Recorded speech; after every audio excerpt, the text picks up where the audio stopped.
Inner Sanctum Mysteries.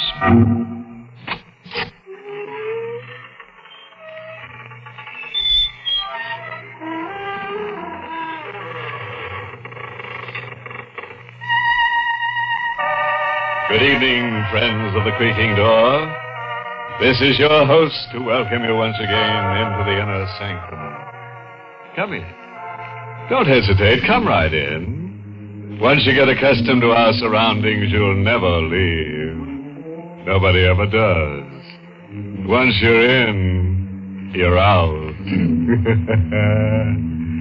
This is the kind of place that grips you. The kind of place where the bars hold and no holes are barred.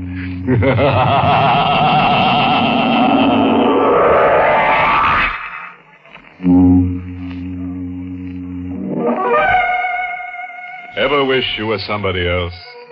Somewhere else? Well, hang on to your wishbones. We've got a horrible example of what we mean. We're in the biggest little city in the world, Reno. A fellow with a growth of beard, trousers that balloon at the knees, and a dragging walk, enters a store whose sign reads, The Rialto Record Shop. Make a record of your own voice.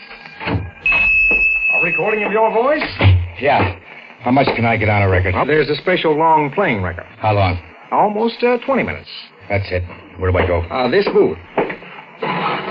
This button starts the recording. You speak into the microphone. I got it. Scram.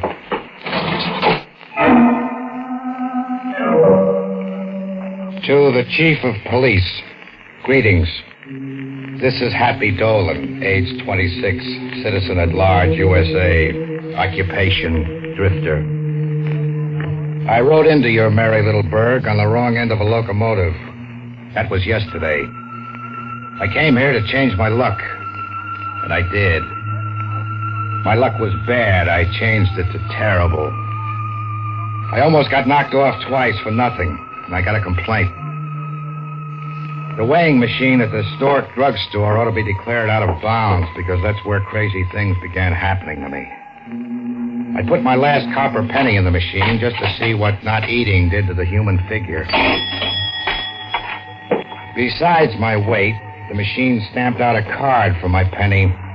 One of those little white cards with your fortune on it. The card read, Danger, fortune, and marriage await you. Danger, fortune, and marriage. The machine had me confused with somebody else. The only thing that ever happened to me was being born. I hit the sidewalks to mooch the price of a flop. It was getting on till midnight, and I had to pitch fast if I didn't want to camp outdoors. I started my pitch at a little guy with a pull-down hat and his hands tucked in his pockets. Pardon me, friend, but I'm a stranger in town. Skip this spiel. I know it backwards. Sure. What are you bucking for? A flop. Follow me. What's up? You said you wanted a flop. You coming? Look, if you just spot me 4 bits, I know a place. You're not going to get stubborn. I said follow me. Do I have to? Does this answer your question? Gun. You a cop? Now you're getting insulting. Start walking or you flop right where you stand.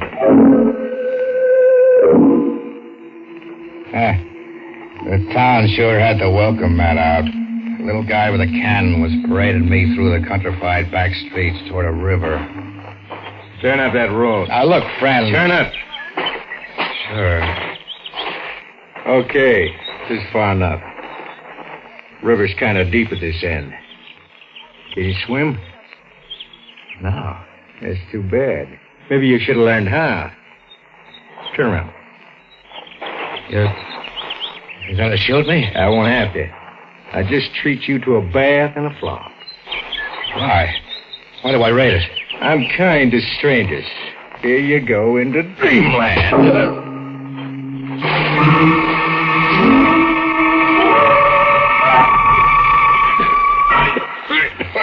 going down for the third time when I heard an angel's voice. Mister! Try to reach the side of the boat. Grab the sides and hold on. I can't. I'm too big. All right, I'll help you. There. I'll row to the bank. You sit bending forward. You swallowed a lot of water. A whole river.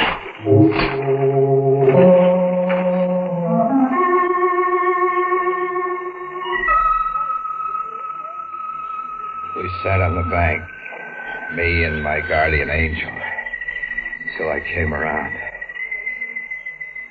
You saved my life. Thanks. You're welcome. I'm Happy Dolan. You? Jesse, Funny time of night to be out rowing. lucky for you. Sure. Did you just happen to be out rowing? Maybe. What's funny? I won you in a weighing machine. Did you say a weighing machine? Yes? Over at the Stork drugstore. I got my weight in this card. You want to hear my fortune? Go ahead and read it to me. Cast your troubles on the waters if you want to see your future. You're my future? Happy Dolan, a stumble bum who gets slugged and tossed into the river. Throw me back in, why don't you? Well, you sound like you're fully recovered. So long. I'll be seeing you. Hey, wait. Jesse, wait. She was gone. I had something more to think about. I hit back toward the lighted-up sections of town and ran into brain teaser number 3. Number 3 commenced with a wallet, a fat, cushy wallet lying in the middle of the street, begging for a taker. I grabbed the wallet and started to leave fast, but not fast enough. Just a minute, my lad. Out of my way, mister. This might persuade you. What's the gun To for? reclaim my property, a wallet. I was knocked down and robbed a few minutes ago. Not by me, Mr. O'Toole, Simon O'Toole. I didn't see my assailant. Have any objection to being searched? What for? To establish your innocence? Turn your pockets inside out. Look, Mr. O'Toole, I've got your wallet. So, But I found it on the street. Honest, I did. Here, I'll give it back. where were you taking yourself in such a hurry? Places. Square meal first, then a room and a bath. Then maybe to the casino. To try your luck? Yeah. I figured to see if a weighing machine had some of the answers I'd been trying to find. Did you say a weighing machine? Yeah. Don't tell me you got one of those little white cards at the Stork drugstore, too. But I did. Card with a prophecy of fortune. I have it right here. I'll read it to you. Any investment you make will be wonderfully successful. What are you eyeing me for? Any investment I make, it said. Oddly enough, investments are my business. Loans and investments of every kind. Any investment. You were on your way to luck, you say? That was when I had the wallet. I'll invest in you. I'll stake you. Just like that? No. A half of your future in riding. Is it at the point of a gun, or... Do I have a choice? Give me a town where things happen fast. In less than an hour later, I was at the Grove Casino Club.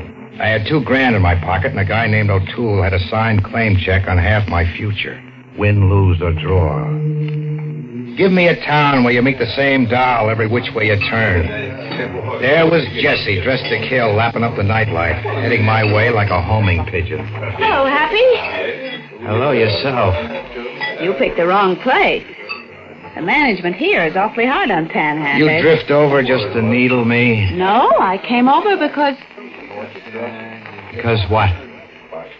it seemed the most natural thing to do. Falling in beside you. As if we go together, huh? Do we go together? Sure. Sure we do. You see this bankroll? Happy? Where'd you get it? Legitimately, I sold 50% of me for $2,000. You're talking crazy. Maybe. What are you going to do with the money? Well, that little white card said danger, fortune, marriage. I've had the danger. Now I'm here to let my dough ride on fortune. And if I click there, And if you click there? then marriage. According to your card, you found your future in the river. Baby, I'm it. I clicked in the casino for all the dough I could carry without staggering. The rest I took a check for. Oh, Happy, it's all so incredible. Kid, remind me to buy that weighing machine and have it gold-plated. I'll want it on our front lawn as a souvenir. Now what? I cut you in on the half of me I control. Want it? Yes. Yes, Happy. Great little town. Nothing ever closes. Nobody sleeps who doesn't want to. You can rent a you-drive-it car on the spur of the moment, any hour.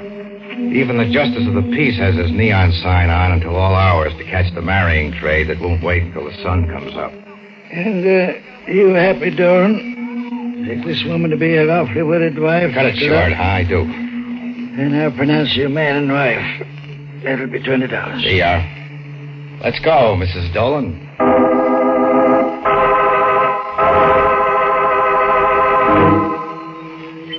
Oh, I got a room reserved at Stanbrook Hotel. Well, what do you say we drive right to it, hit the sack, huh? Yes, Happy. I'll drive. Pleasure's all yours. Hey, where do I get in? You're not getting in. I'm not... What gives? Just stand exactly where you are, Oh, wait a minute. and the next one won't go over your head. Would you tell me what it's all about? Some other time. For now, suppose we say the bride changed her mind. So long, husband. Jesse! Jesse! Now, that's what I call hospitality to strangers. Ask a guy for 4 bits, and he gives you a whole river.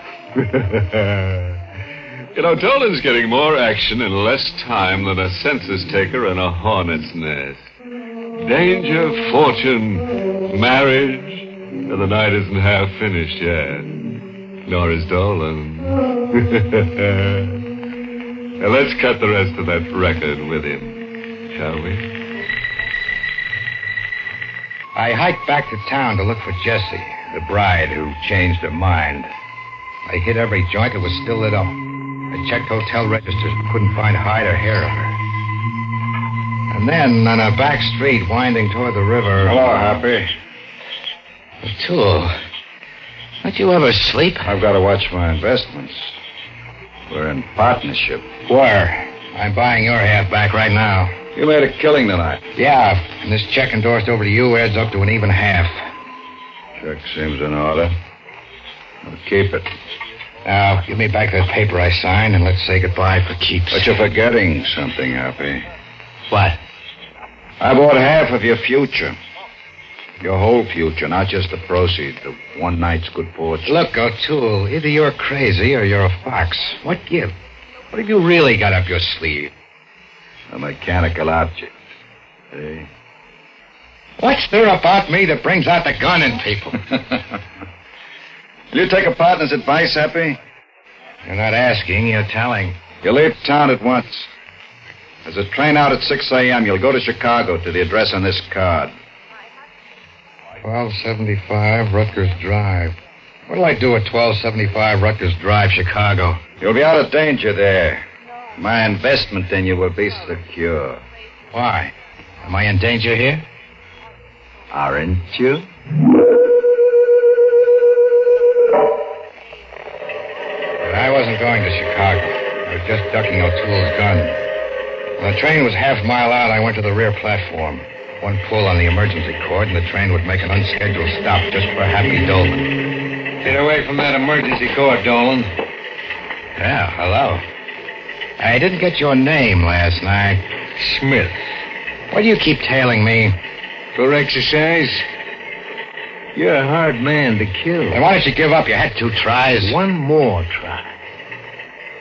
You're gonna kill me out here? when the train goes through a tunnel. Why are you out to kill me? I told you, for the exercise. Now freeze where you are. You make a move and I won't wait for a tunnel. Why should I freeze? What's the percentage? What if I get it now or in 2 minutes? Okay, if that's how you want it. That's how I want it. That ain't Smith, the heart of the kill. We were wrestling for the gun, rocking on our heels while the train swerved to take a turn around a bend. And then suddenly we were midair over the railing as a shot from a catapult falling to the track.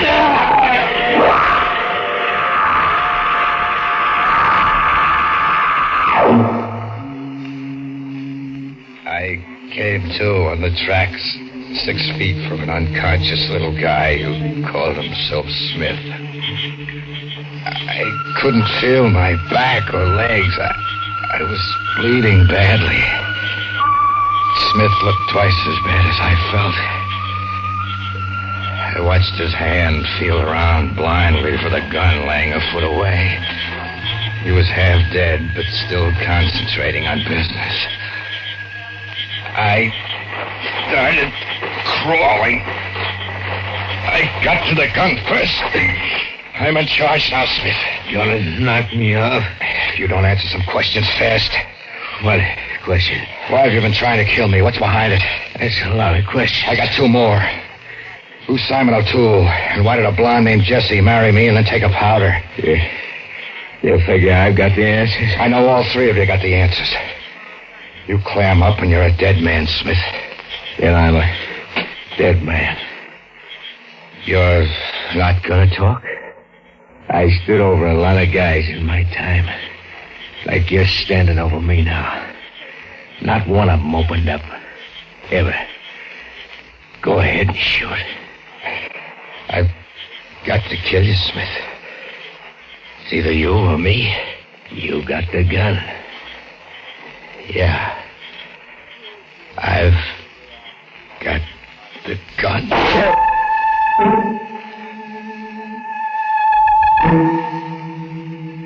I'd kill the killer. I kept telling myself it was self-defense, that I'd exterminated a rat, that somebody should pin a badge on me for doing it. It was an hour before I could bring myself to drag Smith into the woods. I left him under a clump of blueberry bushes and headed back for town to find the heartthrob I'd married. I found her in the last place I expected her to be. Right in my room at the Stanbrook, curled up on a sofa like someone catnapping. Jessie. Jessie. I could have saved my breath. I'd be a widower longer than I'd been a bridegroom. Jessie was stone dead.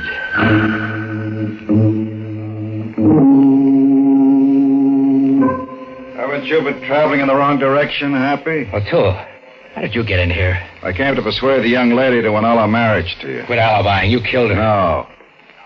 I might have, if she'd remained stubborn. Someone reached her first. Smith? Uh-huh. Why did Smith kill her? Isn't that the usual fate of double crosses? She recovered you from the river after he'd thrown you in. They were partners until the young lady foolishly decided to operate on her own. What were they after with me? I suppose the time has come to talk of things. You're a missing heir. I'm a missing heir? Me? What did my old man leave me, his worn-out suspenders? No. But an Uncle Jonas of 1275 Rutgers Drive, Chicago, left you $250,000 estate. My Uncle Jonas? I hardly remember him. You will, when they read the will tomorrow. He'd been advertising everywhere, publishing your picture for months before his death. Funny I never saw an ad. You don't read the papers. You just sleep under them on park benches. What was Smith's angle? Smith is Michael Dolan, a distant relative of yours, and an aspiring heir who wanted desperately to succeed you. That is, over your dead body. The girl's angle was obvious. Yeah. Marry me, let Smith knock me off, and be my legal widow. Yes. And, my angle, Explains itself. You cut in for half. And those weighing machine cards were just a way of getting me to play sucker. Yes. It's the hotel management ringing, Happy. They're curious about seedy overnight guests who check in without baggage. They'll be barging in shortly, drawing conclusions about a drifter who murdered his new bride. You threatening me with a rap? Ask yourself, how much credibility will you have with the authorities? Better get back to that railroad station as fast as you can. We'll meet in Chicago. You still see me as an investment, huh? A gilt-edged one now. Now that I can be framed for murdering Jesse? And charged with the actual murder of Michael Dolan, alias Smith. How could you know about that? I saw Smith get on that train with you. You can only be here alive over Smith's dead body. Get going while you can. What about the corpse on the sofa? Leave the disposal of your bride to me. I've had experience in similar matters.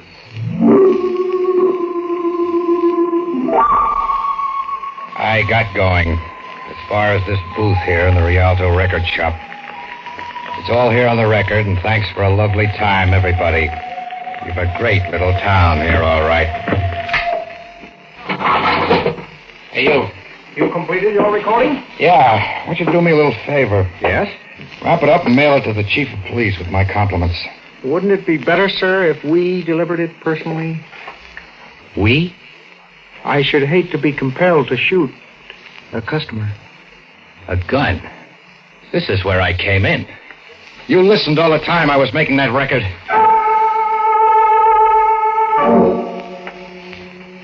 Well, I'm in the cooler now.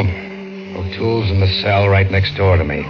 I've been here a day and a half. Mr. Dolan... Big deal for you, huh? Catching a killer? Bet it's good for the record business. But you're not exactly a killer. Maybe you can prove to the DA that shooting that man Smith was justifiable homicide. Justifiable, huh? Smith's not going to like that wherever he is. Nor is he going to like another thing, wherever he is. What other thing is he not going to like? His inability to claim your Uncle Jonas's fortune. You see, the will was read this morning, and you were left your uncle's library in a 1928 Nash automobile. The rest of the estate went Don't tell me. Yes. It went to your cousin, the late Mr. Smith. And now, with his death, his share reverts to charity. Charity? The late Mr. Smith, wherever he is going to die all over again of enlargement of the heart.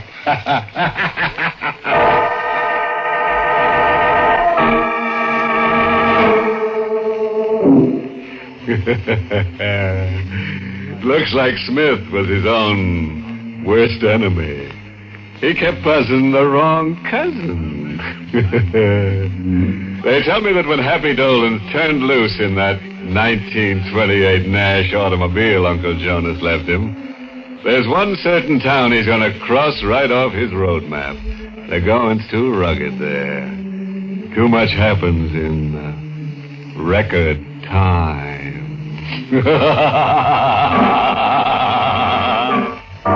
Well, friends, it's time once again to close that creaking door.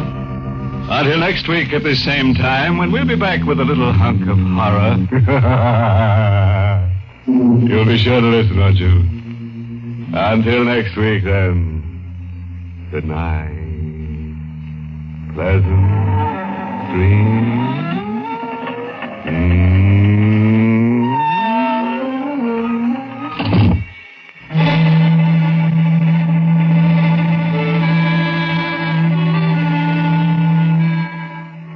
Inner Sanctum has come to you through the worldwide facilities of the United States Armed Forces Radio and Television Service.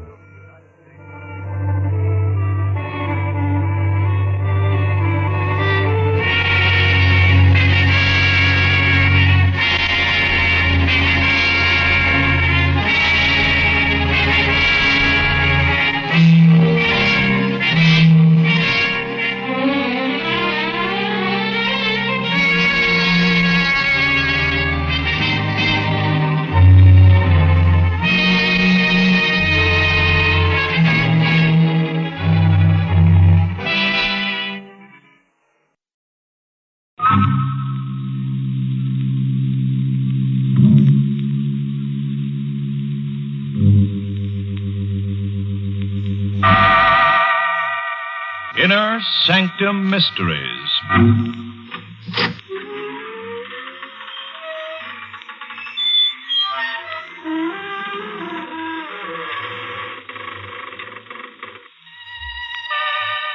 Good evening, friends of the creaking door.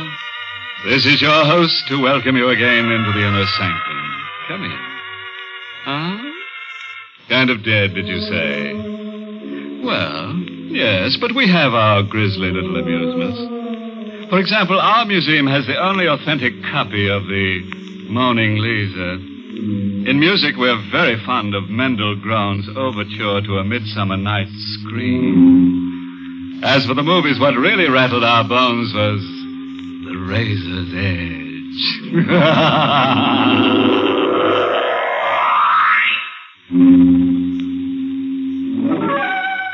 Well, as the dentist said when the drill hit bottom and the patient screamed, you've got a nerve.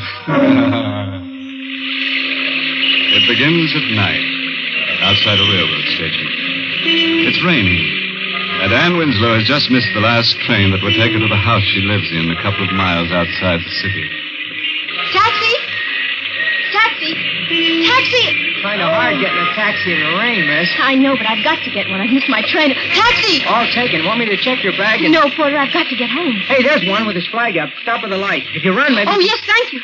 Oh, light, please, don't change. Don't change. Oh. Hey, lady. Made it. I guess you didn't see me waving to you from the I sidewalk. ain't taking passengers. Well, you've got to. The lights changed. Yes, but listen, shut up, you mother. You see, I missed my train and I live some way out. Not really very far, though, on the Reservoir Road. The Reservoir Road? I know, it's outside the city, but I'm willing to pay a little extra, and the flag on your meter was up, so I thought... Okay. Oh, thank you very much. Well, I guess I can relax now and... What's the matter? There's someone else in the cab. He's a friend of mine. Don't bother him, and he won't bother you. If you already had a passenger, why didn't you turn your meter down? Because he ain't paying for the ride. I was frightened. The man on the back seat of the cab with me didn't say anything or do anything, but I was frightened. His overcoat collar was turned up around his neck, and his hat was pulled forward over his eyes. And I was frightened. Driver? Yeah? I think you passed the Reservoir Road. I did. It was the road that turned off to the right just a little way back. I didn't notice it until after you'd passed it. Okay, sit tight. Hey, what's eating you back there? I have to turn around, don't I? The man, when you stopped short, he slid over. He's leaning on me now. So what? He won't bite you. He's just tired. But I don't know him. Believe me, lady, if you did, you wouldn't be any happier. He leaned against my shoulder without speaking, without moving. His hat was still over his eyes and the upturned collar of his coat still around his neck. My shoulder began to hurt and the weight grew heavier. And somehow from the silent body beside me there came a feeling of cold. Of deadly, paralyzing cold. I straightened up and pushed him away. He fell the way a dead body falls. On his back across the seat, and his hat fell off. And the collar of his coat parted. And I saw that his throat had been cut. Hey! Yes? What are you yelling about now? Nothing. I fell asleep and had a nightmare. Well, stay awake. I don't like that kind of music. All right. I'll stay awake. This it? Yes, this is where I live. Kind of isolated, ain't it? How much is it? Couple of bucks. Here. Thanks. Good night. Yeah. The key. The lights. Oh, he didn't know I knew. He didn't know. The door. I forgot to lock it. Who is it? Me. A little pal here. He wants to sit down. Yeah, this ought to be nice and comfortable for him. You can't... I did.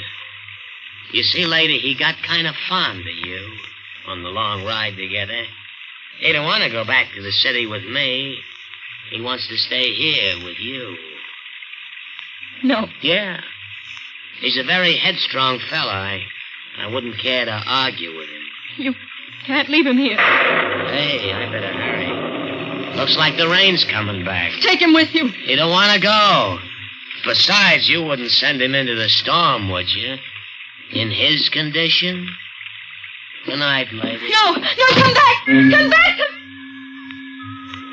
No. He's gone. And I'm alone except for...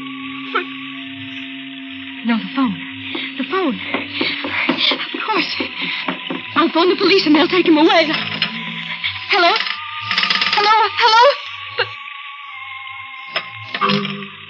It's dead. The phone is dead. And I'm alone. And in the room I'm coming to, there's a man whose throat has been cut. And he and I are alone in this house. I won't look at him. If I turned my head, I could see him. But I won't. What? He's moving. He's moving out of the chair. And great!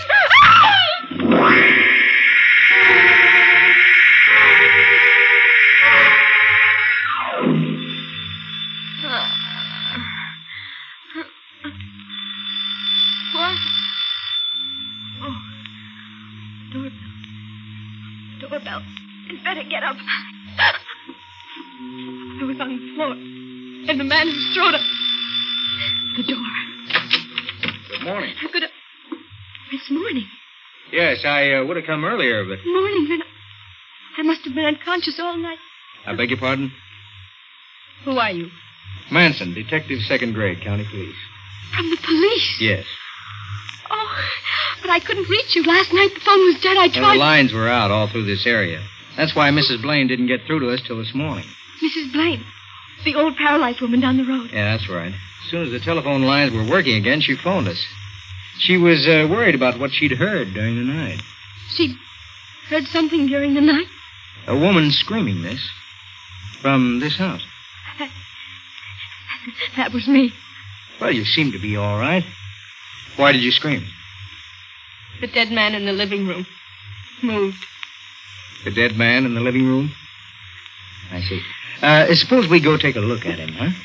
You don't believe me, do you? Well, it's not an easy story to believe, is it? But we don't have to argue about it. All we have to do is go into the living room. All right, come in. I feel sort of shaky. You see, I fainted when he moved it. I've been on the floor all night. This is the living room? Yes. I think I'll stay out here if you don't mind. I'd rather not look at him again. There's nothing to be afraid of now. A policeman's here. And it's daylight, and they'll take him away. Well, miss. You saw him? I guess you must have been dreaming. Dreaming? Mm-hmm. Because, you see, there is no dead man in the living room. There's nobody there at all. Try looking under the sofa next. What? Oh, you weren't looking around for the corpse. Uh-huh. You were just hunting for that collar button you lost last spring. All right. Have it your own way. But if you happen to reach in under a hunk of furniture and your hand touches something cold and wet, that won't be a collar button, friend. Well, let's get back to Ann Winslow, who was a nice girl, but who had corpses walk out on her. No dead man in the living room. But he must be there. I don't believe Now, it. look here, miss. He was in that chair in that... Now, miss, it was just a dream. Or maybe a shock you had of some kind. Don't call me miss. My name is Ann Winslow. Yeah, that's a pretty name for a pretty girl. He was there. I took a taxi in the city last night when I missed my train, and he was on the back seat, and when I pushed him, he fell over, and I saw that his throat had been cut. And when we got here, the taxi driver brought him into the living room and went away and left him here with me. Well, sometimes it's hard to tell the difference between what you dream and what really happened. Stop trying to be kind to me. He was here. If he was, he'd still be here. Corpses have a habit of staying where they're put. Oh, wait. There was blood on him. There'll be some on the chair. On the back, maybe, or the seat cushion. Well? Nothing. How'd you happen to miss the train last night? was at a party. Did you get the taxi's license number? No. The driver's name or number? No. I was too frightened to think. Would you recognize the driver if you saw him again? I'm not sure. It was dark, and I might, but You're not giving me anything at all. There are thousands of cabs, thousands of drivers, and I've got nothing to go on. I'm sorry, Mr. Manson. Well, forget it. The drive out here wasn't bad, and I met someone nice. Thank you. I just wish I could be of more help. Well, if anything comes up, don't be shy about yelling for me. It's my job. You don't think I'm crazy? Of course not. This whole business, well, it was just one of those things, huh? Well, I better get back to headquarters. Yes. You've been very patient. That's all right. So long. Goodbye. Just one of those things. One of what things? He was in that chair. No, it's all right now. There's nothing. Nobody in it. But I can't sit in it. Seat cushion's getting shabby. Maybe if I turn it over. On the other side. Someone already had turned it over because it wasn't a dream. It wasn't a dream because there's blood.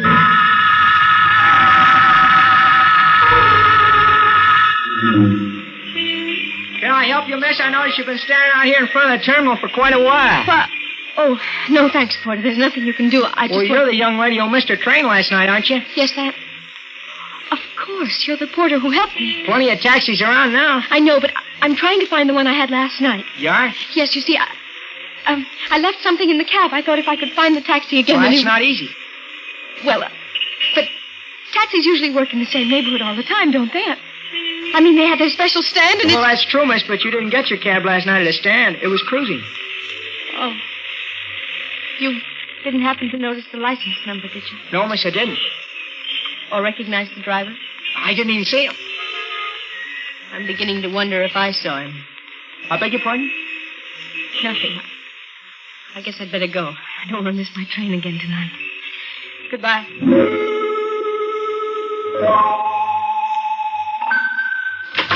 And tonight I locked the door. It's funny. Must have left the lights on. Hello. You... The cab driver, what are you doing? I heard you were looking for me, miss. You're the same... Yeah, I'm the cab driver who drove you out here last night. And a friend of mine. Hey, I notice he ain't around. No. Where is he? I don't know.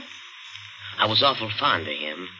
I wouldn't like to think of him wandering around cold, maybe, and, why were you looking for me? The police didn't believe it. Policeman, huh? Didn't believe what? That there had ever been a corpse. Too bad. So, no harm's been done, and you haven't anything to worry about because the policeman probably thinks I'm crazy. Maybe he'll change his mind. Maybe one of these days you'll spot me and call a cop. Maybe the cop will start asking questions, and I ain't good at answering questions. They won't. Once you put the finger on me, they will. I won't do that. I'll forget the whole thing, honestly, I will. Maybe. But will the cop you called? He thinks I'm crazy. You're a good-looking girl, miss. Which means the cop's gonna be back, and if he comes back, he's gonna find out you're not crazy. Because you're not crazy. Stay away from me. There was a corpse, and he had his throat cut, and he was in this room, and you saw him, and if a cop starts believing you, he'll look for that corpse, and he'll find it sooner or later, and then he'll ask me questions. So it'd be a lot better if you went away. I'll go. I'll do anything you say.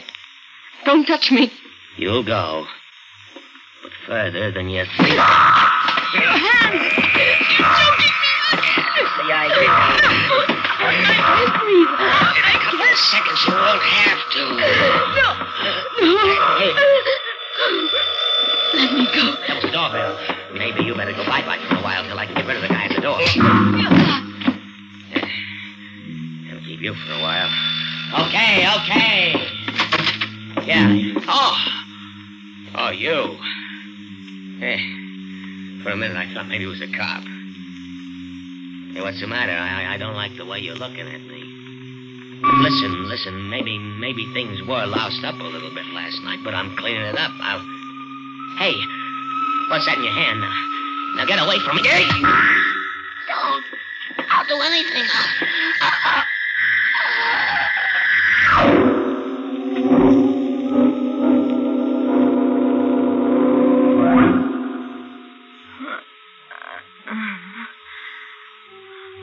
The doorbell. The doorbell. Yes, the door. No one. I thought... Or was it last night? I thought the driver... He came back for me. I've got to get away. Get away. Someone lying at the doorstep. The driver. And he's trying. Run. Get away. Run. Run. Hey! Run. Someone at the road. Run the other way. Other way. Stop! Stop! No. I won't stop. I'll never stop. Too smart to stop. Stop! He's getting close. Closer. I can't run anymore. I'm tired. I'm so tired. And my head hurts. Miss Winslow, stop! I'm tired. And my head hurts. My head. Miss Winslow! Don't. Don't. Miss Winslow, what's the matter? Mr. Manson. Yes. I thought you were... Who? I don't know. Let me help you out. I was so tired. You better get back to your house. No. It's cold. You have no coat. Come on. All right. But he's there. He? The driver. I see. I'll take care of him. He doesn't need care. He's dead. Did you? Somebody his throat and cut it. Don't talk anymore. He started to strangle me. Shh. Here's the house. How did you get here? My car. It's out in the road. I meant in time to... I was worried about you. Now, watch the steps. I can't go through that door. He's lying across it. You've been very brave. Just step past him. There. Now, we'll shut the door. Now, sit down. The chair here. Not the chair. It's the one... All right. The couch. Thank you. Now to get the body away from your door. Notify headquarters. Yes, of course. Where's your phone? In the hallway, right outside the living room door. Good.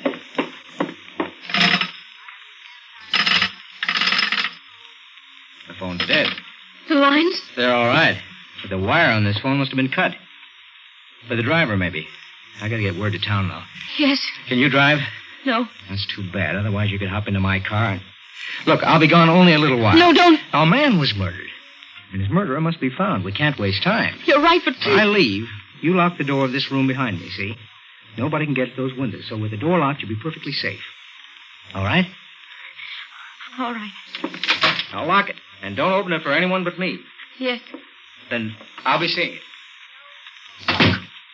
Lock the door. And don't open it for anyone but Mr. Manson. All right. And I'll be perfectly safe. Perfectly safe.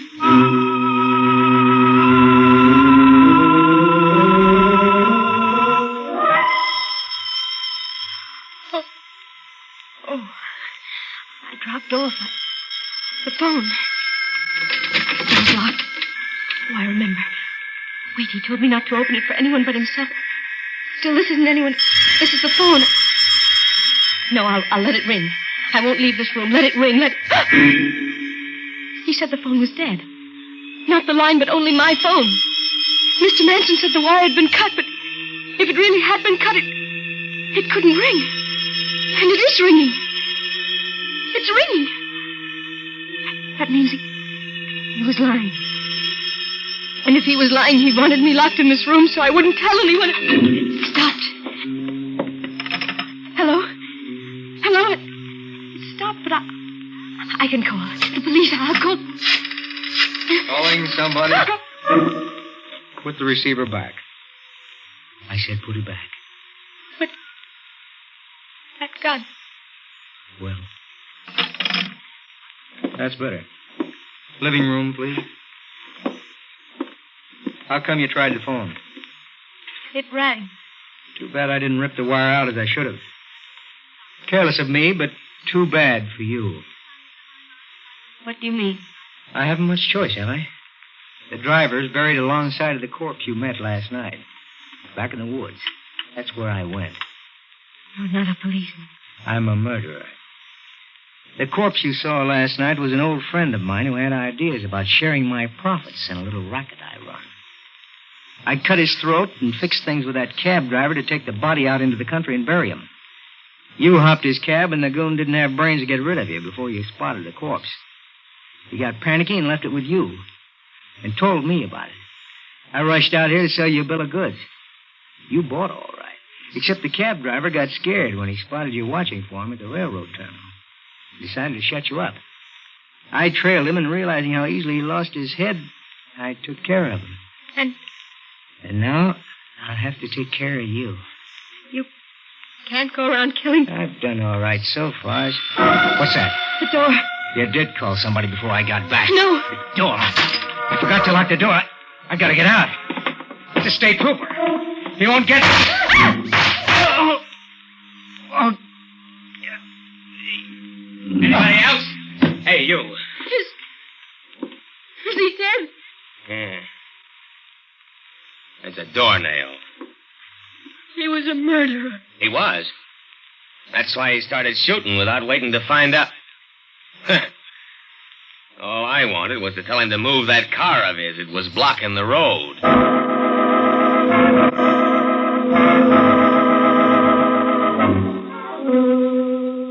Quite a cut-up, Mr. Manson, wasn't he? And ambitious, too. Wanted to leave his mark on somebody's throat. He probably believed wholeheartedly in that proverb. You know the one. All work and no slay makes Jack a dull boy.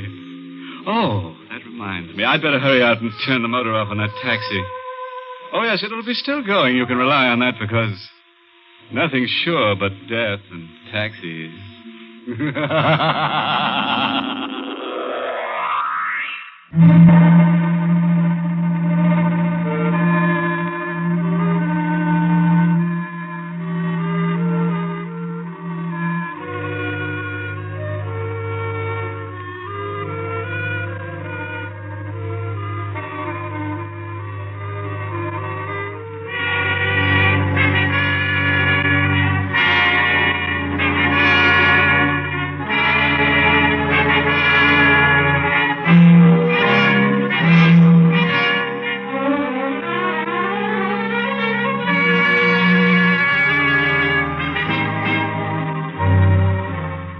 Inner Sanctum has come to you through the worldwide facilities of the United States Armed Forces Radio and Television Service.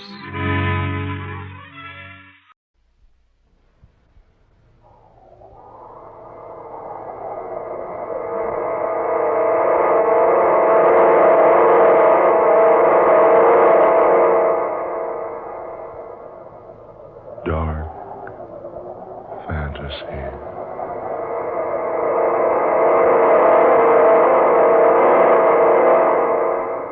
I am the skipper of the sea Phantom.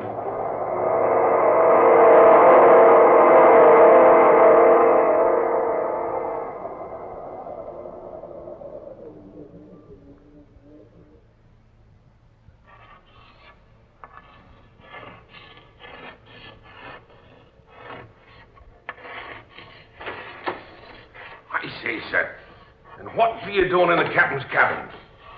Do you hear me, sir? What be you doing sitting there writing on the captain's slate? Oh, ignoring me, eh? Now look here, you. This is Captain Strong's own cabin, and no one's got any business of sitting here writing. I say, you're not a member of this crew. Blow me down. Your face. Look at you. Why, you're not human. Captain Strong! Captain!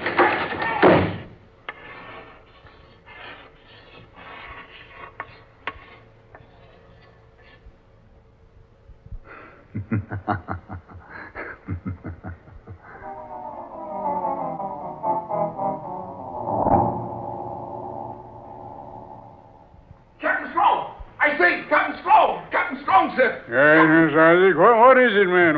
What's all the rumpus? Begging your pardon, sir, but there's someone in your cabin, sir.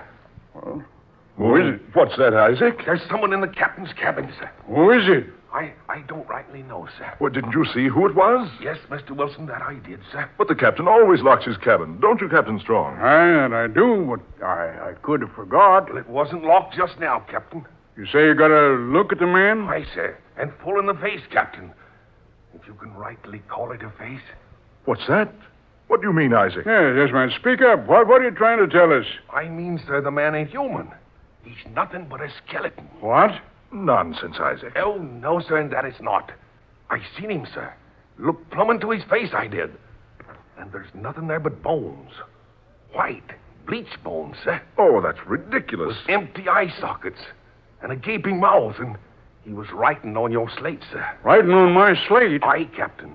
Writing with a piece of white chalk held between his fingers. Fingers with no flesh on them, sir. Well, you've been dreaming, Isaac. Come on. Let's get down to my cabin and have a look. Come along, Mr. Wilson. Right, Captain. Isaac, come on. Aye, sir. Well, it's impossible for anyone to be in my cabin. All hands are either on deck or down in the engine room. That's what I say, Captain Strong. He ain't one of the crew. He ain't rightly nobody, sir. Unless you want to call a spirit somebody. Isaac, stop that sort of talk. No, but it ain't no sort of talk, sir. Begging your pardon, Mr. Wilson. I seen him with my own eyes. Sitting there, dressed in some sort of get-up I ain't never laid eyes on before. He had his back to the door, and he was writing on your slate with a chalk, Captain. I spoke to him, but he didn't pay me no mind. Just kept right on with his writing. Then I got closer to him, and he still didn't look up. So I stooped down and peered into his face, I did. And then I seen he wasn't nothing but a skeleton, sir. Well, if you were a drinking man, Isaac, I'd have you flogged and put in irons. I'm not so sure he hasn't been at the keg, Captain. Begging your pardon, sir. You'll see for yourself soon enough. Here's the hatch. You first, Captain.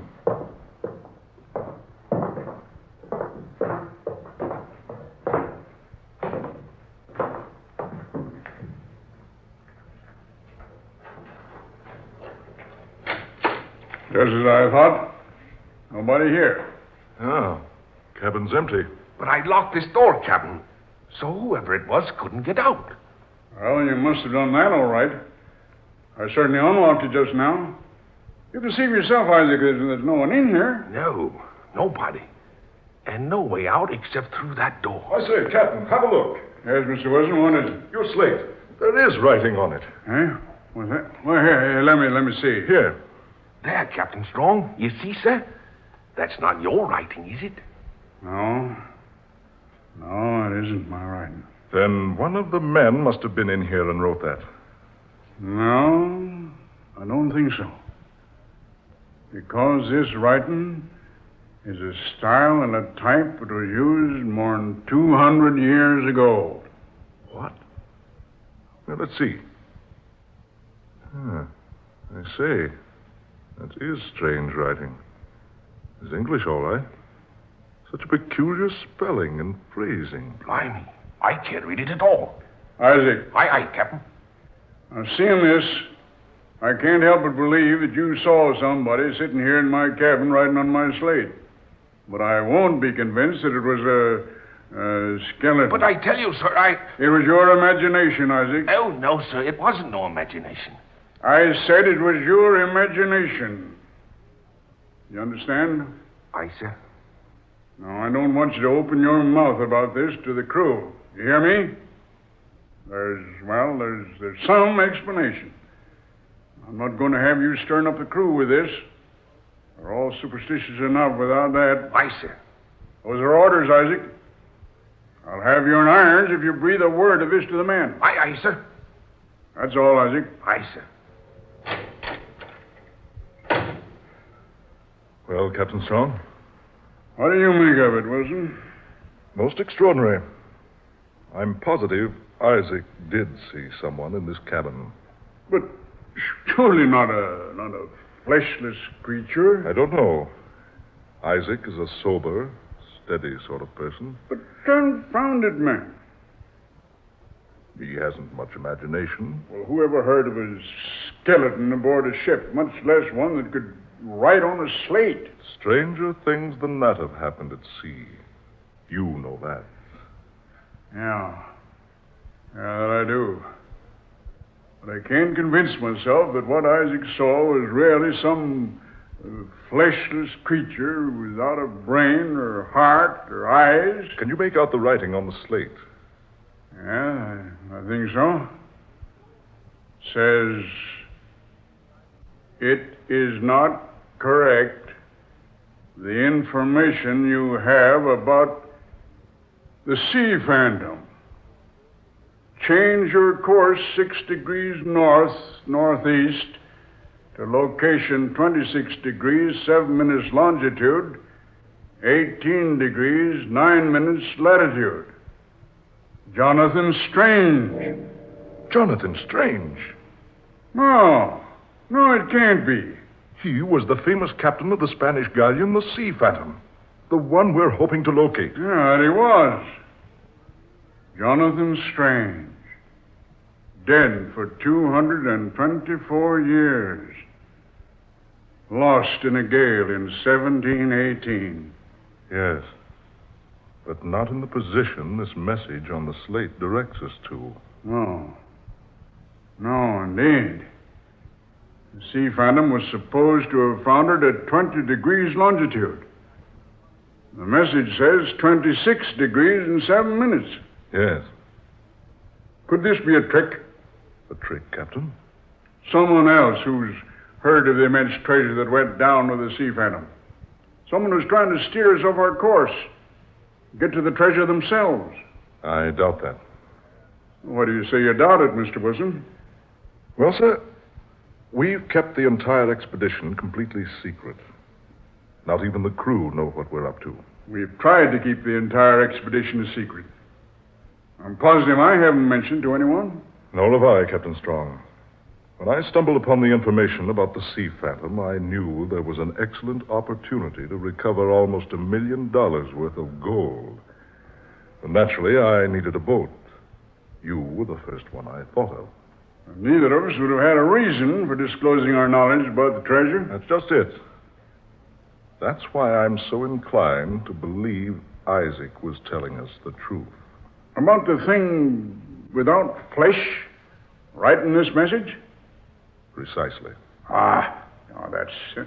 That's unbelievable. Even so, Captain, you must admit that a man who's been dead more than 200 years certainly wouldn't be much more than a skeleton.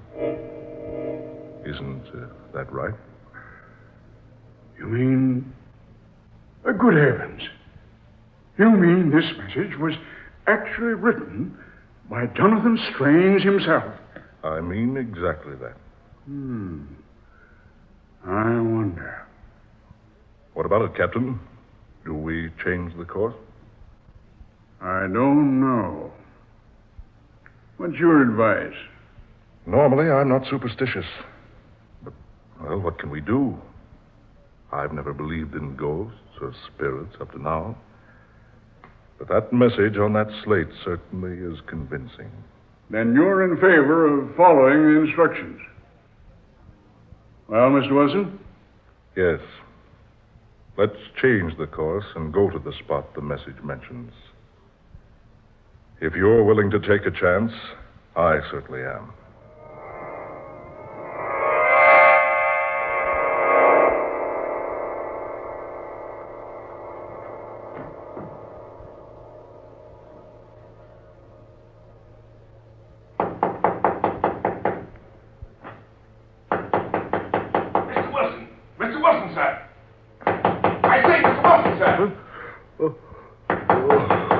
What's the matter? Who's that? Mr. Wilson. Yes, who's there?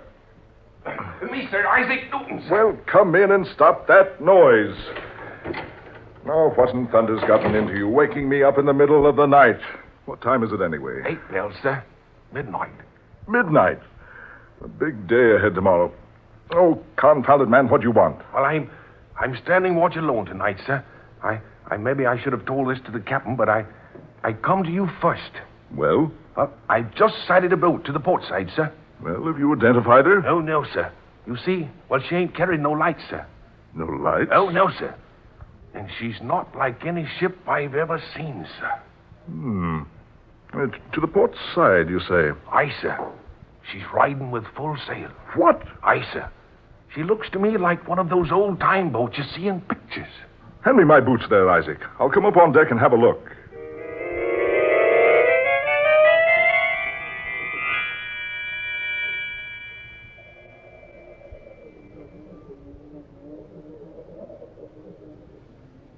There she blows, sir. You see?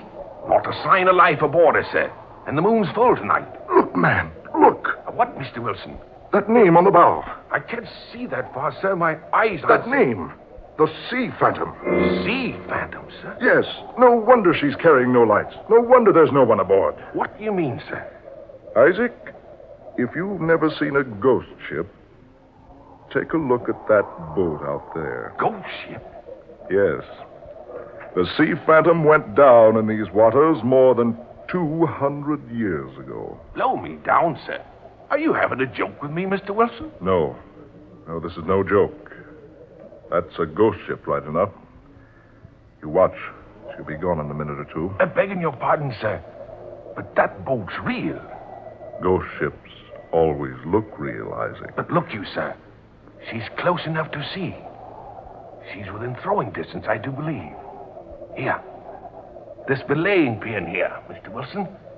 I'll try to throw it aboard the Sea Phantom. Good. You watch. That pin will just go through thin air. We'll see, sir. Well, here it goes. Ah. There, sir. You hear that? She is real. But that boat's so old, she should have fallen apart years ago. And besides that, she's supposed to be at the bottom of the Atlantic. She looks old enough, all right, sir. But I don't understand what you mean about her supposed to be... Isaac. Aye, sir. Lower a boat. A boat, sir? Yes, confounded a boat. Lower one at once. Are we going aboard the Sea Phantom, Mr. Wilson? I am, yes. Now lower a boat to the port side and double quick about it.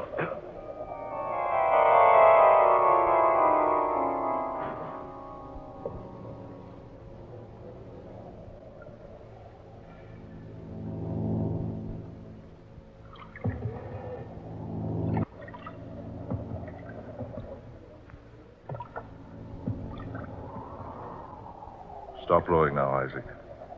Ease up alongside. Aye, sir. Tie up to that rope hanging there. Right, sir. There. All set, sir. Right. Well, you stay here and watch, Isaac, while I go aboard. If I'm not back in a half hour, come aboard looking for me. Aye, sir. Half an hour, sir. If you're not back by then, sir, I'll come aboard after you. Keep a sharp lookout, Isaac. Let me know if you see anybody aboard. Aye, sir.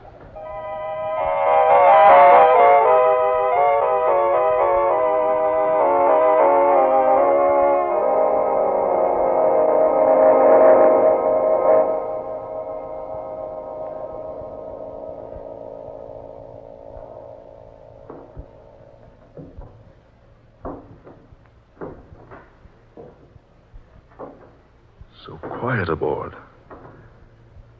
Can't even hear the wind. No sign of life. No sign of life having been here for score upon score of years. Rotting timbers. Sea-soaked deck.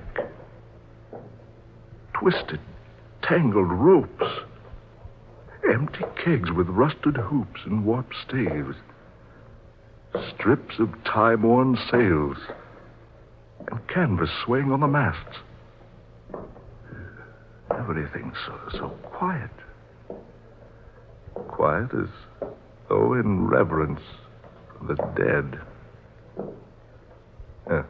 Here. The hatch. Captain's quarters must be down here.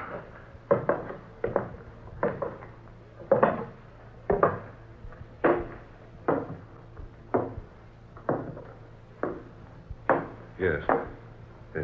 This must have been his hangout. Let's have a look. A light burning in here. Hey, say, what's that? Oh.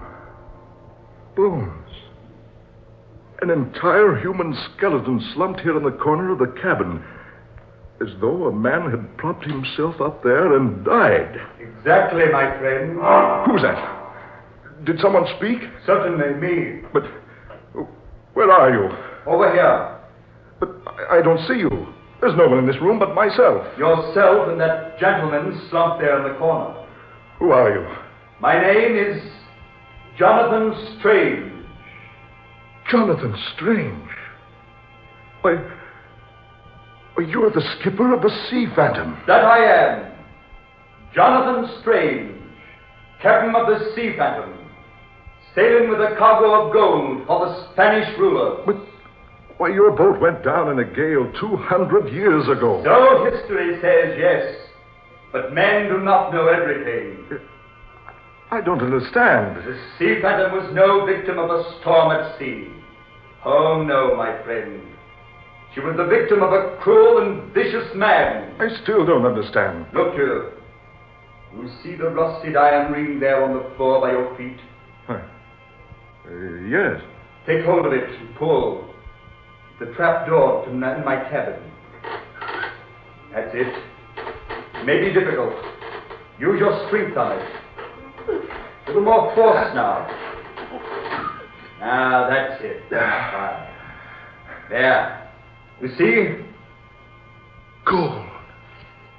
Bar upon bar of solid gold. Yes, gold for the King of Spain. And chests of coins and jewels. One day for the Queen. But Jose would have them for his own.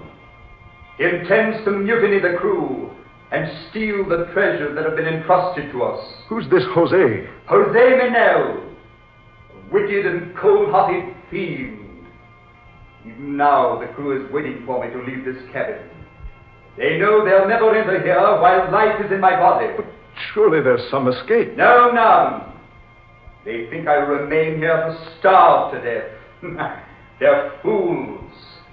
They do not know that they're about to perish, like the rats they are. What do you mean? Don't you smell the smoke? Listen.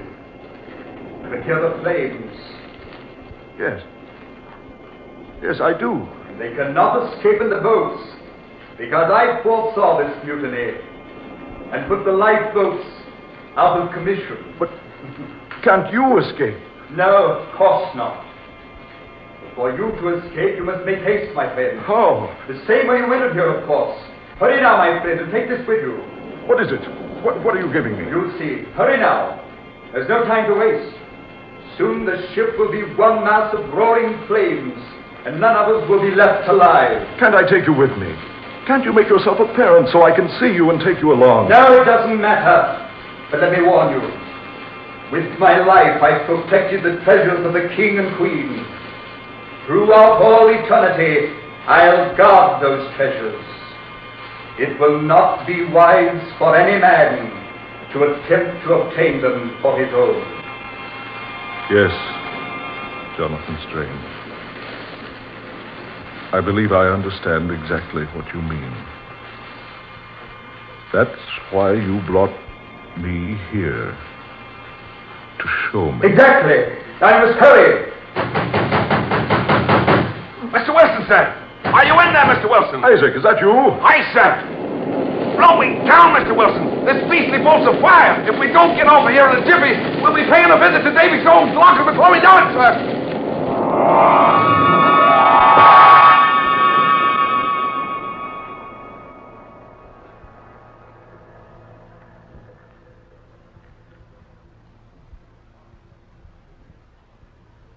And so, Captain Strong, that's exactly what happened.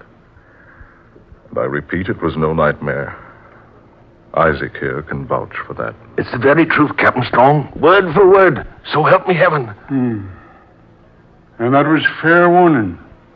And whoever attempts to get the treasures of the Sea Phantom is doomed. Aye, sir. Just as those mutineers were doomed 200 years ago, sir. It's odd. Very odd. I'm amazed you or the others of the crew weren't awakened by the sound of the fire. No? None of us heard a sound.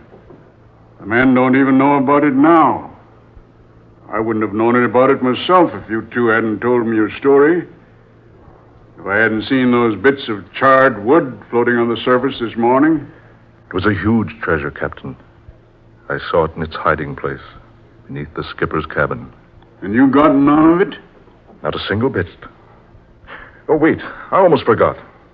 Just before I left the boat, this thing was handed to me. Handed to you? But I thought you said there was nothing in that cabin but a pile of bones. Yes. Yes, that is right. But this seemed to come, well, almost out of nowhere. And it was placed very firmly in my hands. He sure enough had it in his hands when I broke into the cabin, sir.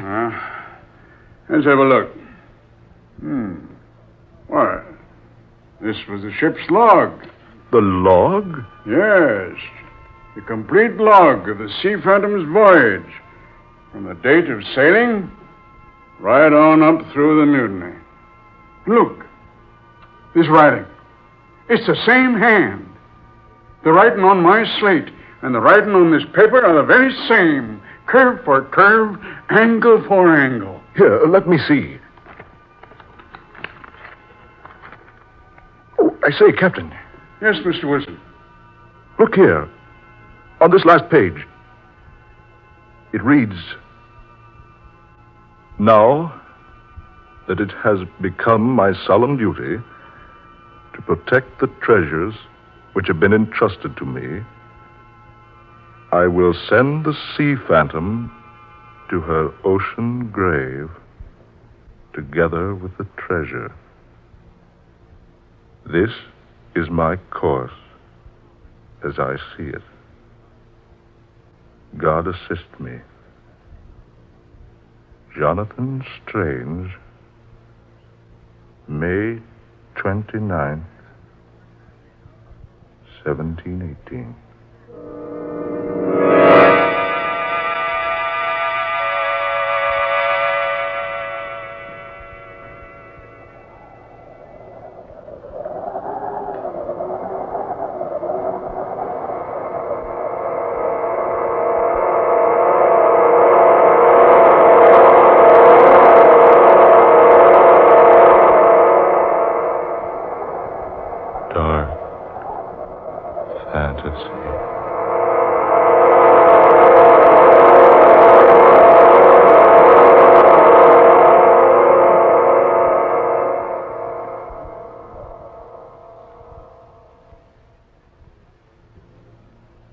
You have heard The Sea Phantom.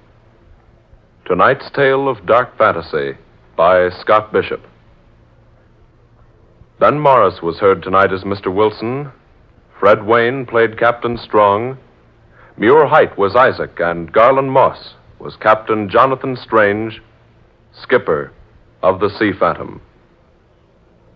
Next Friday at this time, we'll bring you another dark fantasy drama. Being the 13th story in this series, and next Friday being Friday the 13th, Scott Bishop defies superstition utterly and completely to bring you one of his most exciting and unusual tales. Listen for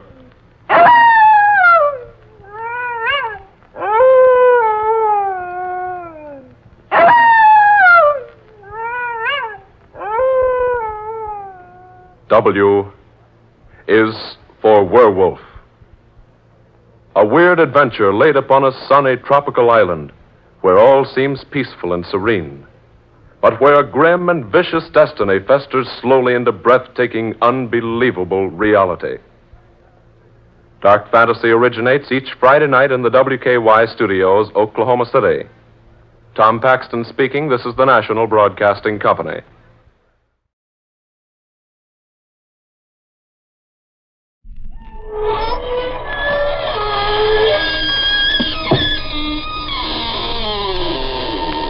Good evening, friends. This is your host to welcome you through the creaking door into the inner sanctum. Well, a lot of job seekers came up through the cracks in our floor the other midnight. One argued that he was a writer of the sinister variety, claimed he wrote poetry on tombstones. We put him to work in our burial bureau. And then there was a girl who said she specialized in screams. We told her to meet our gang and demonstrate. One look, and our young miss never got her voice up off the floor. We all chipped in to blow the girl to a 20-week course in sign language.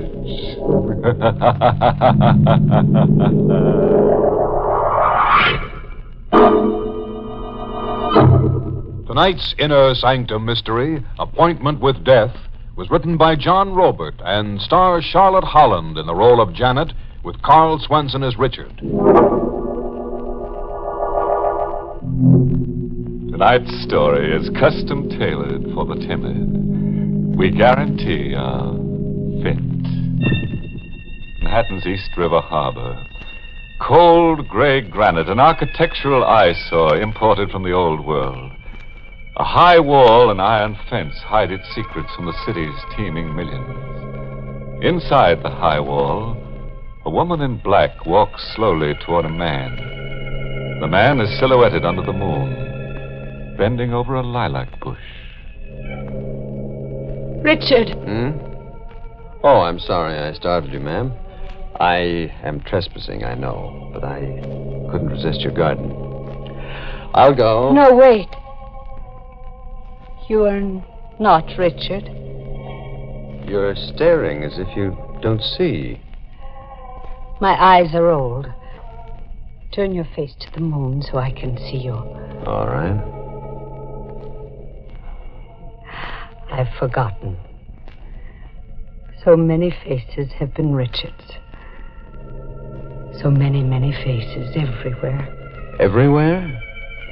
What does your Richard do when he isn't roaming about? He sleeps.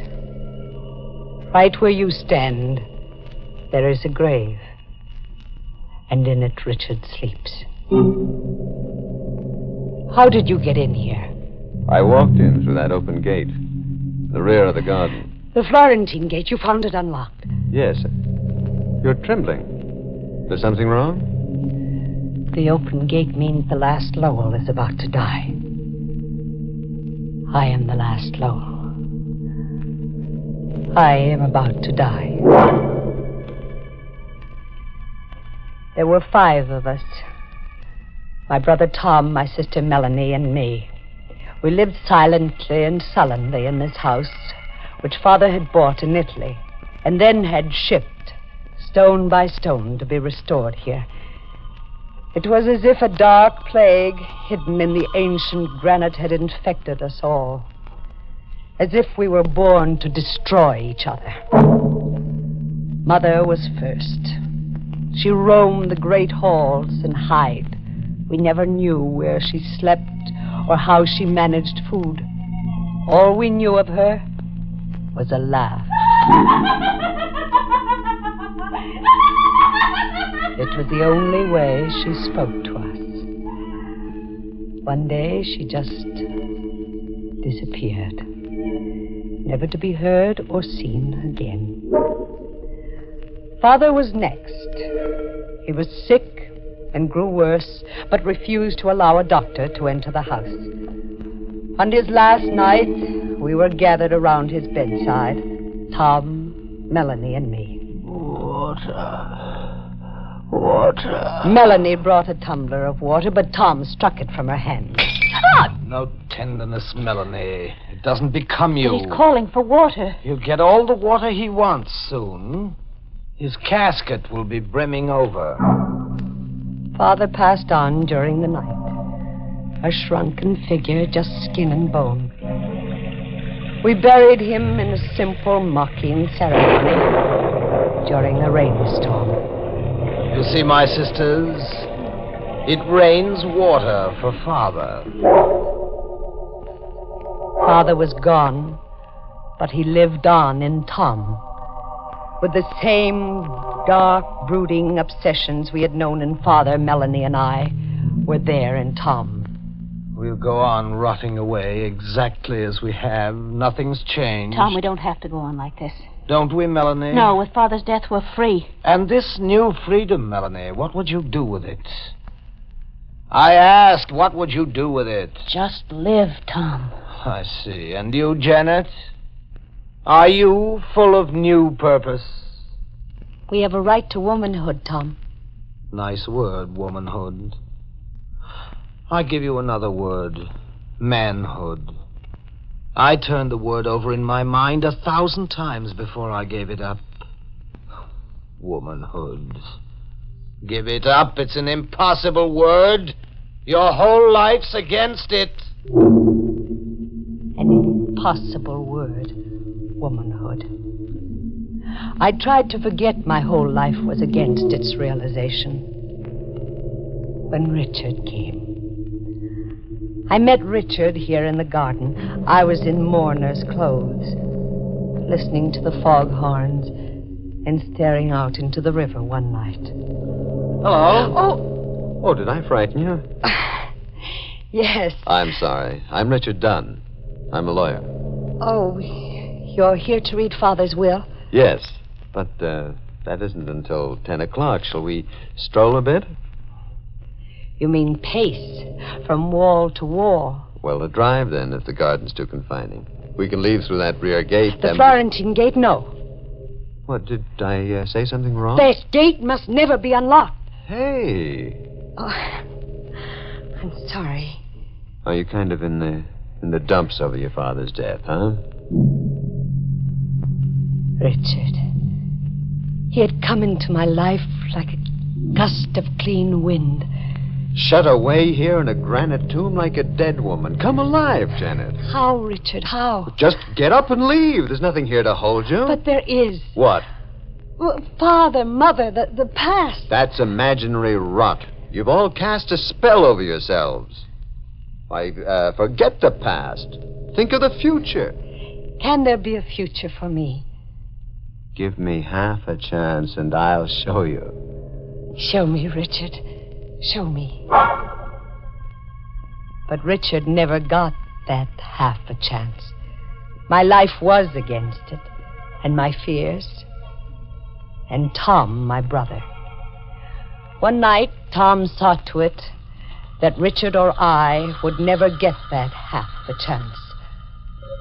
I was asleep in the grip of an old nightmare, an old fear that haunted my sleep. In my dream, there was a knife, a cold, cruel steel blade, moving across my face, marking me, and I screamed.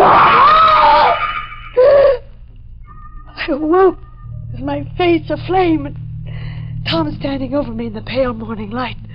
You have no beauty anymore, Janet. No beauty? Oh, Tom, I dreamed of a knife branding me. An old dream with you, Janet. Tom, my face! The scar will heal, and you'll wear a black veil. No one will look upon your face. The scar healed. I wore a black veil, and no one looked upon my face. I hid as my mother hid. I hid and spied and eavesdropped. I hid from Richard, too. In time, Richard stopped asking about me as his infatuation for Melanie grew. I eavesdropped on 100 intimate talks they had, Melanie and Richard. But I remember one. They were in the music room.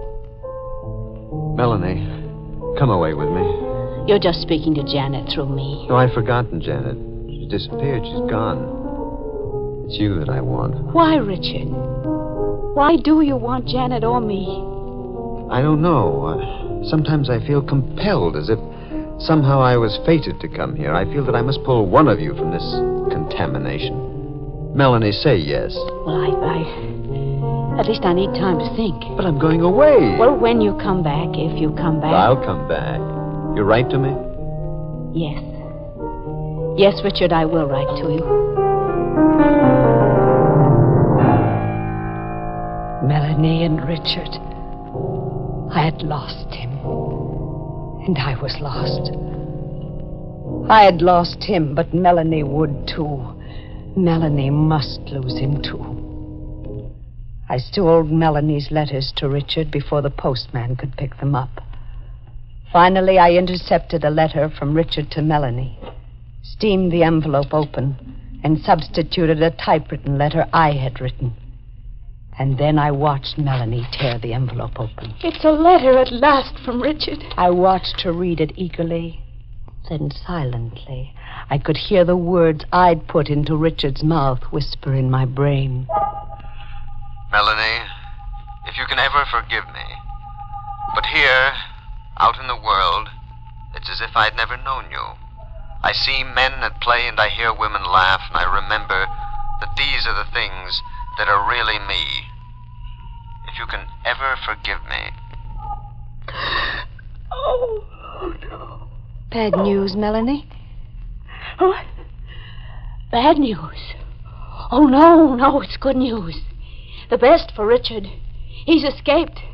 He almost became one of us, but he escaped. Melanie. It's a wonderful world he's escaped into. A world of laughing women. Laughing women, Janet. When did you laugh last? Laughter isn't for us.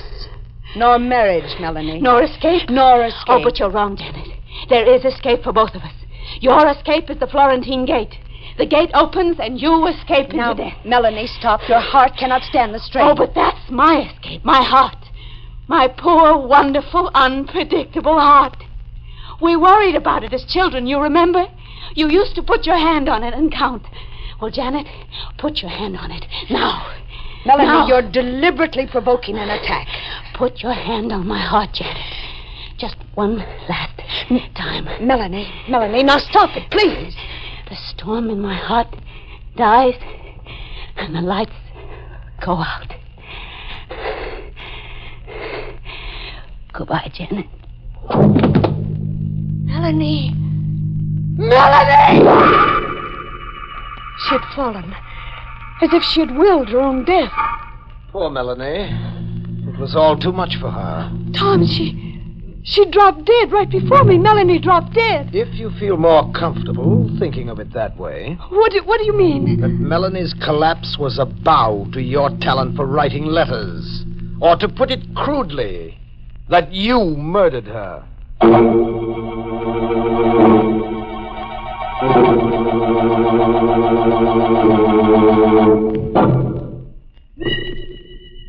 I lived on with an hourly wish for death, wishing Melanie's escape for me, too. But death was to come to me last.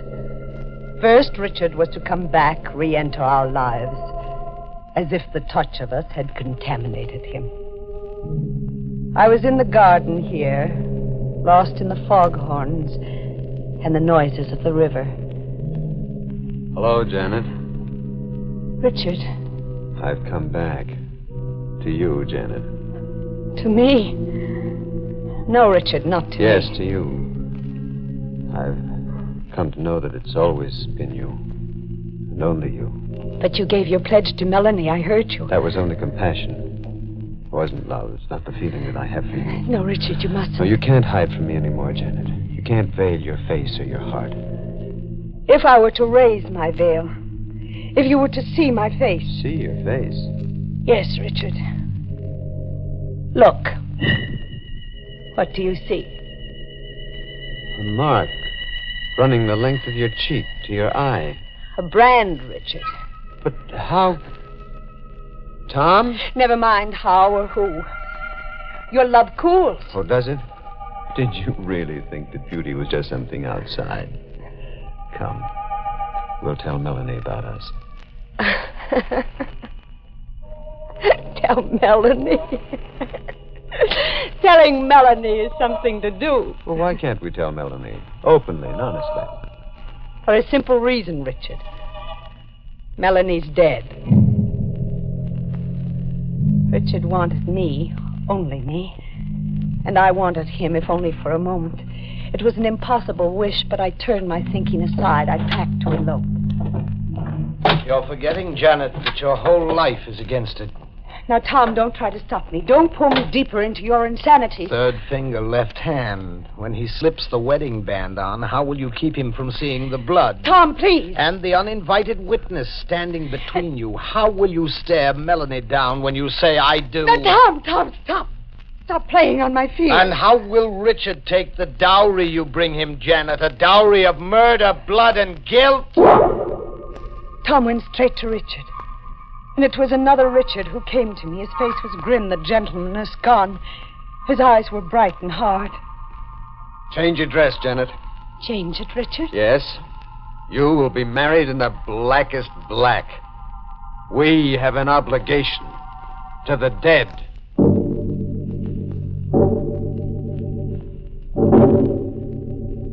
We were married. A macabre ceremony with the principals dressed in mourner's clothes. I couldn't stare Melanie down. The I do caught in my throat. Motoring back, I knew I'd never know that moment of life. We'll go back to your house, Janet. No, not my house. Yes. Only to your house. Then, Richard, you don't mean to be really married to me. Could I really be married to you? You signed my name to a letter that killed Melanie. Yes, I wrote the letter that broke her heart. And Melanie will always be there between us, making any happiness impossible. We'll live in your father's house. Dark, malignant, hating, punishing each other.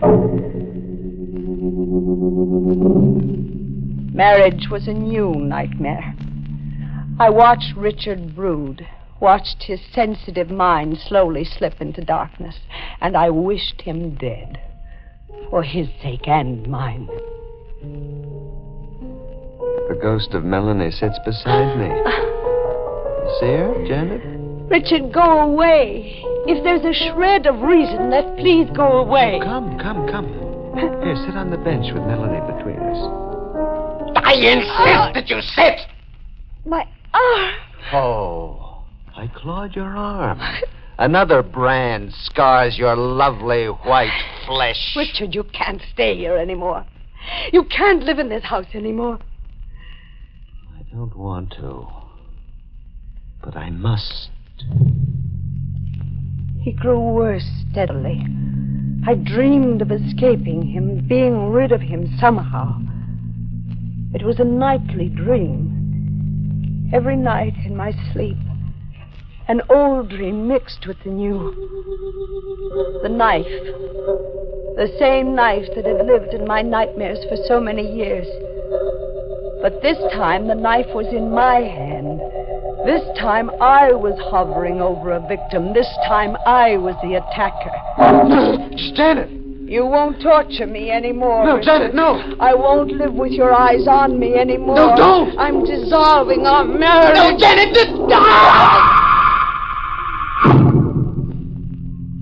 Dawn came in a sick gray haze. I awakened huddled on the floor. Tom was in the room with me. I could feel his presence. Good morning, Janet. Oh, Tom, I had a terrible dream. A dream, Janet? Oh, in my dream, I was in Richard's room, and I must see Richard. You mean the remains of Richard? No. Yes, Janet.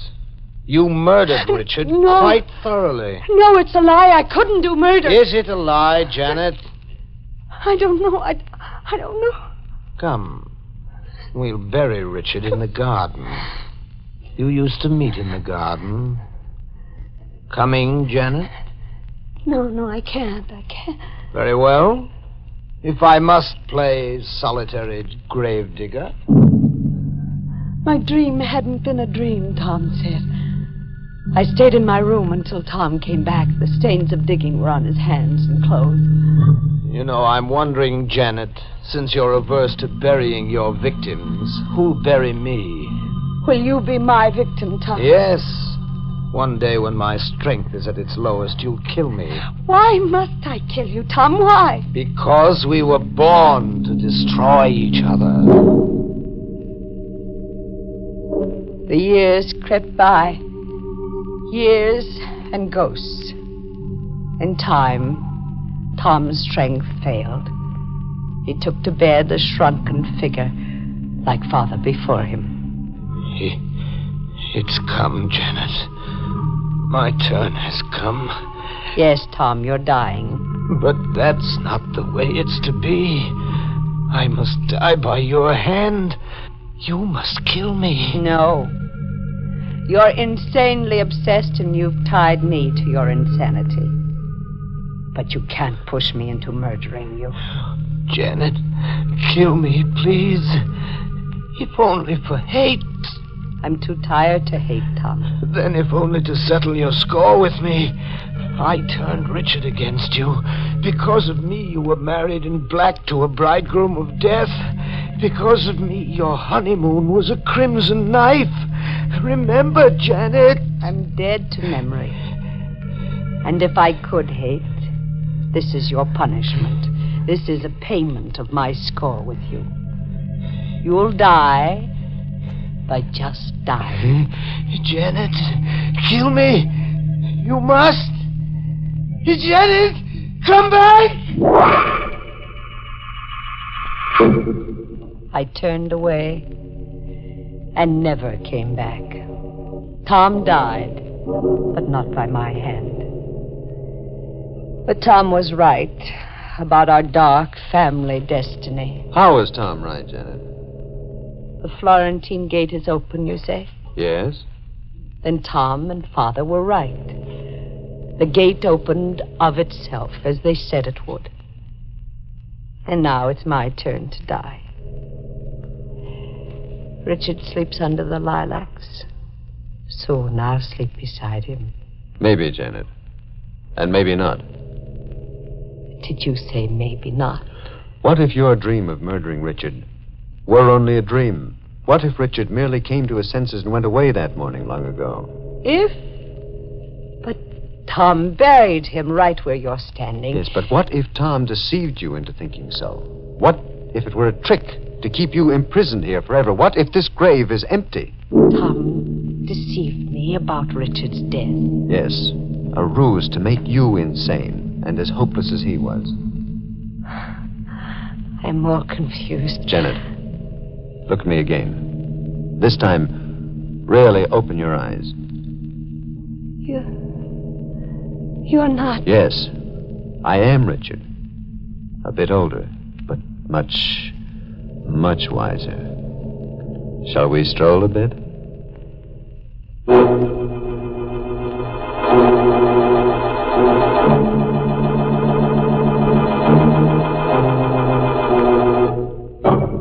That's one way of getting out from under a lilac bush. Tender love story. Dream girl and rover boy. A love so haunting that everyone round it was touched in the head. Though they picked up where they dropped off, bet they make a charming picture walking Earth's last mile together, strolling into eternity one day, arm in armature, two gay, skittering skeletons, and pressing so close their two sheets flap as one.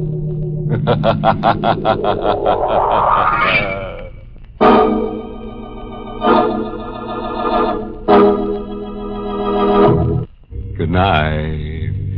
Pleasant dream.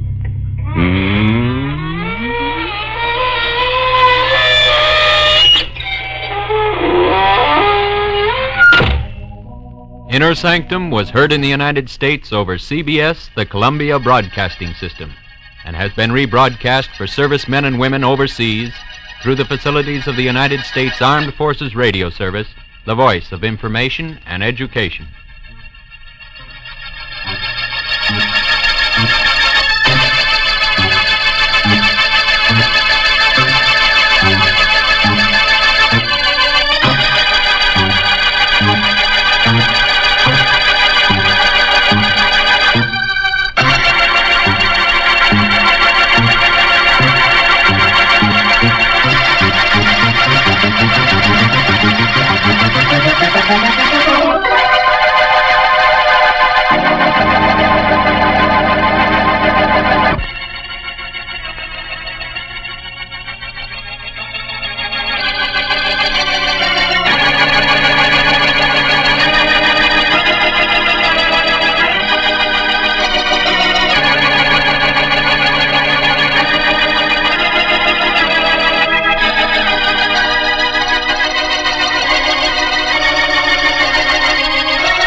Carter Coal Company and the dealers of Olga Coal present The Mummers in the Little Theater of the Air.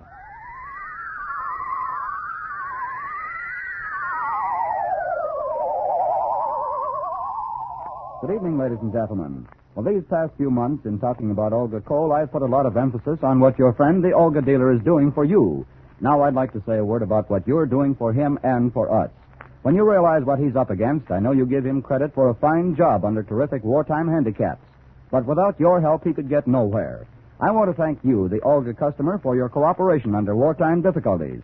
I want you to know that we appreciate your help in putting up with conditions beyond our control which cause you inconvenience. You're being good customers now, just as you were before the war, and will be after victory when we can again deliver the coal 100%. And now your friend the Hermit has a few words to say.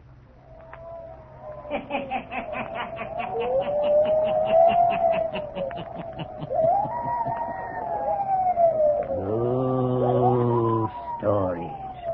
Weird stories. And murders, too. The Hermit knows of them all.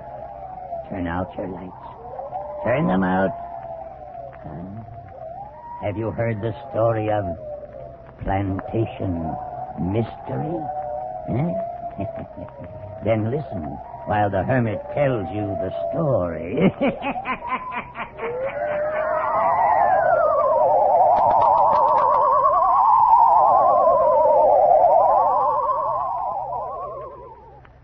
It doesn't matter what I told you previously. I've changed my mind. That's what I can't understand, Mr. Grenfell. What can't you understand? You promised that if I would bring my family and come to this plantation with you, I should share in half the profits. And why should you share in half of them? Haven't I worked hard, Mr. Grenfell?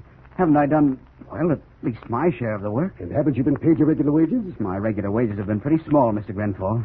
Not much more than we paid the natives. I'll not discuss the matter with you any further. But you've got to listen to me. It isn't only myself I'm thinking Don't of. give me a story about it being your family that is suffering. Oh, not suffering exactly. But my wife hasn't been happy here on Cook's Island. She wants to go back to the state. I see. So if I gave you a share in the banana crop, the coconut crop, and the copra, you'd leave the island. No, sir. I wouldn't leave. I'd let Ruth take the children and return to her folks and home for a year. But unless you pay me my share, I can't do that. I'm too busy today to listen anymore. When I came here with you, this plantation was all run down, Mr. Grenfell. Needed so many repairs. First, the natives didn't want to work here. They said the place was haunted. I got them over that. Well, you never treated me like this when we worked together in New York. I've stood enough from you. Enough of your sobbing. I lost a fortune in the States, didn't I? Yes, you did, Mr. Grenfell. And when you lost everything, I did too. My great-grandfather Grenfell owned this land here on Cook's Island. I borrowed money to get us transported here. Didn't I borrow money for machinery, tractors, equipment? Yes. Now it looks as if I may make another fortune here on the plantation. So now you want to share in my good luck. Want half of all I make. I told you, Tom Whitney, it's impossible. Haven't I helped you to earn it? I've stood enough. Now get out. You hear me? Get out. I signed no papers telling you I'd give you half. You have nothing on me. You don't like my decision, then quit working for me. But I don't want to do that. All right, stay. Stay and accept your regular wages. But right now, get out of my sight. You just don't seem like yourself. Get out! That's the door. Use it. Stay away from me until you can take my orders and obey them. No one is going to dictate to me. Phil, what the world's wrong? And you keep away from me, too. I'll not do anything of the kind. You were having words with Tom Whitney. Yes, I was, if it's any of your business. Sit down, Phil. You're shaking. You're white. You shouldn't get so angry. I've had all I can stand today. Well, what's the trouble? Myrna, because you're my wife, you don't have to know everything. What has come over you lately? Nothing. There's something wrong, Phil. I've noticed it. You've noticed what? How strangely you act. How unlike yourself. And why should you fight with Tom with me? He's been so grand to us since we came here to the island. I don't want to talk about it. Phil, I've been thinking that you ought to give Tom and Ruth better accommodations. Oh, you have you? Yes. That house of theirs is no better than the ones the natives live in. And with their 3 children, it isn't fair. I suppose you'd like to take them into this house and live with us. Well, yes, it's so large we could all live here. I'll do nothing of the kind. Give him too much power and the native will think he's the owner here, not me. What does it matter what the natives think? It matters a lot. For some reason which I don't know, there's been a story passed down to these natives concerning great-grandfather Grenfell. I know. Kulu's intimated it. Of course he has. I have to keep power over them, or they might not work for me. Let them think I'm afraid of anybody, and they quit. Now, you see, I know how to run my business.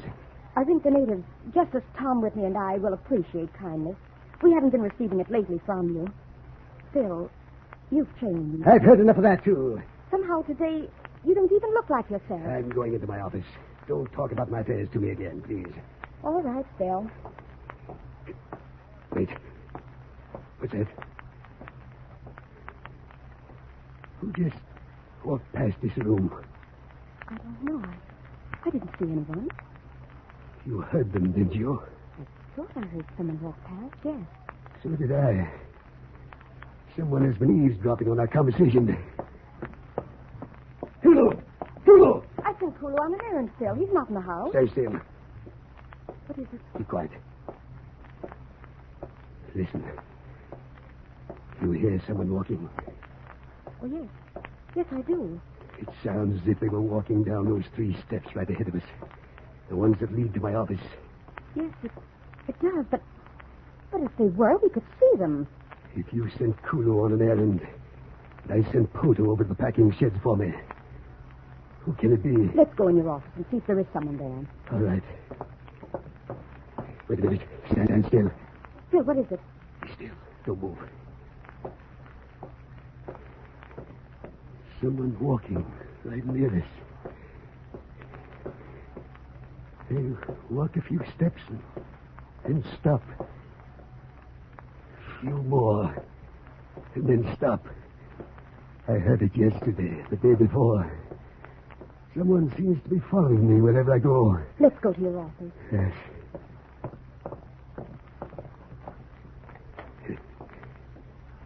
Well, there isn't anyone in here. No. No, it must have been our imaginations. Phil. Hey. Look, the door. The door. It's swung shut slowly all by itself. As if someone's unseen hand was gradually closing it. Listen. That's walking. Someone is still moving outside. And a laugh. An awful laugh. I'm going to find out what this is all about. What's wrong? Can't you open it? No. It doesn't seem to be locked. But it seems as if someone is holding this door. I can't pull it open. I'll help you, Phil. Someone is holding it. Sure they are. Kulu, is it you? Let us out the door. Poto, is it you? Let us out. Well, certainly they wouldn't hold the door against us. It's someone with tremendous strength. Someone is trying to play tricks on me. I'll fix them. Oh, Phil. Wait. Look. Why, it just opened. As easy as anything. They're walking again. So close to us, we could reach out and touch whoever it is.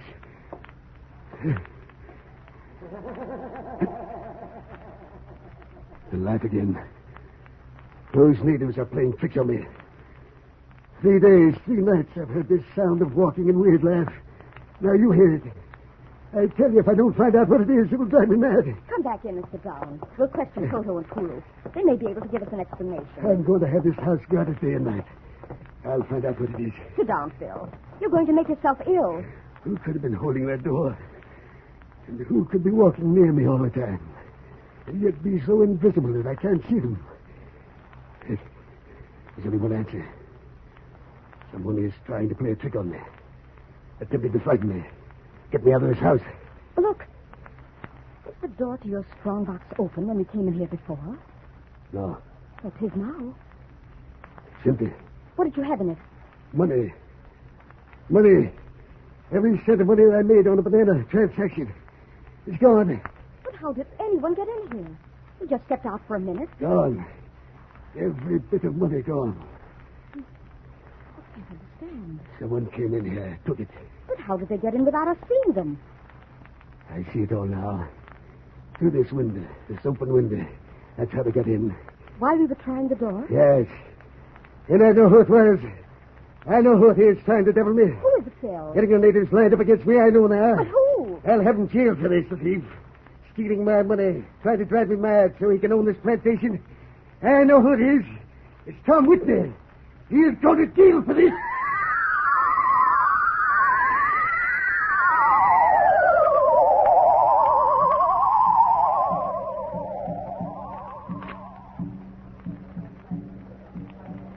What's wrong with the natives tonight, Kulu? They mad. Very mad. Why, Kulu? They no like Massa Grenfell. But tell me why, Kulu. Or put Massa Whitney in Plantation jail.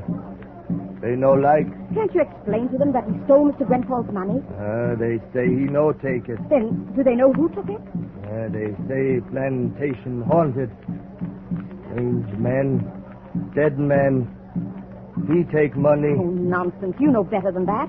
How could some dead person take money? Kulu no say. Plantation haunted. Kulu father, he tells story to him. That's silly. Can't you get the natives to stop beating drums and that horrible chanting? Oh, Kulu no stop him. Where's Toto? He with others. He say he no work this house. Kulu go too. Strange sound. Strange walk-in house. Kulu hear it. But you can't leave me, Kulu. Please ask the natives to stop. They stop. Maybe you take boss man out jail. But Mr. Grenfell won't do that, Kulu. He thinks Mr. Whitney is guilty. He thinks he's hidden the money away. Kulu say no. Native workers say no. They all go. Well, let them leave then. Somebody come in darkness. Yes, I see coming this way. Oh, it's Ruth. Good evening. Good evening, Ruth. Come up on the porch. Kulu, you tell the natives to disperse. Get away from this house. Kulu, go tell what Lady House say. Sit down, Ruth. Where's Mr. Grenfell, Miller? He's sitting in his office. Do you suppose it will do any good to talk to him? I don't know, Ruth. You know Tom is innocent. You know he wouldn't take money. I don't know what to say. Tom and Phil had an argument the day it was stolen. I know. Tom came right over to our quarters and told me about it. He was right there at the time the money was stolen. Myrna, you know I don't lie. I've tried to talk to Phil, but it isn't any use. Tom wouldn't take anything that didn't belong to him. But he thought Phil had mistreated him. Oh, Ruth, why don't those natives stop that horrible beating of the drums? They won't. Not as long as Mr. Grenfell keeps Tom in prison. They're in sympathy with him. And it only causes more trouble. But Phil says that he won't let them dictate to him. He thinks they want to drive him off the plantation. Myrna, I'm going in and plead with your husband. He can't mistreat Tom this way. They've been friends for years. You can go talk with him, Ruth, but I can't promise that it'll do any good. Tom says he can keep him there forever, as long as he's innocent. But I can't have this happen. I hope you can get him to change his mind. Oh, wait. Who was that, Myrna? Where's Phil? It's coming from his office. Hurry. We're coming, Phil. We're coming. Mr. Grenfell, what is it? What happened? Water. Get me water. You stay with him, Ruth. I'll go get the water. What happened? What is it? He almost got me. Almost killed me. Who did? What happened? Oh, water. Tell her to hurry. I'm choking. She'll be here in just a moment. What? Mr. Grenfell, there are huge red marks on your neck. Yes, he almost killed me. Almost killed me. Here, drink this. Oh. Look at his neck, Myrna. He says someone tried to kill him. Oh, Phil! I'll find out what this is. I'll find out. Can you tell us what happened? I don't know exactly. I was sitting here at my desk, adding up my accounts. But all of a sudden, I heard that walking we heard the other day. Yes? It was right outside this room. But I didn't move. I thought perhaps I could catch whoever it was. So I sat perfectly still. Blew out my light. Yes, Phil? While I was sitting here, perfectly still, I heard the walking.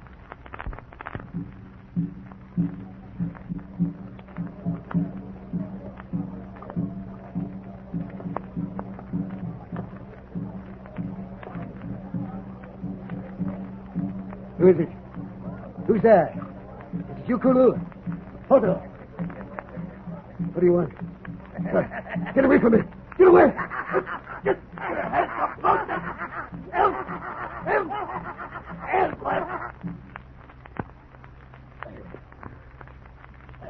tried to get you to hear me. But the ladies were making so much noise outside you didn't come. We heard you call for help. Yes, we came immediately. It seemed as if you would never come. But whoever it was left as suddenly as they came in. We didn't see anyone, Phil. You see, Mr. Grenfell, it must be the same person who took your money. You see, it wasn't Tom. He's in jail. Oh, we've got to get away from this plantation. We've got to. It may not have been your husband, Mrs. Whitney. But he's hired someone to kill me. You know he wouldn't do such a thing. I don't know anything of the kind. But this I do know.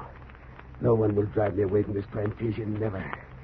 And when I find out who it is that's trying to make away with me, when I find out who is working for Tom with me, I'll have them both killed. Both of them. I'd like again. You hear that? Someone walking outside this room. Again. Yeah, again. That'll get to me stag. There's something white standing there in the doorway. I'll stop this. Will! I'll stop whoever it is. Don't you Stop cry it, like man. that! Stop! Trying to kill me.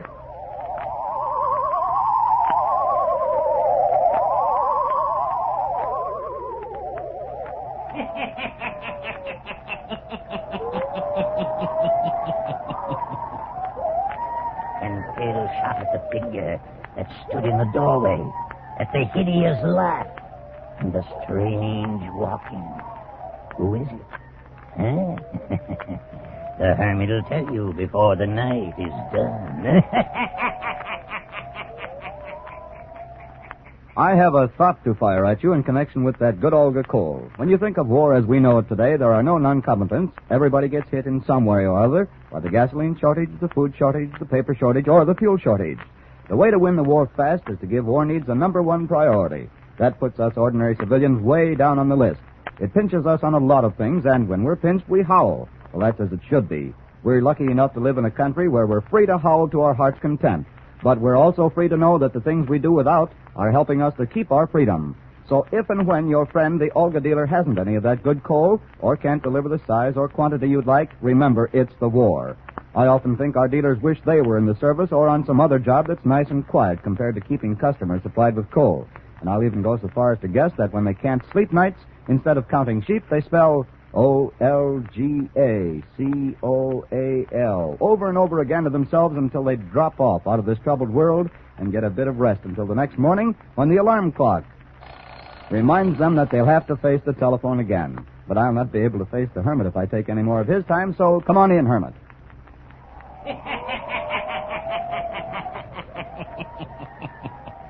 And Phil accuses Poto of working for Whitney, jails him, lets it be known that he's going to get rid of him. And then, a few nights later... Kulu, where are you going? Kulu, you can't leave me all alone with Mr. Grenfell. He's ill. Kulu, leave house. Where are all the natives? Where'd they gone? Native meet top volcano hill. Kulu, go to. Don't you understand? Mr. Grenfell is ill. I can't be here alone with him. Kulu, come back. Maybe. You mustn't take sides with the natives. You know Poto was found lurking near the rear of the house. You know he tried to kill Mr. Grenfell. I go now. Please hurry back. Maybe come back later. Go now.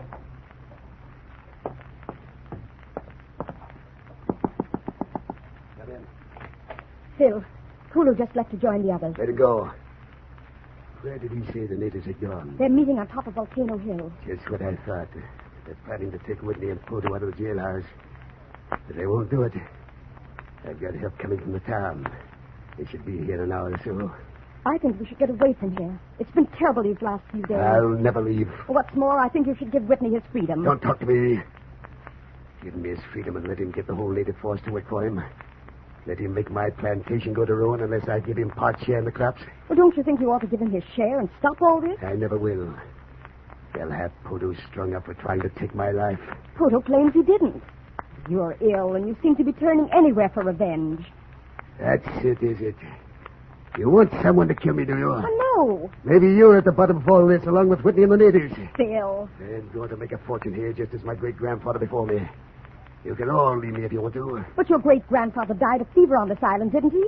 What good did all the money do him? He left a fortune for my father's father, didn't he? Yes, and your grandfather was smart enough to get out of this country. I'll leave, too.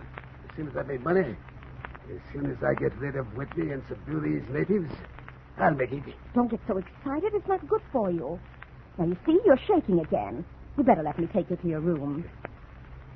All right, I'll go. As soon as the authorities come from town, tell them to guard this house night and day. I will. Now come to your room and go to bed. You're so weak. Here, lean on me. Yes. I'll be all right. If I could only get Poto to confess that it was he who tried to kill me. Well, you aren't sure, are you? I'll never be sure. But someone tried to do away with me. It's all been so strange, so weird. Light the light. All right. Get me upset again and I won't be able to sleep. Oh, now I've forgotten your medicine. What I've never been able to figure out was if it was Poto standing there the night I shot it, why didn't I hit him? I don't know.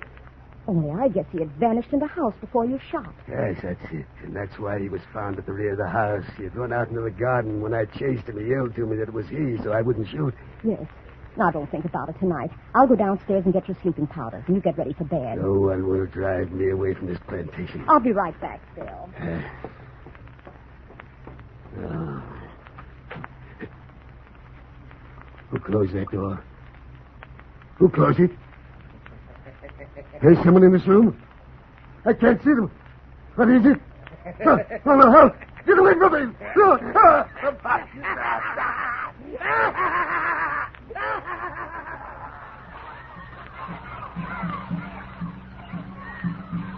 Bill, the natives are coming this way with lighted torches. They're coming straight for this house.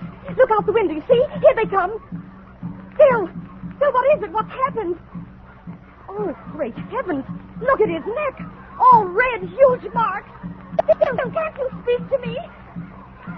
They're setting fire to the house. Help! Stop! My husband! Help!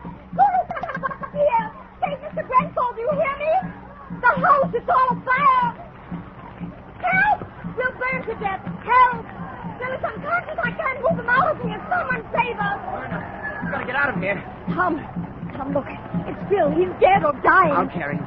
You get out of here as fast as you can. Here, wrap this blanket around you. Go by the back stairs. Oh, Tom, why are they burning our house? Never mind. Get out of here. The natives have gone mad.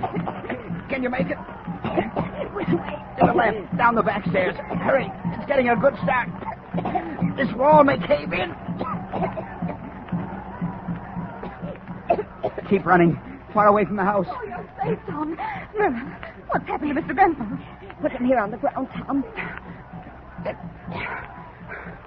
Phil. Was he overcome? No. It's worse than that. I found him in his room unconscious. Huge marks on his throat. Phil. Mr. Grenfell. What is it, Tom? What is it? It's all over, man. Phil is dead.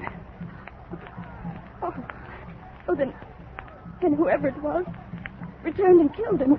What native could it be? They were all together. Yes. Kulu came just a few minutes ago with a crowd of natives to get me and Poto out of jail. They killed him. And they're burning our house to the ground. House all gone. Kulu, look. Mr. Grenfell. Someone killed him. What native is responsible for this, Kulu? Native no kill him. House, bad house, gone now. Strange men no haunt house no more. Kulu, you stay with the girls. You'll find out in the morning what he means. I'm going to stop the natives and keep the fire from spreading to the sheds. Oh, Ruth! Please, God.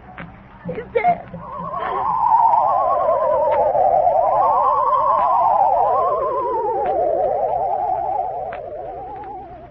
They found this old box hidden under the floor of the room Mr. Grenfell used for an office. Did you read all the letters, Tom? And everything it says? Yes, I took the liberty of reading them before I brought them to you to read. I finished reading them. So Phil's great-grandfather outdid a man of his rightful share to plant the plantation? According to the letters, yes. And the man committed suicide after he wrote the letter to old Mr. Grenfell, telling him he would haunt this plantation? Yes. And in the diary left by the great-grandfather Grenfell, he speaks of hearing strange footsteps, like you told Ruth and me about last night. Well, why had Phil's father never told him of this? I think because Phil's great-grandfather died a strange death out here. And instead of destroying his letters and diary, the old man must have buried them. I don't think Phil's father or his grandfather ever knew what occurred. That's why they left this property, though, and came east? Yes. Of course, the natives have always said this was haunted land. Then Phil tried to cheat you.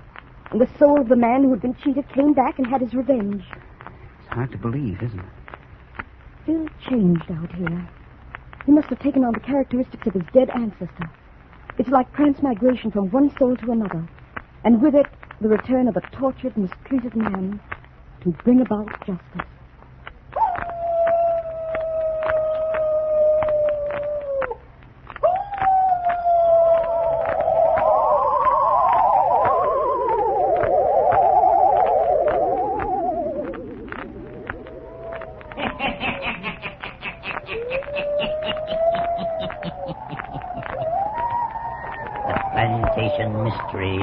is solved. A haunted soul did return for revenge. Yes. Turn on your lights. Turn them on. You just listened to the 410th story by the Hermit, made possible through the courtesy of the Carter Coal Company, producer of Olga Coal and your friend, the Olga Coal dealer.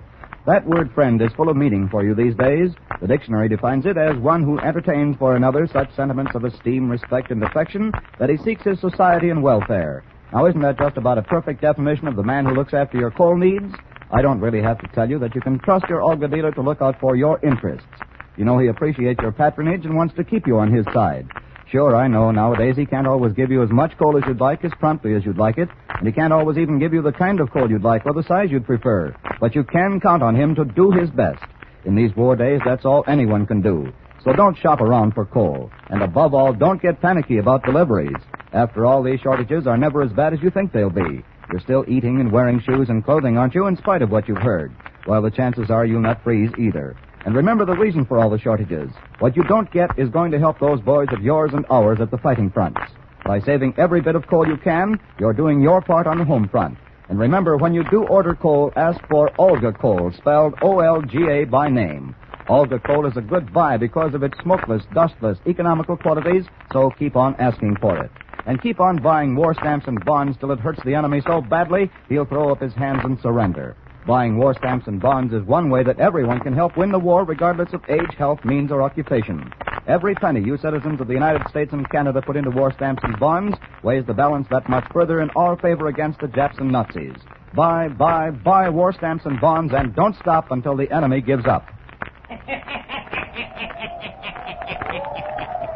And the Hermit has more stories for you. Listen in again next week for my hounds howling.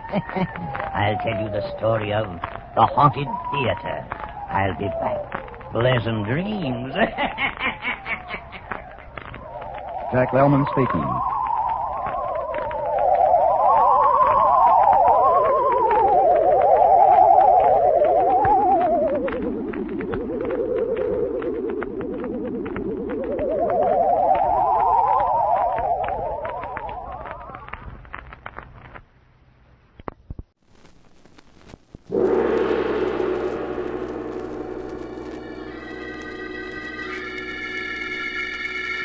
The Sealed Book.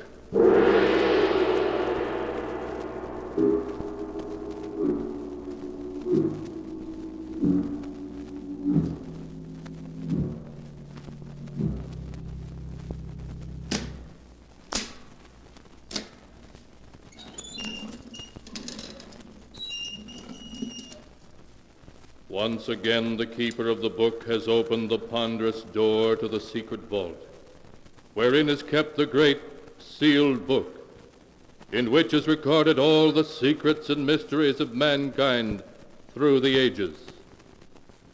Here are tales of every kind, tales of murder, of madness, of dark deeds strange and terrible beyond all belief.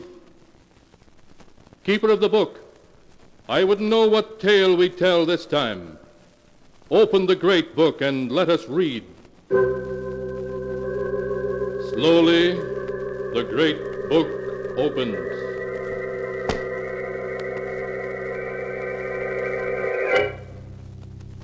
One by one, the keeper of the book turns the pages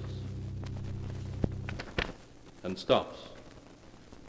Ah, the strange story of a beautiful woman whose jealousy was so great that even the grave could not give her peace. A tale called Death at Stormhouse.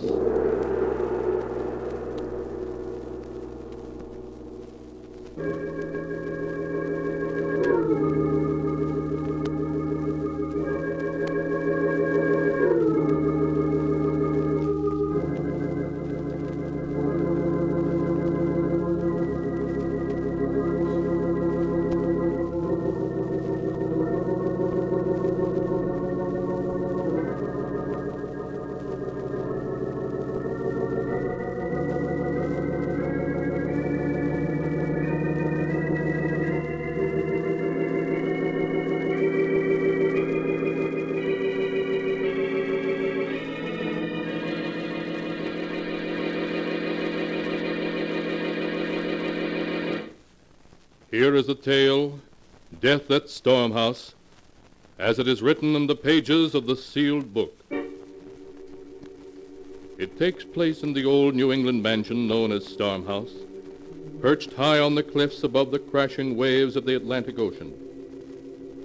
In her bedroom, Lizette Lester, young and beautiful mistress of Storm House, lies desperately ill, listening to the storm that is raging outside as her husband and Dr. Warren, their lifelong friend, hover over her. John. John. Yes, Lizette. John, open the window. I want to hear the storm. I want to hear the thunder crash and the wind scream. I'll open it, John. You stay with Lizette. Thank you, Howard.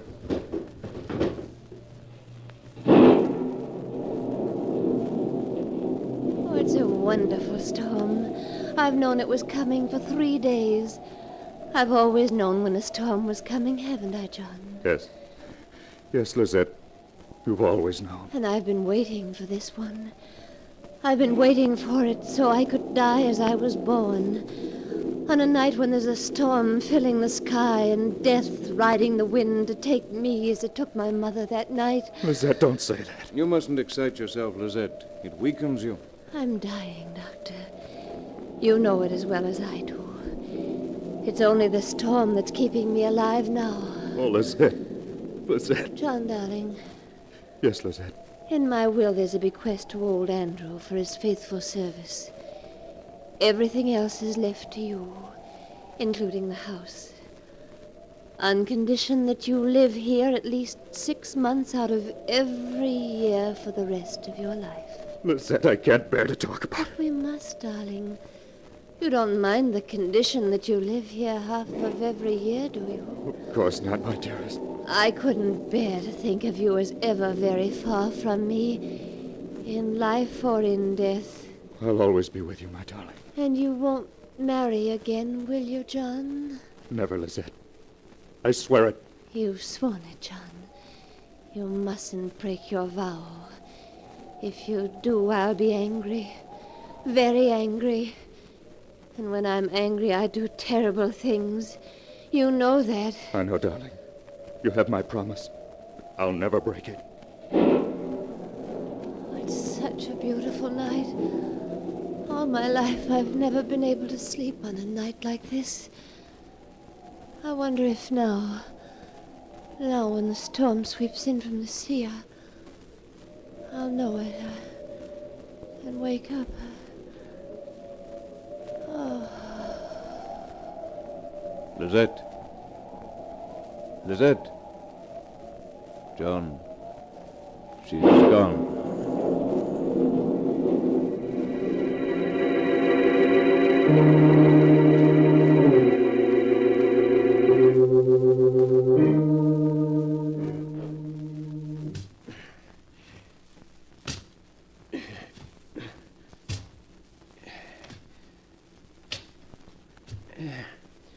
There. It's done, Mr. John. I couldn't want better if it was myself buried down there in the ground. Thank you, Andrew. I'll put the tools away now. Call me if you want me. I can't believe it's Lizette we've buried here, Howard. Somehow she seems still alive. She loved living so. It's a beautiful spot here on the edge of the cliff. She made me promise she should be buried here, where she could watch the storms come in from the sea, hear the waves beating on the rocks below. John, do you mind if I speak personally to you? Why should I? You're my best friend. My only one, in fact. That's one of the things I wanted to talk about. In the 3 years since you married, you haven't painted a single picture. No. No, I haven't. I've started some, but there was always something Lizette wanted to do. For 3 years you've been cooped up here, seeing no one. You might as well have been in prison. You should get away for a while now. Why don't you spend the winter in New York? Renew old friendship. Catch up on what's happening in painting. Yes, I'd like that. And there's another thing. Yes, Howard? The promise you made to Lizette. Promise? Oh, you mean not to marry again? Yes. You mustn't take it too seriously. You're too young to spend your life alone, grieving. Lizette wouldn't have made you promise if she had thought I don't know. It seemed to mean so much to her. Well, when Lizette was alive, it seemed quite impossible to me I should ever love another woman. But you will, and I'm sure Lizette would understand. I'll think about it, Howard. The truth is, just now I feel a little confused. Well, let time take care of the matter. But you will close up Storm House and try a few months in the city? Yes, I will. I'll come back in the spring. After all, I'm obligated to live here half the year. But I'll leave old Andrew in charge and spend the winter in New York.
And now to continue the story, as it is written in the sealed book.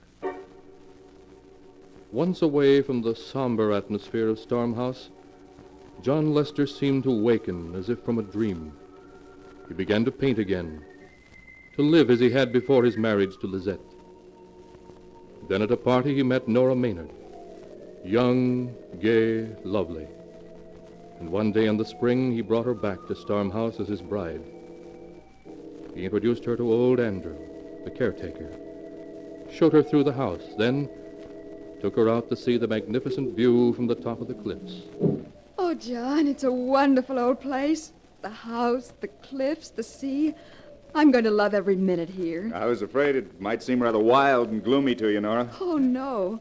Look, the clouds, the waves tossing as far as you can see, the ocean way down below us. It's magnificent. Yeah, it can be frightening, too, when a real storm comes sweeping in from the sea. John, what's that? Over there on that little point? It's Storm House's private burying ground. That grave you see is Lizette's. Lizette? Will you tell me more about her sometime, John? Yes, of course. Well, now we'd better go in. It's almost dark. All of a sudden, the wind seems to be rising. Oh, just 1 minute more. I want to tell Andrew to phone the village for groceries before the stores close. Well, you run in and tell him. I'll come in right away. Then don't be long. The wind's getting cold. Poor Lizette. I wonder what she was like.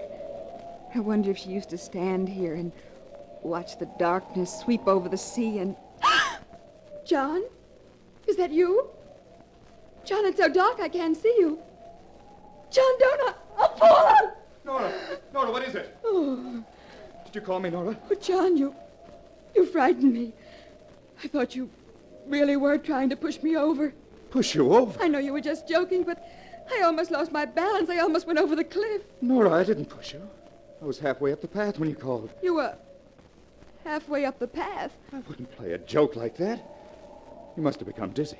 I suppose so. But I was sure I felt your hand push me. And then the wind seemed to force me toward the edge. It must have been the height. Made you lose your balance. Yes, of course. That was it. Darling, come inside now. You promise me you won't ever go close to the edge of the cliff again. Yes, let's go inside. And I promise, John, the cliff frightens me now.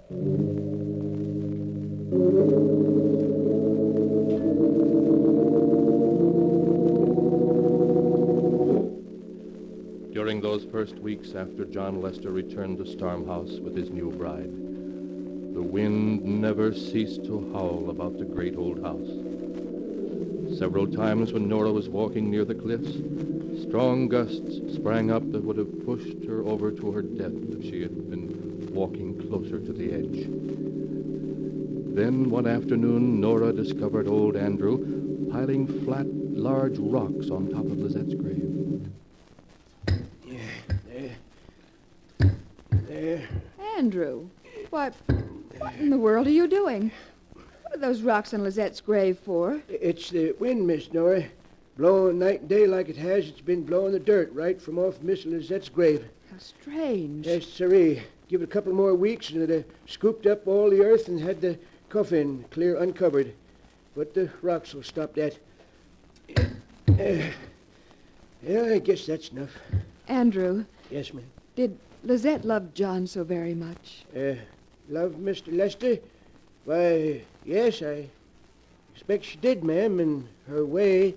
In her way? Excuse me, Miss Nora, I got to drive to town now for a package for Mr. Lester. Oh, his new paints from New York. He's been so impatient for them. Oh, Andrew. Yes, ma'am? That big stone vase on the upper terrace, right beside the steps. It's loose on its base. I saw it swaying yesterday as if it were going to fall over into the garden. Please fix it, will you? As soon as I get back from town, ma'am. Thank you, Andrew. You know that Dr. Warren's staying for dinner? Yes, Mr. Lester told me. Oh, well, I promised to meet him in the garden at 4. Be sure to fix the vase, Andrew.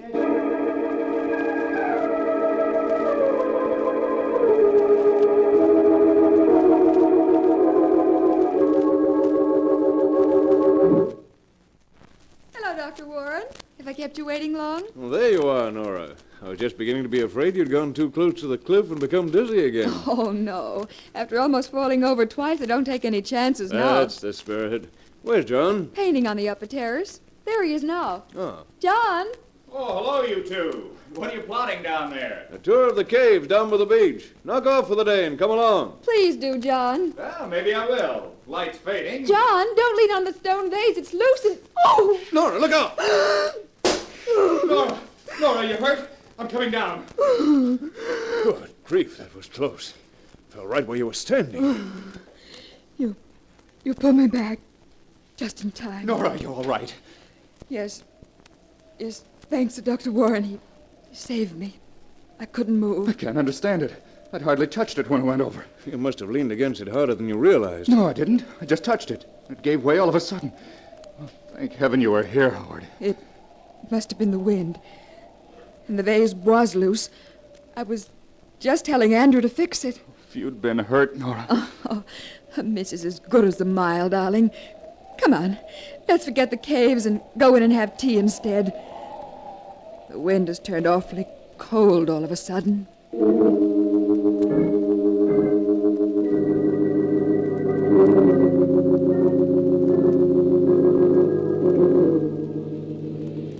Listen to that confounded wind.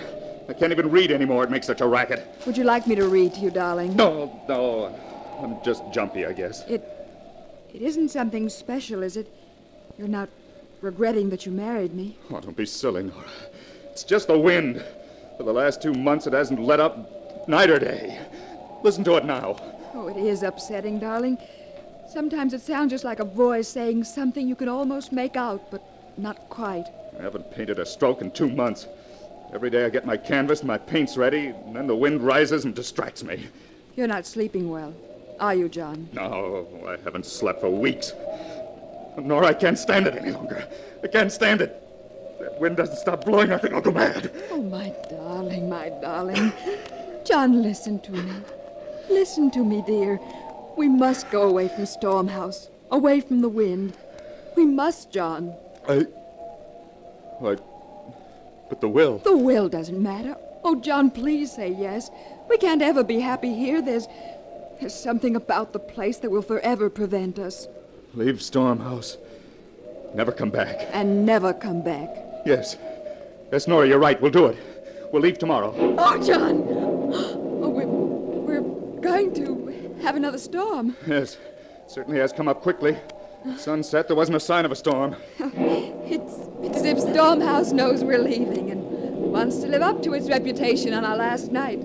Well, darling, I think I'll go to bed and dream about leaving here tomorrow.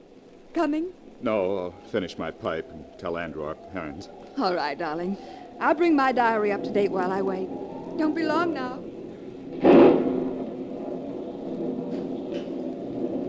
Mr. John!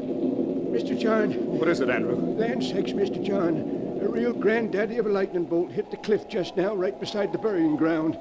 It opened up a big crack in the earth, running right across her grave. Her grave? Lizette's?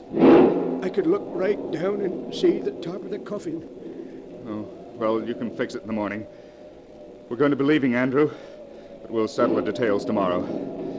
Better turn in now. I'll do the same. All right, Mr. John. Sure is a humdinger of a storm.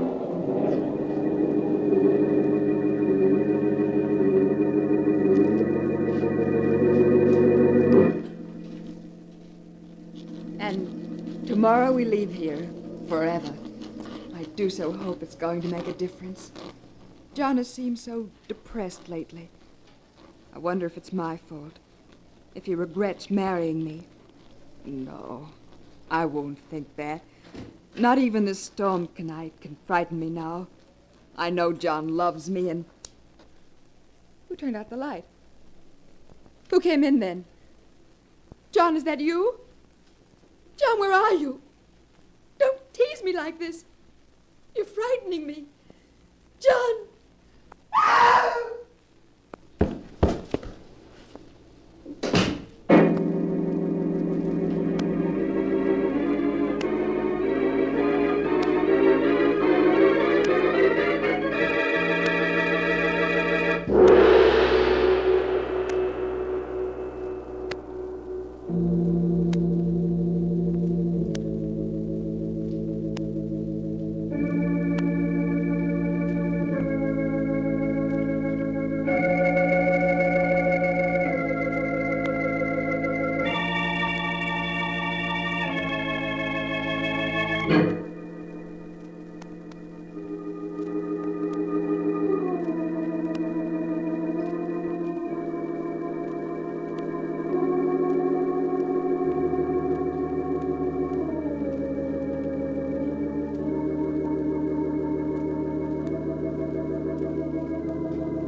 Now to continue the story, as it is written in the sealed book.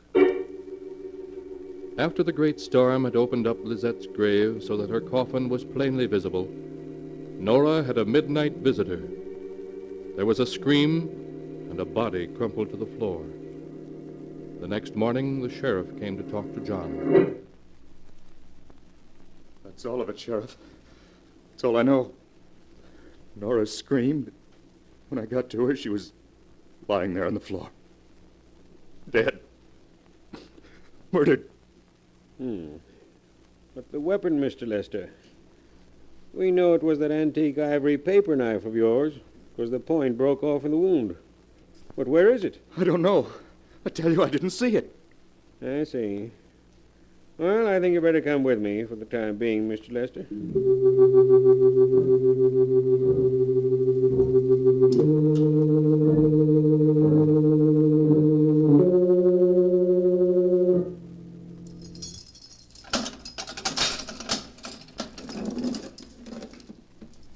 prisoner, Doctor. You can see him for 15 minutes. Oh, Howard, thank heaven you've come. John, how are you? How am I? I don't know. I don't care. Howard, have they caught Nora's murderer? They still think you did it. I gather that they did. And the ivory knife hasn't been found? Nowhere. And we've searched every inch. John, think. I know when you found Nora, you were shocked and dazed. But the knife, surely you saw it. Surely you drew it from the wound, put it down somewhere. You must have. I've tried to think, Howard. I'm sure I'm right. There was no knife. Only Nora, crumpled beside her writing desk. The blood staining her nightdress. The wind screaming outside as if in triumph. I understand. I know you didn't murder Nora. I don't know how we're going to convince the world. Is it as bad as that? As bad as that. If only the knife had been found, it could have been suicide then. But the knife is gone, and you testify that Andrew is innocent. So, as there wasn't any other living soul but yourself in the house that night... I see. Well, I've told them all I can. I don't know how the knife could have disappeared. There's nothing more I can do. Even though they hang me.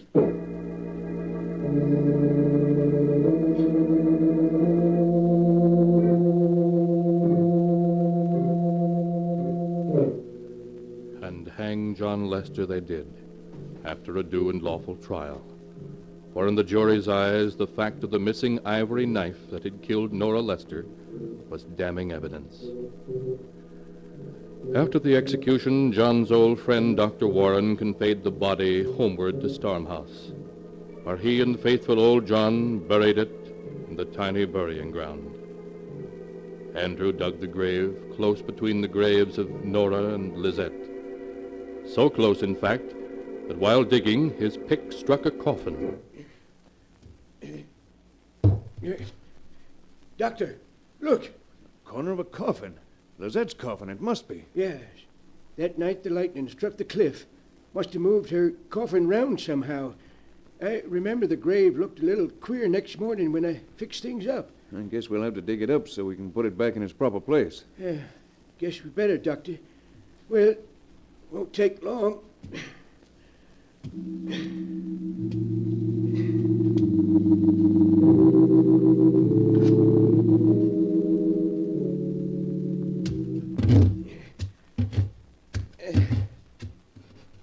There, Doctor. Guess that does it all right. Good. Now we'll just slide the coffin back into its place. You've made plenty of room. Dr. Warren. What is it, Andrew? The lid of this coffin's been tampered with. Tampered with? But that's impossible. Come take a look, Doctor. You'll see I'm right. I guess I'd better. Stand aside, Andrew. Yes. Now, just what do you mean? Look, Doctor. All along both sides and this end. The screws. They're all loose. Yes. They've been pulled out of the wood when someone lifted the lid. This coffin's been forced open. That's right, Doctor. Only, look, how was it forced open? There's no tool marks on the wood. No tool marks. Then whoever did this just didn't leave any. Andrew, we've got to look inside and see why Lizette's coffin was molested. Maybe we'd better leave it just as it is, Doctor. We can't do that. Here, put your pick under the edge and the lid. That's it. Now, lift. Well, if you say so. Easy does it. There. It's loose. Now, we'll see what... I told you. I told you we shouldn't open it.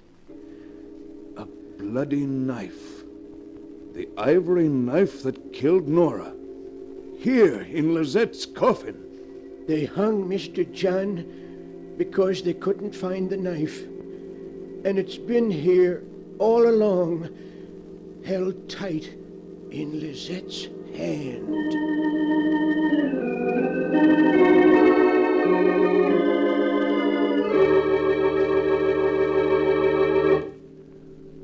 So it was beautiful Lizette who killed Nora. Lizette, whose jealousy was so great that it reached back from behind the veil of death. And it was Lizette who took the knife of murder back into her grave with her, so that John, too, would suffer her vengeance. Or was it? Was there some other answer? You must decide that for yourself, for the sealed book does not say. You have heard the story in all its strangeness, just as it is written here.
And now, keeper of the book, before you close the great book, show us the tale we tell next time. This one? Ah, yes. Why, this is amazing. It's a tale of a man who killed, a corpse that laughed, and a murder victim who died twice. A tale called The Accusing Corpse.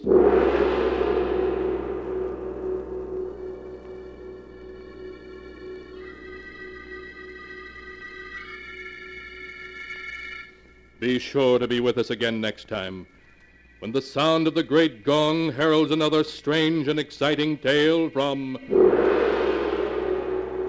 The Sealed Book.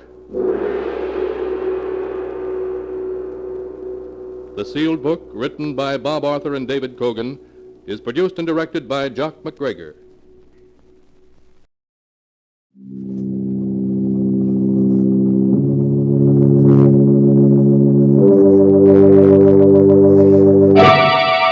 Lipton Tea and Lipton Soups present Inner Sanctum Mysteries.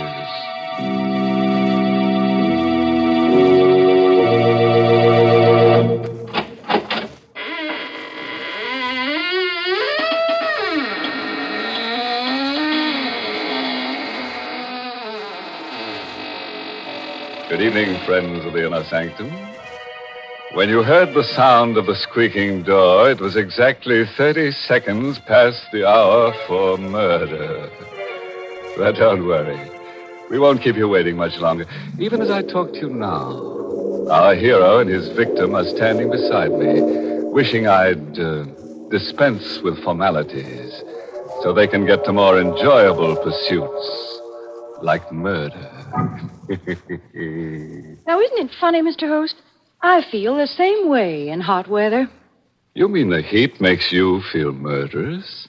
Now, this doesn't sound like our Mary. Please don't misunderstand me, Mr. Host. I mean the heat makes me want to dispense with formalities so I can get to more enjoyable pursuits, like serving myself and my friends tall, cooling glasses of iced Lipton tea in my backyard under the trees. What grand iced tea Lipton's makes. So gloriously full-bodied, so full of zip. And it's that brisk Lipton flavor that does it. A flavor that's never flat, but always spirited and satisfying.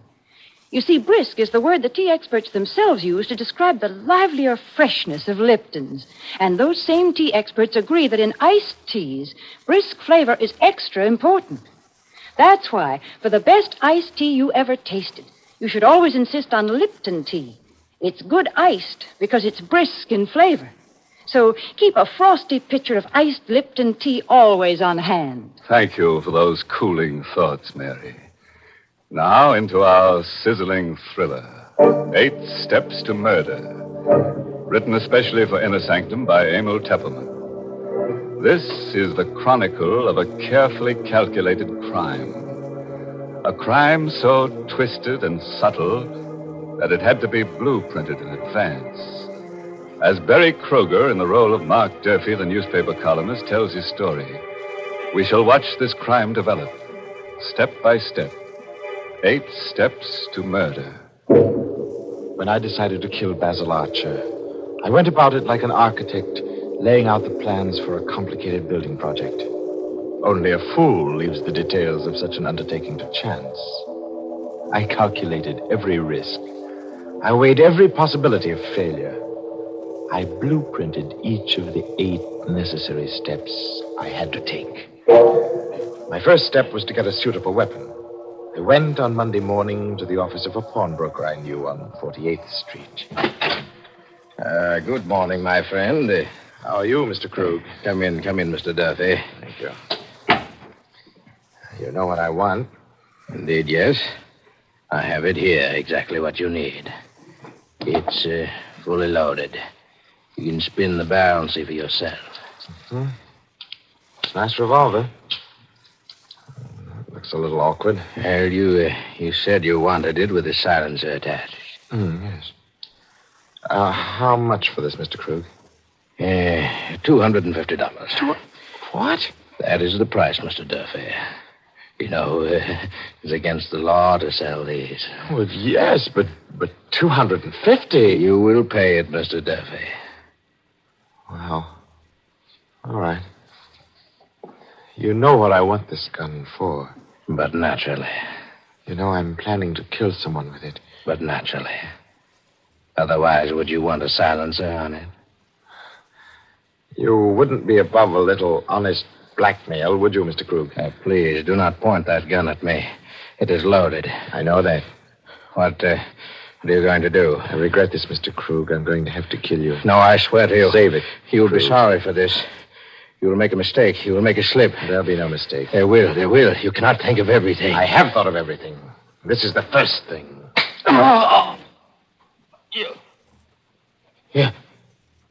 You cannot think of everything. I left Krug's body where it lay and put the silenced revolver in my inside pocket and stepped out into the air. I stopped, stuck still. The rain suddenly coming down in buckets. I hadn't counted on it starting to rain.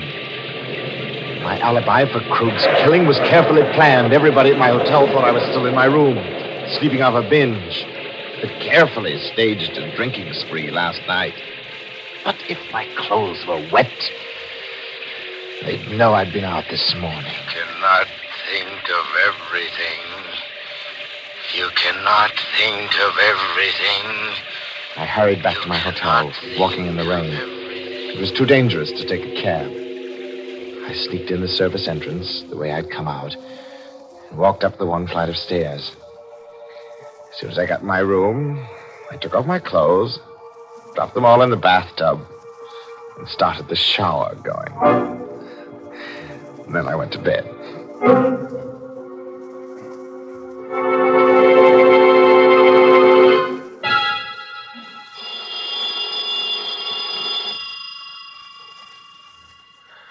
About noontime, when the phone rang, I knew it was the clerk downstairs calling, because I'd left a call for 12. I let the phone ring. That was step number 2.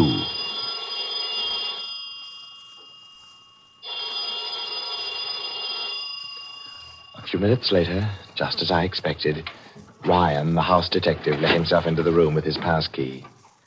I pretended to be asleep, dead to the world. All the cockeyed shenanigans. Boy, what a load he must have taken on last night. I heard Ryan go into the bathroom where the shower was still running, and then come out, muttering, and approach the bed. Wake up, Mr. Duffy.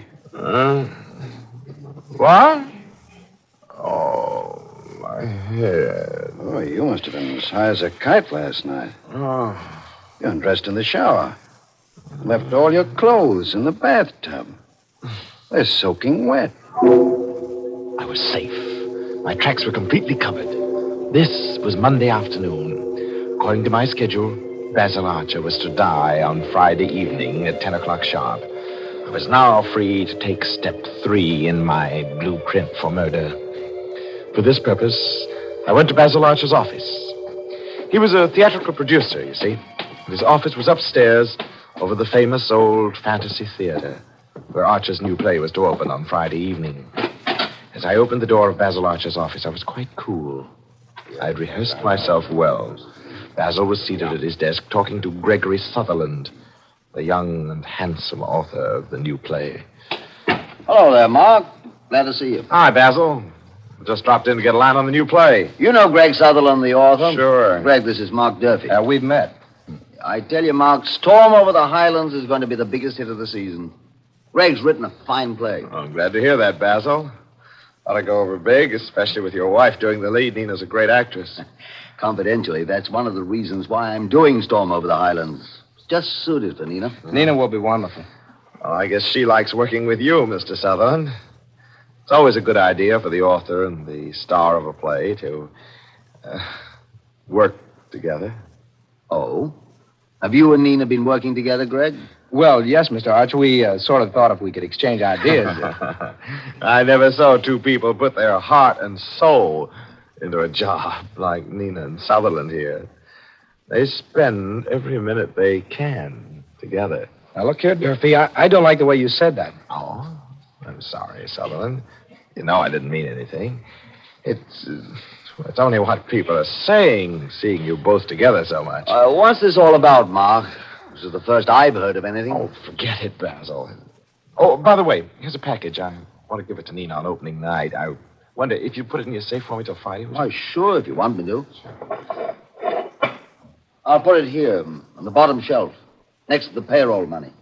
Come in Friday evening during the first intermission, and I'll get it out for you. Fine. Are those all packages of money on the bottom shelf? Yes, over 100,000 in there. Receipts from my other shows. There you are, Mark. All safely locked up. What kind of a present is it? I'd rather keep that a secret till Friday.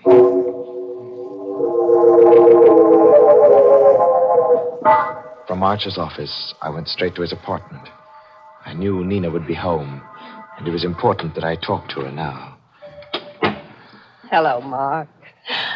I've been wondering if you'd come today. Well, I told you I would, Nina. I've waited so long. Darling. Oh, Mark, how long will it be now? How much longer? Only till Friday, darling. After Friday, you'll be free of him forever. And then you and I...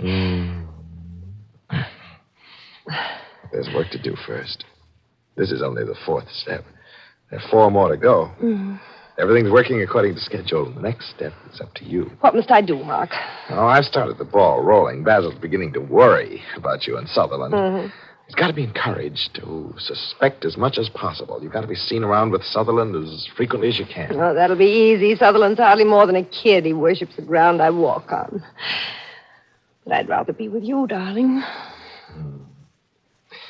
There's 5 days more, Nina. And then we can be together. Always.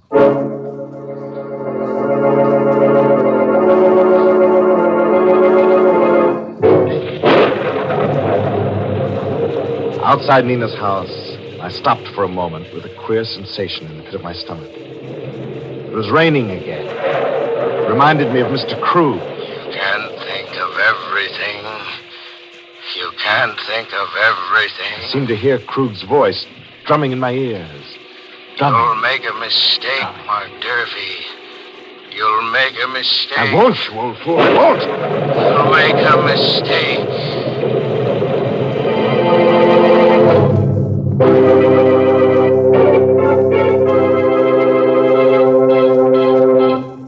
Oh, poor Krug.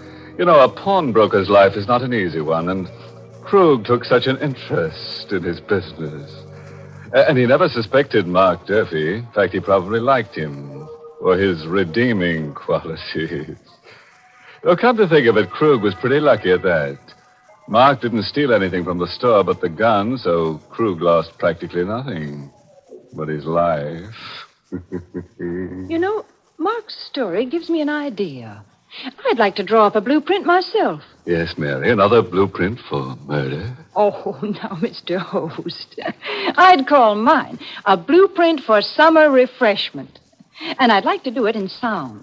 First, I'd start with the creak of porch rockers on shaded summer streets and the murmur of backyard gardeners in the lilac dust. And with the teensters home from school, there'd have to be some sweet swing music, of course. And just to make my blueprint of summer sounds complete, you'd hear the tinkle of ice in tall, cool glasses. Glasses of refreshing iced Lipton tea. Yes, iced Lipton tea just goes with summertime fun and enjoyment. Lipton's has such a wide-awake flavor. The whole family will love it. And that flavor, folks, is brisk. Yes, that's the secret. Lipton's brisk flavor is what makes iced Lipton tea taste extra good. So for a delightful treat to beat the heat, serve iced tea. And for the best iced tea ever, insist on Lipton tea. Brisk flavor, never flat. Couldn't have done better myself, Mary. But now let's catch up with our architect of murder. If Mark Durfee's blueprint works out according to schedule, our death rate should go up sharply to about 1 per person. Let's see. He should be up to his 5th step by now, shouldn't he? Tuesday was a clear day without rain. I felt better. I knew now that I couldn't make a mistake. In 4 days, Basil Archer would die as planned. And now for the 5th step. An easy one for Mark Durfee because he's a newspaper columnist. It merely requires dictating a little item for his column into the dictaphone at his desk. Oh, there's a new play opening soon, which should be a huge success. If the author and the leading lady can do anything to make it click. They're working harder on it than the producer himself. It looks like they've clicked with each other, too.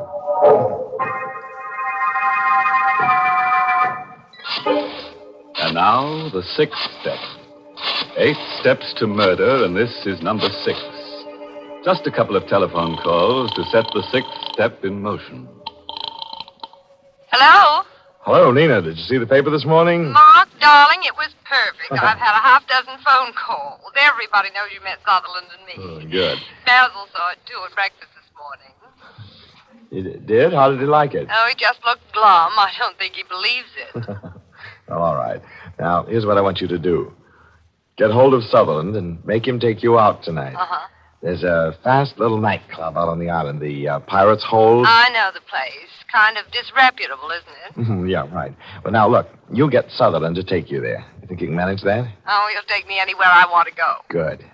Be sure to be there tonight about 10. I'll take care of the rest.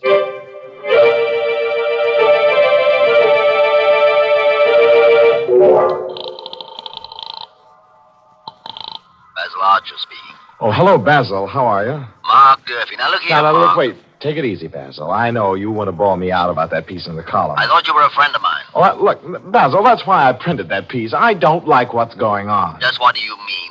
If Nina feels like working with the author of the play, she Sure, that's all right. But look, why keep things secret? What do you mean by that? Well, you ask Sutherland if he has any plans for tonight. I know what plans he has for tonight. He's going to stay home and work on some lines in the last scene. Oh, is that so? What are you hinting at, Mark? I'm hinting that you take a run out to the Pirate's Hold. You know where it is? Out on the island? And you'll see how hard Sutherland will be working on the last scene.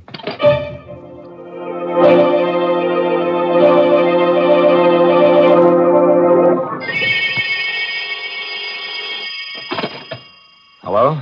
Mark, this is Nina. Oh, where are you? I'm calling from the Pirate's Hold. Basil was just here. Oh, God. Did he find you with Sutherland? Well, naturally, I did just what you told me to. I'm fine. Everything is set for tomorrow. You're sure everything will be all right? Oh, yes, quite sure. Now, this is what I want you to do tomorrow. Just before the show opens, you'll take sick. Oh. Basil will have to put in an understudy for you. Yes, I can do that all right. Then you'll dismiss the servant. Yes. Now, remember this clearly, Nina. You're going to be my alibi for the hour between 9 and 10. Understand? I understand, Mark. I'll be over at 9. But I'll leave a few minutes later by the back way. Only you'll swear that I stayed till a few minutes after 10. Is that clear? Yes, Mark. And good luck.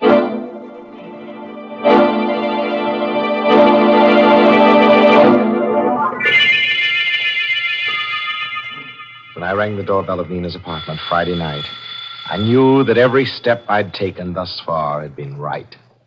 I couldn't fail. Mark, I was afraid you weren't coming. I was afraid something had gone wrong. Nothing's gone wrong. You sent the servants away? Yes, they're all gone. I'm alone. I can swear you were here till after 10. Good. How are you going to kill him? With this. A gun. What's that bulky-looking thing on it on the muzzle? It's a silencer, Nina. Oh.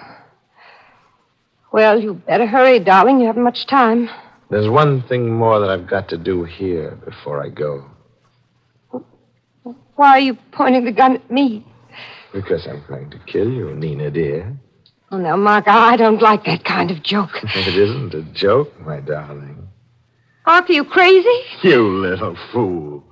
Did you think I'd go to all this trouble, planning this thing step by step? Did you think I was doing all of this for you? But I thought you loved me. You thought I was committing murder because I loved you? Oh, Nina, you're just another step in my blueprint. Now you've served your purpose, just like Krug. Krug was step 1, you're step 7. Mark!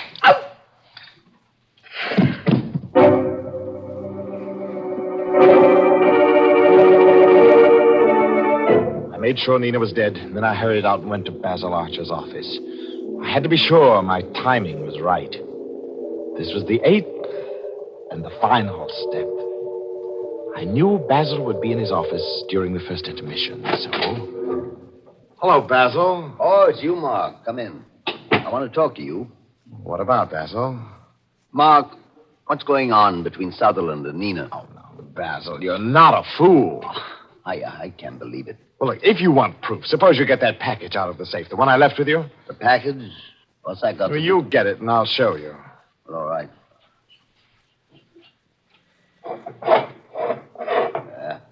Well, here's your package.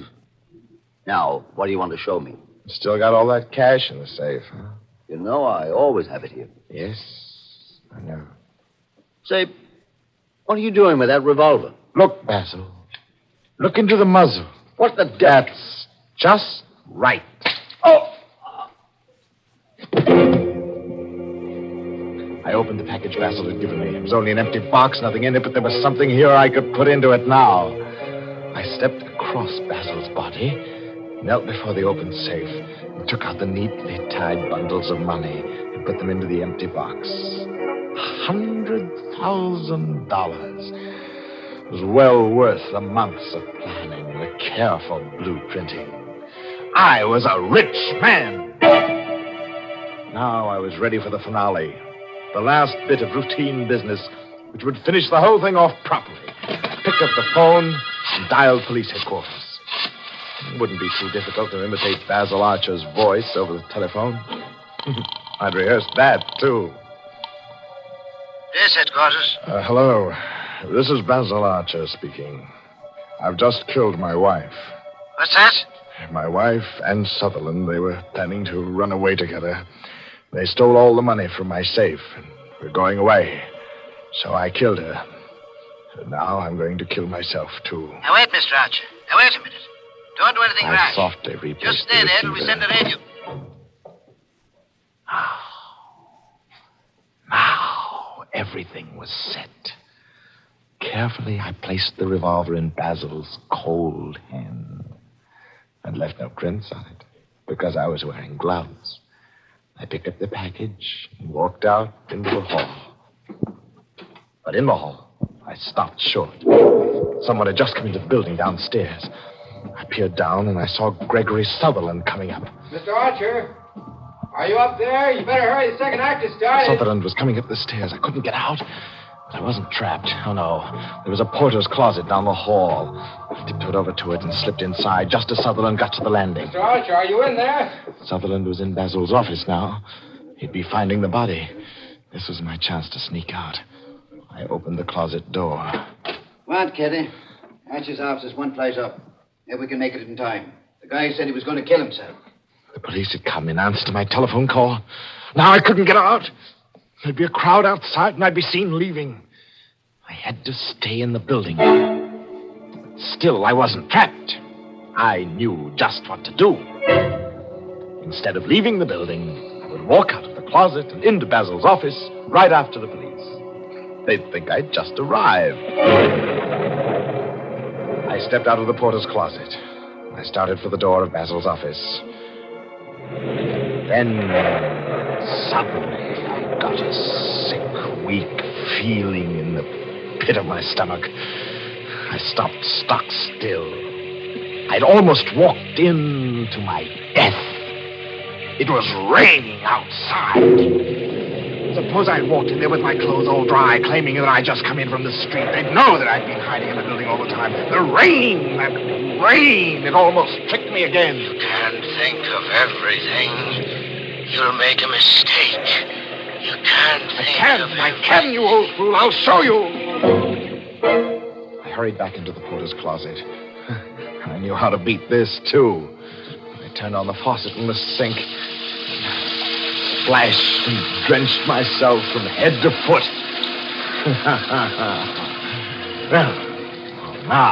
Now, I looked as if I'd just come in out of the rain. I stepped out of the closet, went down the hall, and entered Basil Archer's office, dripping wet. The two policemen were standing over Basil's body with Gregory Sutherland. They all looked up as I came in. Oh, hello, Mr. Durfee. Sorry about this. It's your friend, Basil Archer. Committed suicide. Oh, no. Oh, it's impossible, Sergeant Moran. Basil wouldn't do a thing like that. Why, who found him? I did, Mr. Durfee. I came to call him for the second act. Oh, this is terrible. It's like an open and shut case.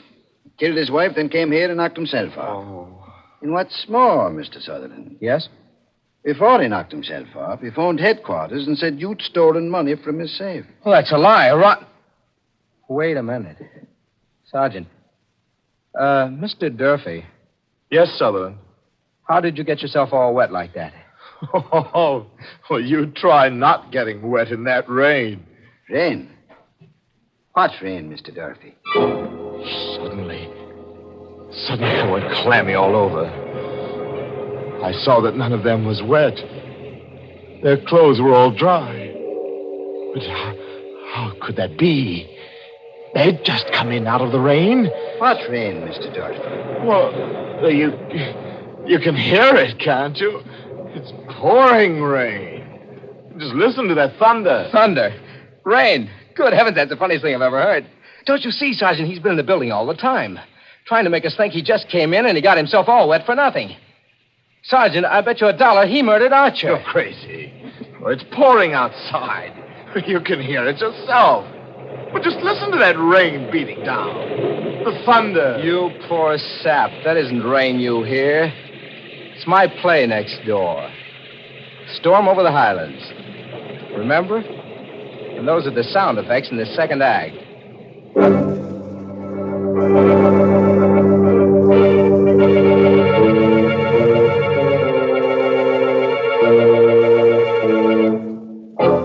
So, it looks like Mark Durfee was all wet. In fact, he got himself so soaking wet, he practically liquidated himself. But cheer up, I'm sure he won't spend more than 6 months in jail. And that wouldn't be so bad, would it? If they weren't going to execute him afterward. Poor Mark. If only someone had told him. Told him what, Mary? Well, look, Mark took 8 steps to get in the cooler when you really only have to take 1 step to get cool. Sure, just step down to the grocer's and get a large economical package of brisk Lipton tea. Then keep a pitcher of iced Lipton tea always on hand and help yourself to its cooling refreshment off and on throughout the day. That's all there is to it. And you'll find Lipton's makes perfect iced tea because Lipton's is never flat. It always tastes delightfully tangy and full-bodied. That's why this summer, when you want iced tea, you should be sure to use the tea with the brisk flavor. Ask your grocer tomorrow for Lipton's.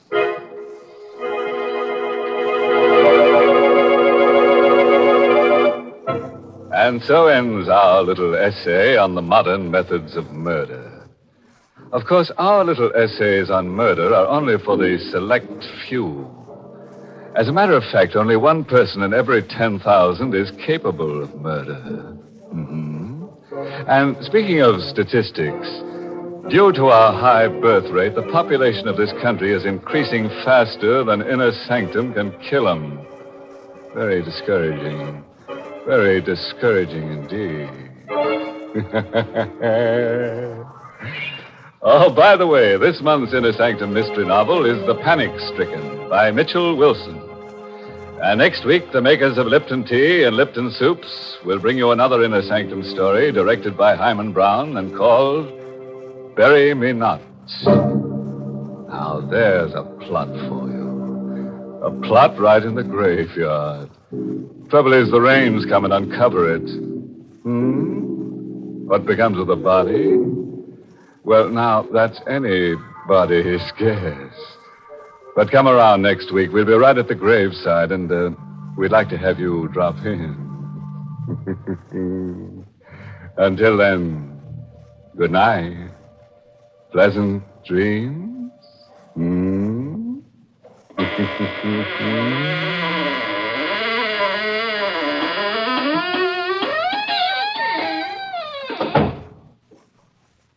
Now that summer's here, keep cool by keeping out of the kitchen. Serve Lipton's Noodle Soup. It's quick and easy to prepare and gives you a delicious soup in a jiffy with so much less work and trouble. It's the perfect hot dish to serve with cool summertime suppers because Lipton's is luscious noodle soup with real old-time chickeny flavor.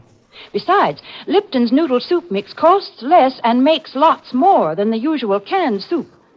Ask for it tomorrow, Lipton's Noodle Soup.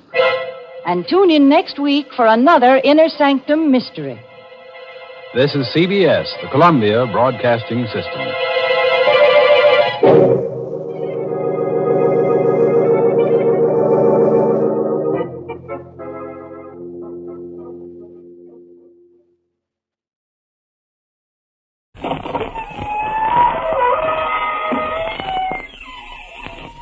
Good evening, friends of the Inner Sanctum. This is your host inviting you through the squeaking door to give you a peek at the latest style in murder and mayhem. Yes, Fred. The styles in crime change like anything else. You know, there's a new look to the corpses these days. Blood is running longer for the ladies. Stranglers report that the new long hairdo is ideal for garroting girls with their own treasures. Only one girl ghost I know of complained about the long dresses. She says that she's been wearing long sheets for years, and now no one can tell her from a human that she can't haunt people anymore. Isn't that terrible?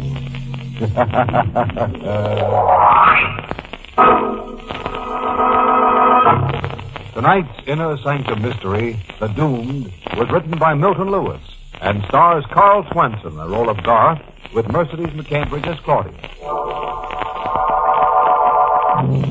All right, Francis. You know what's going to happen now, don't you?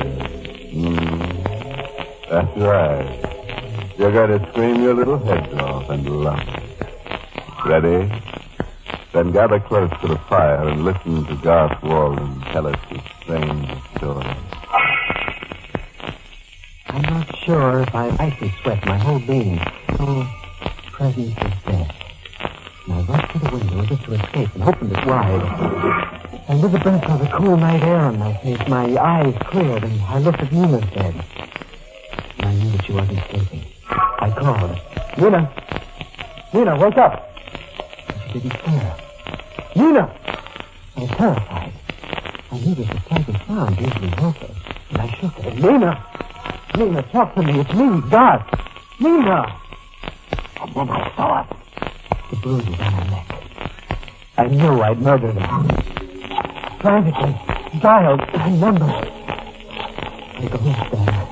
Her eyes were closed. She was still, so deathly still. Hello. Hello there. Lyman. Yes, this is Lyman Simmons. Who's calling? I'm sorry to wake you at an hour like this. Who is this? Garth Walden. Oh, what do you want, Garth? I'm in a terrible jam. Well, what's the matter? I murdered my wife. What? When? No? Just you. I don't know what to do. I need help desperately. She's lying there On the bed. Now get a grip on yourself and do exactly as I tell you. Yes. Get a suitcase. Pack some clothes. Yes. Pack your jewels. Take anything that's small and valuable. You hear me? Yes. When you leave, lock the door. Make sure of that. Yes, I will. Then come directly to my place. Don't take a cab. Walk. It's only a short distance. Yes, I understand. Don't let anyone see your face if you pass them on the street. Make sure no one sees you come into my house. Yes, I'll be careful. Remember everything I told you. I appreciate what you're doing, Lyman. Goodbye. Goodbye, guys.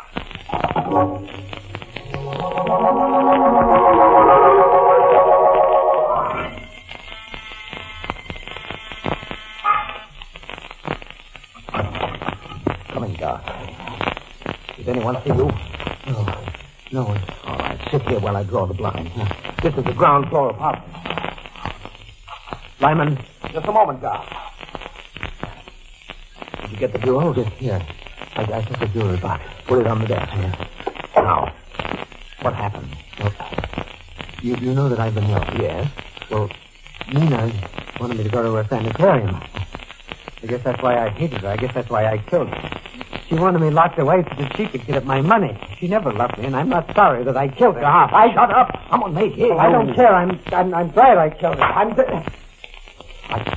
I'm sorry, Doc. You're losing your head. All right. I'll behave. But look, now, you've got to help me. I can't take care of this myself. Somebody's got to help me. You're not making it easy for anyone to help you. Go on. What happened? Well, Nina had me examined by a group of specialists to find out if I was insane. Well? And they said that I wasn't. Just a case of my nerves being shot. How did you murder her? I don't know. No. See, that's one of the things that's wrong with me. I can't remember certain things. You don't remember killing her? No. But I must have murdered her. What makes you so sure? Well, because I was locked in the room with her. And I must have done it while I slept. Well, you slept? Well, they told me that I once tried to choke her while I was sleepwalking. I don't remember. I see. And when I woke tonight, I was having a kind of a nightmare. She was on the bed, dead, and there were bruises on her throat. I know that I murdered her. Go on, Doc. Well, then I phoned you. You were my oldest and closest friend. You're the only one I could think of to turn to. You're a lawyer, and you know what to do. See, you do know what to do, don't you, Lyman? You are going to help me. You're not going to let them put me to death for this, are you? Doc, 2 weeks ago, you approached me about getting a divorce. Yes, that's right. You mentioned something about another woman. Yes, Claudia Weston. I want to marry her.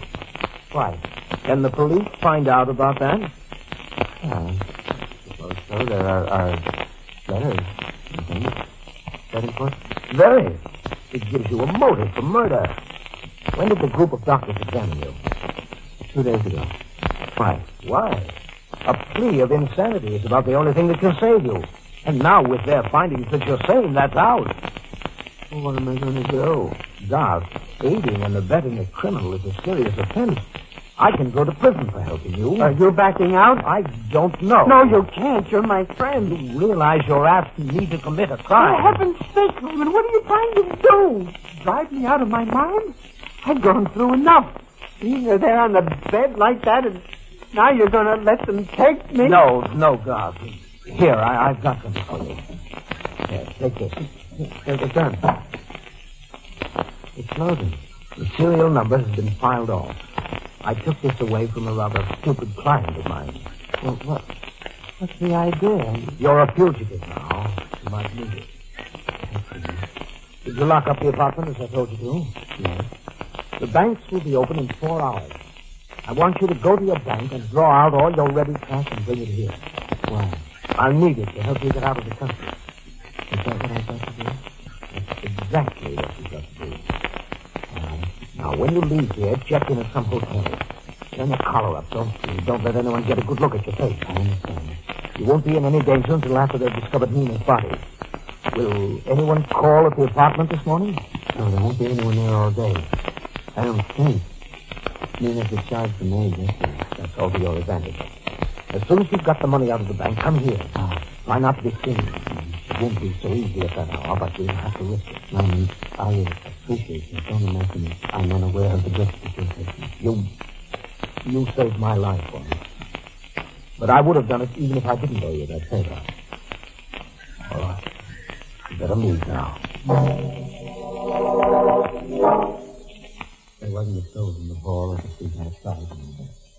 So far, I was feeling lucky. Then I heard it. A siren. I glanced over my shoulder. It was the police prowl car speeding down the block, and it was coming from the street where I lived. They discovered the body. They were already looking for me. I ran as fast as I could, and the prowl car was streaking up the street. Right in back of me now, but a few more steps to a subway entrance, and I ran down the steps, and I had a nickel ready, and I dashed through the turnstile. My luck still held because there was a waiting train, and the doors closed just as the car and the train pulled out of the platform.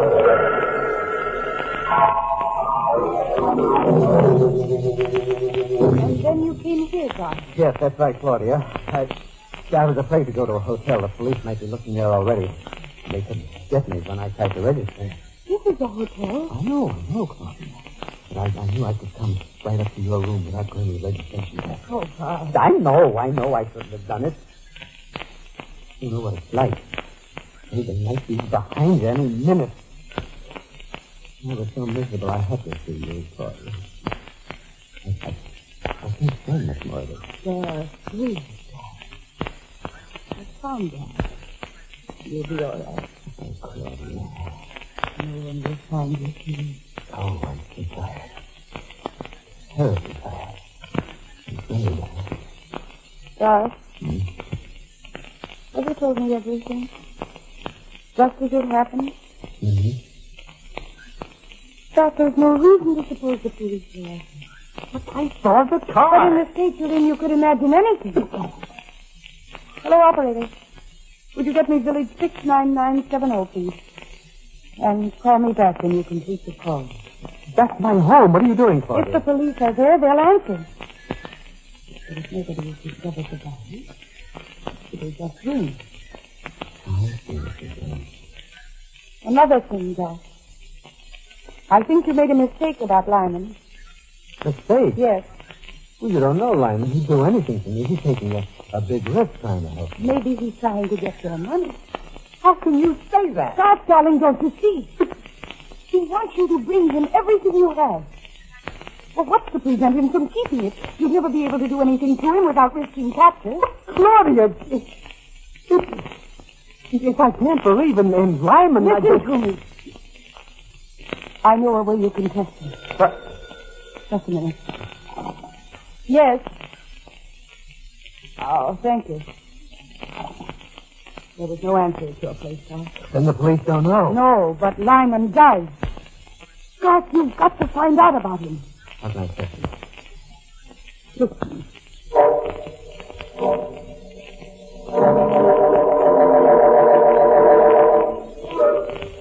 I risked going to the bank and drew out all my cash. I was still safe. And I went to Lyman's place. He quickly let me in. Did you get the money? Yes. It's in the suitcase. Give it to me. Hurry. How much is it?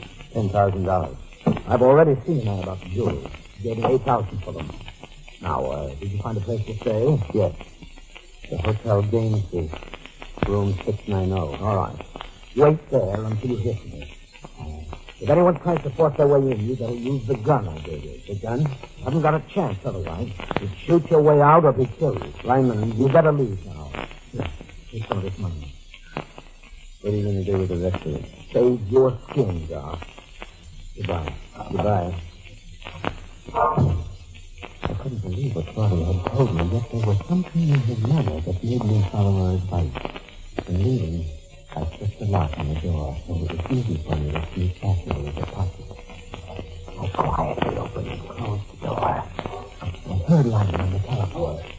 He was at his desk, talking very intensely. Yes, it's funny. He didn't see me come up behind him. All right, I'll wait. Yes. What he said made me draw the gun out of my pocket. Yes? Yes, Inspector. Yes, Garth Walden phoned me. Only a few minutes ago. No, he told me he had murdered his wife. I believe it. The man's a homicidal maniac and he's armed with a gun. That's right. I pretended I was going to help him. He told me where he's hiding. It's room 690 at the Hotel Game Theater. Yes. Tell your men to be careful because he's desperate and will put up a fight. Goodbye, Inspector. Goodbye, Lyman. I heard every word. Did you? So you're my friend. Yes, you're misunderstanding, Doc. This is part of a plan to help you. There's the same penalty for 2 murders as there is for 1. Isn't that true, Lyman? Doc, put that gun down, please. My friend. Doc, you can't. No. I quickly gathered the money together, put it back in the suitcase, and ran to the door. In the darkened hallway, I suddenly stood stock still when I heard... It was the voice of my wife. I turned, I saw her face. And with a shriek of terror, I ran into the street. I knew what had happened. It was an hallucination. My mind was trembling under the violent pressure of terror, bitterness, murder.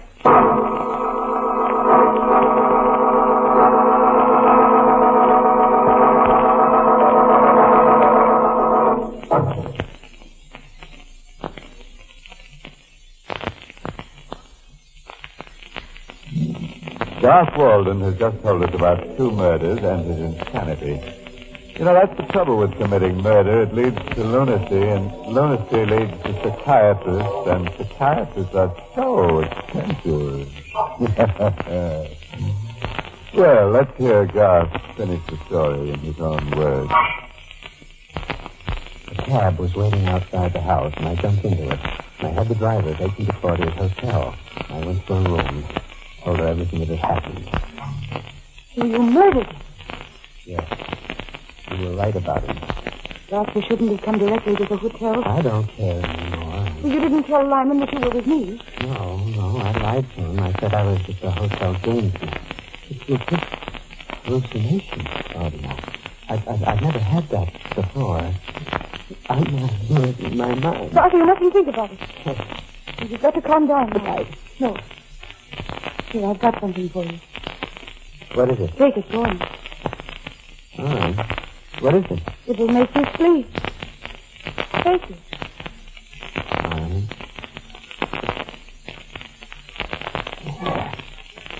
Now lie down. Take it there.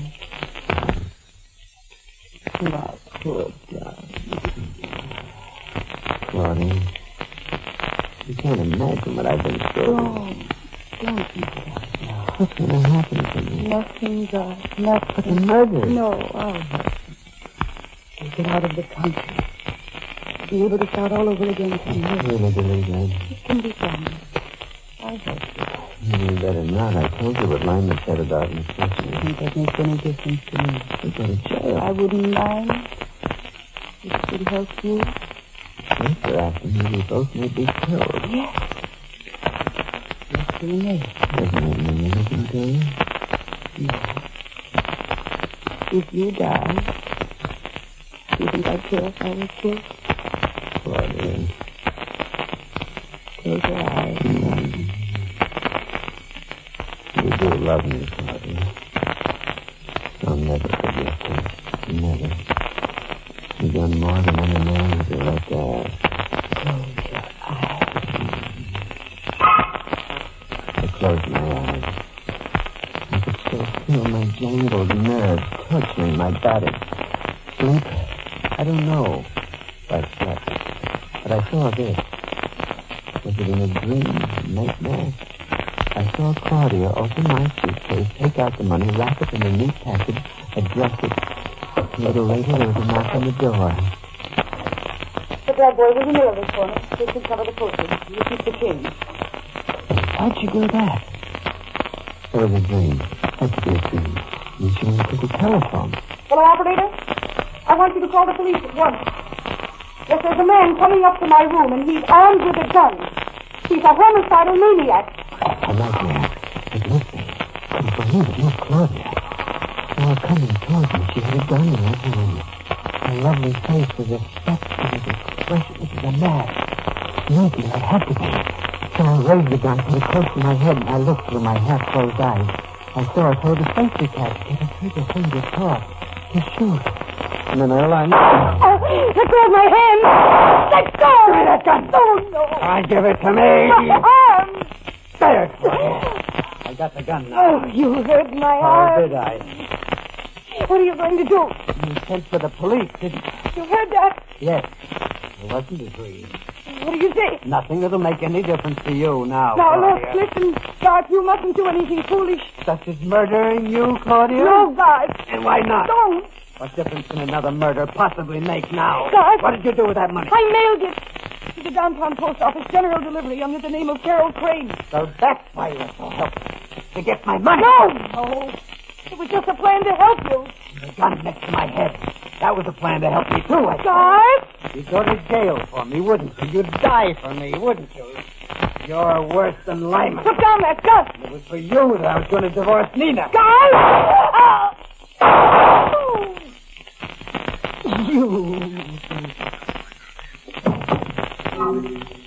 She was dead. The lovely mask lay there on the floor with a queer, twisted smile on her face. Beneath the door. Hey, I ran to the window. I flung it open. There was a parrot on the floor below, and I jumped. I out of the room. I raced through there to the corridor, down endless stairs to the lobby. Just about to go into the street when I heard a voice call. I spun around. Nina, my wife, I saw her face again, and I raced into the street.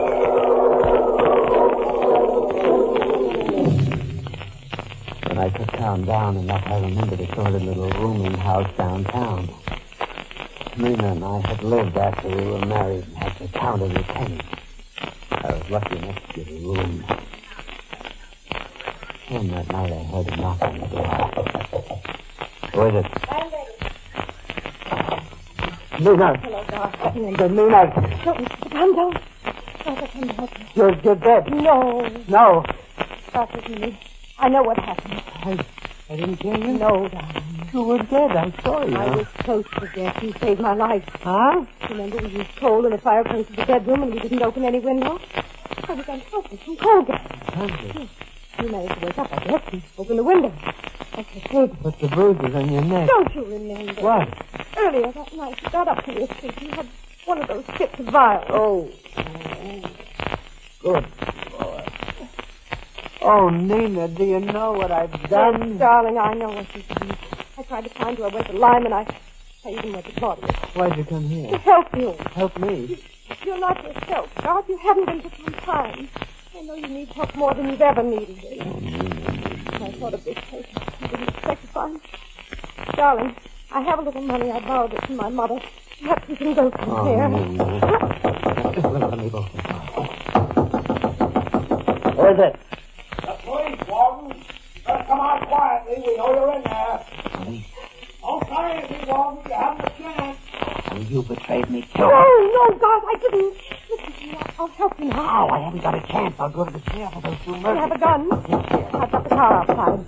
Now hold me in front of you. Use me as a shield. They won't dare fire and hit me. At least you'll have a fighting chance. Nina, you do with this? Yes. Open the door. Come on, Walton. Open You ready, Garth? All right. I'll try it. I'll open the door. Now stand in back of me. Ah, you're... Hey, what's the idea? Don't shoot, officer. I've got a gun. If you shoot, you'll hit her. Get out of the way now. We're coming through. You fool. You can't get away with We'll this. see about... Hold! Hold it! Garth, don't mind me. Run for it! Oh, Nina.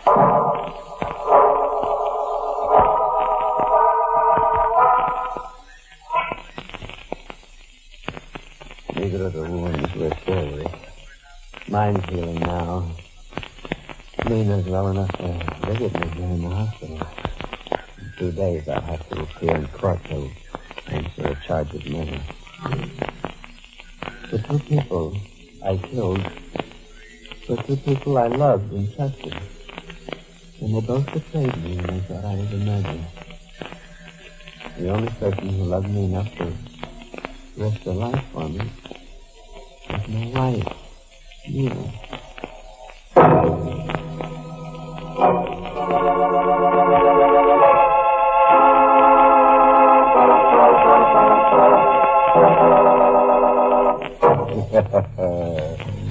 Well, Fred, isn't that just like a wife?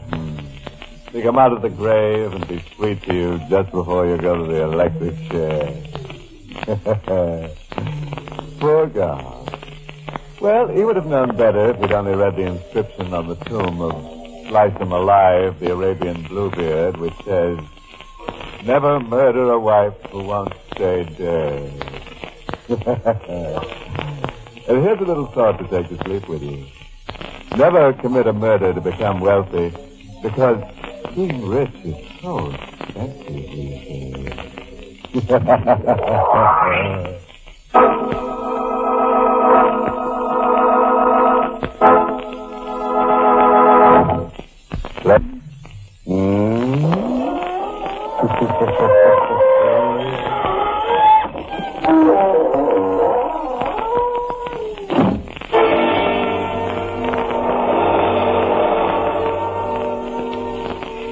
This is the United States Armed Forces Radio Service, the voice of information and education.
The Mystery Playhouse, a rebroadcast for the servicemen and women of the United Nations.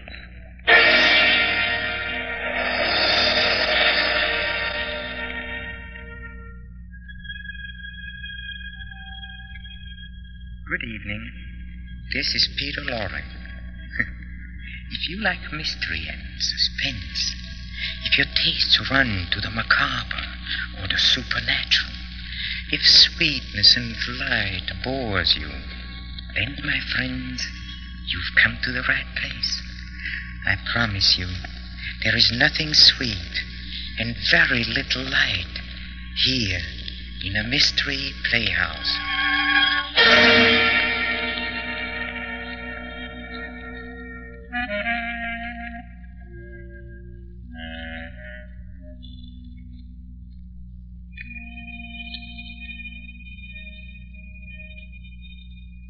High on some lonely promontory, there lives a strange old fellow, known only as the Hermit. His home a cave, hollowed from a rocky hillside. His only companions a pack of evil-looking, evil-smelling dogs. It has been said that no tale of mystery or horror, of this world or the next, has escaped the hermit's knowing gaze. He knows more, the hermit does, and he's going to tell you his latest as we take you to the hermit's cave.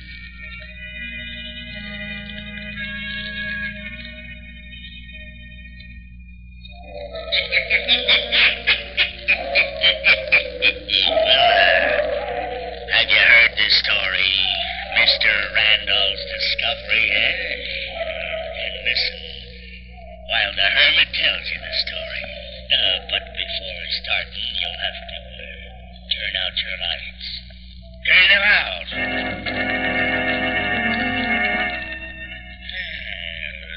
Mr. Randall wasn't a scientist, not in the usual sense.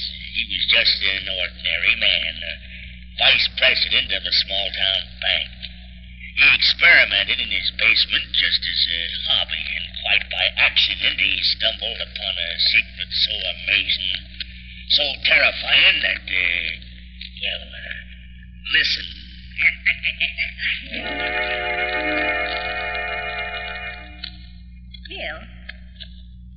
Bill, a boy 18 years of age can surely think of something to do besides read the funnies all day long.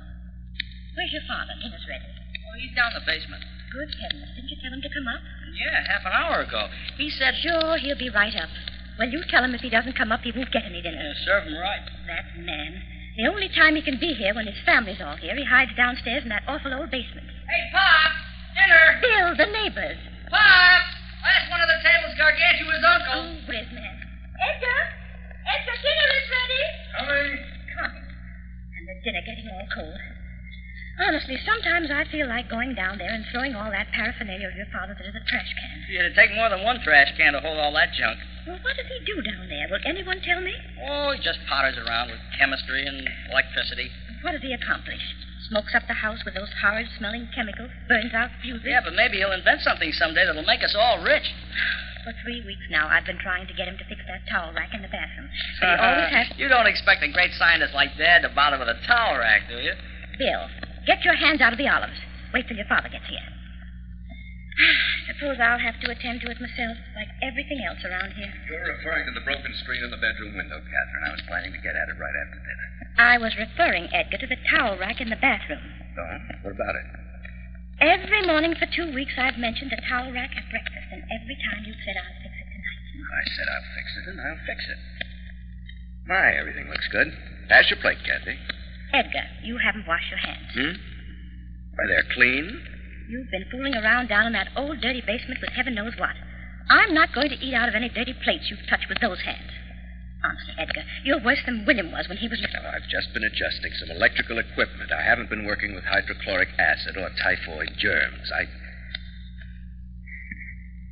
All right, I'll wash them in the kitchen. Getting this family down to the dinner table on Sunday is harder than doing a week's wash. And don't dry your hands on my tea towel. What's that, Kathy? I said don't use my clean tea towel. Oh, how I would like to have just one Sunday dinner where I didn't have to go around and corral you. Father's the worst of all. Where is it? What'd you do with it? What? Where's that pan of water? Pan of water I left on the windowsill. What? 3 days ago, I put a pan of water in the kitchen window. Now it's gone. Well, I threw it out. Threw it out?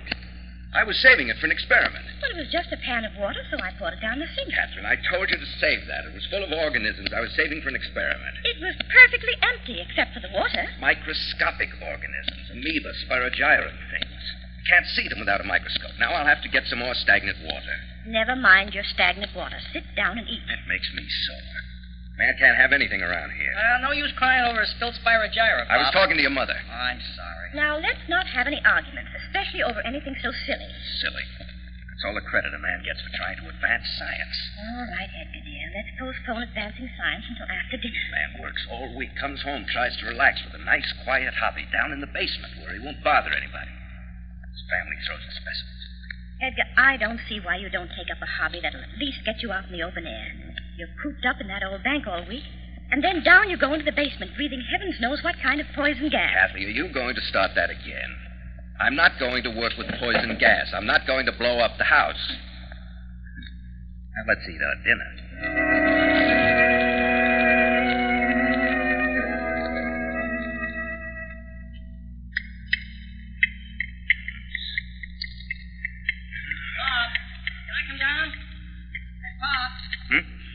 Oh, what, Bill? What are you working on now? Oh, well, to tell you the truth, son, I don't really know. Say, you've got a lot of new stuff down here in the basement, Pop. Hey, what's this? No, don't touch it. Shortwave diathermy. Yeah? How much did it cost? Hey, does Mom know about it? Does she, Pop? Huh? The bank took over this equipment from a doctor that went broke. I got it very cheaply.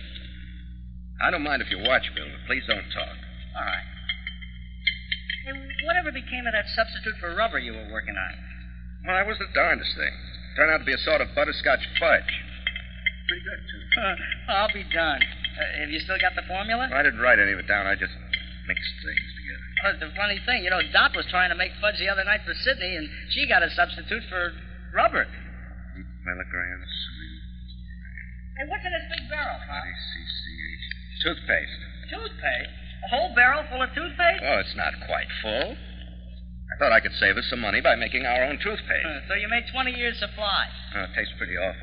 But it worked, though. Remember how stained this elk's tooth on my watch chain was? Now look. Gee, Gosh, if you could only add peppermint flavor or something. Well, to tell you the truth, Bill, I'm a little tired of working with toothpaste. This new experiment has gotten me quite interested. Yeah, what is it? I may be wrong, but something I've worked out in that glass bottle seems to make things grow very rapidly. What do you mean? Well, last week I took some one-celled forms and put them in the bottle in that solution. Then I exposed them to some rays from the diathermy. Somehow, it seemed when I looked at them through the microscope several days later, they were 8 or 10 times bigger. A lot bigger than I've ever seen cells like that yet. Maybe you've got something there, Pop. Maybe something they can do in any of the big labs, but that's sort of interesting to me. Well, whip me up a great big amoeba, will you, Pop? I'll lay it on the zoology teacher's desk like an apple. The trouble is, I don't remember exactly what I had in the solution or the exact setting of the diathermy machine. In other words, there are too many variables. Uh-huh. Hey, you know, Pop, it's guys like you fooling around in basements that really make the important discoveries.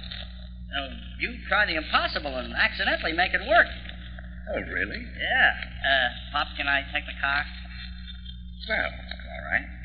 Be in early. Okay, Pop. Thanks a lot. Copper sulfate, 12 grams. Well, better make it 14 for good measure.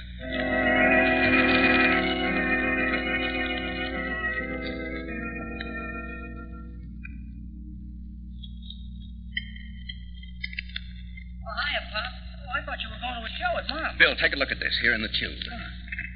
Good gosh. What is it? I don't know. It grew in there. Well, it's sort of a grayish-white blob. About the size of an egg. Day before yesterday, it was only half that size. Well, what did you put in there in the first place? Something I found in some stagnant water. I added a sort of salt solution to the water in the tube and rigged up this device that sends a current through the water. Well, the neighbors are kicking. There isn't a radio on the block that'll get anything but static. I'll have to invent something to stop that static. Yeah, or turn off the machine. Well, I couldn't do that. It'd ruin the experiment. Look at that thing. Doesn't it look as though eyes were forming on it, one on each side? Yeah, but they aren't the same size. I've looked through a couple of dozen books on zoology, and there's nothing like it in any of them. Well, maybe it's a polywog that went wrong.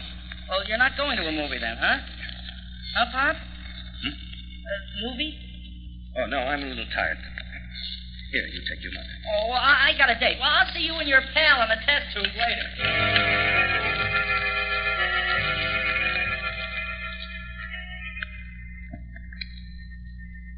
July 8th. My specimen continues to grow. It now is a shapeless mass the size of a cantaloupe, and I've had to put it in a much larger container. Those definitely are eyes on the side of it. They follow me as I move around the basement.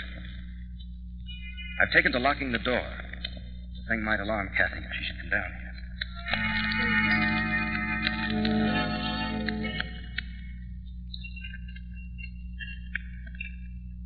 Very good dinner, Miss Marshall. How would you know, Edgar? You barely touched it. Oh, I'm sorry, dear. I've had a lot on my mind. The bank examiner's been there the last 3 days. Yes, I know. But that hasn't been worrying you. If I didn't know what the real trouble was, I suspect you of being afraid they'd discover you juggled the book. Now that we can talk just between ourselves, Edgar, why don't you let your experiment go for a while? Now, Kathy. Please, Edgar. How are you supposed to be relaxed? You're just making you nervous with Nothing of the kind. I feel fine. You know that's not so. You're pale and thin. Why, I'll bet you've lost 15 pounds the last 2 weeks. You never were exactly overweight, you know. Kathy, I wish you'd stop fussing at me. I'm not fussing at you. I just think you ought to stay out of the basement. Why? Why? Because I don't think it's good for you to be down there so much. Can't a man have at least one place where he can be away from everyone, a place where he can think? Edgar, I never said a word as long as I didn't think it wasn't interfering with your health. But you're spending hours down there. Why, most of the time you don't get to bed before 3 and 4 o'clock. Now, don't look at me like that, Edgar.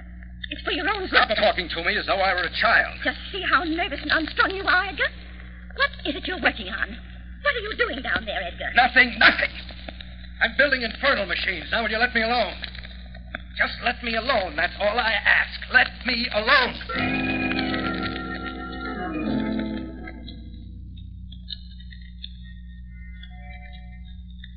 It's growing every day. This whitish bulbous lump of protoplasm. Its eyes are larger now. They don't blink, but stare. They focus on me at the basement. I turned out all the lights, but I could still see the eyes. They glow in the dark with a green phosphorescence. The rest of the body, if I may call it a body, looks soft and pulpy, yet muscular like a snake's. It has no appendages as yet. No legs, no claws, just this bulbous, writhing, palpitating mass. It fills me with horror to look upon it. I should destroy it, but I can't. I owe it to science to let it develop. It seems to have stumbled upon some means of stimulating growth. It derives its nourishment from the solution in which it grew. Whether it must live in water or not, I don't know. I put a larger lock on the door as a precaution against I know not what. The thing is helpless now. It has outgrown the large jar it was in before. It's now in a large aquarium tank sealed on all sides. No one knows it's here except me. I wonder, shall I tell someone?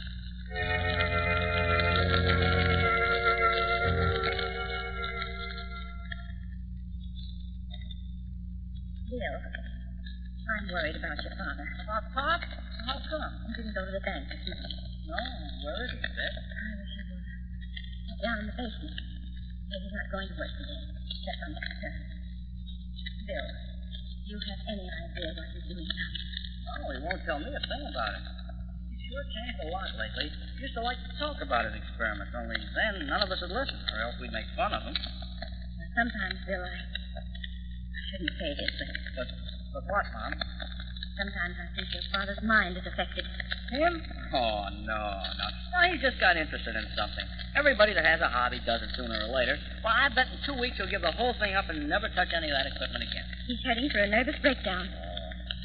Bill, I've never come across anything like this before since I've known your father.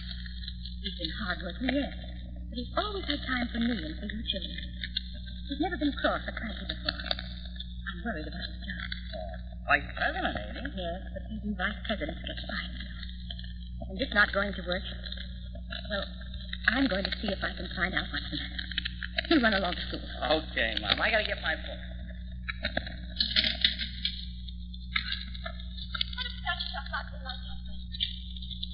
What do you want? It's nearly 9 o'clock. What of it? And you afford to spend so much time away from the bank? I've given that place enough of my time for 16 years. I know. Don't get all worked up, please. I hate to see so many years of hard work just thrown away. Catherine, I'm busy. Now go away. Edgar, you never talked like that to me before. Well, I am now. What are you doing that makes you so strange? What have you got down there, Edgar?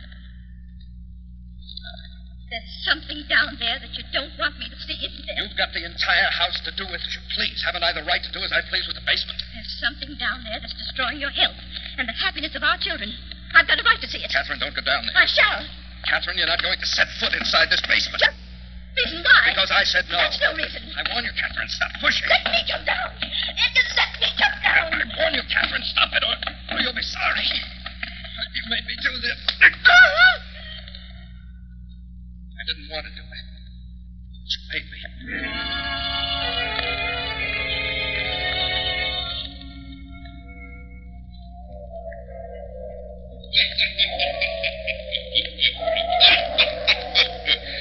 Well, each day, Edgar Randall went down into the basement at home, and in fear and apprehension gazed at the thing that was growing in the tank.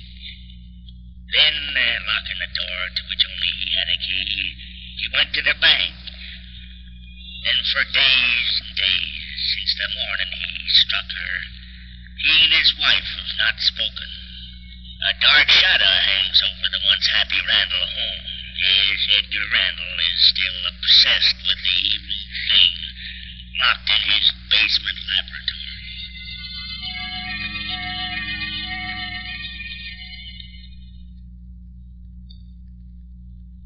It does not need to be submerged anymore. I shut off the current of the wave machine, hoping it would die. It didn't. I exposed it to the air. It still lives. It breathes.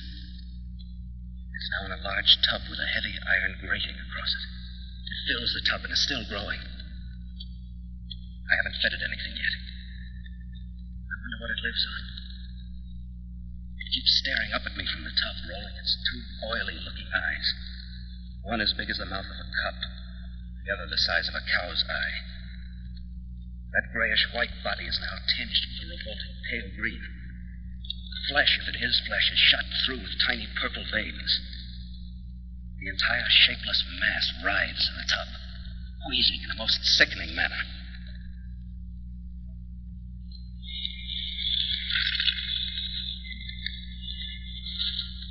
What are you staring at? Are you trying to get out? Is there a mind in that sickening mass of throbbing flesh? Do you feel? We'll see. I'll prod that revolting hulk of yours with a stick. You feel that? You do feel the squishy body draws within itself. What are you? Are you fish or an animal? Or something the like of which has never lived before? You're a hideous sight. I should have killed you when you were small, a tiny blob inside of a bottle. You can't get out. No, you can't lift that crate. You must stay in that tub. Stay till I get up nerve enough to kill you. I've got to go upstairs now. Stay there. In your tub. There in the dark.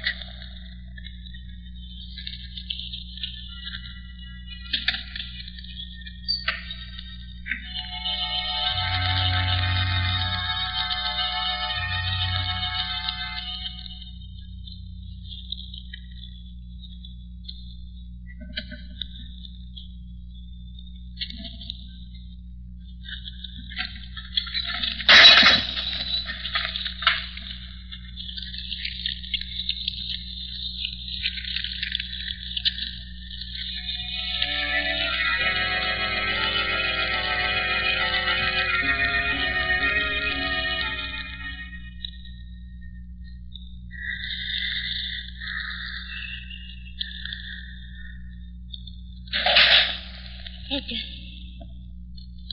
Edgar? Is that you, Edgar? Oh, you're in bed, thank goodness. I thought maybe you'd gotten up and gone down to the basement again. Well, they have done that, you know. Gone to bed till I was asleep and then gotten up. Thought I heard somebody out in the hall. It's probably done. It was too quiet to be either. It sounded like you walking in slippers. Yes, you're right. There she goes. All right.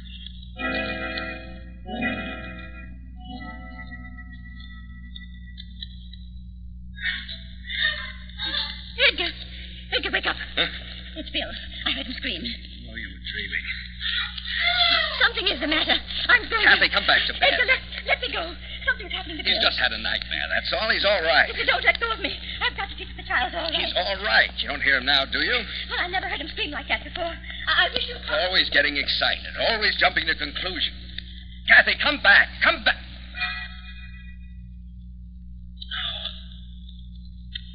No, it's impossible. Nothing like that could... No, it couldn't get out.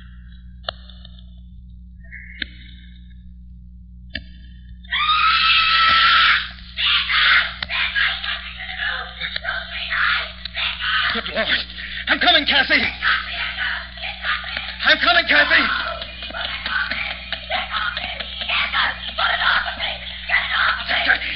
Kathy, what is it? Oh, my God. I'll pull it away. I'll pull it away. It's wrapping itself around me. It's cold. Out of her body. Slippery.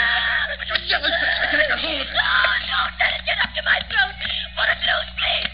Pull it loose. Can't it cling to you? Something. Oh, do something. It's crawling toward my head.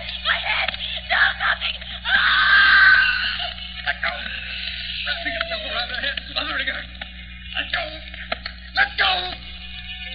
Let go.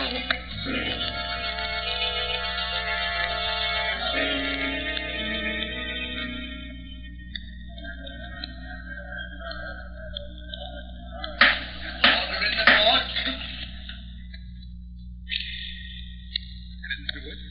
I didn't do it, I tell you. You don't deny that you were found in your son's room lying beside your wife's body? It was this thing. You crawl out of the basement, This thing you refer to, you haven't been able to describe it. Was it an animal, a snake, or what? I don't know, I told you. It was in the basement and it got out. It was in there for weeks. Had anyone seen it but you, Mr. Randall? Oh, nobody. Mr. Randall, how do you expect these intelligent men and women on the jury to believe in the existence of such a creature as you describe? A mass of flesh, No arms, no legs, no head. Just two green eyes set in a pulpy, palpitating, shapeless body. That's what it was. And you would have us believe that this jellyfish had the power to smother your son, an active, athletic high school boy, and then wrap its shapeless mass around the head of your wife, an able-bodied woman, and smother her also. I ask you this, Mr. Randall. Where is this monster? I don't know.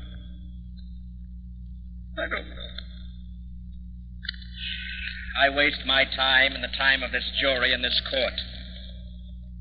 The defendant leaves you no choice, ladies and gentlemen. You must believe him. You must believe his story, this fantastic yarn about this test tube Frankenstein. Or you must condemn him. Condemn him to the death as a conscienceless killer who smothered the breath of life from his son and from the woman who was his loyal and devoted wife. Which, I ask you, are you going to do?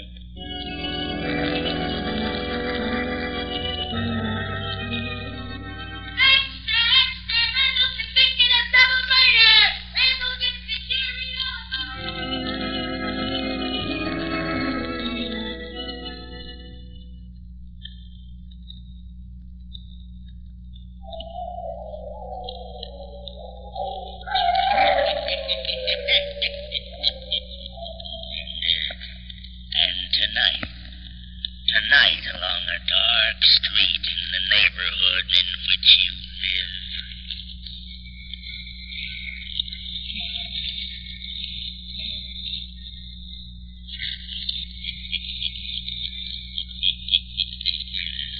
Turn on your lights. Turn them on. Pleasant fellow, isn't he? I don't think we've heard the last of him either. I have an idea that our friend the hermit will pay us another visit soon. But wait, don't go. Not yet. Not until we visit the green room, where the players are rehearsing our next performance at the Mystery Playhouse. Follow me, please.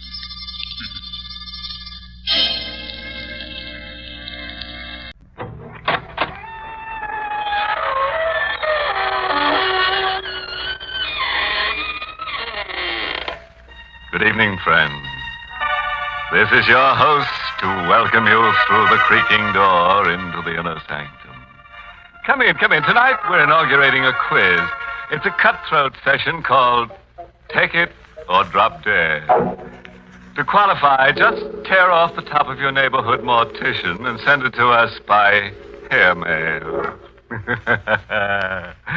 Now, listen to this. Here's our terror tune.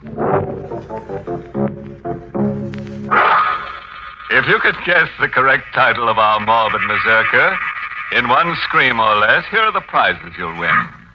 A brand new 1949 stainless steel guillotine. Just the thing for whittling down your wife's overhead. And a handsome hand-tooled Florentine dagger. The knife without a conscience. And the Take It or Drop Dead grand prize. A free, all-expense murder trial in a court of your own choosing.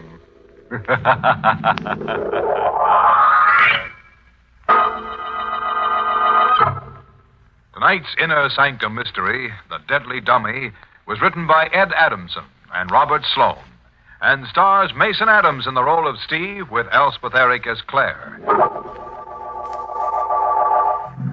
Well, let's get to tonight's shivering shindig. Oh, by the way, let me warn you, all references to ghosts, living or dead, is anything but coincidental. Ready? All right. This is what happened to a guy named Steve Pearson. Why do you keep asking me the questions? Why don't you ask Marlowe? Ask him, Inspector. He'll tell you everything. I told you before, Pearson. Marlowe isn't here. He is. He's in this room, sitting right there in that chair. That's just a ventriloquist dummy in the chair. You told me yourself Marlowe is dead. You don't understand. The dummy is Marlowe. I can prove it to you. The dummy is alive, real. All right. So he's alive. You think I'm crazy. Go ahead, Pearson. Let's hear the story, all of it, from the beginning. It began when I went to work as Marlowe's assistant. He was billed as the Great Marlowe. The Great Marlowe. His audiences always thought he was a wonder. But they didn't know him like I did. You couldn't please him no matter how hard you tried. There wasn't a meaner man alive than Fred Marlowe. I would have quit him right at the start if it hadn't been for Claire. I only stayed because of her. Claire, she was warm and wonderful. And she was Marlowe's wife. Ah, Steve. Claire, you gotta come away with me. Wouldn't do any good, Steve. He'd follow us wherever we went. You know him. He'd make our lives miserable. But we can't go on this way. How much of this can we stand? We don't have to go on this way. What do you mean? If you really loved me... Claire, we couldn't do a thing like that. You hate him as much as I do. But doing a thing like that... It isn't hard when you really hate.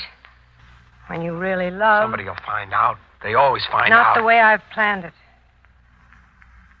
Ground glass. He'll drink it. But how? He'll know. No, he'll never suspect. It'll be during his act. What? That part where he drinks the water while the dummy whistles. You handle his props. All you have to do is put the powdered glass into the water pitcher before he goes on. He'll pour the drink himself. Yes. After he goes off, you can wash out the pitcher and the glass. There'll be no evidence. You do it, Steve? When? He's giving his last performance at the Lido on Tuesday. Tuesday.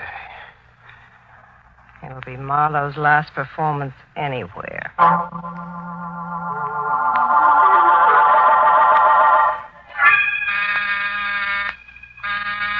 I'm on next. Everything set, Steve? Yes, Mr. Marlowe, everything is set. You made sure of the water in the pitcher. Last night you almost forgot about that. It's in there now. I made doubly sure this time. All right, Petey, let's go. You ready, Marlowe? Claire, Yes, Fred? my last performance here. Aren't you coming out to watch? I'll be along in a moment. I wouldn't want you to miss it. We're going to be really great tonight. Aren't we, Petey? You said it, Marlowe. Tonight we're gonna knock 'em dead.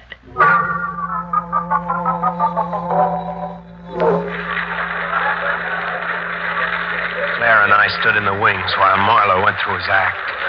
It seemed like ages, like he'd never get to the part we waited for. That's what I want to say to you. And then finally... Petey, talking about drinking, I'm a little thirsty myself. That was the cue. Now he was coming to it. Sure you won't join me? Oh, never touch the stuff. You go right ahead, Marlowe. I'll entertain the folks with a number while you dampen your tonsils. Okay, Petey. Take over. The water in the glass slowly emptied. A silent scream shook in my throat. Suddenly, I didn't want it to die. Hating a man wasn't enough reason for killing him. I wanted to stop him. The scream in my throat begged for release. And then I felt Claire's hand grip mine. I turned to her. Her smile smothered the cry within me. Her hand tightened and pulled, and we walked away from the stage.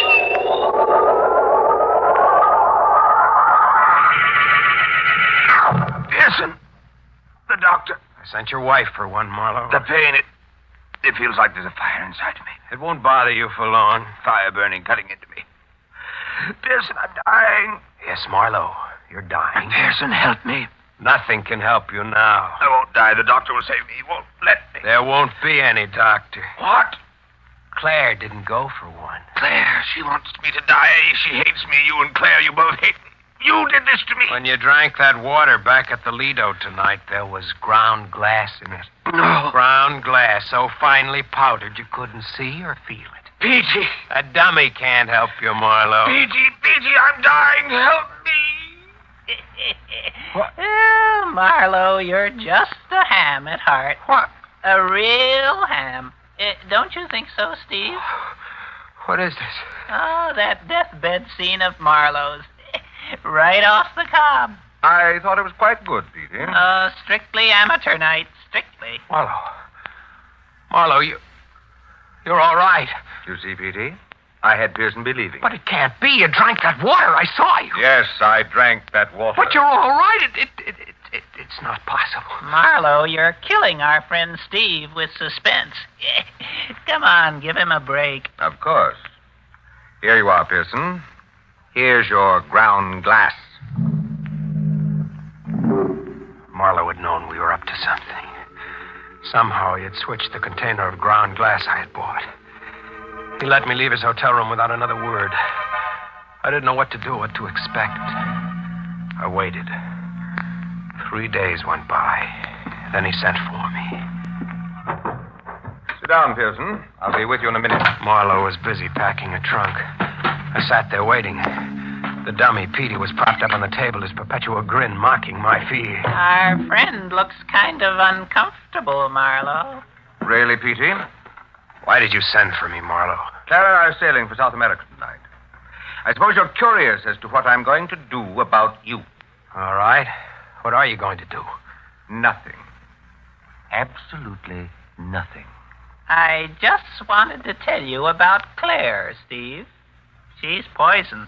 Petey never did like Claire. Marlowe's a sucker for that dame. I guess she never told you that she tried to have Marlowe knocked off before. There was another guy had the job before you. Claire fed him the same line. He's lying, Marlowe. Why don't you ask her? She'll be back soon. Claire wants Marlowe's money, but not Marlowe. She was just using you. Shut up. She'd give you the go-by so fast. Shut up, I said. You're out of her class. She wouldn't want you in a minute. This will shut you up. I'll break you into a million pieces. You're a fool, Pearson. You forget there are other Peteys. After all, they're only me. Remember? So you see, the only sure way to shut them up is to stop me. Marlowe taunted me with a sickening laughter. I couldn't stand it. I had to stop him some way. I felt along the table behind me. My hand came across the heavy glass ashtray. I gripped it tightly, then brought it up from behind. He slumped to the floor. The grin was still on his face. I bent down over him. He was breathing. I hit him again. Marlowe was dead. You shouldn't have done that, Steve. It was the dummy talking. I heard him. He lay on the floor. I had crushed him into 100 pieces. But they were his words, his voice. You can't get away with murder. You'll see, Steve.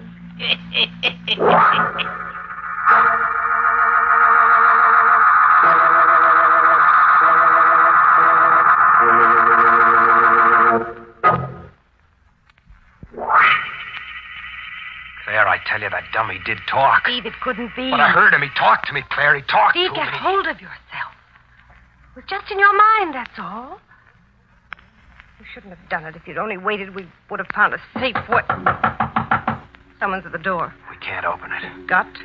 His body on the floor, they'll see Here, it. help me. What are you going to do? Put him in the trunk. Come on, Steve, hurry.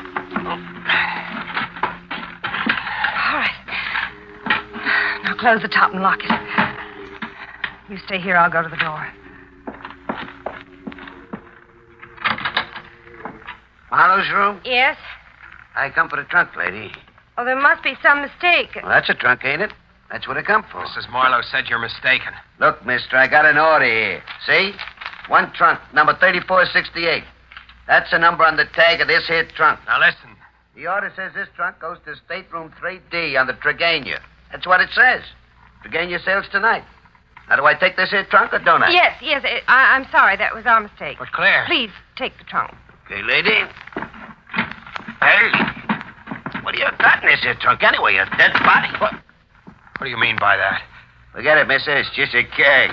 How about one of you two hold the door? Yes, I'll do it for you. Thanks, lady. Claire, what's wrong with you? Why did you let him take it? Don't you see, Steve? See what? This is a way out for us. His body won't be found here, and we're safe. Now he's gone forever. Nobody will ever know. No one? What about me? Claire. Tell her about me, Steve. It's him. Now you can believe me. Steve, what's wrong? Dummy, you heard him? Just your nerves, No, darling. he spoke. That's right, Steve. You tell her. There he is again. Steve, where are you going? I've got to find that dummy. He's someplace in this room. Hello, Steve. Looking for me? The dummy was propped up against the closet wall.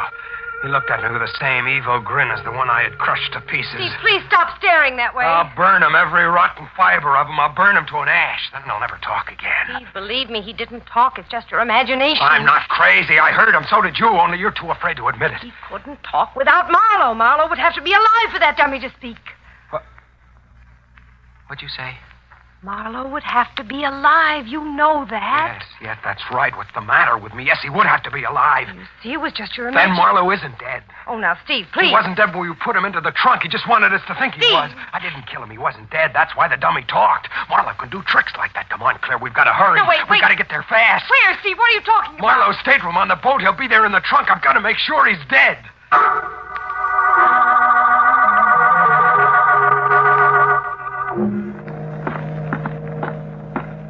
It's on this deck, Claire. 3D, there it is. There's the trunk in the corner over there. Give me the key. Oh, Steve, we shouldn't have come here. I said give me the key. Don't, Steve, please don't open it. He is dead in there. I know. Give it Yeah. to me. I grabbed a purse and took out the key. I unlocked the trunk. I pulled up the lid. Marlowe was in there, motionless. When I touched him, he was cold. Marlowe was dead, all right. But there was something else in the trunk with him, at his feet. And the same grin was on his wooden face. Hello, Steve. I knew you'd come. I was waiting for you.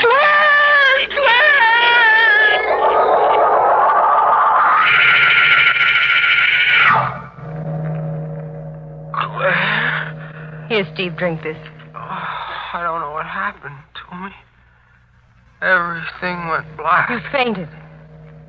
You were right. Marlowe is dead.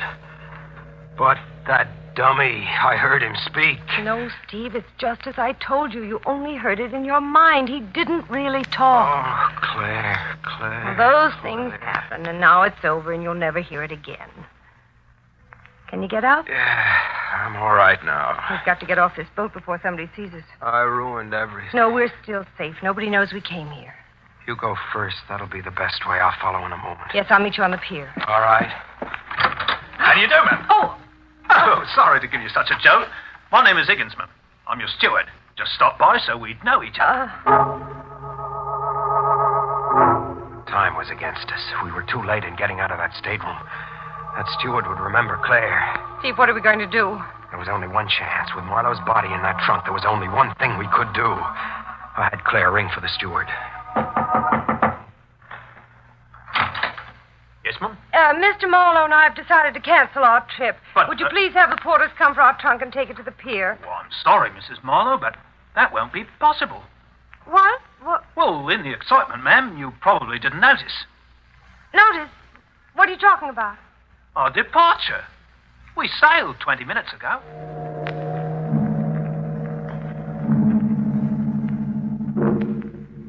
We had walked into a trap of our own making. A trap that was snapped closed on us by a dead man. Marlowe was a cold corpse in that trunk, but we were held by his invisible grip. Steve, there's still a chance we can get out of this. You mean if his body isn't found in that trunk? We'll arrange it so his body will never be found. We'll do it tonight when the deck outside is dark and deserted. You'll see, Steve. We'll be really rid of Marlowe this time. You'll see.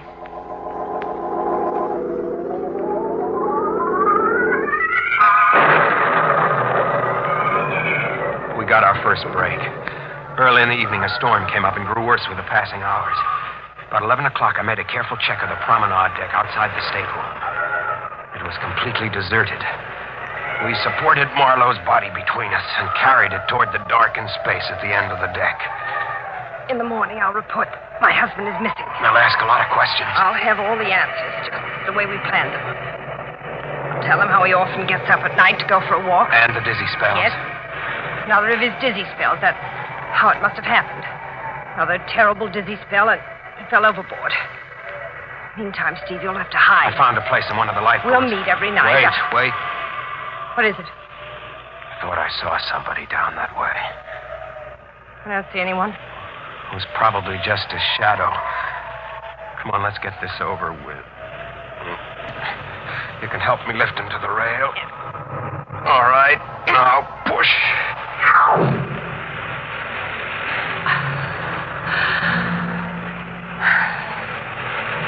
gone, Steve. Yes, Claire, that's the end of Marlowe. Now we can live, really live. Will you kiss me, Steve? Will I kiss you? Come here. Oh, Steve. Oh. I beg your pardon. I'm sorry to interrupt. I'm looking for someone. I thought he might be with you. There was no one with us. No, we're alone. I see. I thought I saw 3 people walk over here. No. It's so dark, I must have been mistaken. Yes, it is dark. The man I'm looking for is Mr. Marlowe. What? Do you happen to know him? My name is Marlowe. Then you're the gentleman I'm looking for. My name is Ralph Kramer, Mr. Marlowe. Kramer. Are you all right, Mr. Marlowe? Yes, I'm fine. Why? I just wanted to be sure. By the way, I received your letter. Letter? Don't you remember? No, not exactly. Oh, I can understand. You're a busy man, Mr. Marlowe. Well, just to refresh your memory, I'm in charge of entertainment here on the boat. I found out last week that you had booked passage. So I wrote to you asking you to consent to be one of the features in our theatrical tomorrow night. And I replied? You were very kind, Mr. Marlowe. You said yes. I just stopped by to thank you and to say that we're all looking forward to your performance tomorrow evening.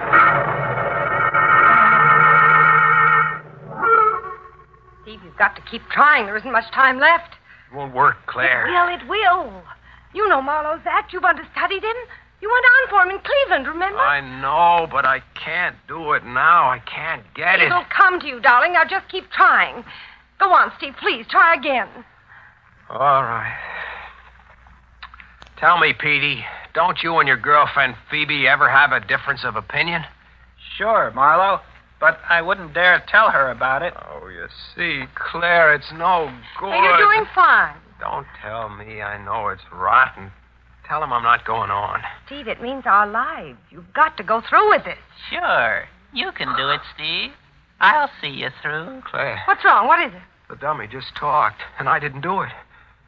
He said, you can do it, Steve. I'll see you through. You heard him, didn't you? No. Don't let her kid you, Steve. There, he said something again. You didn't hear that either. Oh, now, Steve, don't. You've got to pull yourself together. That dame can really play angles, can't she, friend? Yes, she really can. Who are you talking to? You know who I'm talking to. You know all about it. Go ahead, Steve. You tell her. You're making the dummy talk, Claire. It was you all the time. You don't know what you're saying. You're trying to drive me crazy. That's why you're doing it. Now I know what Marlowe said about you was true. You were just using No, Steve. You wanted Marlowe dead. You wanted his money, just as he said you were playing me for a sucker. Steve, don't look at me that way. Now I can see you for the first time. What you really Don't you are. come near me. You are the same evil grin as that dummy. Because that's what you are, something inhuman. No, stay away. Something mean and vicious and bad. Steve! No. My hands gripped my throat. I squeezed tighter and tighter. My nails digging deep into the soft flesh. The color slowly drained out of her face. There was a final gasp, and then she stopped moving. She was like a rag doll in my hands. I stood there holding her lifeless body. Then after a while, I heard a knock on the door. Mr. Marlowe! Mr. Marlowe, it's Ralph Kramer. Mr. Kramer? What is it? The show started. You're on in 5 minutes. All right, Kramer. I'll be there. And now, ladies and gentlemen, we take extreme pleasure in presenting the great Marlowe. I sat there with a dummy on my knee and looked out into the sea of faces. All the men had the same face. It was Marlowe's. The women were Claire. I tried not to look at them. Come on, Steve. The dummy whispered to me. Come on. I told you I'd see you through. Let's go. Petey, I want you to meet the folks. Hiya, folks. By the way, Steve. Fool, it's Marlowe. Marlowe. Who was that lady I saw you with last night? Last night? That was no lady. That was... Now, you're not going to tell me it was your wife. Because I know whose wife she was. Stop it. Sort of a deadhead, isn't she, Steve? I told you not to call me Steve. You'll give it away. I warned you about that dame, remember? I told you she was playing you for a sucker. Stop talking about her. We've got to get back on the routine. The routine, yeah. That's what she gave you. I said cut it out. Cut it out, hey, with ground glass. If you don't stop, so help me, I'll choke you. How do you like this guy, folks? He wants to choke me and cut his best part off. I'm warning you, just one more wrong word. you hear the story I'm going to tell you? Oh. And it's no joke. Oh. You think this is Marlowe here, huh? Don't listen to him. He's lying. You can't stop me now. It's too late, Steve. Don't listen to him, please. He doesn't know what he's saying. He's going to tell you lies. He's going to tell you I'm a murderer, but don't believe him. Make him stop laughing. Get him out of here. Somebody make him stop, please.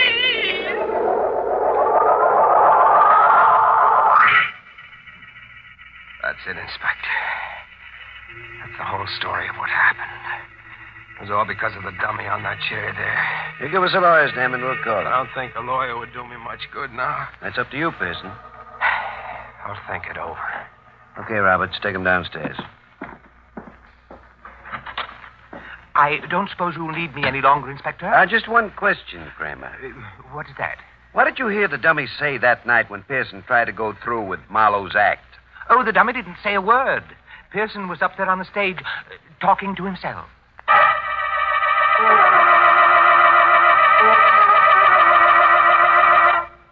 Well, that closes tonight's cadaverous chapter. Poor Steve Pearson, he just couldn't help double-talking himself into a knot, the kind the hangman ties. Now he's in a grave condition. But it's his own fault, you know. His dummy done told him. You know, the real reason he killed Claire is because he figured 2 dead heads are better than 1. Well, anyway, all's well that ends dreary. Yes, as we say here in the inner sanctum, the end always justifies the screams.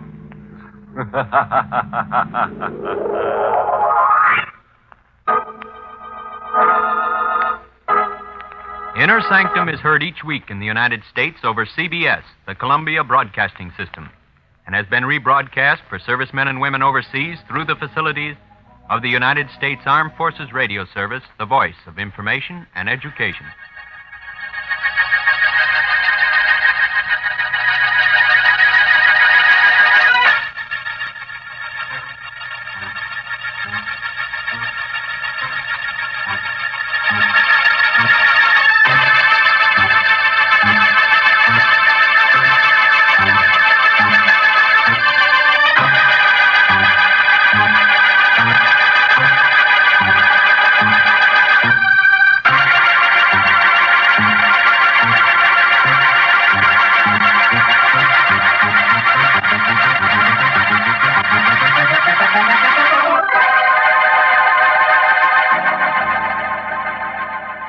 Mummers in the Little Theater of the Air.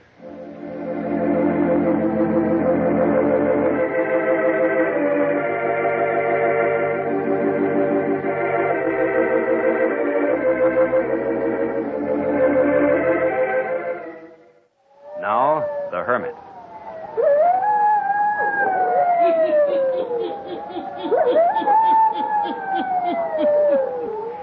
Ghost stories. Weird stories. Murders, too. The hermit knows of them all. Turn out your lights. Turn them out. Have you heard the story? The blackness of terror?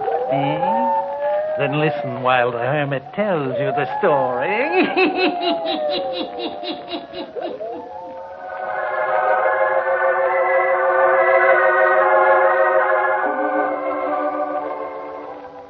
It was 1 week ago today that Paul and I received a telegram about Papa. And since that hour, my life, my thoughts, my feelings have been deeply altered. I have learned the results of the blackness of terror, the hideousness of sin, and the horror of madness. On Wednesday last, about 10 p.m., a telegram was delivered to me. Who on earth can be sending me a wire? Who else but your father? But Papa always calls. Well, before you open it, we're not going to Blue Acres this weekend. We haven't had one weekend to ourselves since we were married.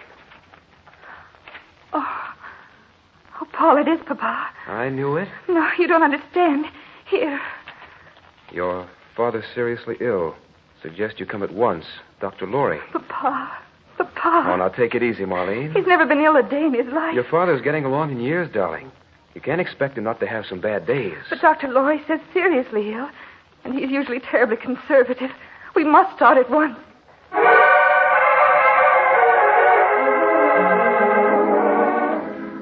Oh, please understand me. I love my husband, Paul, very much. But up until the time I married, I had never left my father's side. We'd been inseparable. Ever since that dreadful morning when, as a little girl of 8 years, my papa had taken me on his lap, and after kissing me tenderly and brushing the curls back from my forehead, he had said, "Little doll, your papa has something very sad to tell you. But you must be very brave, my darling. Your mother has left us. She has written this note to inform us." To Terence and Marlene. Life here at Blue Acres has grown intolerable for me.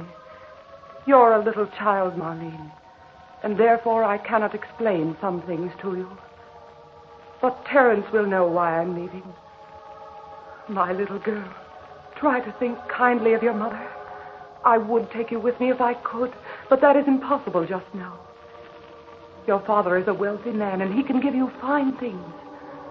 I know at Blue Acres you will grow up to be a lady of whom I shall always be proud, and a daughter whom I will love forever. Do not cry, my little doll.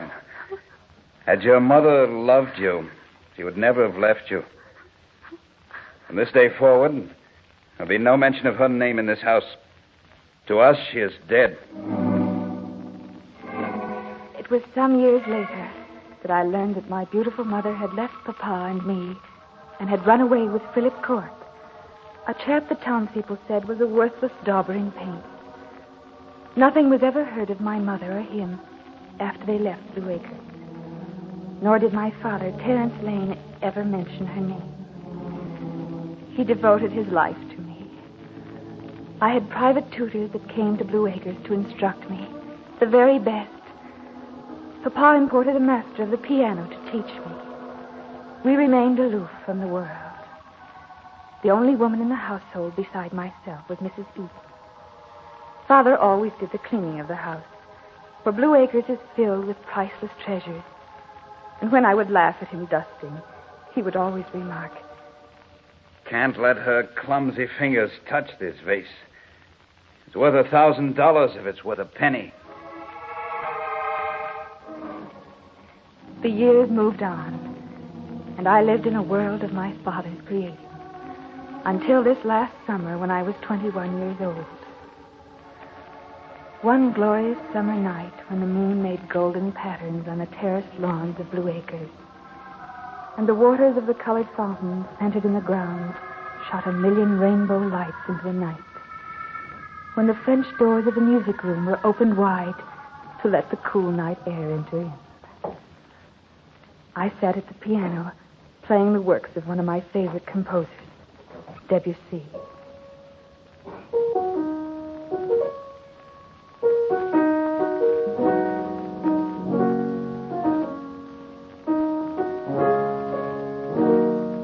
Papa was not fond of Debussy, and as soon as I began playing, he got up from his chair and went to his study. But the haunting melancholy of Debussy suited me. It was a background to my dreaming, and the somehow lonely feeling of my heart that was growing stronger as the years wore on, with only Papa for my companion. I went on playing.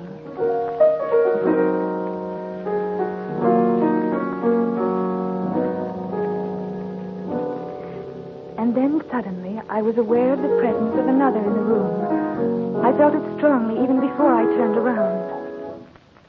Oh, please go on. It's beautiful. Suited to a night like this. Please. I'm sorry, but I don't be sorry. I'm the one who owes you an apology for my intrusion. I'm Paul Wilde. I'm spending my vacation at the Truesdales who live down the road a ways. Oh, yes. They told me there was a princess living at Blue Acres. But they didn't do you justice, young lady. No princess was ever quite so fair or lovely as you. Please, Mr. Wilde. The Truesdales also added that a dragon named Terence Lane guards the Princess Marlene with his life. That was very unjust. Really? Well, then, if you're not zealously guarded, how about taking a stroll with me? The night is wonderful. And if you're good, I'll reach up and pick you a necklace of stars to wear. I'm sorry, Mr. Wilde. You won't go? It's late. And Papa would object? No. Well, then, with your kind permission, I'll call tomorrow afternoon to gain his consent for a date tomorrow night. Do I have your permission? Well, yes. Fine. Then do something for me now, will you? If I can. Play something for me as I walk away. Shall we have something light and joyous this time? Something more in tune with the happiness in store for you and me. I'll be listening for our theme song.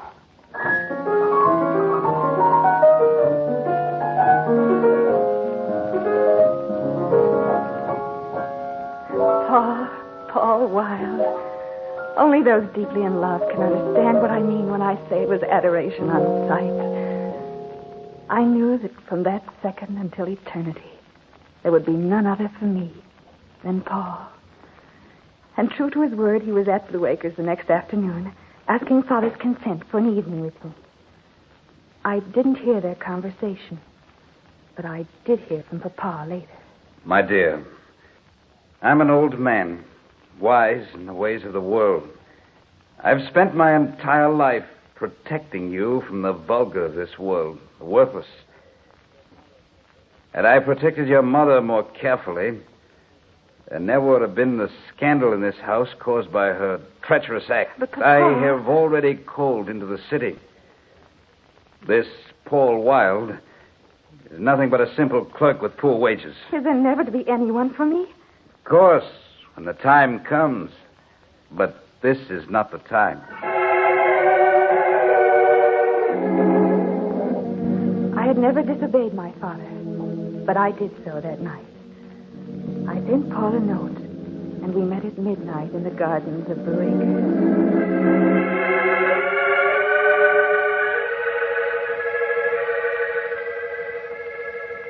My Marlene. Say it again, Paul. It sounds so wonderful. I've never had anyone but Papa speak my name with love. My Marlene. I have a lifetime of love to give you. A heart bursting with love for you. Do you love me, my darling? Oh, yes, Paul. Say it. I love you. Oh, I love you. And now say this. I love you enough to leave Blue Acres and marry you, Paul. I love you enough to leave. Oh, Paul, I can't. I can't do that to Papa. Must you give up your life to him? No, but to leave him as Mother did. Then will you let me go out of your life? No. No.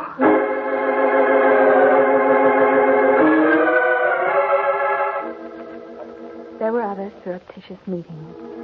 There were arguments, persuasions, protestations. But in the end, love won out. Paul and I ran away and were married. I will never forget the following day when Paul and I returned to face Father. What is done cannot be undone. Papa, you forgive me. Yes, I forgive you. Oh, Papa. Paul, isn't he wonderful? You are the love of my life. And if Paul realizes this, he will not keep you absent from me for any long periods of time. Of course not, Papa. Blue Acres will continue to be our home. But I hadn't reckoned with Paul when I made the statement. He would not quit work and live at Blue Acres off Papa's bounty, as he called it. So for the time being, we'd been spending weekends at Blue Acres. At this moment, I felt a little resentful that Paul had taken me away from Papa. We arrived at Blue Acres, and Mrs. Eaton opened the door to us, just as dawn was breaking over Blue Acres. Oh, at last you've arrived. Come in. Papa? Your father's a very sick man. What is it, Mrs. Eaton? I think, Miss Marlene, you should let Dr. Laurie explain. Oh, here. I'll take the luggage upstairs. I'll go to Father. You'll find him in his study. Doctor had a bed set up in there where it's easier for me to care for him. Besides, he seems more content there. Hasn't Dr. Laurie gotten a nurse for Papa? We tried it, but he wouldn't have one. We'd better knock on the door. Doctor's in there with him now. Come in. Papa. I ran across the room to my father's bed. I looked down at him, and then in dismay at Dr. Lorry. For my father's face was a horrible sight, twisted and pulled out of shape. And his eyes, his burning eyes, they were staring at me wildly. I reached out for his hand, cried out to him, Papa! What is it, Dr. Lorry? Stroke. Oh, Papa, don't worry. Dr. Lorry will get you well again. Can you hear my voice? I'm not quite sure this morning, but I think so. He does know who you are. Come outside with me, Marlene. I want to talk to you. I'm going in the drawing room, Papa, to talk to Dr. Lorry. I'll be right back, and then I won't leave. I won't leave until you're well again. Come in the drawing room, Doctor. I should never have left him. Fiddlesticks. You did the right thing. But my marriage has brought this on. He loved me so, and I love him. He's been lost with me gone. Marlene, Dr. Lorry, his eyes. Yes, my dear. I was just about to talk to you of this. What is it? I wish I knew. Your father is suffering from some terrible fear that I'm inclined to think is nothing to do with his fear of dying. Has he said anything about it? He can't speak. Only the guttural sounds you heard. He can't write. He can't lift his hands. Oh, how dreadful. What that fear is, I don't know. I've watched with him nights, and it appears that whatever causes his wild fear is worse then. Poor Papa. As soon as office hours are over this evening, I'll drive out here to Blue Acres. Perhaps between the two of us, we'll be able to discover what causes his distress and be able to help him.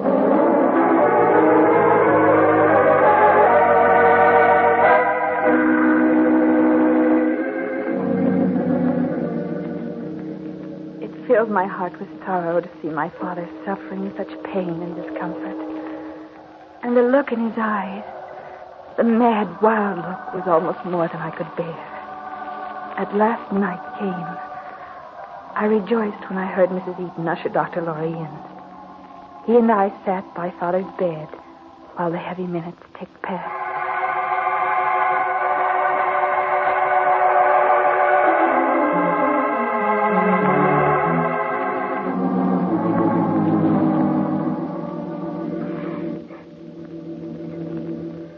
There seemed to be no change in his condition. But as night wore on and it was fast reaching midnight, there was a change in his eyes. The fear in them was so marked that I trembled from it. Dr. Lorry said, Do you see?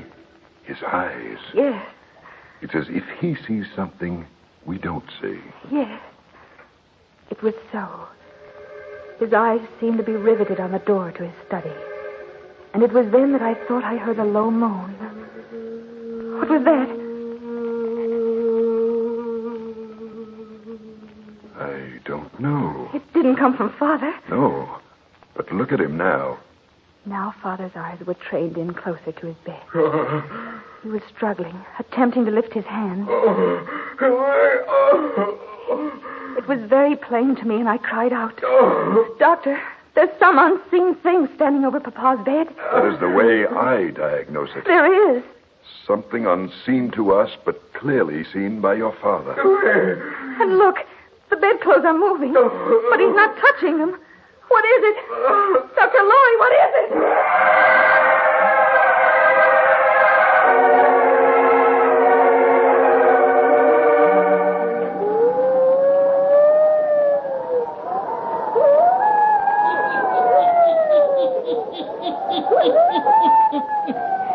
An unseen spirit, eh? Witnessed only by the dying. What does Lawrence Terrence Lane see, eh? What causes him to fear so mightily? The hermit will tell you before the night is done. And now the hermit will continue.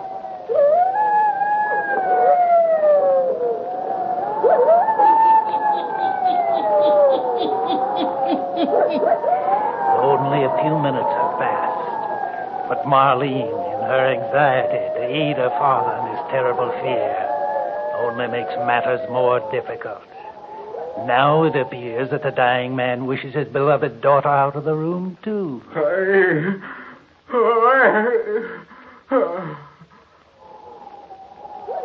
And so Paul, the husband of Marlene, with his arms about her, leads her from the room, guides her into the music room, where she sinks into a chair, sobbing softly. Listen.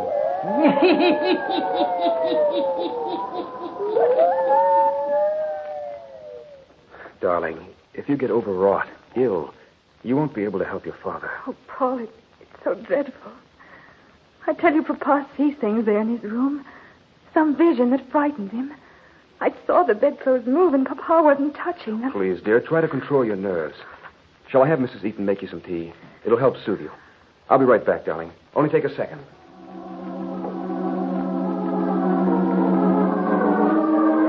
Paul went into the kitchen. I sat trying to get a hold of myself. It was only a few minutes after he'd left the room. Once again, I was aware of the same sound I had heard in Father's room. The sound that had made his eyes turn mad with the terror of it.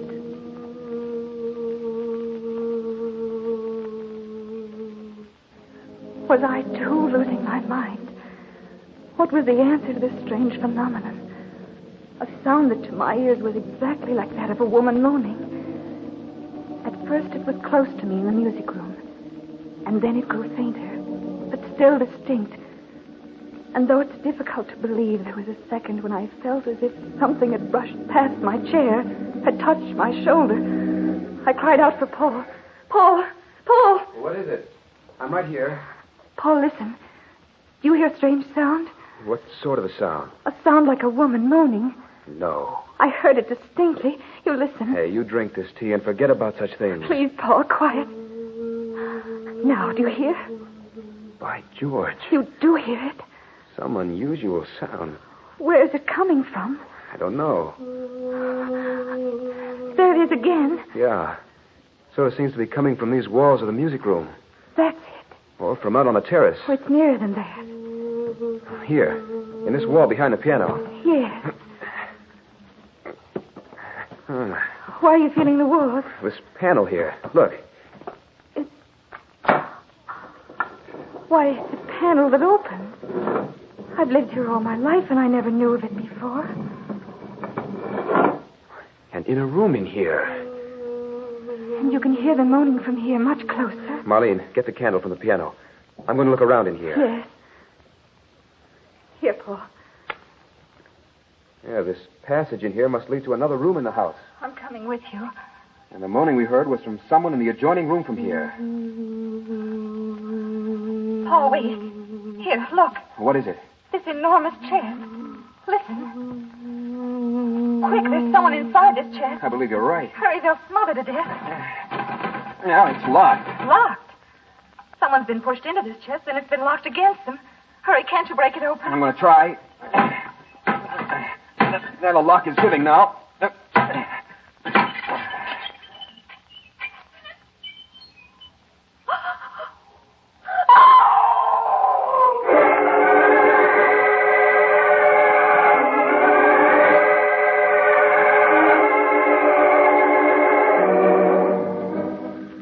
Not one skeleton, Paul. Two. Two. I'm going to take this chest into Terence Lane's room. When I question him and show him what we've found in his secret hiding place, no doubt we'll have the answer to our tragedy and our riddle.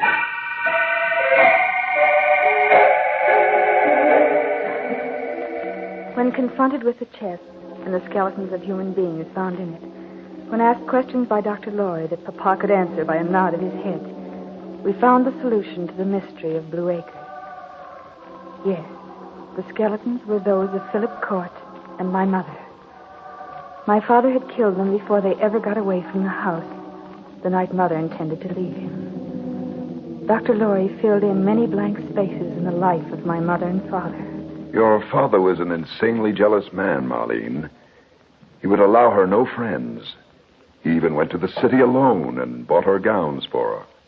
He would allow no one to look upon her. He hated me because I attended her at your birth. Oh. I was surprised when he allowed you to get away from him and marry Paul. But I've figured that out now. What do you mean, Doctor? I found a large quantity of arsenic in his desk. Great heaven. I'm sure it was his intention to do away with you, Paul. Then, once again, he could have Marlene to himself. Take me away, Paul.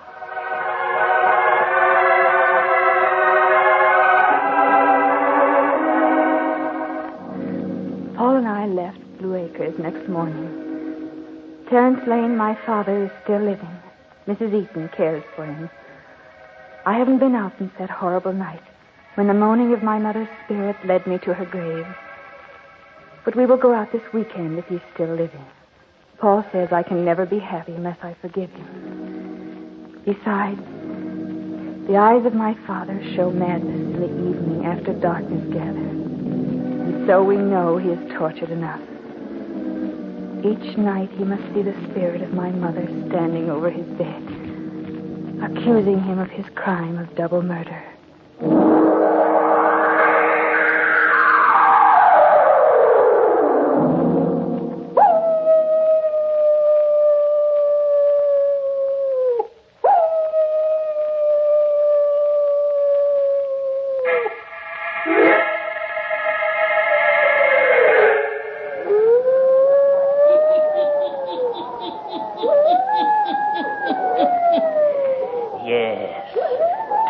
Lane lies suffering for his guilt, unable to speak to those who stand beside him. And in the night time, a vision of a woman appears before him. The vision of one whom he murdered because of his insane jealousy. Yes. Terence Lane has learned during these last hours the blackness, the awful blackness of terror. Turn on your lights. Turn them on. I'll be back. Pleasant dreams.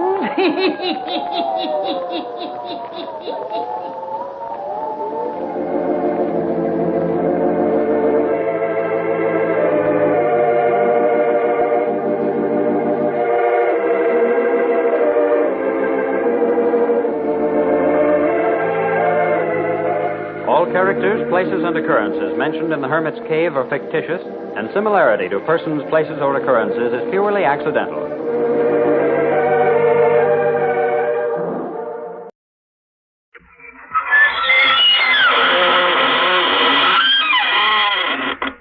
Good evening, friends of the inner sanctum.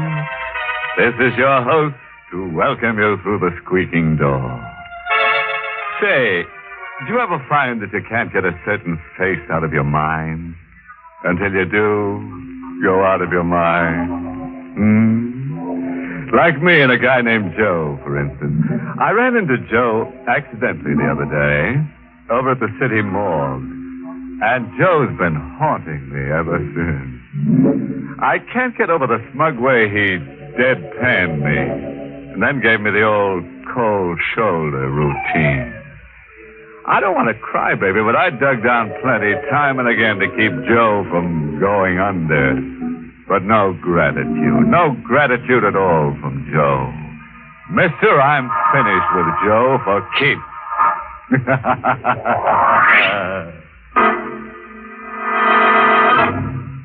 Tonight's Inner Sanctum Mystery, Murder Takes a Honeymoon, was written by John Robert and stars Everett Sloane in the role of George, with Ann Shepard as Mary.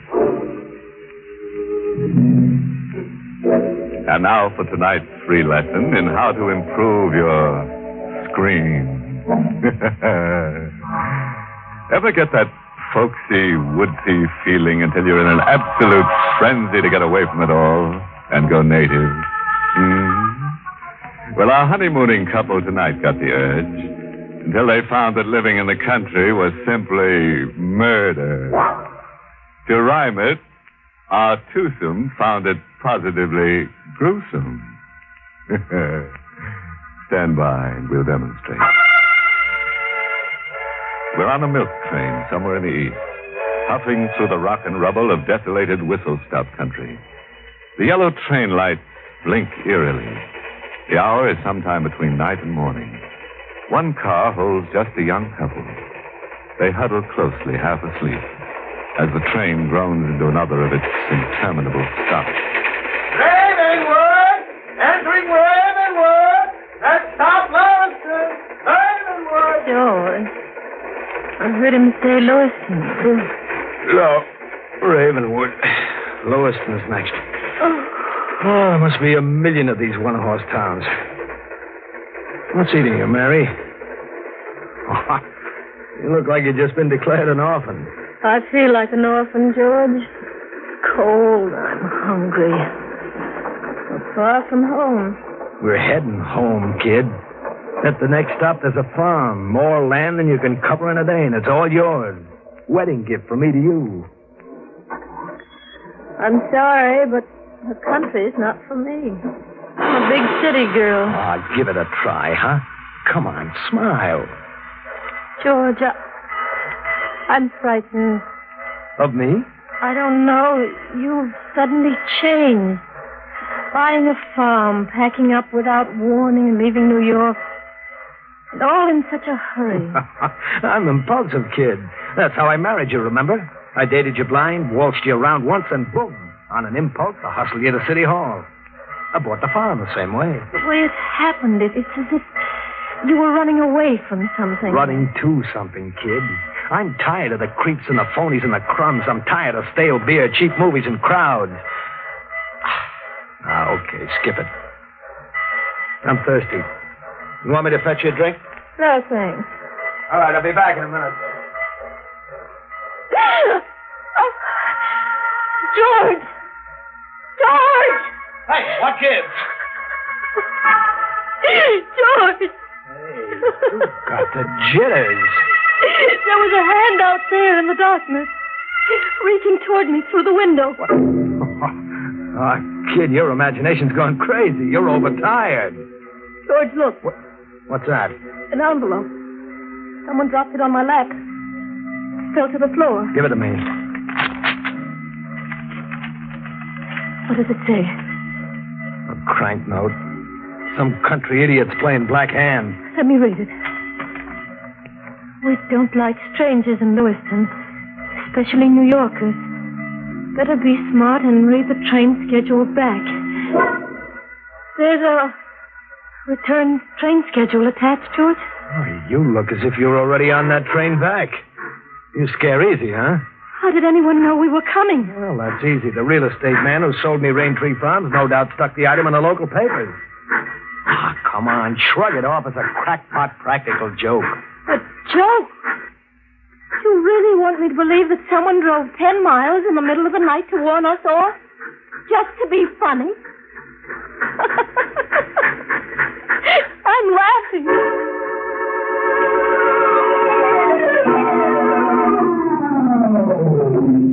Lewiston! Lewiston! Come on, Mary. Grab that other suitcase. Come on, step on it, kid. Right your step. All right, easy does it. There we are. It's so deserted, George. Yeah, everybody's asleep. Well, what'll we do? Come on, we'll camp under that station shed. It's 9 miles out to Raintree Farms, and we'll need somebody to drive us there. I may do that. Oh. Drive you out.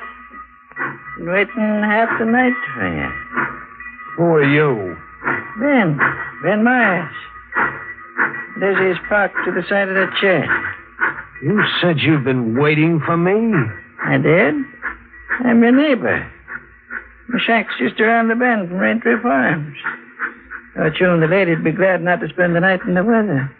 Ah, we're glad, all right, but how did you know we were coming? I read in the papers about the old place. But why tonight? Why not last night or tomorrow? How did you know I was coming tonight? I've been waiting last night. If you didn't come tonight, I'd watch for you tomorrow. The time ain't worth a leaking bucket. You coming?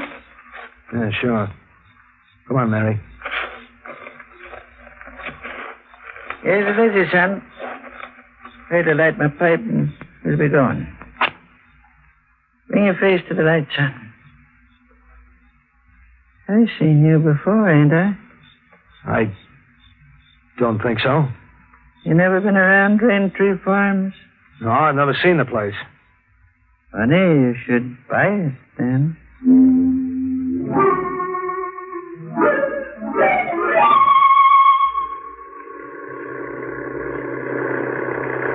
Nobody's tried living in Raintree Farm now 2 years. Why? Some say that it's haunted. Some say there's a black curse on the house.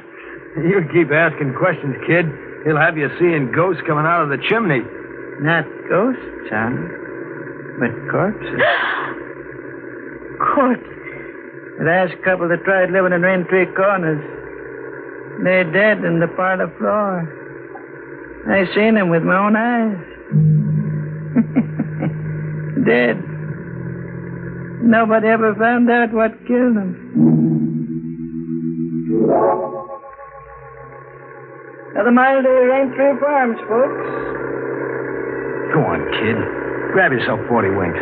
I can't. I daren't close my eyes. George, what was that? Stop the car. It was a bullet. Someone took a pot shot at me. Missed you by inches. Check. Almost a bullseye. Nobody's no slouch with a rifle. What's the angle on this, Myers? Can't say. Except that shooting comes naturally to these parts. This is hunting country. In the middle of the night, in the dark? Oh, night's light enough for shooting. Folks around here'd rather shoot than sleep. I'm not swallowing that. Somebody tried to kill me. That's a pretty big idea, son. Yeah, well, the idea's even bigger.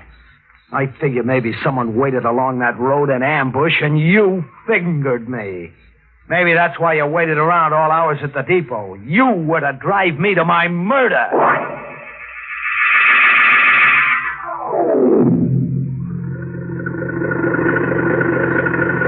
There we are, folks. Raintree Farms. House is up that walk. All right, hand me the luggage, Mary. Yes. Thanks for the lift. Your young man ain't thanking me. His head's busy turning with big ideas. Goodbye, son. I'll be coming around, maybe. With some more of your big ideas. Look, if I ever see you around here, I'll shoot you full of holes on sight for trespassing.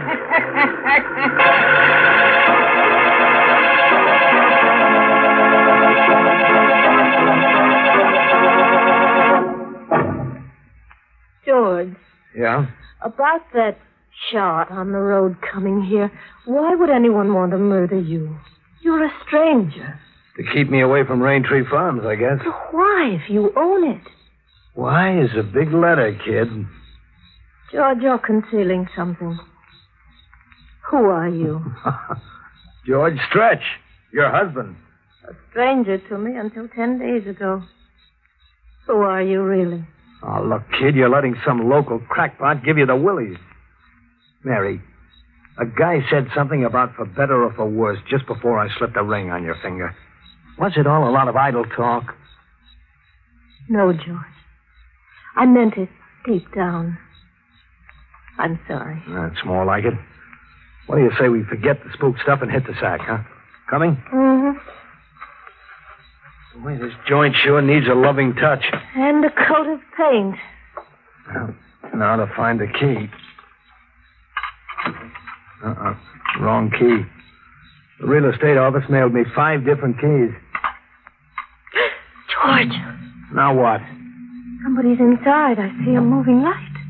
Yeah. And footsteps coming to the door. What are you after, mister? Well, I was trying to get in. What's the shotgun for? Protection? You need it, yeah. I've seen you somewhere before, haven't I? No, you haven't. I've never been somewhere. Who are you? I'm George Stretch. This is my wife. We're the new owners. Who are you? Parker. Willis Parker. I mean, what are you doing here? Squatting? You broke in? No. I moved in. Just like that? Uh-huh. Abandoned place. Loaded down with county tax warrants. I bought a tax warrant and I'm in. I don't get it. Squatter's right. Go see a lawyer. You mean you won't get out? That's right. On what ground? Look, fella. Right now I've got possession of the premises. That's a big chunk of the law around here. I'm not going to stand out here in the dark arguing it out with you. Now beat it, fella. And take your valises and the dame. You're trespassing. This is a trick to turn me back. Through arguing with you. Start moving. The next one goes right in your breadbasket, fella. And keep going. Mary, Yes, George. head for the deep shadows and then drop to your knees and flatten out quick. I'm sick and tired of being shot at. George, put that gun away. Down, I said. I'm not heading back with my tail between my legs. Bullseye for me. Who was it that said this was a shooting country?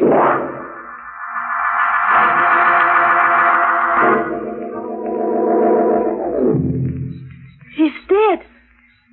Gee, I just meant to nick him. You killed him in cold blood. In self-defense. He was planning to tail us down the road and blow us to kingdom come. George, you're making that up. Just as an afterthought. Am I, kid? Who do you suppose took that shot at us driving up here? And that couple found mysteriously dead, the couple old Myers mentioned. Who do you suppose killed them? I want the whole truth. Why were you marked for murder? I said why was a big letter. You got to ditch Parker somewhere. Ditch him? Hide him to protect ourselves, then forget that it ever happened and go about our business. You're not going to the police? No, I'm going about my business, I said. George, what are you afraid of? You got me confused with the answer, man. I've got to know or I'll lose my mind. Both Ben Myers and Parker thought they recognized you. You have been here before. Never, I swear, never. They had me confused with somebody else. I'll play along my way for a while.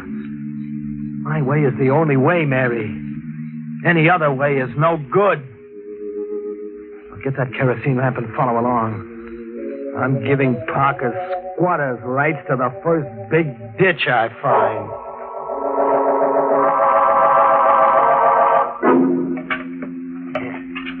He'll stay put now. Oh, come on, kid. Dry your eyes. You gotta take the breaks as they come and play along, for better or for worse. For better or worse. Murder and burial. How far can we get together now? As far as the house, anyhow. That's as far as I want to get. And I don't care how stiff the price is. You get it, Mary? I don't care.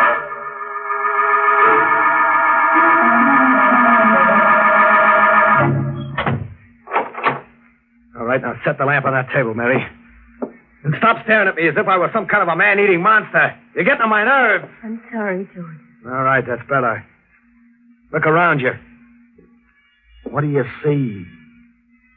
The room is a wreck. Check and double check. The paneling's ripped out. The floorboards are up. Someone started taking the fireplace apart brick by brick. My property buy doesn't look so good, huh? George. What? What does it mean? Vandals always have a field day with an abandoned property. No, it means something else. Check, kid. Parker holed up here looking for something. And you're looking for something, too. You're catching on, kid. That's why we're in this forsaken country. That's why you were marked for murder. What are you looking for, George? A couple of things. One of them's a stiff. A fresh-faced kid who called himself Johnny Morrow came out here about 2 years ago. He was never seen again. Alive. And you know why, Mary? Why? Because he's still here. My kid brother never left this house. Alive or dead. Whoever bricked up this fireplace bricked it up to keep. George, if you find your brother, what then? Then I go right for item number 2. The jackpot. The jackpot? Do-re-mi, cash. Money piled as high as the Empire State. We parlay the corpse into a fortune. That does it. The hole's big enough to drive a truck through. Bring that lamp over. Closer. Closer, you dummy. Yes, George. See what I see? Walled in as if he was part of the building layout.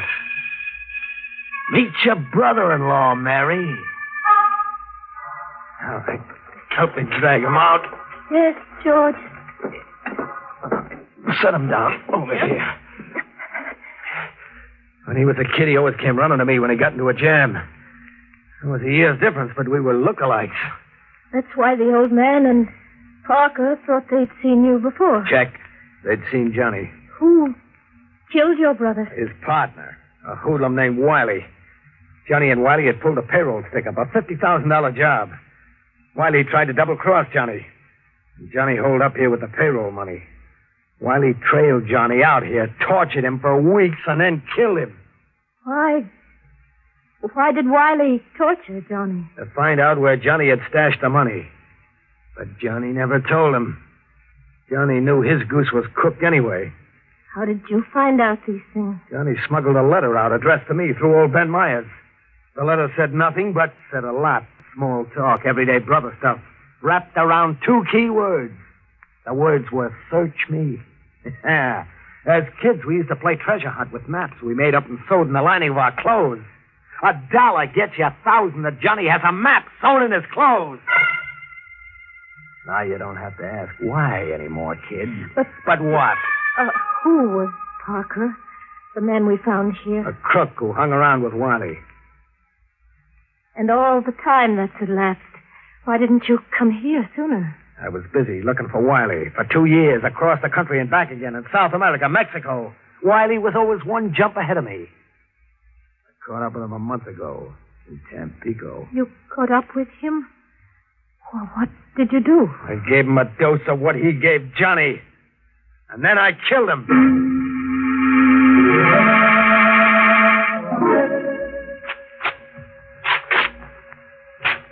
You'd have lost that $1 bet, kid. Same trick we had as kids. Yeah, a map inside his coat lining. You can read it? Sure, like the ABC. The dough is buried in a can 5 steps from the back door to the barn. The dough is practically in my hand. George, you'll have to give the money back. Back? Huh? And give myself up with it, huh? Yes, if you can find the courage. And tell Johnny he died like a chump for nothing. And tell myself I was just a sentimental sap dogging it after Wiley right into Tampico. And maybe get down on my knees in front of that ditch out there and apologize to Park if I haven't put a slug in him. George, out of your mind. Out of my mind if I listen to you. I'll lend a hand. Grab Parker's shotgun and watch for intruders while I dig that can up. And then I'll bury Johnny right on the same spot. Yeah, I'll bury Johnny right where he stashed those 50 G's for his big brother to come and get.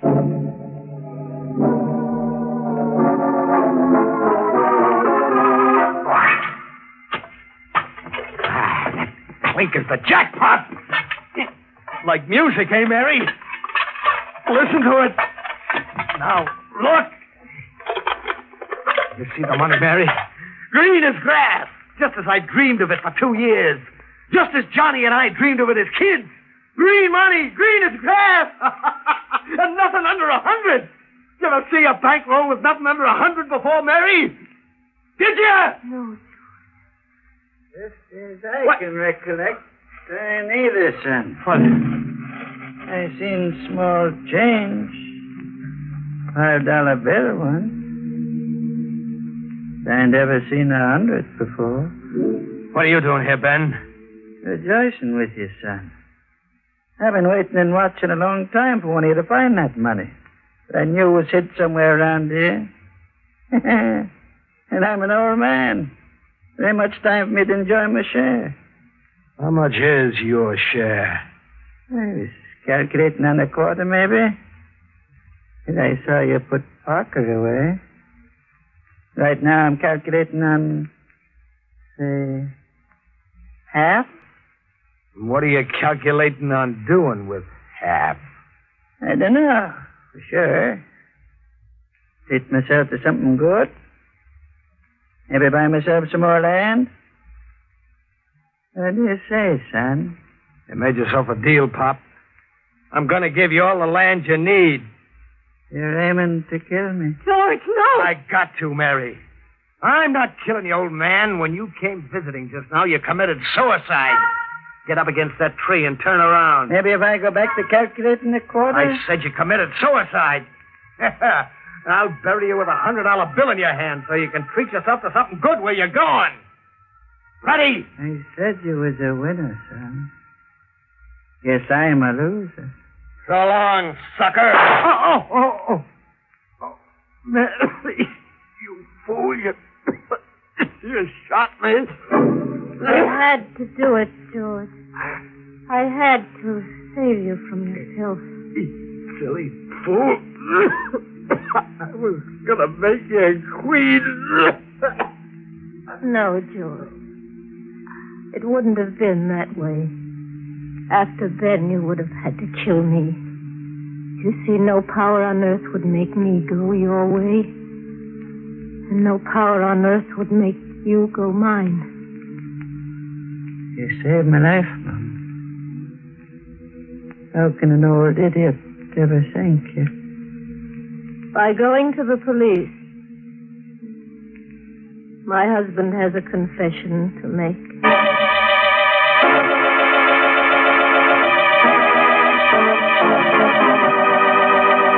Oh, poor Mary. It got so she couldn't see the trees for the bodies. You know, until tonight I thought only Santa Claus came through the fireplace. Well, I guess everybody's doubling up everywhere nowadays. Like George. Mary's bullet left him doubled up. Still, that was a good choice of location. The fireplace for a corpse. Sort of, how to keep from growing cold.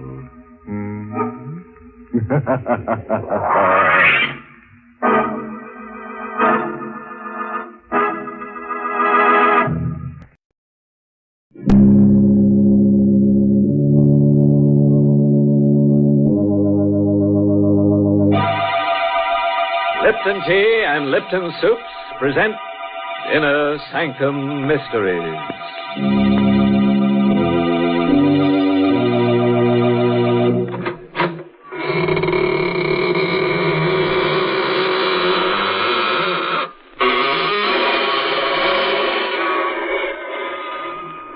Good evening, friends of the Inner Sanctum. All waiting to go through the squeaking door. What a long line. But everybody's here tonight. The line reaches right to the edge of the grave. Been waiting long. What? 7 days and 7 nights? Dear, you should have knocked. I can always slip the latch string out and you could hang around properly. Why, Mr. Host, people don't need a latch string to do that. Didn't you know that all our listeners hang on your every word? Oh, yes, Mary. There's no better place than Inner Sanctum for people to get the news. Or the news. As a matter of fact, we have some good news for our listeners right now. Folks, there's a new delight waiting for you when you try Lipton tea. Now, many of you may have been drinking tea for years, but until you taste Lipton's, you just don't know the full pleasure of tea at its delicious best. Lipton's, you see, has brisk flavor. In fact, brisk is the very word the tea experts themselves use to describe Lipton's spirited, full-bodied flavor. Unlike ordinary dull-tasting teas, Lipton's is never flat, but always hearty, satisfying. Lipton tea gives you more contentment in every cup. So do try it soon. It's tea at its tastiest. Lipton tea, with that grand, brisk flavor.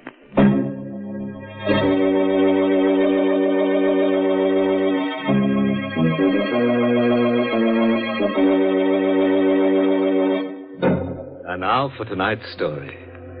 It's an original radio play written especially for the Inner Sanctum by Hank Warner, called Strands of Death, and starring Santos Ortega in the role of Henry. Do you love your wife? Do you enjoy buying her a handsome fur piece, perfume, jewels, or nylon? Do you wonder secretly what you would do if the finery you bought her was used by her to win another man so that she could leave you? Oh, you can't answer, can you? Well, this is the story of one man who can. Meek, mild Henry Turner. I should have known at once. That morning in the office, when Judson was reading the newspaper aloud, that something was wrong. The unidentified body of a young woman strangled with a brand new pair of nylons was found last night. Unidentified? Yeah. in the hallway of a rooming house at 72 Beach Street. Unidentified. Near the body, which was fully clothed, police found a handbag containing a sales slip from the Silvertone Hosiery Company. Incredible. Police are at a loss to Helen determine always the carried motive for the identification, crime. charge account, keys. Much less to discover. And a second pair of nylons. But if it wasn't Helen... No. Of course it was Helen. Well, that's a pretty piece of news, eh, Turner? By the way, you bought some nylons for your wife the other day, didn't you? So what's the matter? You sick? Was I sick? Johnson wanted to know. Wonder what his face would have looked like had I told him right there that the police were wrong, that the body could be identified, and it was Helen, my wife.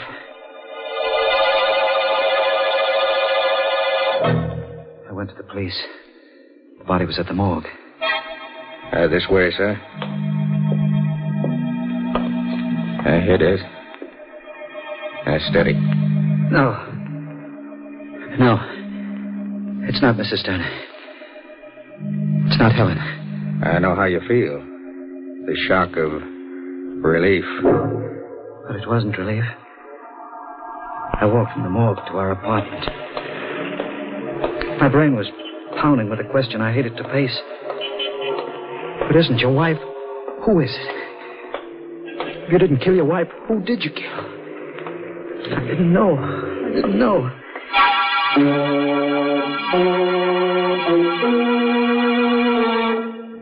I got to the apartment. Weary, exhausted.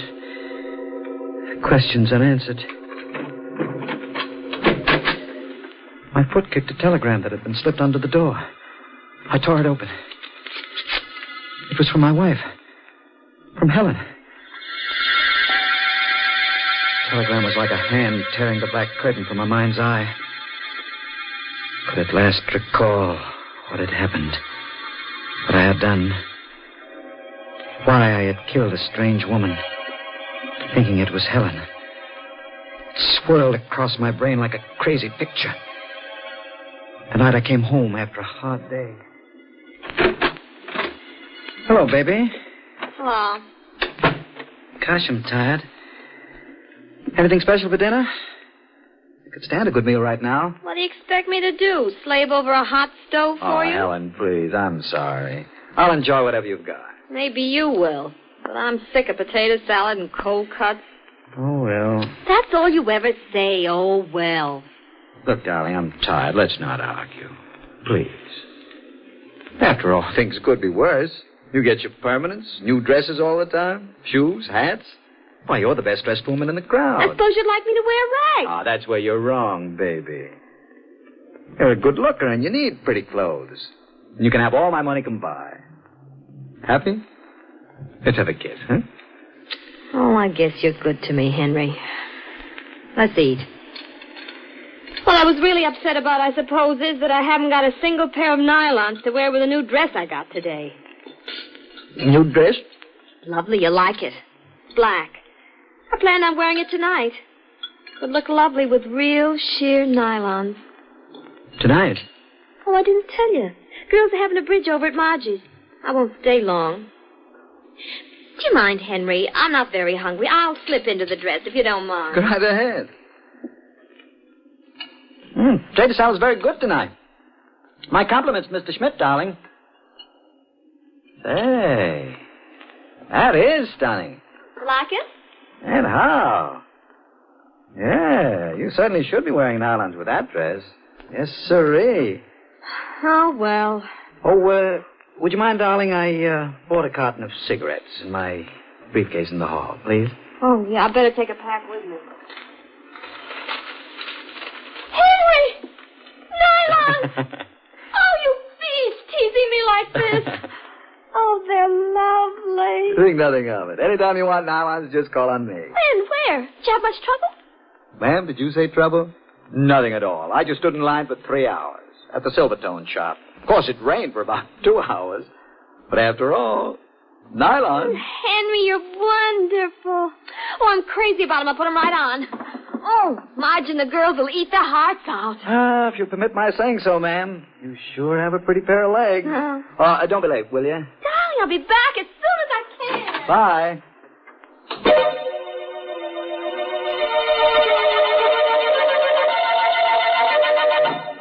I sat around listening to the radio and reading the paper, waiting for Helen to come back. Hello? Oh, Henry. Helen there? Oh, hello, Marge. Didn't she? Oh, she went out about 2 hours ago. Why? Oh, well, just thought I'd tell her Silvertone's got some nylons. I'll tell her. How's your bridge party? Bridge party? Oh, that's tomorrow night. Be sure and remind her, please. I will, Marge. All right. Good night. Bridge party. Tomorrow night. Marge's.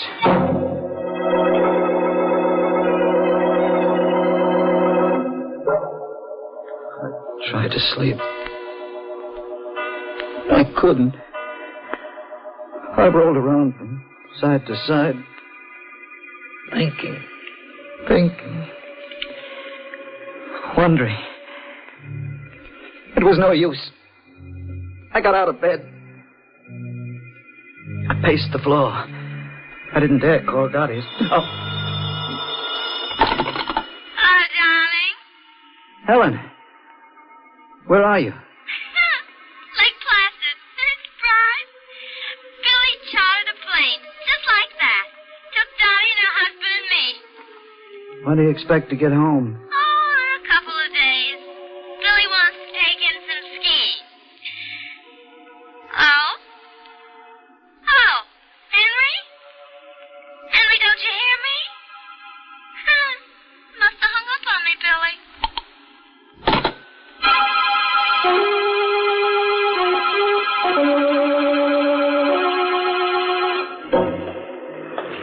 How I managed to get dressed and shaved, I don't recall. I don't know how long I walked the streets. My briefcase was in my hand.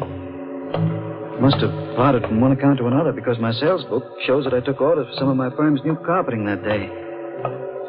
These things I don't recall at all. But the nylon line. Strange that I shouldn't remember getting on it. All I know is that suddenly I found myself part of it. How long I'd been on line, I don't recall. I told myself I had no business being on this line. I should have been out getting orders. But I felt chained to the line, waiting for the store to open. Finally, the line started moving. I asked for the same size and shade I bought for Helen. Then I saw her, leaving the store. I walked after her. Helen! Yes. Oh, I thought you were... Helen? Yes. I hope you'll excuse me. Did you get some nylon? Yes. Sometimes I wonder whether it's worth the trouble just for one pair. So exhausting. I could stand a cocktail. Why are you looking at me like that? Where shall we have it, Helen? There you go again, Helen. You sure have Helen on your mind. Call me Louise.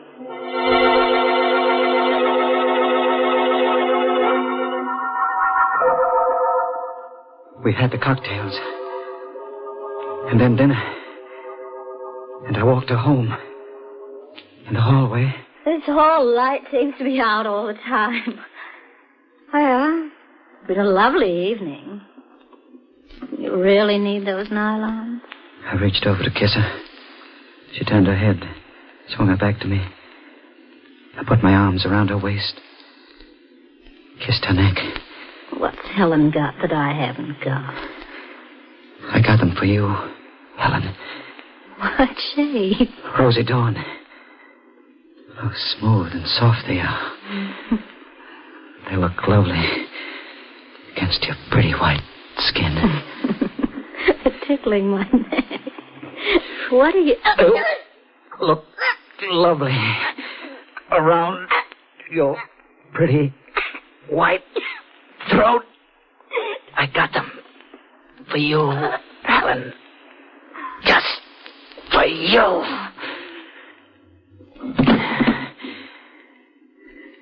Goodbye, Helen.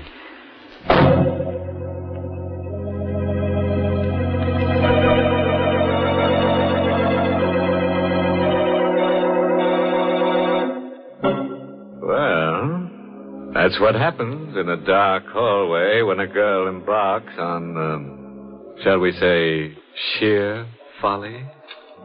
Oh, Mr. Host, to think there probably were people who would have helped Louise just inside that doorway. But they couldn't hear her, Mary.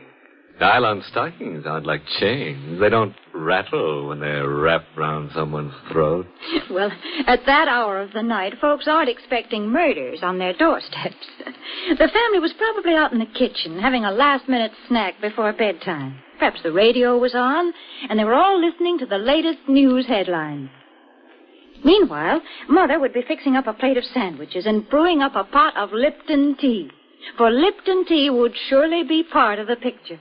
Served with a late evening snack, it gives a happy ending to the day. And because it's so relaxing and enjoyable, a piping hot cup of Lipton's adds extra delight to any meal. Why waste time just thinking about it? Why not get a package of Lipton tea tomorrow and treat yourself to its mellow, full-bodied flavor? Remember, Lipton's gives you brisk flavor.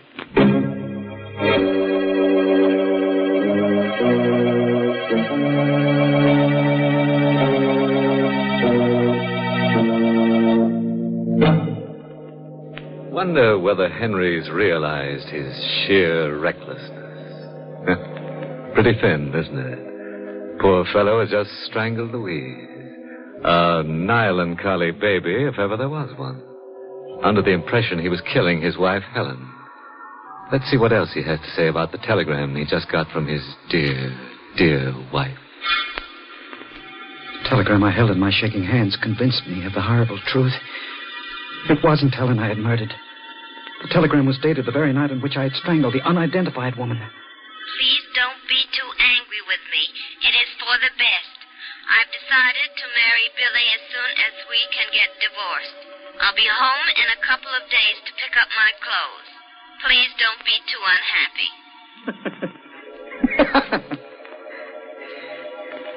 Please don't be too unhappy.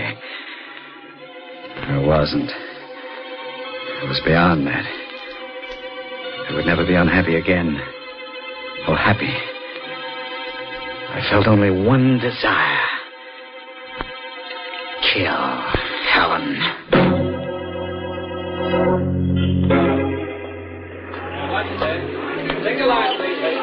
I passed the nylon line again. Next day, walked by it. I was drawn back to it. I joined the line. I didn't move fast enough. I felt a slight bump from behind. I turned. I'm sorry. Helen. You must be mistaken. Oh, I'm sorry.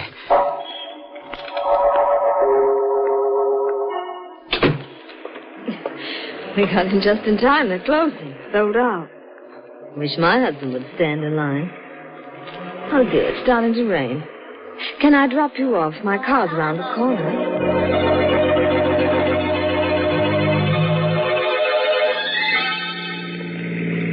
We drove a bit into the country. She was nice. Just bored. We pulled into a side road. He's out of town so much. My arm was around her shoulder. She snuggled against me. The same heady perfume. Helen's perfume. My free hand reached for the bag with the nylons. Thanks, dear. They hung around her like a necklace. I pulled both ends and twisted.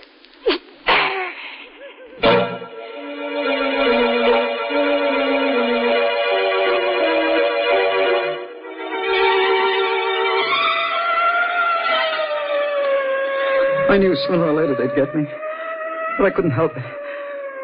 All I knew was that I had to kill Helen. I knew I would have to kill anyone who reminded me of Helen. Until Helen herself was home. Yes, Commissioner, we've got all the men out. Yes, I'm assigning Keating to it. I'll keep you informed. Goodbye. Keating. Yes, Inspector? Come in, please. Commissioner on you again? We've got to do something and do it fast. City's going crazy. It's only an idea, but it may work. You know the details. Both women wore the same size stockings, same shade. Both used the same perfume, same size clothes. Both pretty, same color hair. Eyes, yours. Want me to dye my hair? Right. Now, those nylons, both pairs and the extra pairs found on the women came from the Silvertone shop on Madison Avenue. What about a fur coat? Take your pick of the two with the property clerk. He may lay low for a while with a panic on. Yeah, we'll have to take our chances on that. But if this is the work of a madman, and it looks like it, he'll try it again. Now, drop everything. We'll arrange to have you hang around the counter. The shade is Rosy Dawn, size 9.5, 51 gauge. Well, there'd be more than one man asking for that. It's the vogue right now, you know. Yeah, we'll have to take our chances.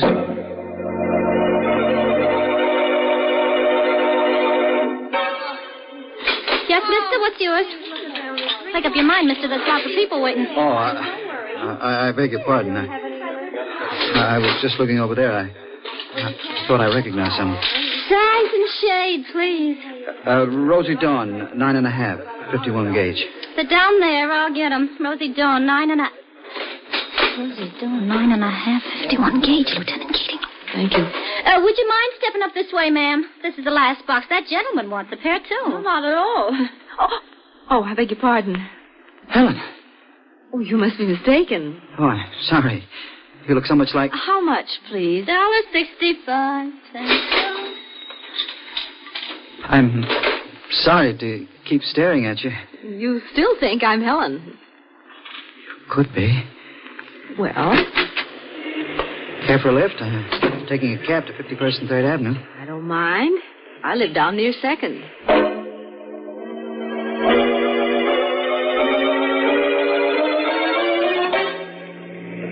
Stop, driver. I thought you said... Never mind. What are you looking at? That cab in front of the house. Woman getting out. My wife, Helen. Must be coming for her clothes with those bags. Here you are, cabby. Keep the change. I'll just sit here until she goes in.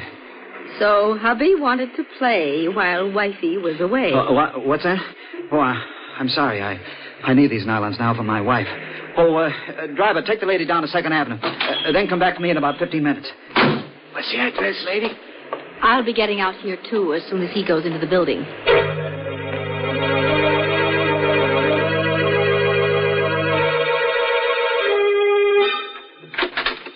Who's there? Anybody there? That you, Henry? Yes, darling. It's me. You scared me. I scared you? Mild, meek, adoring Henry? Your husband? Scared you? Don't talk like that, Henry. I explained everything in my wire. You got it, didn't you? Your wire? Yes, my darling. Made everything clear. Very clear. The cold and the wind and the rain. Standing in line for hours and hours. For nylons. My darling. Don't come near me. Stay away from me. Don't be alarmed, darling. I brought you some nylons. Look. Pretty? I really don't need them. I got plenty. But you won't need any more after these. Stop it! You won't need any more nylons. I could hear her trying to revive Helen. It was no use. She'd come in too late. And she bent over me. Summoning what strength I had, I grabbed her leg, tripped her. As her head hit the wall, the gun dropped. I grabbed her. Better not. Sit up. Sit in that chair. You're the nylon murderer, aren't you? Yes. You're a detective. Pretty smart. What are you going to do? Strange. I wanted to kill you. When I saw you in the store, Miss, Lieutenant Keating. Now that Helen is gone, I feel at peace. I don't want to kill anyone. I know how you feel, Henry. I loved her. You believe that, don't you? Sure. She was no good. Get up. What for? Get up, I said. Now walk over to that closet. Go on. Open the door. Now turn around. Don't try anything or I'll have to shoot. Walk in. I'm sorry. So sorry, Miss Keating. Now, they can come and get you. Both of you.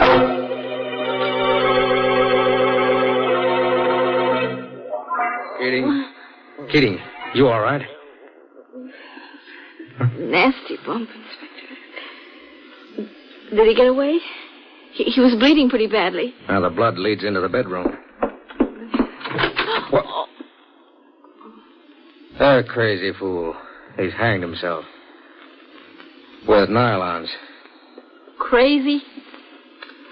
I wonder. Cut him down, Brady. Well, too late, Inspector. There's a note on the floor. Let's see it. Miss Keating will understand.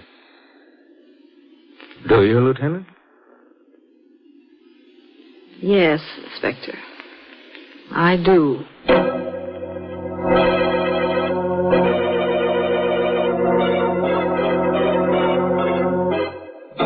Now, wasn't that a wasteful cop?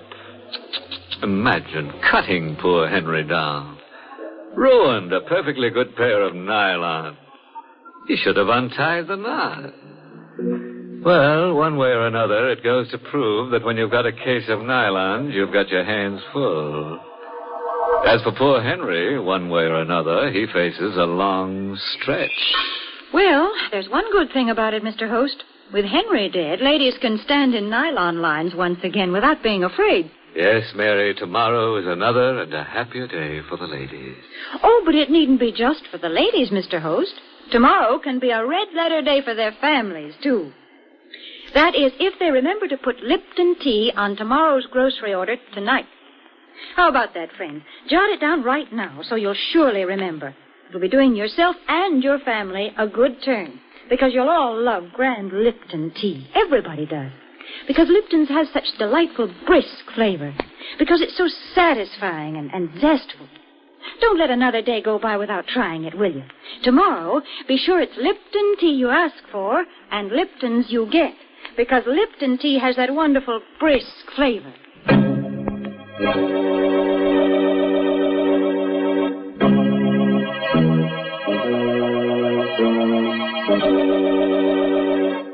And now, friends, before I bid you a fond farewell, I must tell you about the wife of a friend of mine who smokes nylon cigarettes.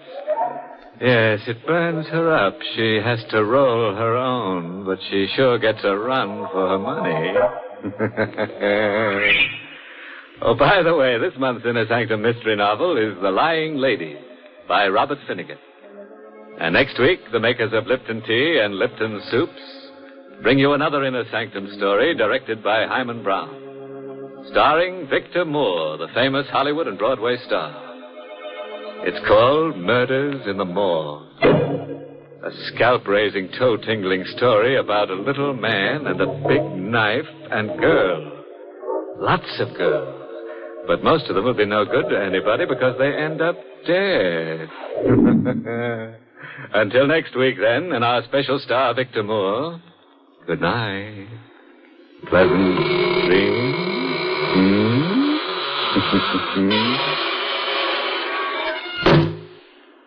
For tomorrow's lunch, let's see now. Why not serve creamed salmon with peas? And lead off with a soup that's super. Wonderful Lipton's noodle soup. You've never tasted better fresh cooked chickeny goodness in your life than you get in homemade tasting Lipton's noodle soup. Now that I can promise you. It's easy to prepare, too. And costs less, yet makes lots more than ordinary canned soups.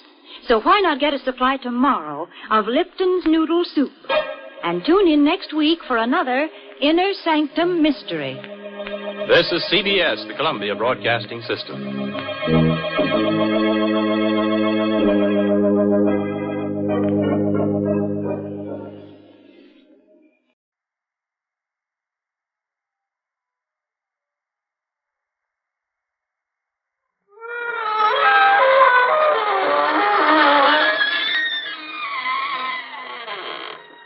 Good evening, friends.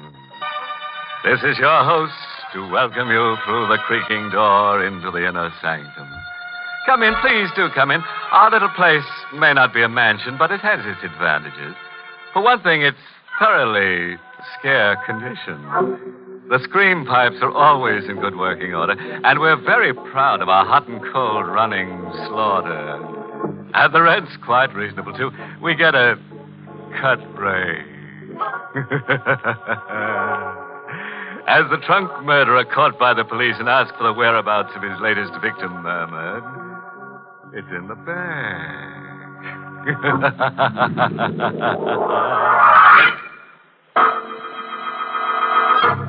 Tonight's Inner Sanctum Mystery, Bird Song for a Murderer, was written by Lou Vittis and stars Ted Osborne in the role of Carl with Arlene Blackburn as Elaine. Well, you've had your warning. Whatever happens from now on, you asked for. Just be sure the family is provided for. And now to our happy little anecdote for tonight. Bird Song for a Murder. My name is Carl Warner. An undistinguished sort of name, but I'm an undistinguished sort of man, so the name fits, I guess. I'm not a young man any longer, but I don't mind that. I wasn't very happy when I was young. Now, well, at least I'm not unhappy. And late at night, after Elaine has gone upstairs to bed, she's my wife. She's very pretty and younger than I am, and maybe I made a mistake in marrying her, but anyway, late at night, I go into the room where I keep the birds, and then, listening to them sing, I get as close to happiness as I can expect. I stay an hour, and then I cover their cages. And then they know it's time to sleep, and they sleep. Even on the stormiest of nights. And this was a stormy night. The birds were still, and I turned to go upstairs when someone knocked at the front door. It was late. We know very few people. We kept to ourselves mostly, Elaine and I, so I worried a little when I opened the door. Yes? Mind if I come in, Mr. Warner? It's kind of damp out. Oh, no, of course not. You seem to know me. I do, don't I? But I don't know you. My name is Brule, Chester Brule. Oh, how do you do? Well, I'd do better if I was sitting down. I'm sorry. Please. Thanks. Chester Brule. I still don't... Remember? Doesn't matter. What did you want? Nice place you got here. Much nicer than Cragmount. Cragmount? Cragmount Asylum for the insane. You work there? I used to work there. This is all very interesting. Funny thing happened just before I left. One of the inmates escaped. Very neat job. Was helped from the outside. Disappeared. Made quite a sensation. It must happen frequently. Not as frequently as all that. Besides, this baby was a homicidal lunatic. Homicidal? That's right. I don't see what all this has to do with me. I didn't say it had. There was one funny thing about this inmate. Was there? Loved canaries. Loved to listen to them sing. Psychiatrists at Cragmount found it very interesting. Birdsong was the only thing that kept the murderous impulse down. Mr. Warner, I'm out of work. That's too bad. You're not doing badly. Nice house, furnishings. Didn't I hear canaries singing before I come into the house?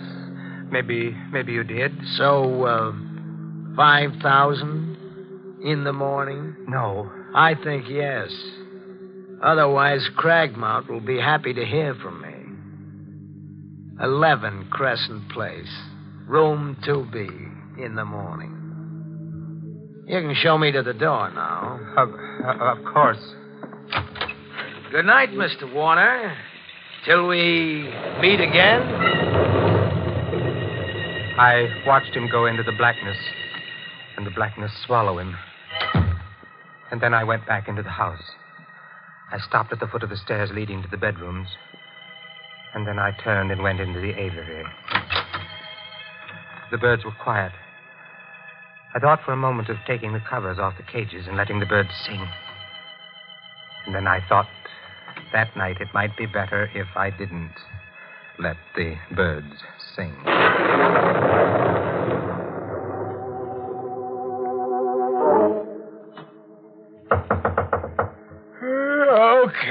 Okay. Who it? Oh.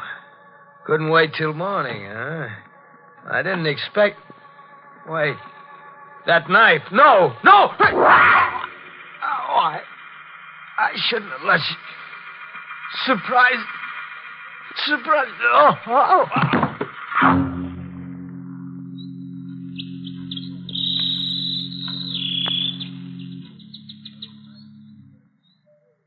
It had been a bad night.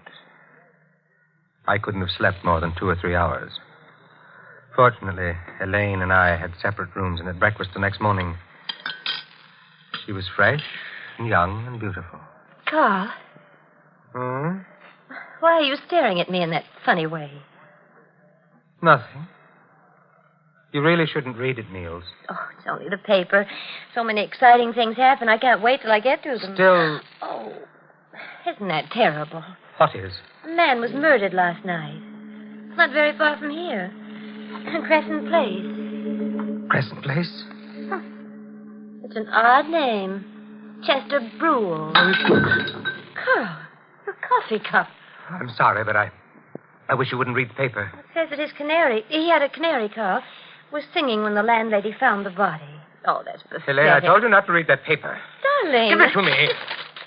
Carl, you're tearing the paper up. What's the matter? I'm nervous this morning. I don't remember your ever having been like this before. I told you I was nervous. Look, darling, why don't you go into the aviary, listen to the birds for a while? You love them so, and they have such a nice effect on you. I went into the aviary, as she suggested, and listened to the birds. It was quite a little while before I stopped trembling. Carl? Yes, dear? Come into the kitchen. All right. I've been washing the breakfast dishes, darling, and found this among them. The carving knife. Isn't that funny? And besides, look at it. The blade's all covered with brown stains. I see. Sure, I washed it after dinner last night. Did you use it for anything? No, darling. Give it to me. I'll wash it now. Oh, I can do it. I just wondered. Oh, the door. Will you... No, give me the knife. You answer the door. But... I said you answer the door. Well, all right, but there's nothing to shout about. I don't know what's the matter with you this morning. I washed the knife. Quickly but carefully. Very quickly. But very carefully. It didn't take long. The stains hadn't hardened much. The brown stains. Carl? Yes? Someone to see you, a man. What does he want? Well, he didn't say, except that it was important. I'll go see him. He said he's a lieutenant from the police. There are 17 steps between the kitchen and our living room. I know, because I counted them while I was walking to see Lieutenant Gregg of the police. 17 steps to make my face polite, relaxed, smiling. But would I be able to hide the trembling of my hands? You're Lieutenant Gregg.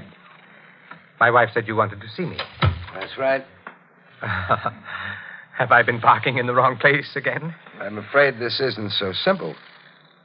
Oh, you're beginning to frighten me. What is it about? Murder? Oh? Mr. Warner, did you know a man named Chester Brule? Chester Brule? Well, I can't say offhand. I've such a bad memory for names. I may or may not. Why? He's the man who was murdered last night. Well, if I'd murdered him, I'd certainly remember his name. Of course. You understand this is just routine. You see, we found your name and address in Brule's address book. I see. We thought you might be able to help us. The fact that my name was in his address book doesn't prove anything? Of course not. Would the fact that Brule used to be an attendant in an insane asylum mean anything to you? Why should it mean anything to me? Well, I didn't say it should, Mr. Warner. I just Well, thought... it doesn't. Well, I guess that's that. Sorry to have bothered you, but we have to check every possible lead. I understand. I'll be going along now. Well, let me take you to the door. Funny thing, there was a bird cage in Brule's room with a canary in it, singing its head off. Oh? Well, lots of people are fond of canaries. Oh, sure. What was funny about it is that Brule's landladies swear Brule never had a bird. That is funny. The way it looks, they killed and knifed Brule and then left the cage and the bird in it behind him. Doesn't make any sense unless you figure the guy who killed Brule was insane. Lieutenant Gregg of the police walked down the front path, across the sidewalk to a small black car, and drove away. I shut the front door. The birds had been quiet, but the slam of the door maybe started them off. And I knew that somehow I would have to get the cage and the bird in it out of Brule's room. I didn't know how I'd do it, but I'd do it, no matter how insane it was.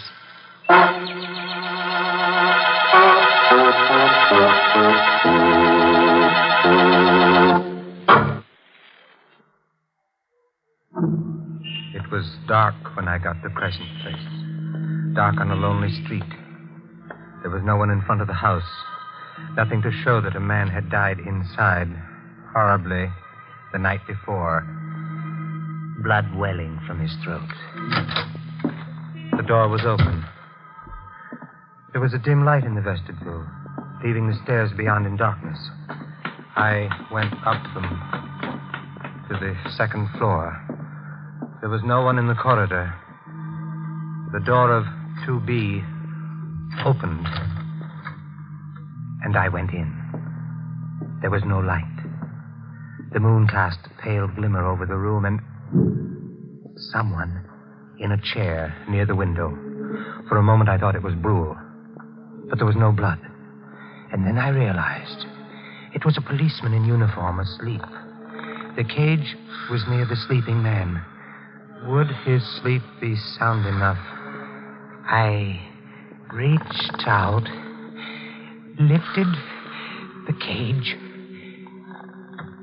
reached the door, and closed it. Oh, I was safe.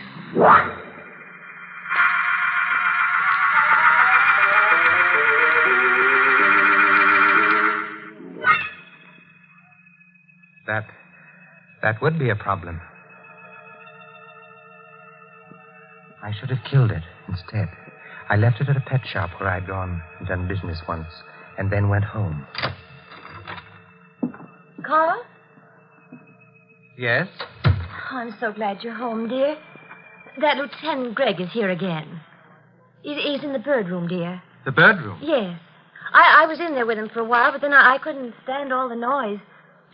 Excuse me, Carl, but you know I don't like their singing. Why did you take him to the bird room? Well, he asked me to. All right. I'll go in there now. Well, don't let him keep you very long, darling. You're not well. I'll try not to let him keep me.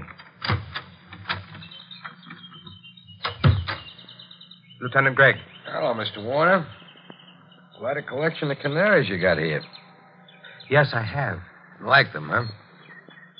I wouldn't be likely to keep them otherwise, would I? Yeah, I suppose not.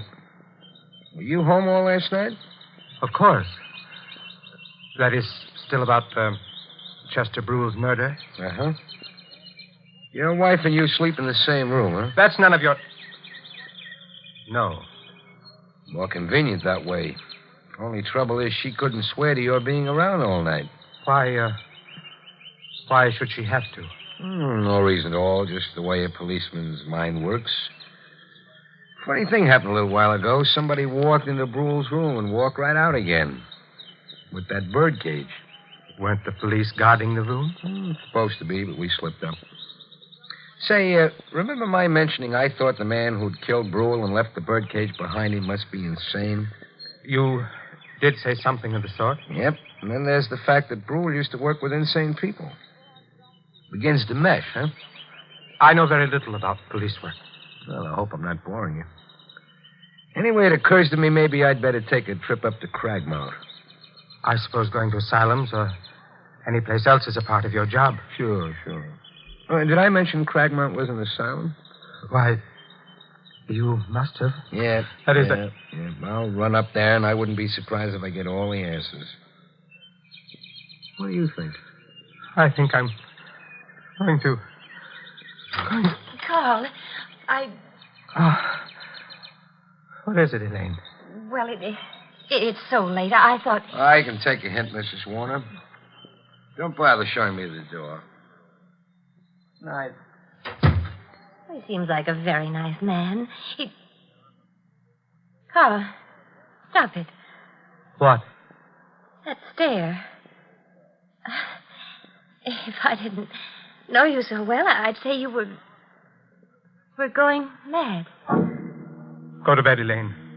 All right, darling. Oh, Carl, look. Look at what? Through the window. The garden. Lieutenant Gregg didn't go away. He's down there. Get away from the window. Go to bed. I'm going. He looks as if he's waiting down there for something. For what, Carl? I knew what he was waiting for. Elaine went to bed. To sleep. I went to my room. I didn't put the lights on. From my window, I could see him. It was very still in the house and outside. I went away from the window. Sat down. I knew I mustn't go to sleep. Things happen when you sleep. Terrible things. But I hadn't slept well the night before. Not well at all. And there'd been the strain of the day. It was night now, and dark, and still. Terribly still.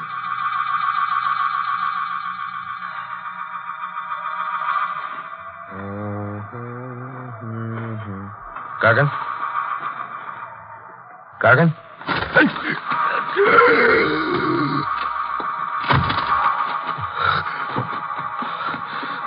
I was right. Only it wasn't Gargan. I'm cold.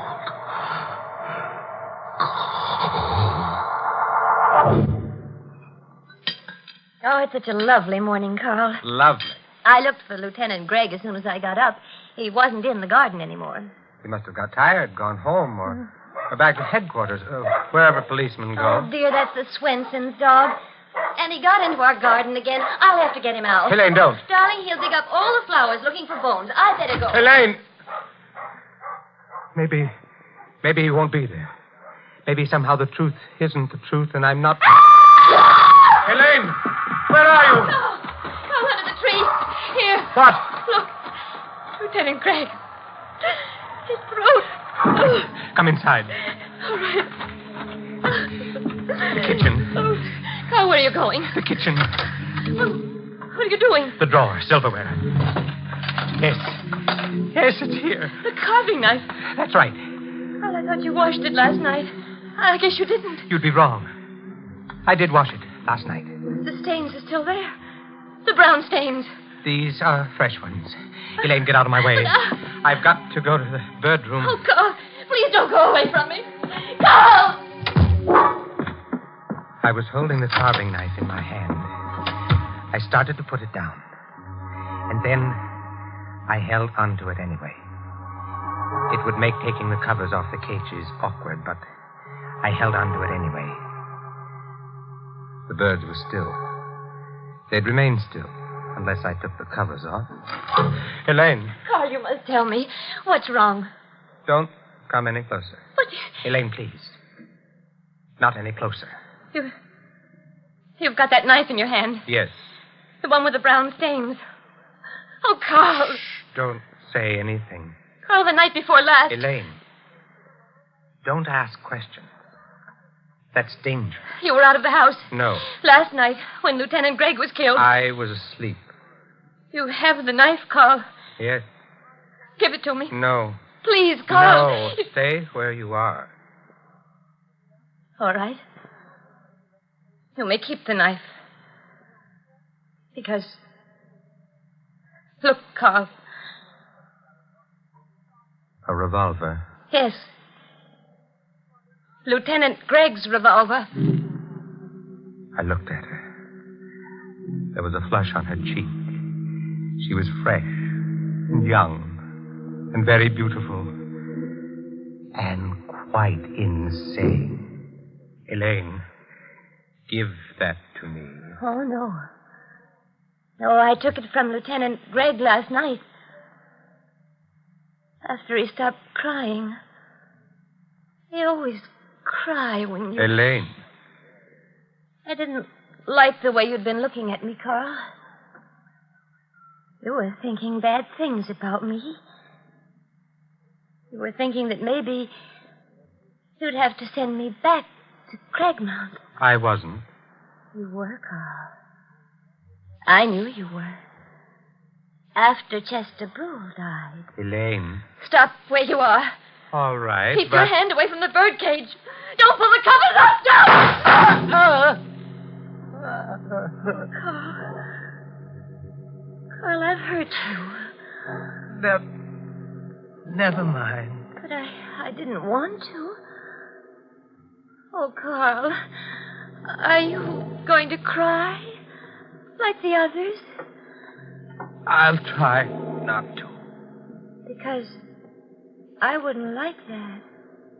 I know. I'm sorry I hurt you. Doesn't matter. It was my fault. I loved you too well. I really killed those others. Not you, my dear. Oh, that's a very silly thing to say. And I'll become quite angry. I am quite angry.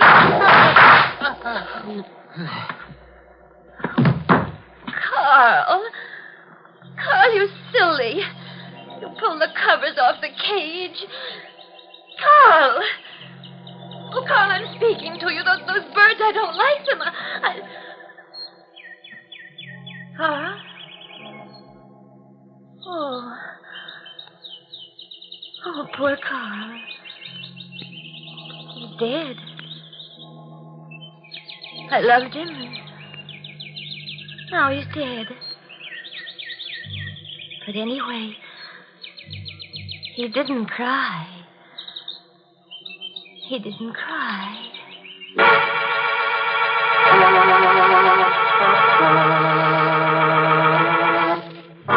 Well, there it is, the story of a couple of lovebirds who, instead of billing and cooing, went in for killing and shooting. Of course, it was all little Elaine's idea. All Carl did was cover up. Too bad he got shot for it. However, the police would have nabbed him for murder anyway. So you could say he paid a high cover charge.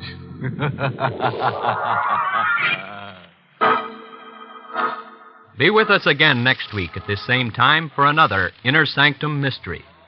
This program was originally heard in the United States over CBS, the Columbia Broadcasting System, and has been rebroadcast for servicemen and women overseas through the facilities of the United States Armed Forces Radio Service, the voice of information and education.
Good evening, friends.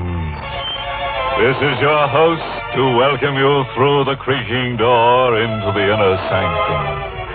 Come in. Come on in and join my wispy white friend. Oh, you're shivering. Cold? Well, don't let it throw you. Just remember that many are cold, but few are frozen. Oh, yes, your sheet is reserved for you. But please don't tear it. Remember the high ghost of living.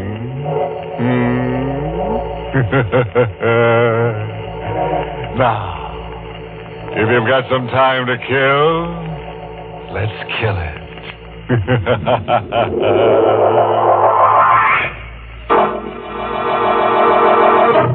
Tonight's Inner Sanctum Mystery, The Judas Clock, was written by Frederick Matho and stars Barry Kroger in the role of Sebastian with Lawson Zerbe as Andrew. Now, all comfortable and tense?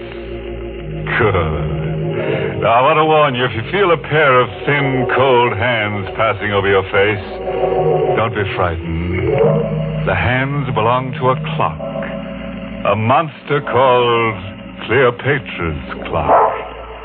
It's a very unusual clock. For years, it's been giving people the works. The story is really the story of Sebastian Packer. Since this clock can only murder, since it can't talk, we let Sebastian speak for it. I'm a clockmaker. I carry on the profession my father taught me in London. I like clocks, all that is but one. For 30 years, I've looked for a certain clock and a certain man. The clock is known to collectors as Cleopatra's clock. The man I swore to kill when, as a boy of 14, I closed my father's blazing eyes and wiped the froth of blood from his lips. Last night, I found Cleopatra's clock. Tonight, I may have found the man. I'm told you're an expert clock repairman, Mr. Packer, madam. Well, yes, I suppose I am. Well, I have a clock. Rather, my husband has. Yes? And it hasn't run for years. Would you have a look at it? Well, can't you bring it in? Oh, heavens, no. It weighs 500 pounds. One of those huge marble things. Italian Renaissance, I'd say. Marble? Italian? Could you describe it further? Well, it's rather unusual. Black marble, heavily carved with strange Egyptian characters. The ivory face has a beautifully etched scene on it, but it's a gruesome one. Gruesome? What kind of scene? It's a picture of a woman, a beautiful woman, and she's holding the limp form of a young man in her arms. Yes. It's ghastly. Cleopatra's clock. I knew without seeing it why the clock wouldn't run. It had been built in Italy for a prince of the House of Savoy in 1598. He conceived the clock when he discovered that his family treasures included 40 gold coins minted by Cleopatra and an Egyptian parchment. A parchment describing in horrible detail the death by poison of Cleopatra's young brother. The 40 gold coins were those Cleopatra had given a trusted servant to administer the poison to her brother. The writer of the parchment had slain the servant for his treachery and carried the coins with him to Rome. The Cleopatra clock was made to run only when the 40 gold coins were in place in the clock's hollow weights. 20 in each weight. And the coins had been in my possession since the day of my father's death. Well, Mr. Packer, can you fix it? What? Oh, sorry. Daydreaming. Yes, of course. Does Mr. Arnold. Does Mr. Arnold know that you're having the clock repaired? No, we've only been married a few weeks, and I'd like to have it working when he comes back to town tomorrow. Sort of a surprise. I see. I'll be there in half an hour, Mrs. Arnold.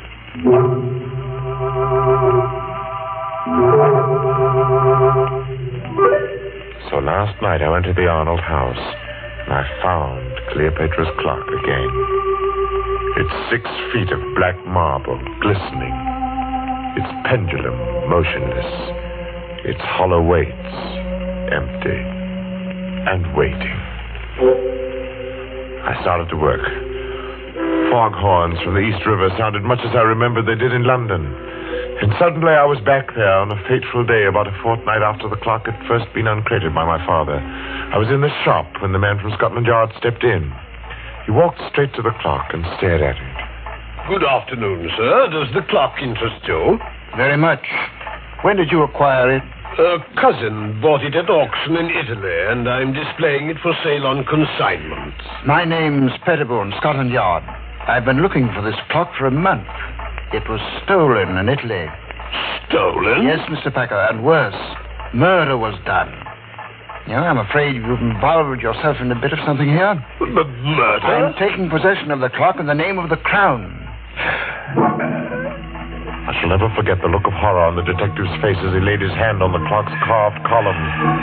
It froze there while his face drained to pasty white and his eyes bulged. He opened and closed his mouth soundlessly and crumpled to the floor, his hands to his throat. He was still and twisted and very dead. Mr. Pettibone had died of a heart attack the moment he took possession of the clock. My father wanted time to think, so I helped him drag Pettibone into the stockroom. I went to my quarters. I dozed fitfully to awake hours later at the sound of angry voices. Well, Cousin Andrew, you've done me a fine turn, haven't you? I've told you I didn't mean to kill the old girl. It was an accident. And don't talk so loud. The boy will hear us. You killed her as soon as you learned that she'd made out a will in your favor. And then when you thought it was safe, you sold all her furnishings and sent the clock to me to sell. All right, I did. And you're in it to the ears. I'll go to the police. And how will you explain poor stiff Mr. Pettibone lying in your stockroom all this while? Well, Besides, there's nothing to fear. Now that Pettibone is gone. He was the only one who suspected me. Now, you're the only one who knows. I'll crate this cursed black monster tomorrow, and you leave with it. And will you also crate Mr. Pettibone? Oh. Look, I have a plan. Here, sit down in this chair, right here. And I'll show you how we can solve the whole thing. My young heart beat with a wild dread as I listened. I could only see Cousin Andrew's back, but I could see Father seated dejectedly in the chair near the black marble clock, his head in his hands. It was midnight. All the clocks in the shop began striking the hour, and louder than all the rest was the chime of the evil clock. If only then I'd known, I might have done something. 8, 9, 10, 11, 12. And before my horrified eyes, the heavy marble piece leaned slowly from the wall and crashed across my father's back. Cousin Andrew stood facing my father as the clock pinned his frail form in the crushed chair. It choked him. He made little, pitiful sounds, his eyes begging for life. But my cousin Andrew just stood his back to me and watched. Wandering sinners, you die hard. Then Cousin Andrew ran from the shop, crying for help and claim an accident. I raced into the shop. My father was dead. I choked back my tears, closed his poor, staring eyes. Then, for some reason, I thought of the coins in the clock's weights. I took them and I ran from the shop, the blood-stained gold pieces jangling merrily in my pocket.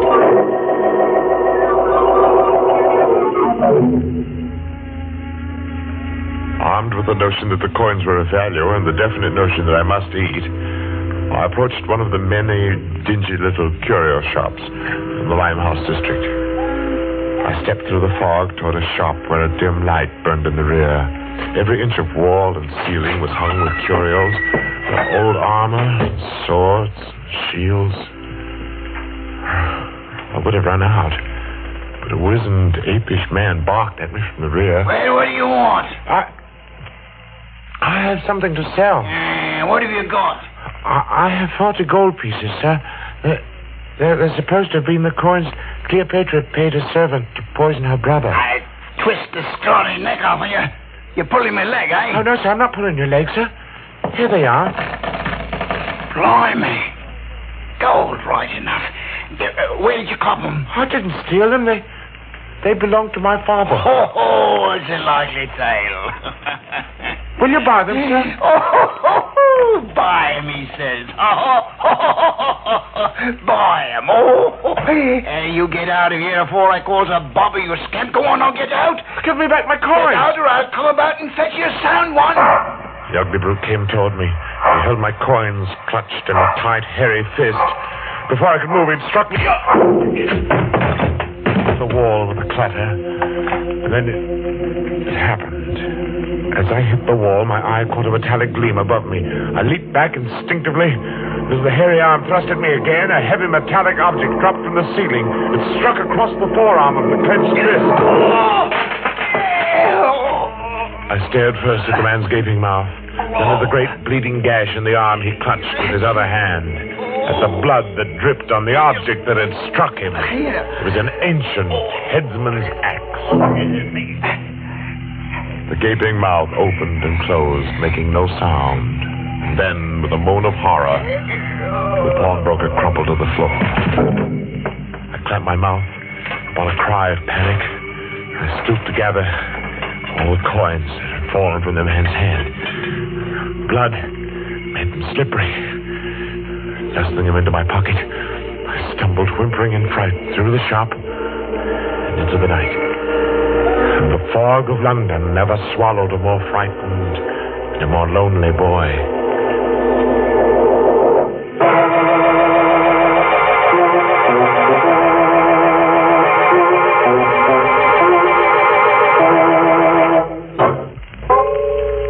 I hadn't touched those horrible coins since the day the storekeeper's wrist had been cut by the falling headsman's axe. By now, I half believed the legend that evil followed them. I began to feel that the only way I could escape their curse was to find the Cleopatra clock and put the coins back in the hollow weights where they belonged. One day, as I read the notices in the Times, my heart skipped a beat. Auction of clocks at Chopin Place auction rooms, Saturday at 7. Rare items, one of them. Fine Italian Renaissance piece of black marble. Rare treat for collectors. Come early. I went early. I was the auction room's first visitor. At the rear of the shop, a balding, dim-lit-eyed man looked up, appraised me as poor in prospects, and turned back to his paper. I felt the 40 gold coins in my pocket as I sauntered casually towards the black, gleaming clock. Other clocks about were ticking. Only the pendulum of the Egyptian clock remained motionless. As I cautiously opened the glass door of the clock to reach for the hollow weights, I seemed to hear my father's words again. It's an evil clock, son. Evil as Satan himself. I reached for one of the weights, my intention being to unscrew the cap of the weight quickly and to replace the coin. But I saw something I'd never noticed before. Directly beneath the right-hand weight was a small, round, flat bit of metal set into the floor of the pendulum box. It startled me. I looked over my shoulder towards the man in the rear. He was watching me. I had the unhooked weight in my hand within the clock. I'd have to work fast now to replace the coins. My fingers were sweaty with excitement. The weight slipped. It fell directly on the metal piece beneath it. I say, what are you doing there? Leave at me! I paid no attention to the man now coming toward me because something was happening within the clock. A whirring sound. Sound of wheels turning, perhaps. And then in open-mouthed wonder, I watched the supporting panel in the front of the clock suddenly start to rise on hinges. The clock was off balance. The clock moved forward ponderously, and I stood there transfixed in the path of a black marble monster. It's falling! Look out, you idiot! I jumped to one side. Idiot! Bender! Waited for no more. I ran for the street. Help! Thief! The coins jangled merrily in my pocket as before. I was where I had started, only as I ran, I knew. My father had been murdered, and I knew how. And I knew who had done it.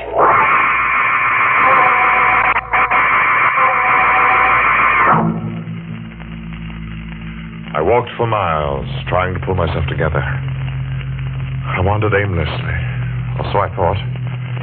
But fate had traced my path before me, because I was startled to find myself staring into the shop window of a rare coin dealer named Megaroyd. I walked into the shop. Mr. Megaroyd seemed a nice little man. He smiled a bit quizzically at my firm belief that I possessed the betrayal coins of Cleopatra. I poured them on his counter. Oh, I say, you could be right, you know. These are the right era. Oh, I say, suppose they were. Let me put a glass to them. Would they be worth a great deal, even if they weren't? Well, let me see. Oh, yes, gracious, yes, they are nearly new. Fine condition. They should be worth a great deal as collector's items. Well, Mr. Megaroyd, I feel there's something I ought to tell you about these pieces. Yes? It's not important. Oh, well, now, just a moment. I have a catalogue on this Egyptian era in my show window. I'll fetch it just a jiffy. The coins lay on the counter. I watched Mr. Megaroyd run down the aisle. As he approached the display window, his foot caught in an electric wire which lay across the floor. The lights went out, and I saw him pitch forward. Mr. Megaroyd!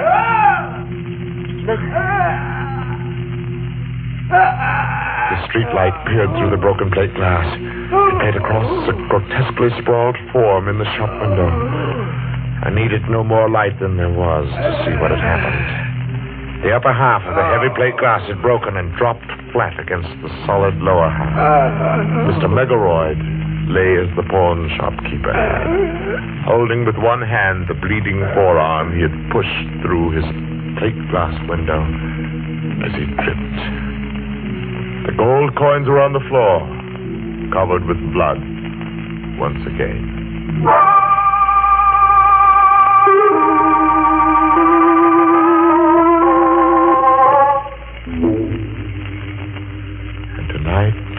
I will find out if Mr. Arnold is Cousin Andrew. If he is, I shall feel no remorse in killing him. While working to repair the clock last night, I discovered that my father's accidental death had been a well-conceived, diabolical murder. If the right-hand weight was heavier than normal, thus reached the floor of the clock on the 12th stroke of midnight, it tripped a trigger which collapsed the base of the clock and caused it to fall forward. My father had died on the 12th stroke of midnight. Have you finished, Mr. Parker? No, Mrs. Arnold. I'll have to come back tomorrow night. What time do you expect Mr. Arnold tomorrow? Oh, about 11, I'd say. Will you be finished by then? Well, I think so. I'll have to take these weights to the shop with me, though. Something has to be added.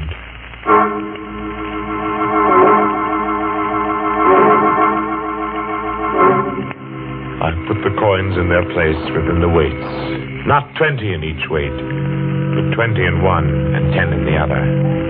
The other 10 coins are in my pocket. In another pocket, I have a small 38, although I don't plan to use it. I have a 30-year-old date to keep.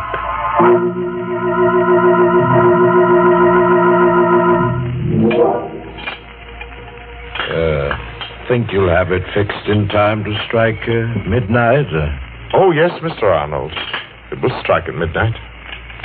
There we are. Weights are in place now. And let's see, it's exactly 5 minutes before midnight. We set the hands, and then just a little show on the pendulum. So, and Cleopatra's clock ticks again. It wakes from a 30-year sleep, eh? Cousin Sebastian? Cousin? Well, that's what I wanted to tell you. My wife told me your father owned this clock in London. Yes. Then I was your father's cousin. So you are Sebastian Packer, the little boy who ran away that night. You are Cousin Andrew. Yes, yes. But seriously, I don't know how much you know of that horrible night when your father was killed. I know the clock fell on Father. I heard the sound from my room. I was frightened. I came down the stairs later, in time to see them carry Father away. He was all covered up. So that was why I didn't find you in your room afterward. It happened so fast. Yes. We were sitting, talking. The clocks in the store were striking 12. Suddenly, the base of Cleopatra's clock seemed to cave in, and... I know. I bought the clock at an auction a few years later. Sentimental, I guess. Had it all fixed. It's good and solid now. I saw to that.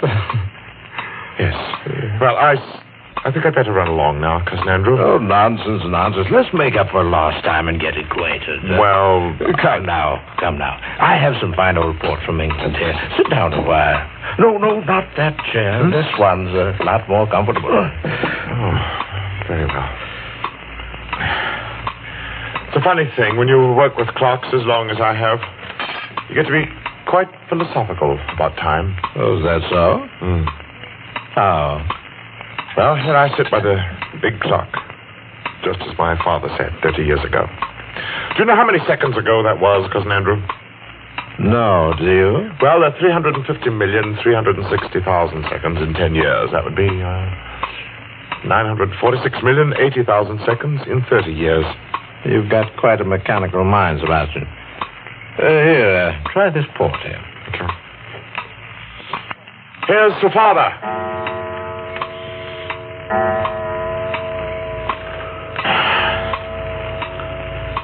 What's the matter, Cousin Andrew? Are you ill? No. Your face is drawn and gray. Shut up.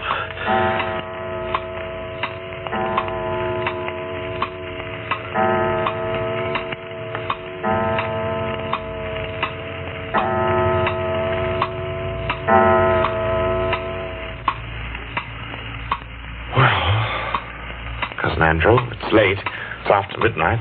Better go. I say, you do look awfully ill. Not that I don't care. Thundering sinners. Where are you going? Don't go. I must go, Cousin Andrew. I told the patrolman near my shop that I would like him to meet me at 20 after midnight. The patrolman? Yes. But here, sit down and relax. Take my chair. It's more comfortable. Well, you're shaking like a leaf. Now, you just sit quietly. I'll see myself out. Thundering sinners. Good night, Cousin Andrew.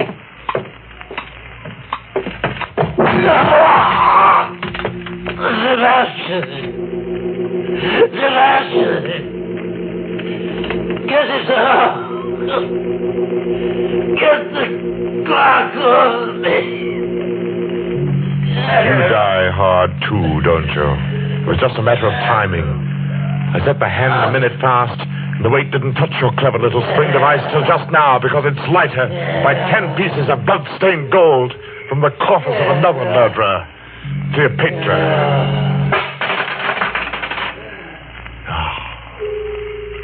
Rest easy, Father.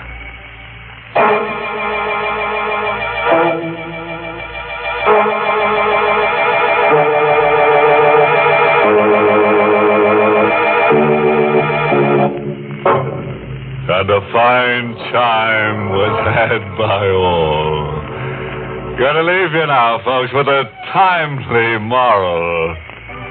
You can figure out how long you've lived, sure. That's your pastime. But figuring out how long you're going to live, that's just any old time.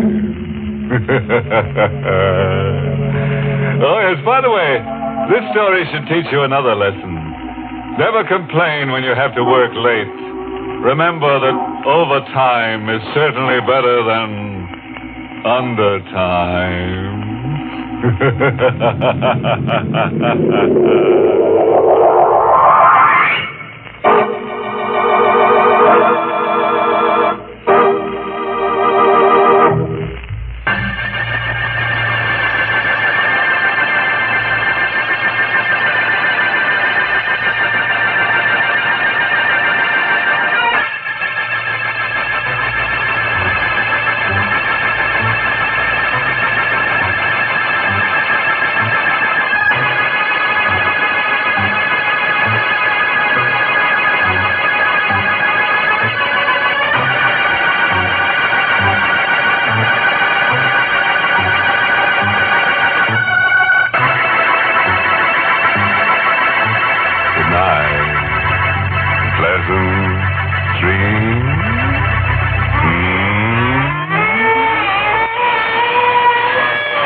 Sanctum was heard in the United States over CBS, the Columbia Broadcasting System, and has been rebroadcast for servicemen and women overseas. This is the United States Armed Forces Radio Service, the voice of information and education.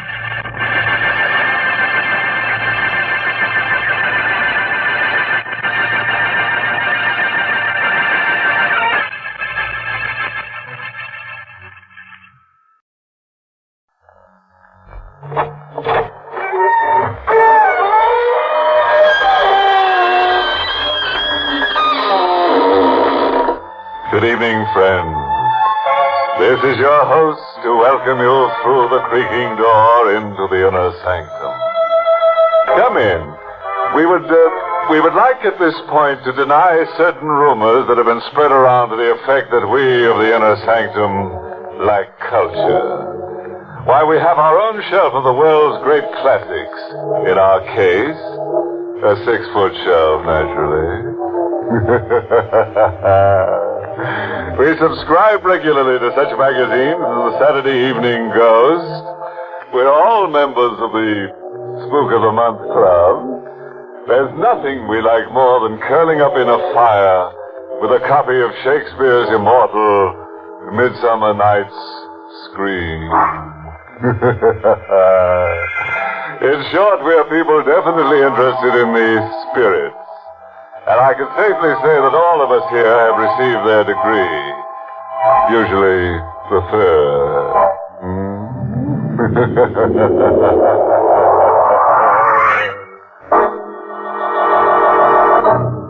Tonight's Inner Sanctum Mystery, Death's Little Brother, was written by Lou Vittis and stars Larry Haynes in the role of Danny with Amzie Strickland as Susie. Very well. Lock the windows, bolt the door, pull the shade down, pay the premium on your life insurance, and listen to Death's Little Brother. A happy-minded opus devoted to the thesis that nobody lives forever, and most people even less. Meet Danny, a lad on a train, his ticket paid, on his way to... Suppose you find out.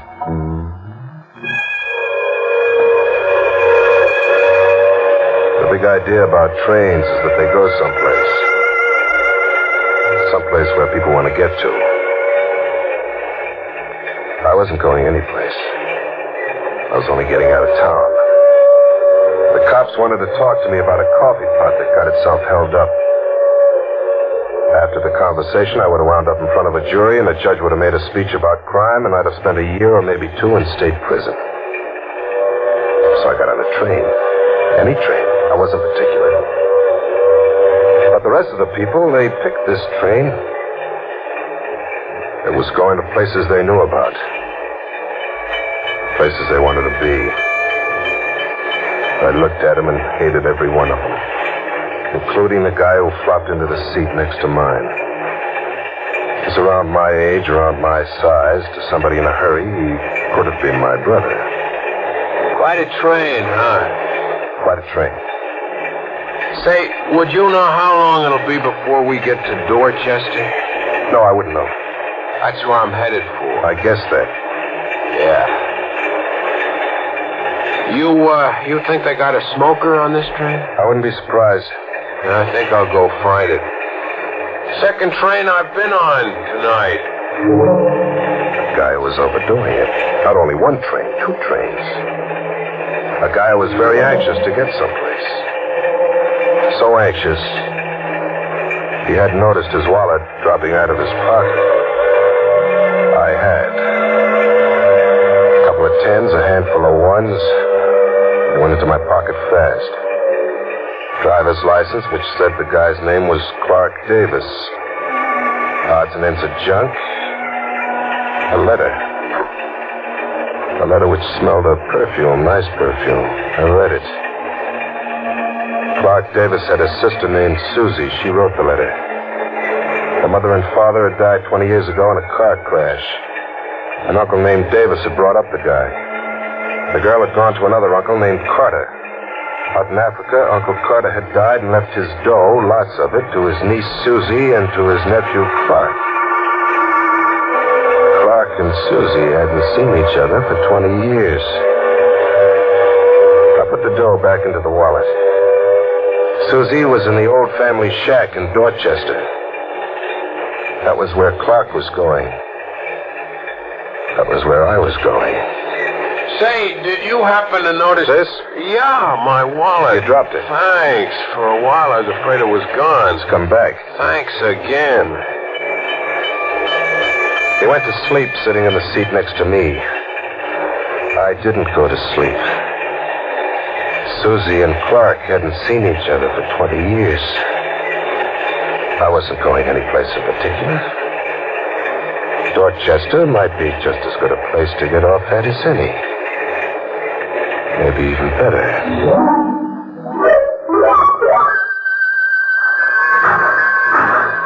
You got off here too, huh? Yeah, it looks that way, don't it? What a dump. Station's dark, not a cab in sight. Wasn't anybody supposed to meet you? I didn't tell her what train I was coming on. Her? My sister. Oh.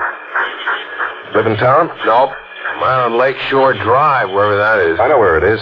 You wait here. What? I'm heading out that direction myself. Maybe I can rustle up a car. Hey, thanks. That's swell of you. Forget it. It's on my way.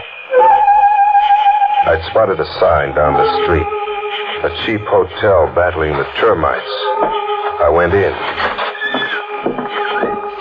Hey. Huh? Oh, yeah? Where's Lakeshore Drive? Oh, a couple of miles out, east on the highway. Can't miss the turnoff. I need a car to get there, don't I? Yep. Got one you can let me have? Old station wagon, but you didn't mention your name. Oh, I didn't, did I? It's Clark Davis. Susan Carter's brother? Yeah.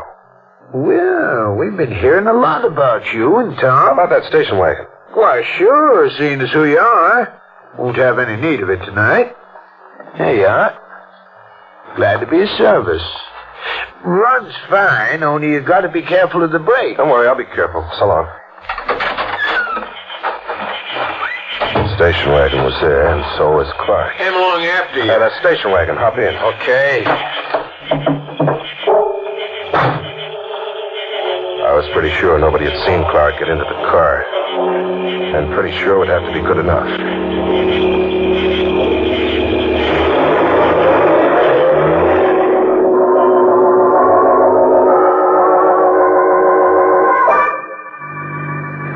We hit the turnoff in 10 minutes, and I began pumping the hand choke.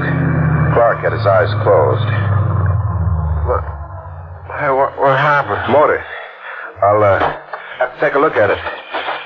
Know much about cars? Oh, not a thing. Might be trouble. Now, let's see what's under the hood.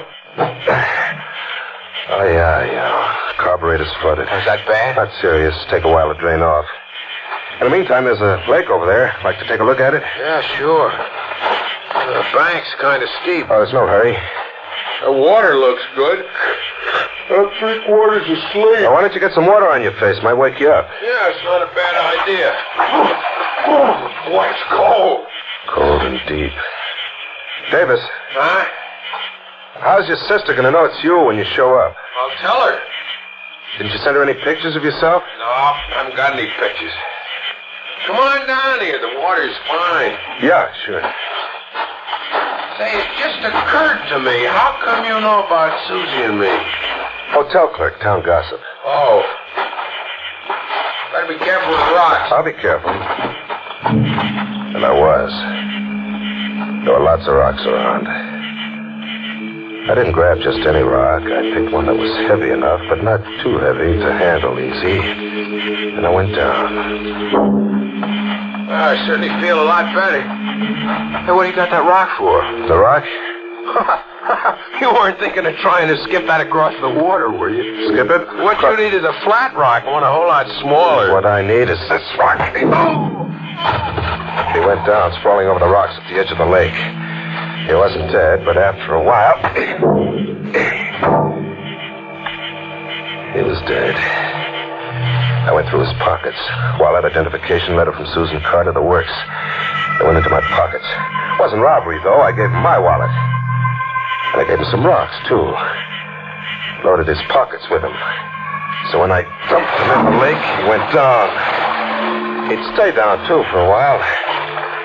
And if he came up in a week or two, he'd be a guy called Danny, wanted by the cops for larceny. And he wouldn't have much of a face left to identify. I turned around and headed back for the car. Now I was somebody who had some place to go to.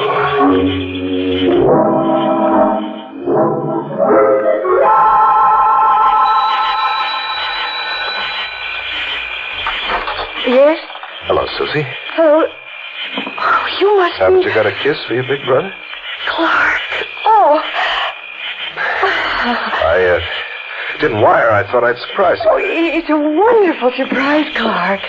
Oh, I'm so glad you came. I was lonely. Lonely? Well, this is your home. I'd never lived in it. Uncle and I were abroad all these years. Oh, but of course you know that. Yeah, sure. Your letter. See? It's funny after such a long time. But you know, Clark, I think I'm going to like my brother. He's kind of handsome. Well, I guess it runs in the family. Thank you, darling. Say, I'm kind of tired. Oh, of course you are. Come on. I'll show you a room. I sort of expected Mrs. Brenner to be with you, though. Mrs. Brenner? I bet she's a wonderful person. Mrs. Brenner. Clark, what's the matter with you? I'm talking about the housekeeper. The one who practically brought you up. You wrote me about her, don't you remember? Oh, yeah. Yeah, sure, I remember. I'm just foggy. I haven't had much sleep. I know. Well, like your room? Yeah, it's swell. I've got Mrs. Brenner's room ready for her down the hall. Susie. Yes? Susie, she didn't come with me because she wasn't feeling too good. Matter of fact, I don't know when she'll get here. You're worried about her. That's sweet, Clark, but you don't really have to. Huh? I got a phone call from her, about half an hour before you came. You did? Uh-huh.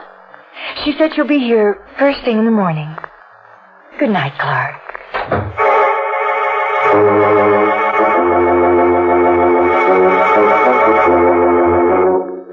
With Mrs. Brenner due in the morning.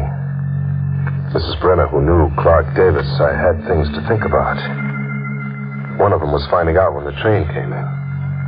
I found out. It was coming in early the next morning, which meant I had to be early, too, very early. Clark? Huh? Oh, Susie. Good morning, darling. But why are you up so early? Oh, what about you? I always get up early. Don't forget I'm taking care of the house. Well, I got to get the station wagon back to the hotel. They don't need it, not right away. And besides, Mrs. Brenner's coming in. Oh. I want to meet her at the train. Well, she could always get a cab. Yeah, but, well, I'd like to make sure she gets here. I'd like to make sure.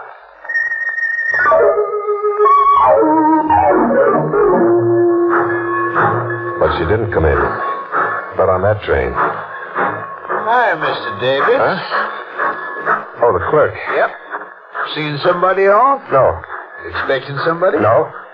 Well, it's fun watching trains. I brought the hotel station wagon. Oh, well, it wasn't no great hurry. Cigarette, Mr. Davis? I don't smoke. Ain't much of a habit. I guess the other fella left this pack in the station wagon then. Other fella? One that you was with last night. I was alone. Looked kind of sick. Guess he's staying out at the house with you. I tell you, I was alone. Thought you might have some trouble starting the wagon. You was so nervous. Well, I was tired, that's all. So I kind of drifted over to the window in front of the hotel. Seen you help him in. I told you I was alone. That's right. I guess the pack of cigarettes could have been left in the car before last night. Sure. Even though I cleaned it out thorough before you took it. And I guess maybe I could have made a mistake about seeing another fella get in with you. Mr. Davis. Yeah. I need a little time to think about these mistakes. Get my mind straight about them. Can't do that if I have to keep on working. I don't get it. Well, I could use a vacation. And take one. I can't afford it. Less than a rich young fella like you feels like helping out. Well, I haven't The whole got... town knows about the legacy, Mr. Davis. Now, I ain't the fancy kind. Say, a couple of $1,000, Couple of thousand. You're crazy. No. Just need a vacation awful bad. Say, tonight? Tonight? Yep. All right. Where can I meet you? Well, stop by the house. No, my sister. Well, outside the house, then. Okay. Down near the road. By the lake. Sounds all right. Around 8? You better wait inside the house till you hear a hoot owl go 3 times. I do awful good hoot owl. Ain't any real ones around, so you'll know it's me. Yeah, but... I don't want you waiting outside for me in the dark. You might catch cold. So long, Mr. Davis. See you tonight. And besides doing a good hoot owl, I'm pretty good at shooting things. Comes from hunting. You don't want to forget that, do you?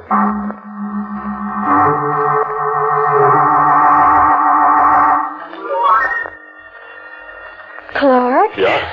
You're so fidgety. Well, I'm kind of worried. About Mrs. Brenner? She'll probably show up tomorrow. No, not about her. Susie, I've got some debts to take care of. Oh? I guess the legacy is all set, isn't it? Uh-huh. I'd like to lay my hands on some of it. Just for the fun of it. Well, it'll take only about a week before it comes through, Clark. A week? You know all the legal red tape and stuff. Yeah, but a week can be an awful long time. Susie, you wouldn't have any money. Of course I have. Well, how much can you let me have? Against my share, of course. $200-300? That's all? Clark, are you in trouble? No, of course not. Only...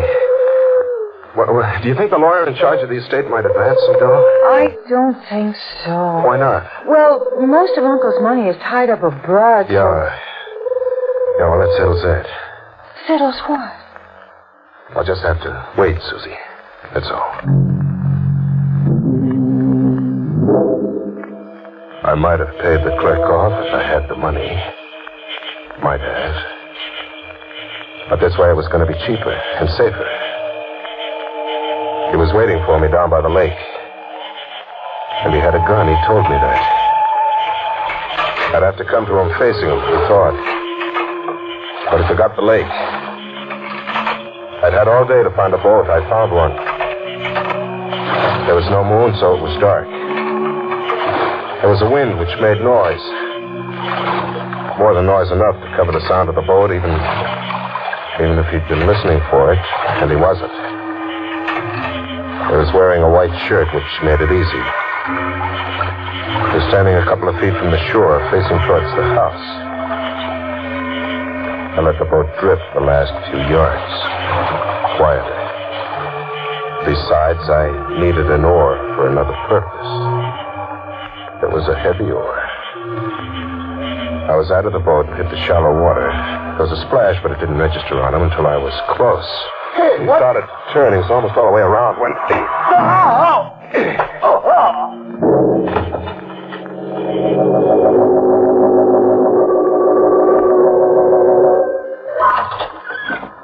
The house was dark when I got back. Susie asleep. That was good. I'd had enough for a day, more than enough. I went to my room and hit the head. I didn't bother undressing. I wanted darkness fast. Darkness and quiet and sleep. And though I didn't expect it to come, it came. Sleep.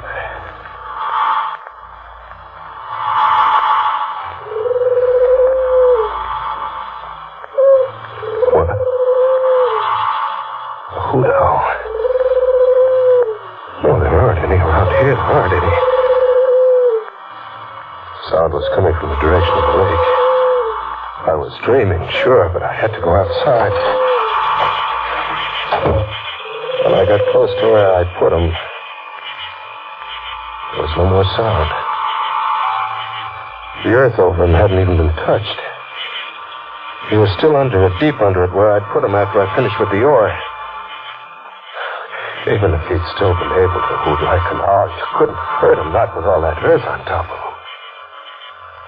I'm sure I'd been dreaming.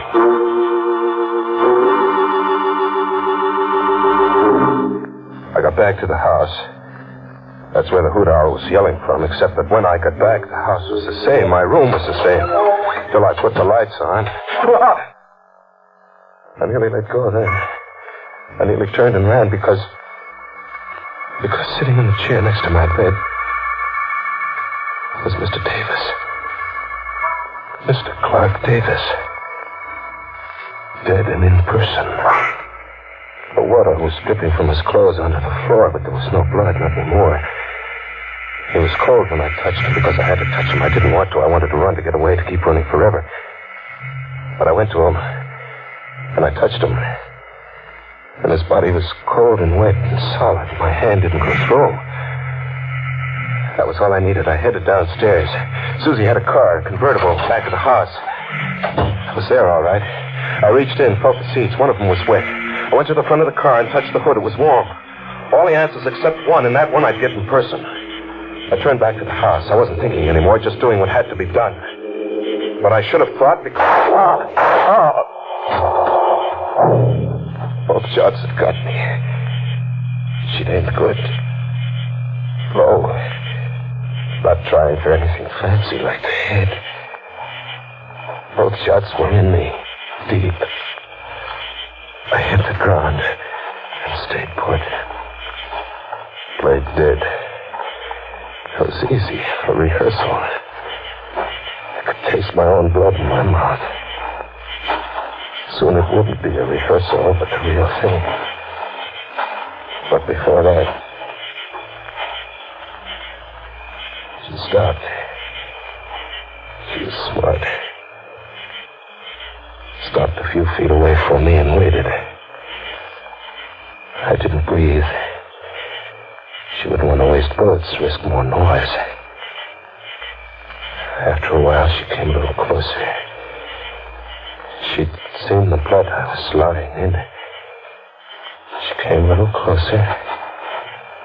And I still had strength enough to roll and get a rifle to bring her down. Let me go. I got her wrist. She still was watching through the gun too far for me to get at her. But I held on to her. Clark! Darling, what's the matter with It's you? no use. You dragged your brother out of the lake, didn't you? You hooted like an owl. You saw me kill the hotel clerk, didn't you? It makes you feel any better, I did. You better let go of me. You're not doing yourself any good bleeding the way you are. Why shoot me? Why didn't you yell for the cops? You had the goods on me. All you had to do was show them your brother's body. Why drag it into my room? Why try to drive me nuts? Because you idiot. That body in your room isn't my brother. Isn't your brother? Who is he? A friend of mine. A boyfriend. What about your brother? You ought to save your breath. A dying man like you. What about your brother? Dead. He was murdered. By The man you thought was my brother. Why? Because my uncle left all the money to my brother. He didn't trust me, didn't like me. So I had my brother killed. The man you met on the train was going to impersonate my brother till the will went through. And you had to come along. Yeah, I had to come along. When you walked in, I didn't know what to do. I tested you. There is no Mrs. Brenner, but you fell for it. So I knew you didn't come from Clarkstown. Why'd you shoot me? We could have gone through the act. Not after you killed the hotel clerk. He'll be missed. I couldn't afford to have an unsolved murder around. They'd find out about my real brother. This way, you're a killer. My brother's dead because of you. I'll get the money. She'd stopped trying to get away. She was waiting for me to die. And I was dying, all right. But I was still strong enough. No! Don't! Get your hand out! No! Still strong enough to take her with me.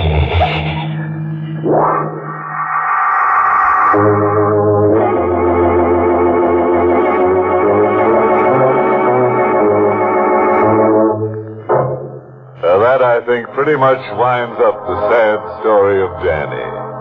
A winsome lad who only wanted a new address and discovered that the housing situation is murder. We can sympathize with his feeling about rent ceilings, but he really shouldn't have raised the roof. Of course, it's no fun to be out in the cold, but did Danny have to go to the other extreme? The person that we really don't understand, though, is Susie. She didn't have to kill Danny. After all, he only wanted to be a brother to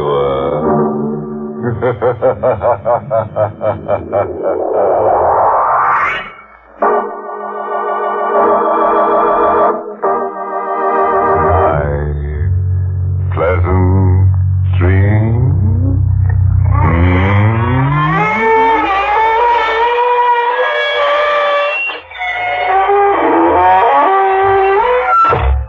Inner Sanctum was heard in the United States over CBS, the Columbia Broadcasting System, and has been rebroadcast for servicemen and women overseas. This is the United States Armed Forces Radio Service, the voice of information and education.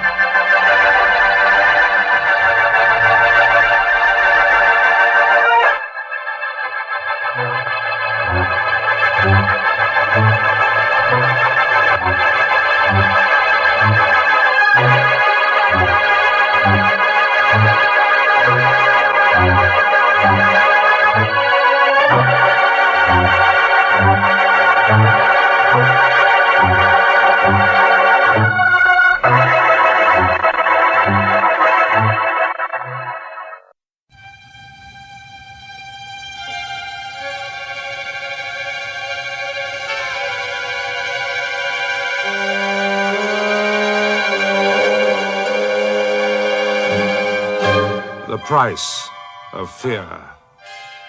Brought to you by Vincent Price.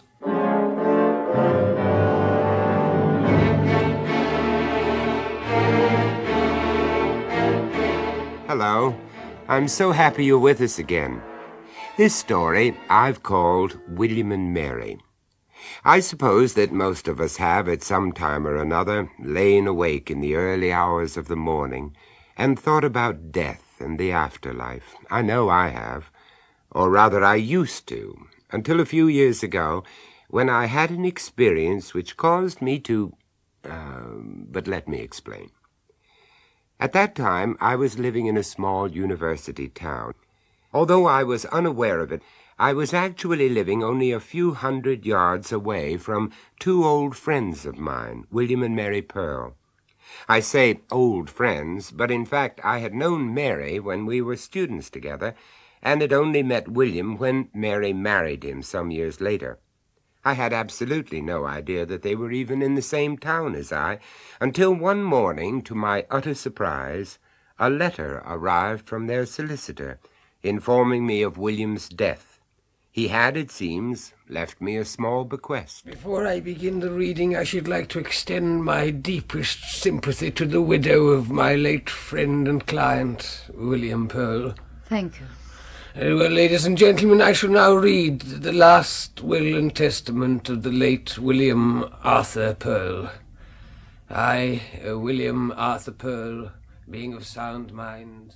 As I sat in that rather dreary little office, I found myself staring at Mary. To say that I was shocked by the change in her appearance would be to understate the case. When I first knew her, she had been a lively, pretty girl. Now she had developed a sullen, resentful air, and her whole face gave the impression of having slowly but surely sagged to pieces through years and years of joyless marriage to her husband William. At first they had been happy enough, but then, as William grew older, he developed a kind of cruel, nagging irritability, which Mary had at first tried to dissuade, then to combat, and finally to accept in silence. I remembered the occasion of our last meeting. Mary and I were sitting in the Pearls' flat, waiting for William to return from a lecture. We sat chatting of this and that, and I remember I had offered her a cigarette, which she had accepted and lit without thinking. Oh, what have you done? I shouldn't be smoking, you know. William disapproves. In fact, between ourselves, he disapproves of most things these days. He's changed a lot, you know. He's become almost a caricature of a peevish, pedantic don. I'm surprised you hadn't noticed it. Really, Mary, you exaggerate, I'm sure. Oh, I'm sorry I'm embarrassing you. Stupid of me. You are also embarrassing me, my dear. William. Continually refusing to obey my request concerning your smoking. William, I'm sorry. I didn't see you come in. That's blatantly obvious. Otherwise you'd hardly be smoking a cigarette and discussing me as though I were a delinquent child. This is really my fault. I was asking there's Mary... no need to be gallant, old man. Mary, it seems, has developed a martyr complex, which can only be alleviated by the consumption of endless numbers of cigarettes. For God's sake, must you behave like this in front of friends? Why the hell do you object to my smoking anyway? Are you afraid I'll get cancer? No, it's not that. Then why can't I smoke? Because I disapprove, that's why. You disapprove of so many things, William. Cigarettes, lipstick, alcohol, children. Especially children. Needless to say, as soon as I could decently excuse myself, I left this somewhat painful domestic scene, and after that we rather drifted apart. Indeed, I was surprised that William had remembered me at all, let alone left me something in his will. I even felt that he had begun to resent my very friendship with Mary. And finally, the voice Mrs. of the Pearl, solicitor broke in on my thoughts and brought me back to reality. I have been instructed to give you this sealed envelope. Your late husband sent it to us shortly before he passed away. Since it appears this might contain something of a personal nature, no doubt you prefer to take it with you and read it in private. Yes, thank you. I think I should. Ladies and gentlemen, that concludes the reading of the last will and testament of the late William Arthur Pearl. It only remains for me to thank you for coming in, to wish you a good day. Good day. Mrs. Pearl, good day, gentlemen. Mary, dear. I'm so glad you came. It's good to see you again. And I'm delighted to see you again, although I could have wished that the meeting had taken place in happier circumstances. Look, why don't you come back for a drink? Now, I mean. Well, are you sure? Wouldn't you rather be alone? No, I'd like you to come, really, I would. I'm afraid I'm not much good at being alone. And this letter worries me a little. I don't know why. Then, of course, I'd be delighted to come.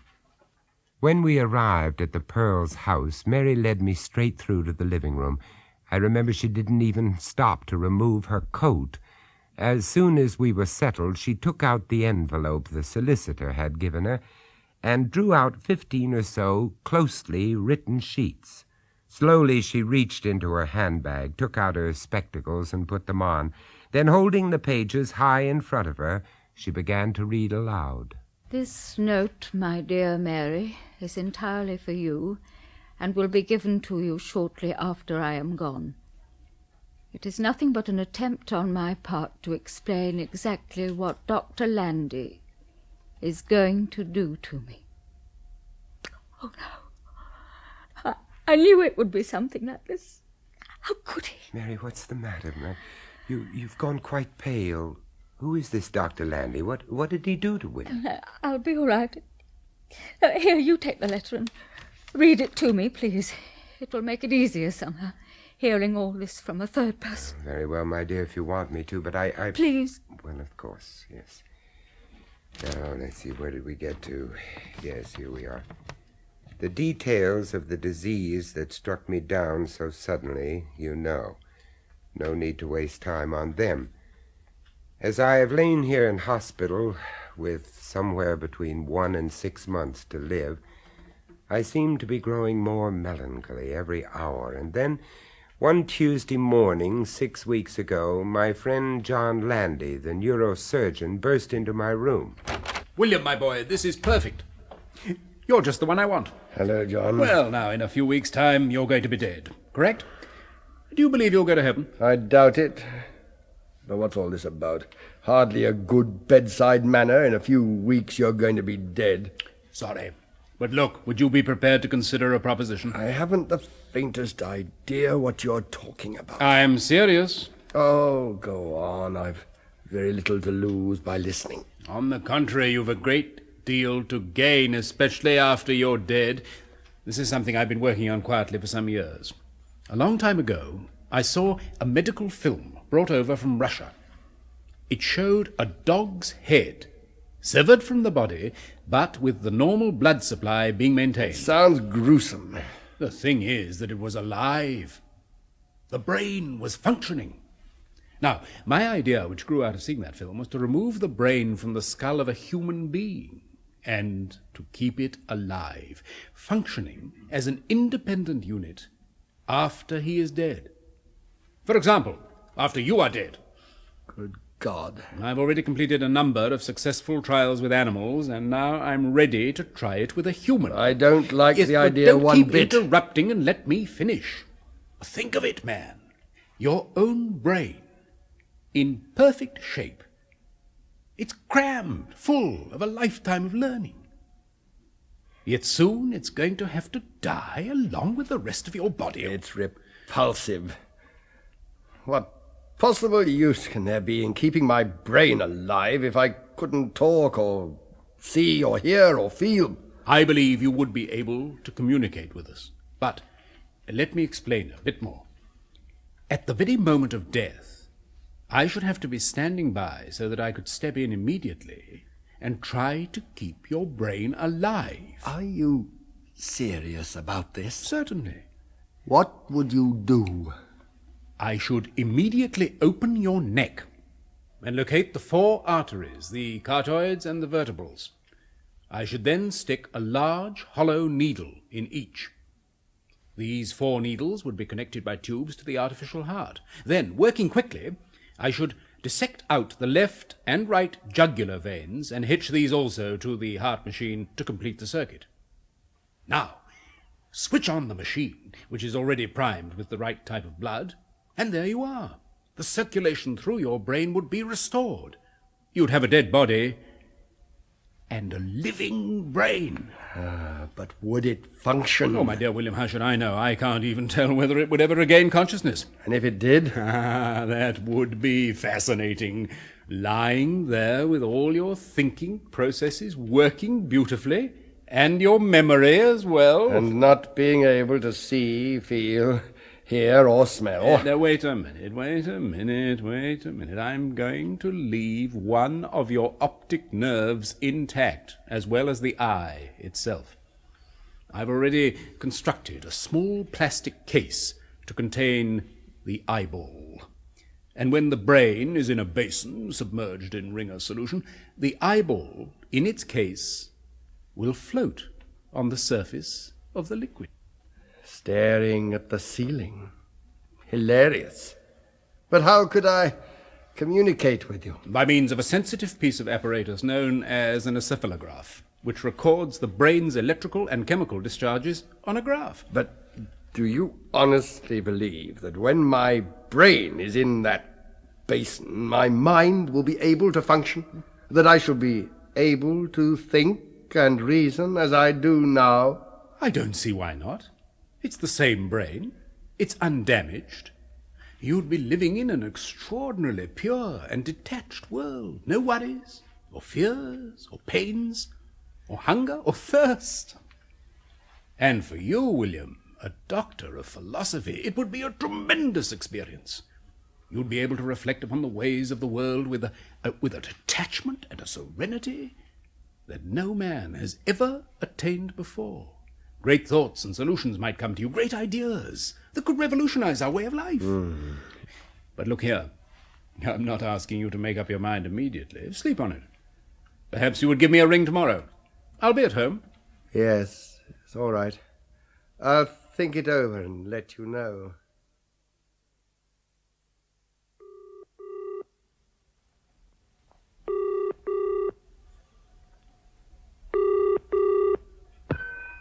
Hello, John Lander here. Landy, Pearl here.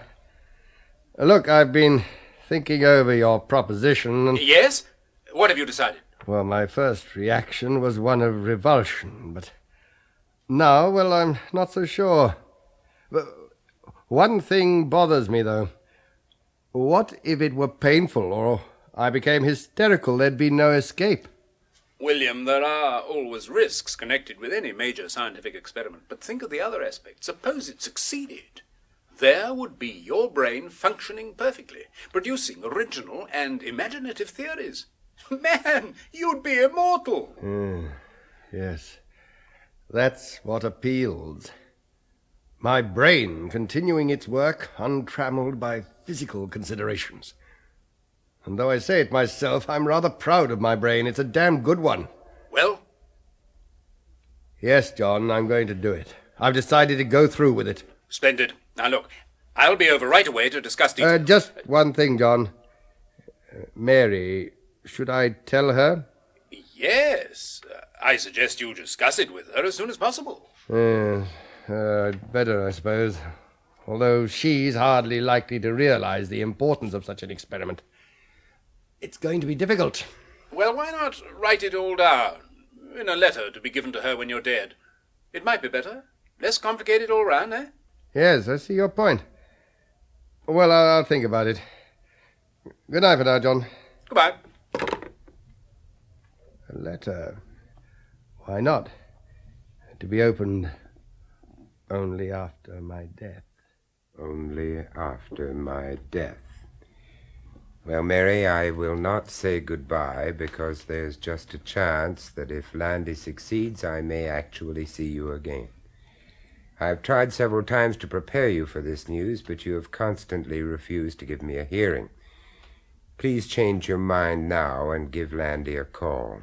Your faithful husband, William. Oh, my God. And there's more, Mary. P.S. Be good when I am gone. Do not drink.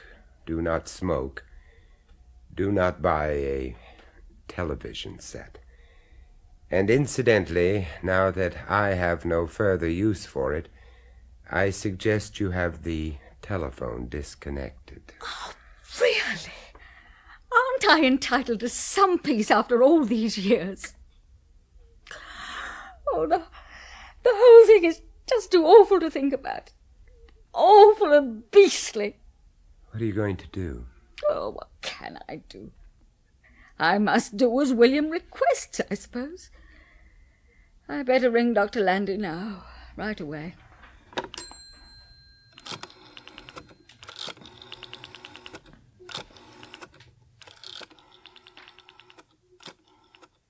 Just over half an hour later, Mary and I were greeted by a somewhat apprehensive Dr. Landy at the hospital entrance. We followed him in silence through a maze of echoing corridors until finally he stopped at a door marked "No Admittance." Well, here we are. I must warn you, it's bound to be a bit of a shock at first. He's not very prepossessing in his present state, I'm afraid.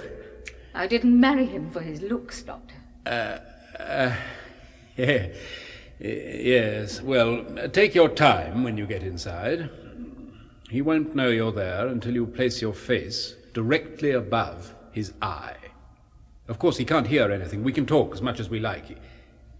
It's in here.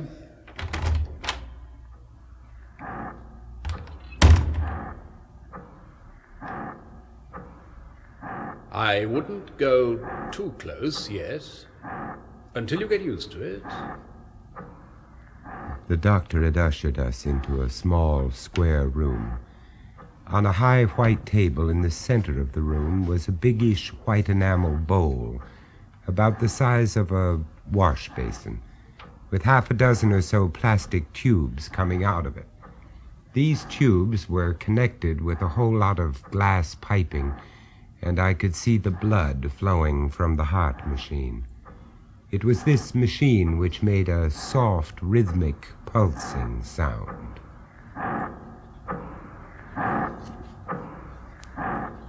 He's in here, in this bowl. Come a little closer.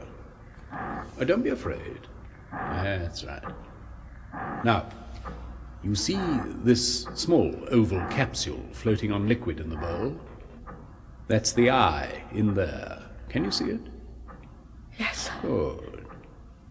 Take your time. As far as we can tell, it's still in perfect condition. It's his right eye, and the plastic container has a lens on it, similar to the one that he used in his own spectacles. At this moment, he's probably seeing quite as well as he ever did. Oh, are you feeling all right, Mrs. Pearl? I think so. Good. Then we'll go forward a little more, and you'll be able to see the whole thing. There you are. That's William. The doctor led Mary forward until she could see right down into the basin. I followed, feeling somewhat nervous, I must confess. William's brain was far larger than I had imagined it would be, and darker in color. With all the ridges and creases running over the surface, it reminded me of nothing so much as a large pickled walnut. I could see the stubs of the 4 big arteries and the 2 veins coming out of the base, and the neat way in which they were joined to the plastic tubes. With each throb of the heart machine, all the tubes gave a little jerk in unison as the blood was pushed through them.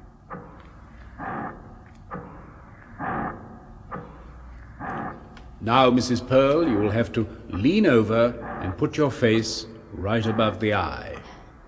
He'll see you then, and you can smile. I'd say a few nice things as well. He won't actually hear them, but I'm sure he'll get the idea. It must have taken tremendous courage for Mary to lean over that basin and stare into the eye that had once been her husband's. The eye itself was bright and stared at her with a peculiar fixed intensity. There was no doubt that it was watching her, and the small needle on the nearby control panel, which I took to be the encephalograph, flicked as Mary spoke, while at the same time the machine emitted a curious clicking sound.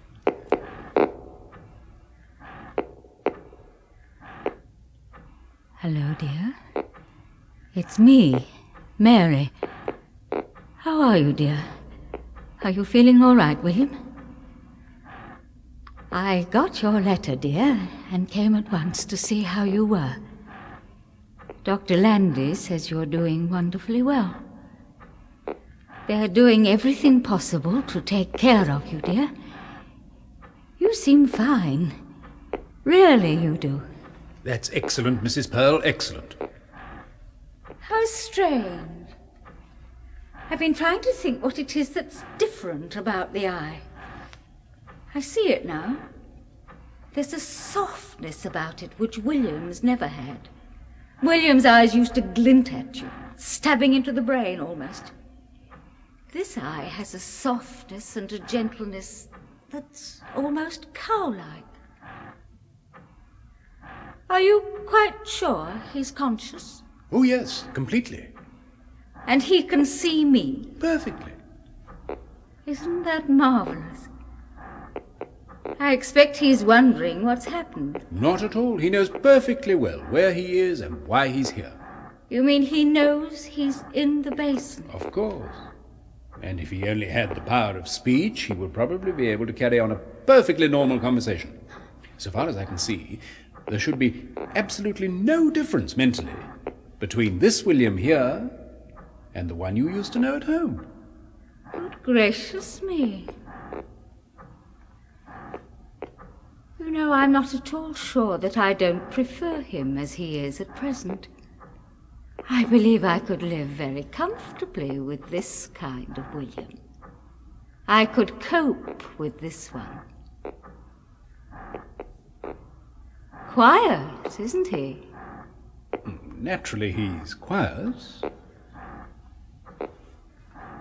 Doctor, I do believe I'm beginning to feel the most enormous affection for him. Does that sound queer? I think it's understandable. He looks so helpless, lying there in the basin. He's like a baby. Exactly like a little baby. There. From now on, Mary's going to look after you. All by herself. When can I have him back home, Doctor? Oh, he couldn't possibly be moved. I don't see why not. But this is an experiment, Mrs. Pearl. It's my husband, Doctor. It is my husband, you know. That's rather a tricky point. Perhaps it would be better if we were to discuss this matter more fully in my office. I mean it. I want him back. Mary and the doctor had become so engrossed in the struggle for possession of William, or rather what remained of him, that they had forgotten my presence completely. I watched enthralled. The doctor was studying Mary as she calmly put a cigarette between her lips and lit it.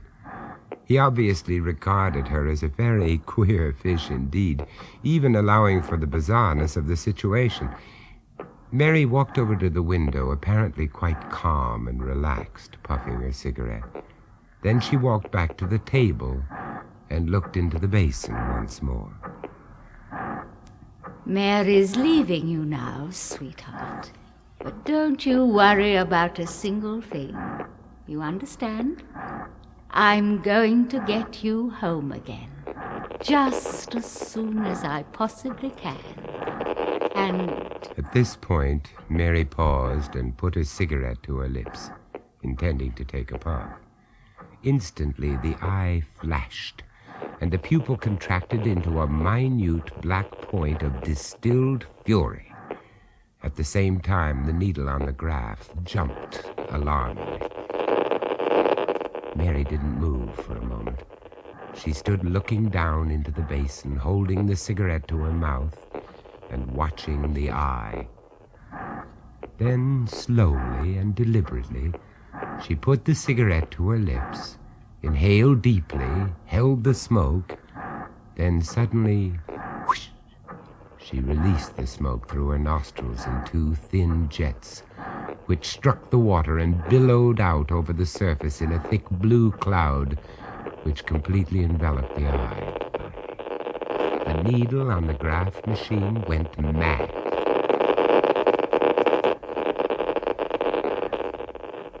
The doctor, who had been standing with his back to Mary since she crossed to the table, turned suddenly, aware that something had happened, but not knowing what. I think perhaps we'd better leave now. Now, don't look so cross, William. It isn't any good looking cross. Not any more, dear. Because from now on, my pet, you're going to do exactly what Mary tells you. Do you understand, William? Exactly what Mary tells you. Mrs. Pearl. So don't be a naughty boy again, will you, my pet? Naughty boys are liable to get most severely punished. That's enough, Mrs. Pearl. Yes, of course. Goodbye, darling.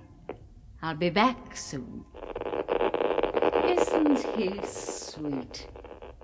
I just can't wait to get him home again.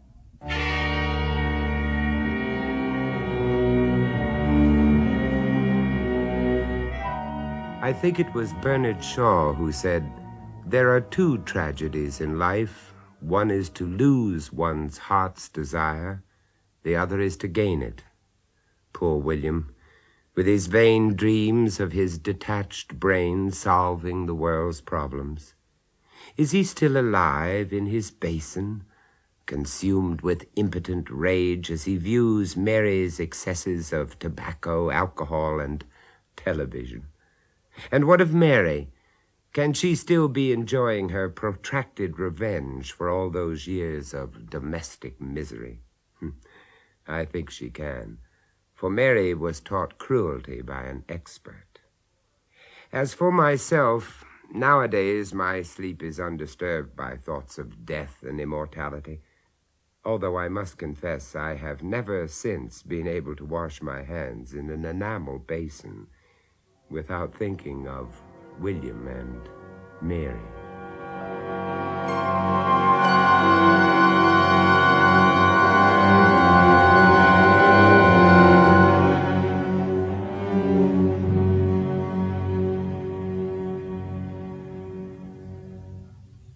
That was Vincent Price bringing you The Price of Fear.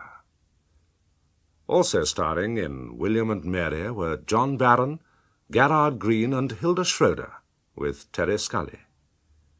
William and Mary was first recounted by Roald Dahl, dramatized by Barry Campbell, and produced by John Dyers.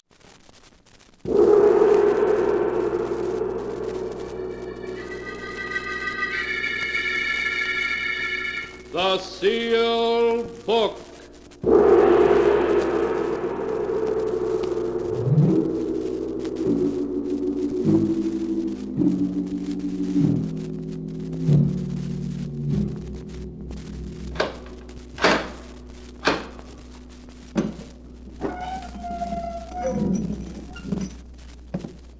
Once again, the keeper of the book has opened the ponderous door to the secret vault, wherein is kept the great sealed book, in which is recorded all the secrets and mysteries of mankind through the ages. Here are tales of every kind, tales of murder, of madness, of dark deeds, strange and terrible beyond all belief. Keeper of the book, I would know what tale we tell this time. Open the great book and let us read. Slowly, the great book opens.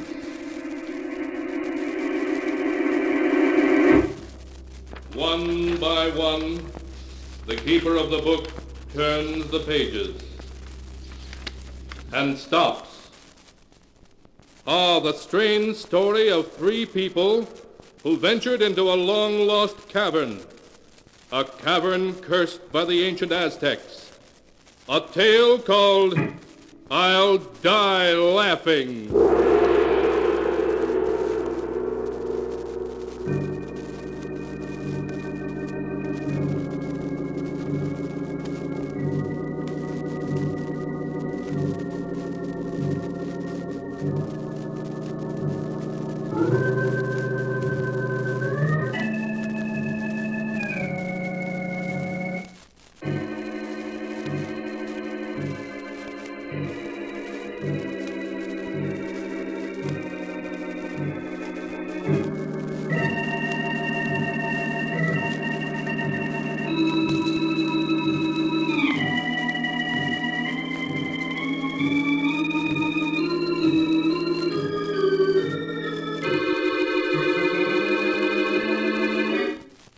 Here is the tale, I'll Die Laughing, as it is written in the pages of the sealed book. It begins in one of the big old houses on Nob Hill in San Francisco. John Dayton, a huge, fat, middle-aged man, is laughing at a story that Dr. Smith, his personal physician, has just told him. Oh, say, Doc, that's a good one. I'll remember that. You'd better remember the other things I told you, too, John. I will, Doc, I will. Hey, thanks for dropping in. That's quite all right. Goodbye, John. Goodbye.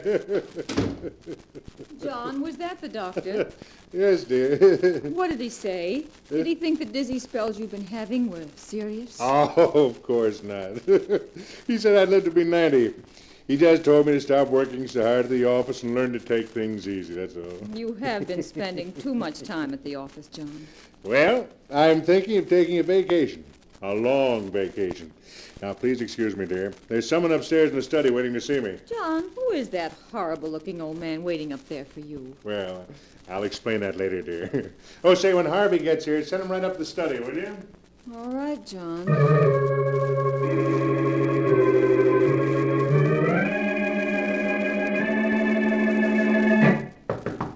Yes? Oh, Harvey, come in. Hello, Laura. John phoned. Said he wanted to see me. Is he in? Yes, he's upstairs now. Laura, listen. Is it about us? Oh, no. He doesn't suspect anything. This is about something else. He has a perfectly weird old man up there with him now who... Yes, I know. An old prospector named Gimpy Gordon. I sent him to John. You sent him? What do you mean? Well, this Gordon came to the office last week. John was out, so I talked to him. He told me a ridiculous story about a lost Aztec treasure in a secret cave in New Mexico. I knew it was just the kind of thing that John would love, so I told Gordon to come and see John here at the house. And I warned him to be sure not to mention having spoken to me. But why, Harvey?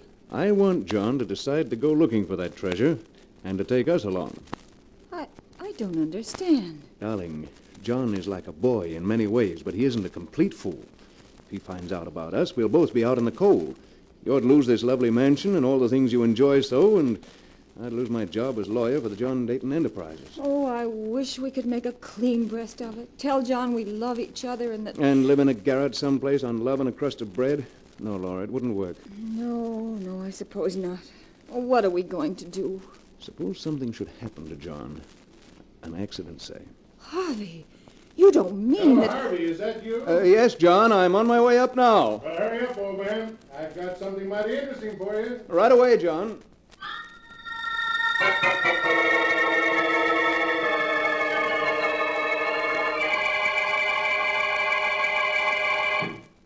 Harvey, this is Gimpy Gordon, a prospector. Gimpy, this is Harvey Lewis, my legal advisor. How do you do? Howdy, Mr. Lewis. Harvey, I've just paid Gimpy here $5,000 for a map showing the location of a buried Aztec treasure in a haunted cave. What? Yeah. I'd better sit down on that one. Well, where is this treasure? Well, Harvey, you've heard of the Devil's Cavern, haven't you? Tremendous cave mentioned in early historical records of the Southwest, but apparently lost for the last 300 or 400 centuries. Why, yes, I read something about it. It's supposed to have miles of winding passageways in which a man could wander for weeks without finding a way out. That's the one, and I found it. Well, the gist of the story is this. In 1554, a Spanish looting expedition led by a nobleman named de Mendez had acquired a great wealth of jewels and gold figurines, which de Mendez put into 3 small brass-bound chests. I see. Go on, John. Well, this treasure just made de Mendez greedier. A story whispered to him by an Aztec priest led him to Devil's Cave, and de Mendez and his men entered the cave only to find out they'd fallen into a trap. Well, the Aztecs attacked them, and all were killed but de Mendez. He found his way into a great central cavern about a half-mile from the entrance of the cave. And in that cavern, there's a natural shaft, like a well. The Devil's Well, that's the name of it. It bubbles and gurgles in a way to drive a man mad. Oh, take it easy, Gimpy, take it easy. Well, Harvey, de Mendez reached this Devil's Well, and when the Aztecs closed in on him, he threw the treasure into the well and leaped in after it himself. So the priest sealed up the cave and put a curse on it. A curse? Oh, come now, John. You don't believe in that. Oh, it's true. It's true, Mr. Lewis. The curse was that nobody who went into the cave to get the treasure could ever get out again alive. They was doomed to die there. I see.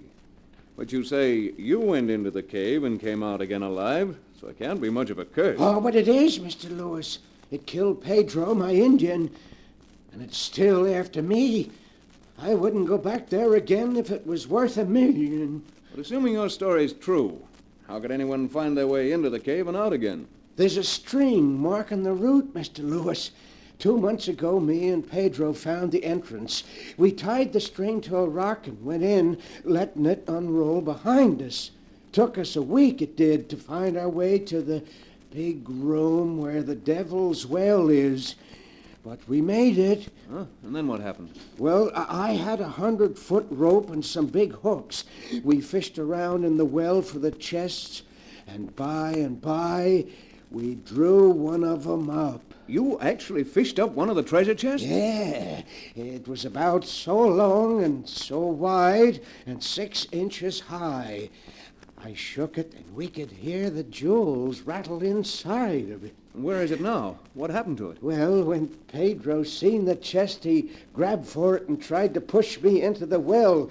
Well, I ducked, and Pedro got hold of the chest when all of a sudden he fell over into the well with it. Well, what did you do? Oh, I run for it before the cave and the well could get me, too. I followed the string back, and I didn't stop till I was outside. All the way, I heard Pedro calling to me for help. And now whenever I hear the well, I hear him too, calling to me, still calling to me. Well, Harvey, that's the story. And making all due allowances, I think it's well worth investigating, don't you? Say, it is an interesting yarn, John. And I think it'd be a lot of fun to look into it, whether we find any treasure or not. Good. Then we'll do it. You and me and Laura. It'll be a vacation for all of us. Oh, no, no. What is it, Gimpy? What's the matter? He looks scared to death. The Devil's Well.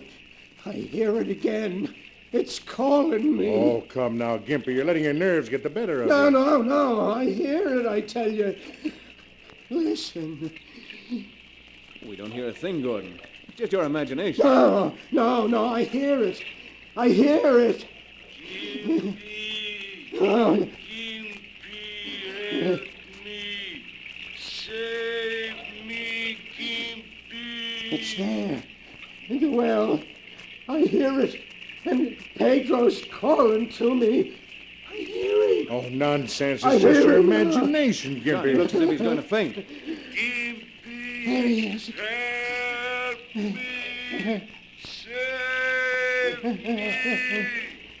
That's Pedro in the well. He's calling to me. John, grab him. Good grief.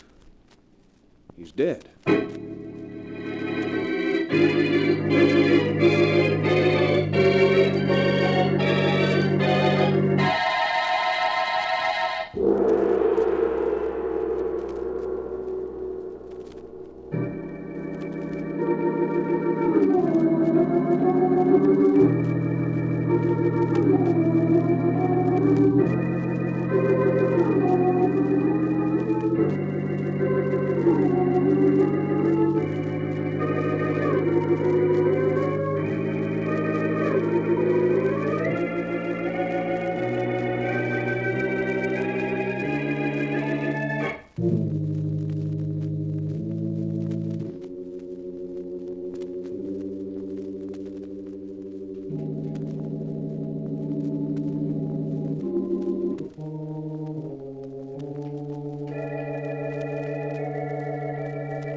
And now to continue the story, as it is written in the sealed book. The doctor's examination showed heart failure to be the cause of Gimpy Gordon's death, not an ancient Aztec's curse. In spite of the tragedy, John Dayton went ahead with his plans with undiminished enthusiasm. Laura, his wife, protested, but Harvey added his persuasion to John's, and at last she agreed to go on the treasure hunt with them. A week later, they were ready. John's car loaded with all the necessary equipment. Harvey, I've hardly had a chance to speak to you all week. Before John comes and we start out, you must tell me, what are you planning? Why, Laura, darling, we're just going on a treasure hunt. An expedition from which I expect to return with a fortune. A fortune? From a lost cave? You're not serious. Oh, but I am. It'll be a fortune that I can claim for my own after we return. A very beautiful fortune. You, my dear. Harvey, you don't know what you're saying. But I do. It's the only way out. It's what I had in mind when I sent Gimpy to John in the first place. I've been thinking for a long time that John would have to have an accident. Harvey, I'm afraid. You mustn't be. Just leave everything to me. I'll know what to do when the time comes. And when we get back, we'll be able to be together always. Yes, I know. But suppose someone suspects. No one will. After all, on an expedition of this kind, accidents are bound to happen. No one will be able to prove a thing against us.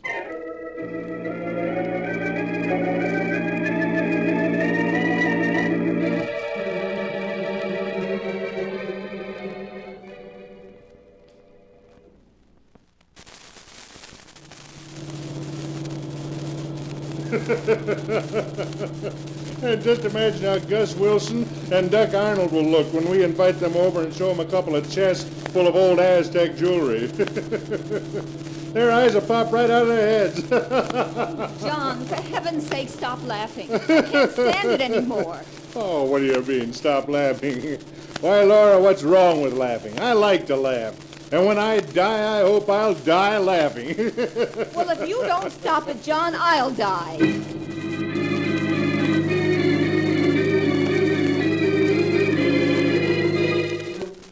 After that, all three were silent as they drove. The afternoon of the second day, they turned off the highway and, carefully following Gimpy's chart, threaded their way through a series of narrow canyons until they reached a spot between two towering cliffs. Beside a great black rock gaped the dark mouth of a cavern. John directed the unloading of the car, then he led the other two a few feet into the mouth of the cavern until he found there the end of a slender white string that led into the cave, losing itself in the darkness. Look, there's the string. Well, was old Gimpy Gordon telling the truth or not? Certainly looks as if he was. We're not going to explore the cavern now, are we? Let's wait until morning. Oh, nonsense, my dear. Now is as good a time as any. Harvey, you and Laura go ahead with your flashlights. Laura can carry the rope and you carry the food. And I'll bring the grappling hook. All right, John. Ready, Laura? Now, wait just a second. I ought to try this little special device I brought along to make sure we don't get lost. Huh? A bottle with a sprayed top and a colorless liquid in it. Uh-huh. Well, I don't get it, John. What's that for? I told you. It's to make sure we don't get lost. Now, watch. I'll spray some of the ink in this bottle on the wall of the cavern. There. Now, I've sprayed a spot on the wall. Now, shine my flashlight on it. Well, I don't see a thing. That's because the ink is a special invisible type. You see, the ink only shows up when you look at it through special glasses. Now, here, Harvey, put on these colored glasses. All right, John. What do you see? Why, George, you're right. The ink has a greenish glow when you look at it through the glasses. You see, it works. I'm going to use this bottle to spray the ink on the walls of the cave, and it'll mark the proper passage. Oh, John, you always have to amuse yourself with something silly like that, don't you? It isn't silly. It'll give us a double check on the right route so we can't get lost. Now, you two start. I'll bring up the rear, and every 10 feet I'll squirt a little of this stuff on the wall. Then we won't have to worry about Gimpy's string.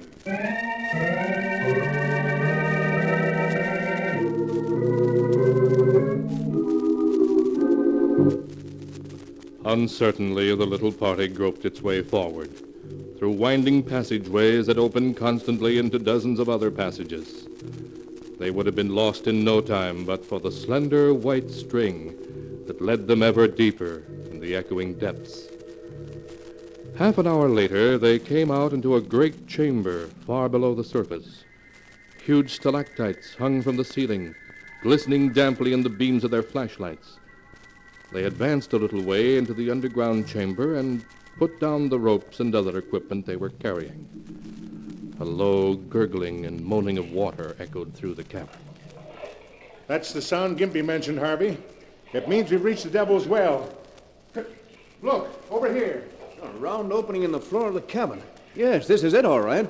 John, be careful. Don't worry about me, Laura. You stay there with our equipment if you like. Say, water isn't gurgling anymore. No. Oh, but Gimpy said it came and went. Must be an underground stream causing it. Say, Harvey, shine your light down here. Let's see how deep it is. 100 feet at least. And to think there's a fortune down under that water. By George, before we go back, what do you say we drop the grappling hook down and see what we can find, huh? Now? Yeah, sure. All right, John. I'll admit I'm kind of curious myself. Harvey, get me the rope and the grappling hook, will you? We may bring up one of those chests the first try. Of course, John. It won't take a second to try our luck. Laura, have you got the rope there? Yes, right here.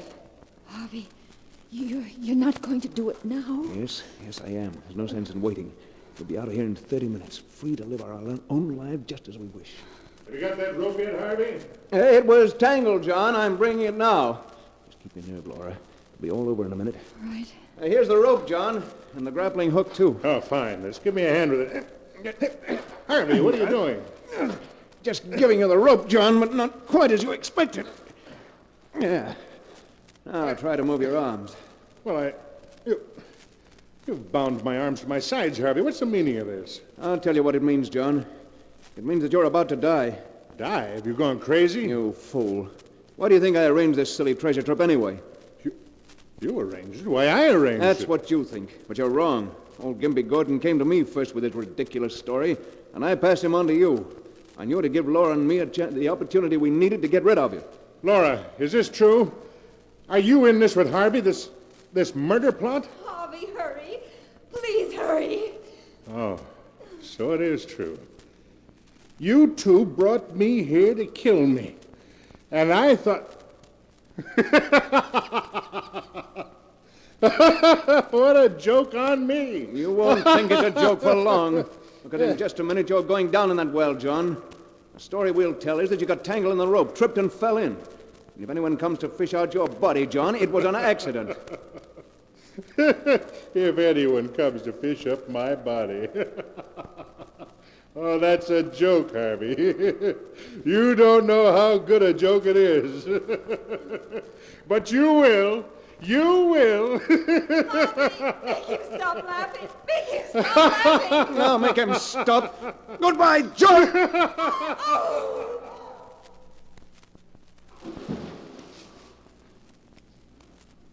He laughed.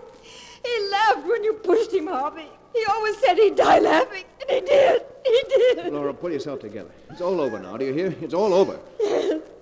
Yes, Harvey, I'm all right. Only let's get away from here. Let's get out of here. No!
And now to continue the story as it is written in the sealed book. Laura and Harvey, with a guilty feeling in their very souls, started back to the entrance of the cave, following always the trail of the slender white string. But their progress seemed so slow, all too slow in their hurry to get away from what they were leaving behind in the Devil's Well. Harvey, hurry. Can't you go any faster? No, Laura, I don't dare to. If I tried to go any faster, the string might break and then... What is it? Why have you stopped? Come to the end of the string. What do you mean you can't have? We're not anywhere near the entrance yet. The string ends here. It's tied to a piece of rock. No, it can't end here. It must be broken. Look for the other end of it. Oh, here's the rest of it, neatly coiled up on this ledge. Oh. And here's an envelope underneath it. A fresh white envelope. It was John. It's one of John's jokes, that's it. Quick, what does it say? Dear Laura and Harvey, for some time I've known what was going on between you two. It's time you were both taught a lesson. When old Gimpy Gordon came to me with his story, I saw my way clear to do so. And I have worked out a plan that will be in operation when you read this letter. This is my plan. As we enter the cave, I shall send you two on ahead. I shall follow and remove the string from the entrance of the cave to the point where you find this letter. After we have reached Devil's Well, I shall contrive somehow to slip away from you two, leaving you alone together. Oh, no. You will, of course, follow the string back toward the mouth of the cave. But when you come to the end where this letter is, you will be forced to stop. So John planned this. He wants to kill us. No, wait. I shall be able to find my way in and out of the cave by means of the special luminous ink, which I shall spray on the walls as I go in.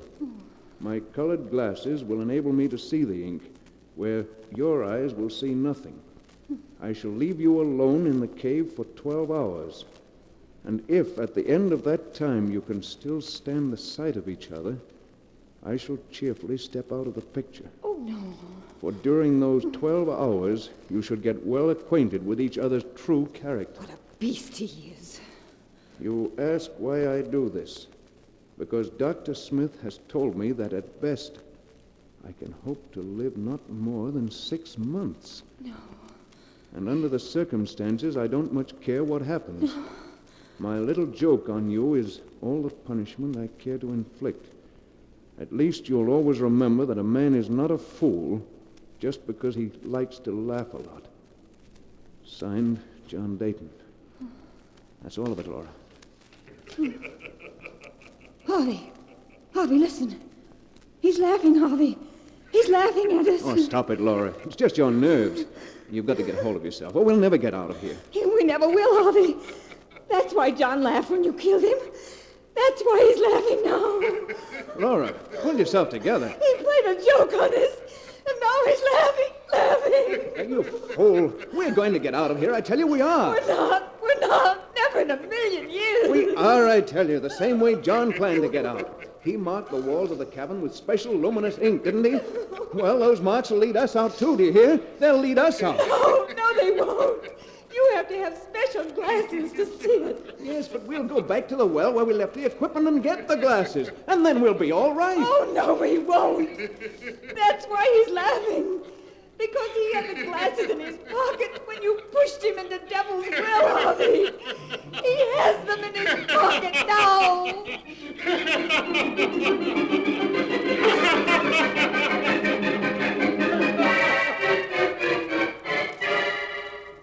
And that is the tale of I'll Die Laughing, as it is written in the sealed book.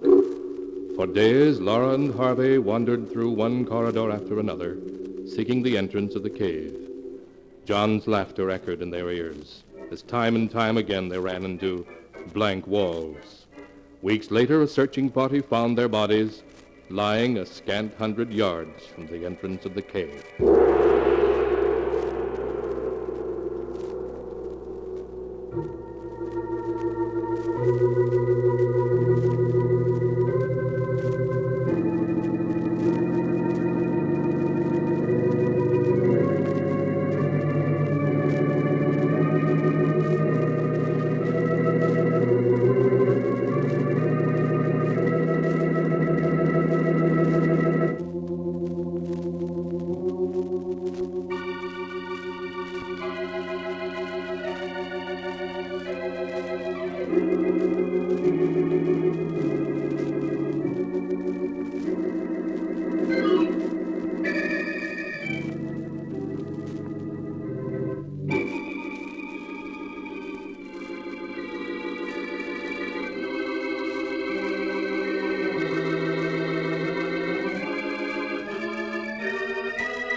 And now, keeper of the book, before you close the great book, show us the tale we tell next time. This one. Ah, yes.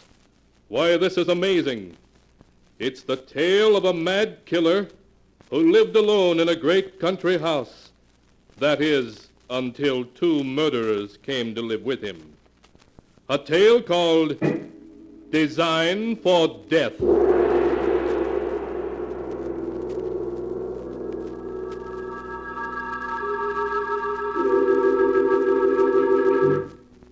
Be sure to be with us again next time, when the sound of the great gong heralds another strange and exciting tale from The Sealed Book.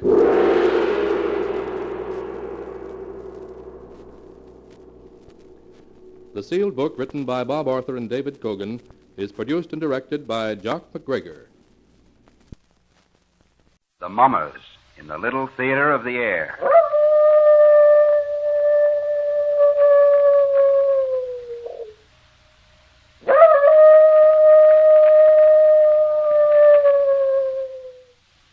Now, the Hermit.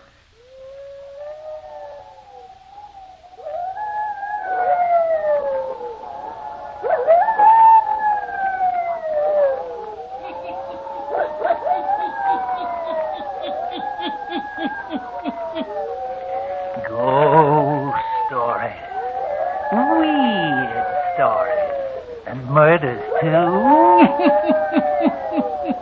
The Hermit knows of them all. Turn out your lights. Turn them out. Have you heard the story, the mystery of the thing? Then listen while the Hermit tells you the story.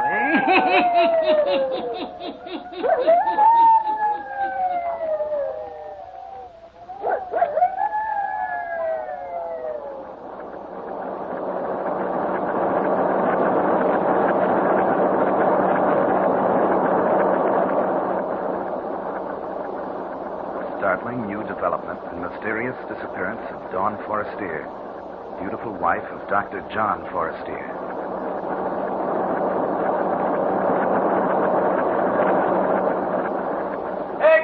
Hextree, you two in Forestier case. Sure, I saw the coat. It was Dawn Forestier's, that's for sure. Had her name stitched in it.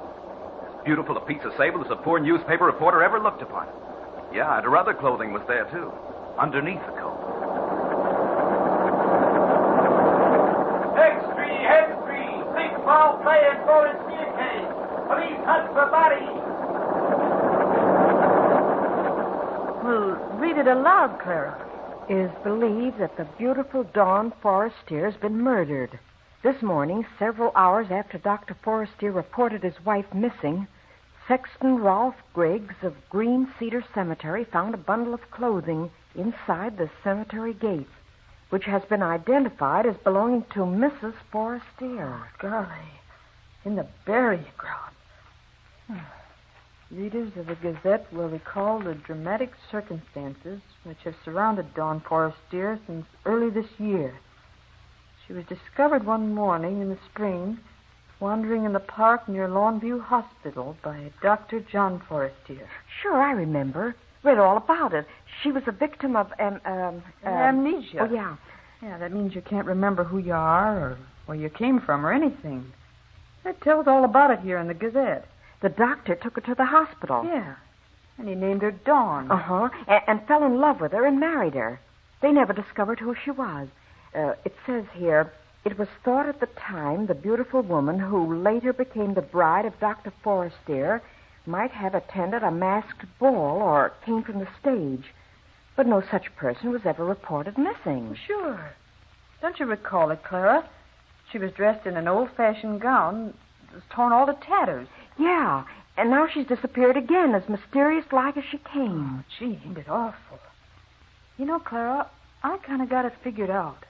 I'll bet she was the moll of some gangster who spirited her away and murdered her. Gee, murdered. probably cut into 100. Gentlemen of the press, I have called you here to my home to tell you that you need not continue your search for Mrs. Forrestier. What do you mean, Doctor? Not to continue the search? Well, what's the dope, Dr. Forrestier? Have you located her? I think perhaps we have. Well, where is she, Doctor? Where'd you find her? Please. What are you going to do? Please, Doctor? gentlemen. What? If you will kindly allow me to do the talking, or rather, if you will permit Mrs. Forrestier to speak. Then she is here in the house? No.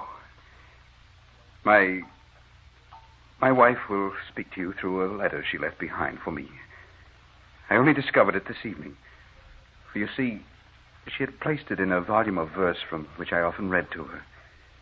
Oddly enough, I had thought I would never want to open the sonnets from the Portuguese again. It was against my will that I turned to it this evening. Perhaps guided by dawn. Who knows? Who can say? It was here I found her letter to me. What is in the letter, Dr. Forrestier? I'm about to read it to you. There will be a few passages I will omit. They are personal messages meant only for my eyes. But here is the story of the disappearance of Dawn.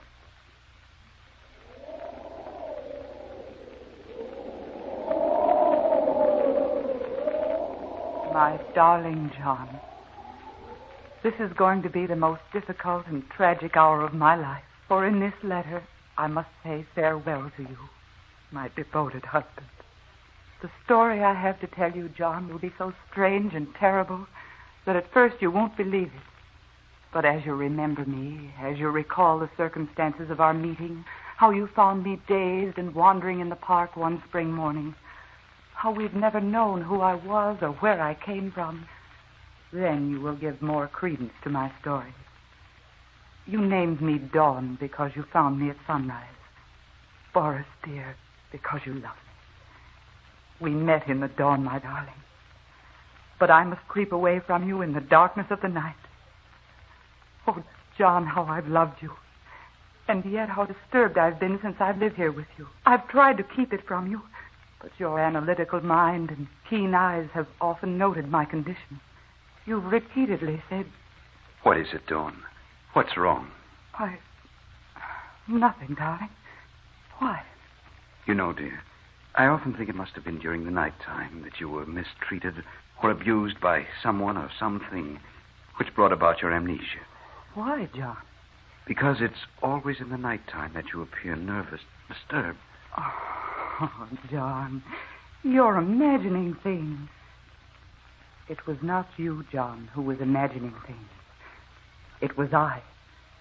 At least at first I thought it was a product of my imagination. It happened for the first time a few days after we returned from our honeymoon and had come here to live. You had left my room. I had turned off the light by my bed, prepared to sleep. First, I thought I must be dreaming. From a distance, I heard a singing wind, like the opening strains of a melody played on an organ. Something quickened within me. I seemed to know the melody.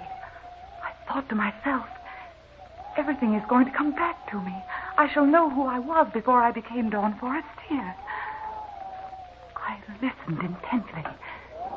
And then as I was listening, my outer bedroom door seemed to light up. Yes, that's it, to light up. I sat up in bed. A street light shining through my window made the thing that materialized against my door very discernible. I could see that it was something phosphorescent. It glowed and shimmered in the half-light. Then I could see that it was taking a shape and form, the form of a human being. For many seconds I looked upon it, too frightened to speak. Finally, I got out the words, "What are you?" There was no answer. When I spoke, it disappeared. In the morning, I was convinced I'd dreamed it all. But the next night, the same thing occurred again. Once more, I was aroused from a half-sleep by the music of the wind. The second time, the glowing figure seemed to be closer. I spoke again. "Who are you?" This time the figure didn't vanish so quickly after I'd spoken. It lingered a few seconds and then faded away like a picture on a screen. This materialization occurred for 7 consecutive nights. It was then, John, that I asked a favor of you. Remember? John? Yes, darling? Would you think it too bold of me if I asked if we might go away for the weekend? No, darling. I wish we could. I've noticed how nervous you've been the last few days. I'm sorry, dear. I don't know what it is. Don't let it distress you, Dawn. You're not entirely well, you know. Maybe some time before your nerves stop playing tricks on you. You're so helpful to me, John. I wish I might grant your request to go away for the weekend, but my work at present makes it impossible. Oh, it's all right, dear. It was only a suggestion. I'm really all right, so long as I have you. You had said it would be a long time before my nerves stopped playing me tricks. Oh, this was something to cling to. It was silly of me to get upset. No human figure really materialized in my room. It was my nerves playing me tricks. But the visitations didn't stop, John.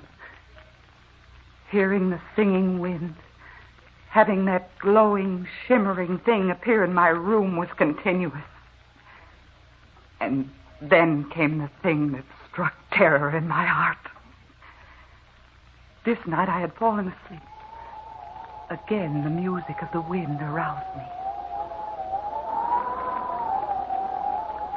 I opened my eyes, and then I gasped in fright. For this time, the glowing figure was standing beside my bed, so near me I could reach out and touch it. Then something terrible happened. I found I couldn't breathe. It was as if something was cutting off my breathing. I struggled for air. And while I struggled, the thing near me began to make a strange sound.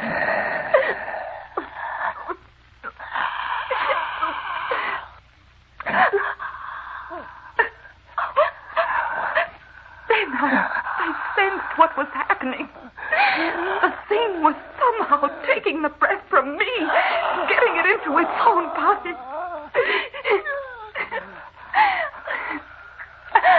I must do something quickly. I sat up. I threw my arm out as if to push the thing away. I struggled to push it away. And as I touched it, I could feel something cold and gelatin-like. And then it disappeared. That was the night, John, that I screamed.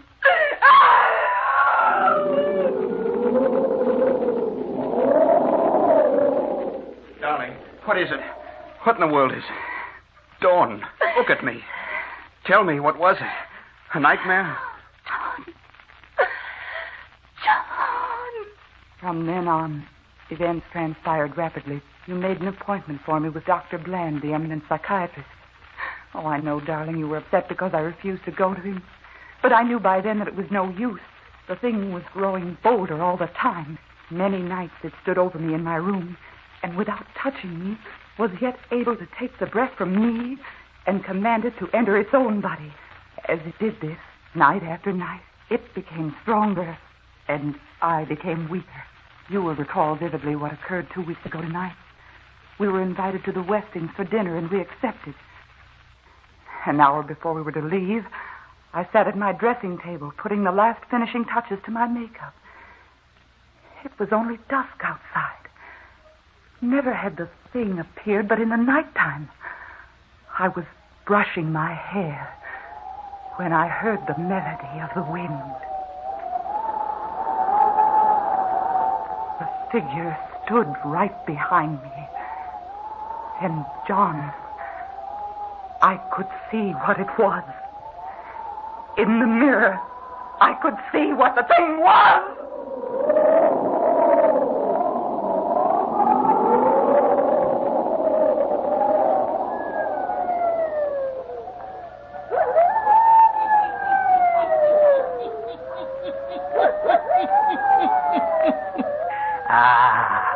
And what the thing that haunts and torments the beautiful Dean Forestier?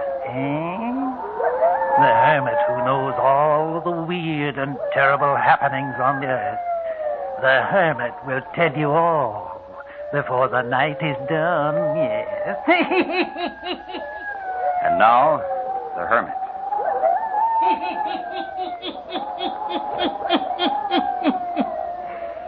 And now, Dr. Forestier continues to read to a group of newsmen the letter his wife, Dawn Forestier, left for him before her strange disappearance. Listen to Dawn Forestier's story of the mystery of the thing.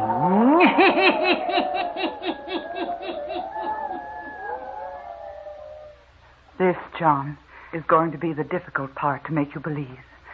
That as the thing stood behind me at the dressing table, I could tell what it was. We didn't go to the Westings for dinner. Instead, you put me to bed. I shouldn't have allowed you to accept, darling. You haven't been up to par for days. I'm going to call Ralph in to see you tomorrow. You don't look well, darling. Don't call anyone in, dear. It'll do no good. Nonsense, honey. There are very few things that medical science can't cure these days. And believe me, darling, I'm going to have you well again. Your doctor friend came. He gave me medicine to take. Oh, I knew it was no use at all. And yet I would do anything to humor you. For the thing that I now recognized was getting so strong that it was always near me. As I grew weaker, it grew stronger. And I wondered that you couldn't hear it breathing in my room.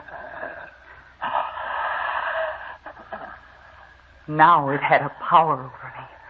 A strong, compelling power. It was the master. I, almost a slave. Night before last, it exerted its will for the first time.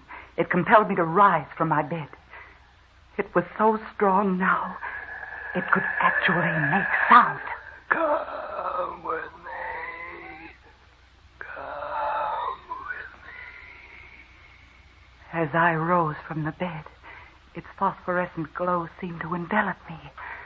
We moved toward the door, and it opened without the touch of a hand. We seemed to glide down the stairs, out of doors. The wind that touched my face was like the refrain I'd heard over and over again. We moved along the street, I and the thing. With great speed, we covered the streets and were soon on the outskirts of the city. I could see now the place which was our destination. Then I mastered all the willpower left to me, for I understood clearly all the dark things I'd not known before. Oh, but John, there was you. I couldn't go to this place where the thing was taking me. I couldn't enter there without somehow leaving word for you. I struggled. I fought with my adversary.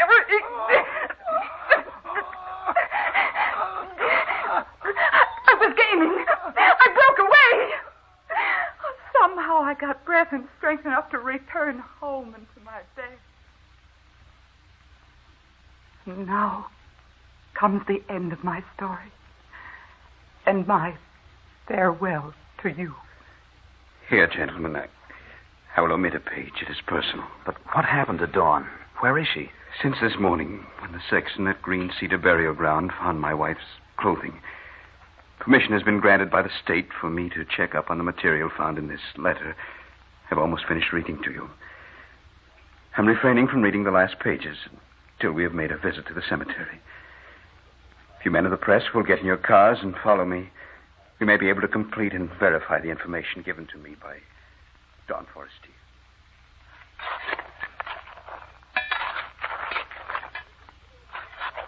Hello, Dr. Forestier. The men have nearly completed digging. Thank you, Sexton. What goes on, Dr. Forestier? As you can see, these men are engaged in opening up a grave. What for, Doctor?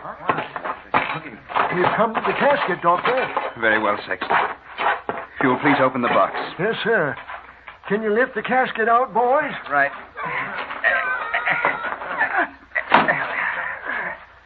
Now, gentlemen, after the box is opened, I will read the remainder of my wife's letter.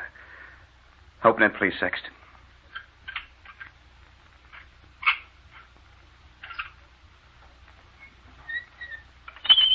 Oh, great heaven. Dr. Forrester, great Scott, why have you opened this grave? Sexton, will you reach in and procure the diamond ring that lies in the coffin? Yes. Here it is, sir. This is my wife's ring, gentlemen. How did it get in this coffin? Here are the last pages of my wife's letter to me. Now comes the end of my story and my farewell to you. John, I knew from the moment I saw the thing in the mirror of my dressing table. I knew from then on who and what it was. The first night I was strong enough to break away from it as it drew me to the gates of Green Cedar Cemetery. And I've spent my last day writing this letter to you. For tonight, the thing will appear again. And this time, I must follow it. I must follow it to the grave, John. Into the grave. I know how it will be. The thing, the protoplasm that has appeared before me so many nights and has grown in features and strength, will absorb me until I'm no longer a living person, and I must follow it. First, I will hear the music of the wind.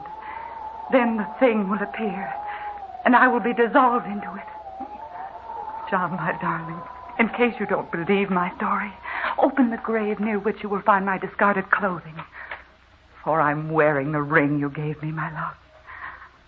I'm wearing it as I return to the grave. For you see, John, the thing that I saw in the mirror, that which has gained power over me, is I, John. It is my own ghost, come to claim me to return to the grave from which I broke away.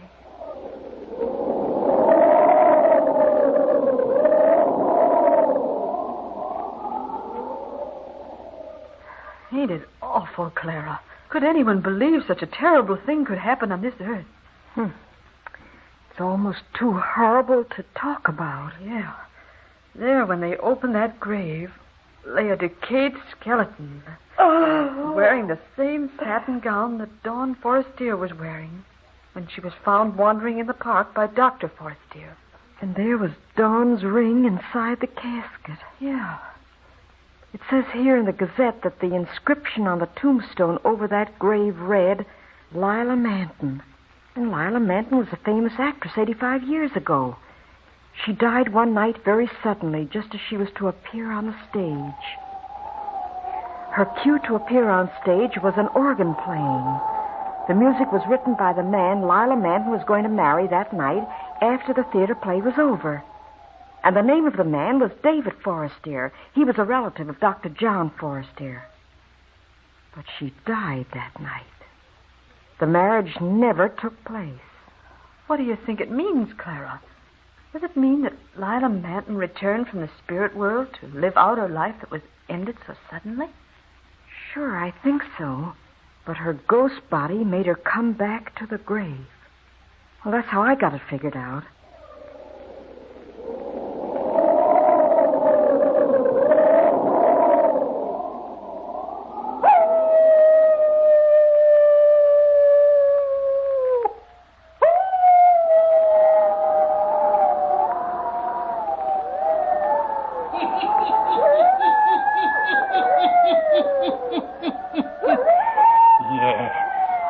Dawn Forrester was haunted by her own ghost body until it finally absorbed a new vision and shape and made her return to her grave.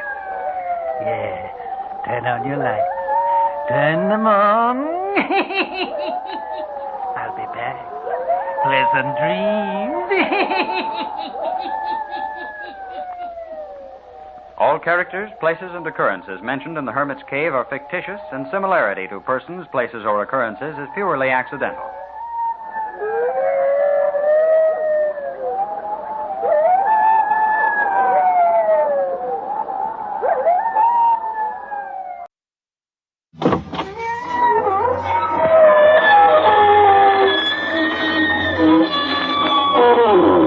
Good evening, friends.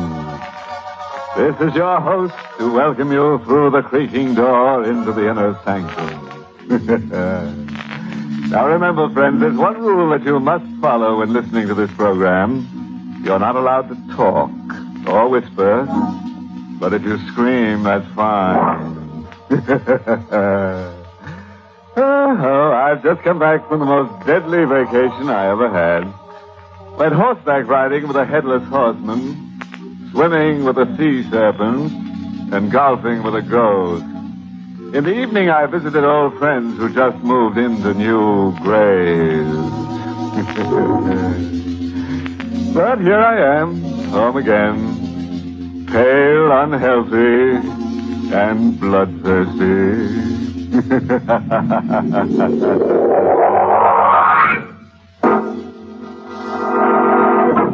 Tonight's Inner Sanctum Mystery, Honeymoon with Death, was written by Milton Lewis and stars Arlene Blackburn in the role of Joan with Mason Adams as Tony. All right, friends. Turn the lights down low and keep in mind the fact that all events that happen on this program shouldn't happen to a dog. Of course, if you feel like twitching, go right ahead. We always say a twitch in time saves 9. Ready? Then listen as lovely young Joan Darby tells us her story in her own words.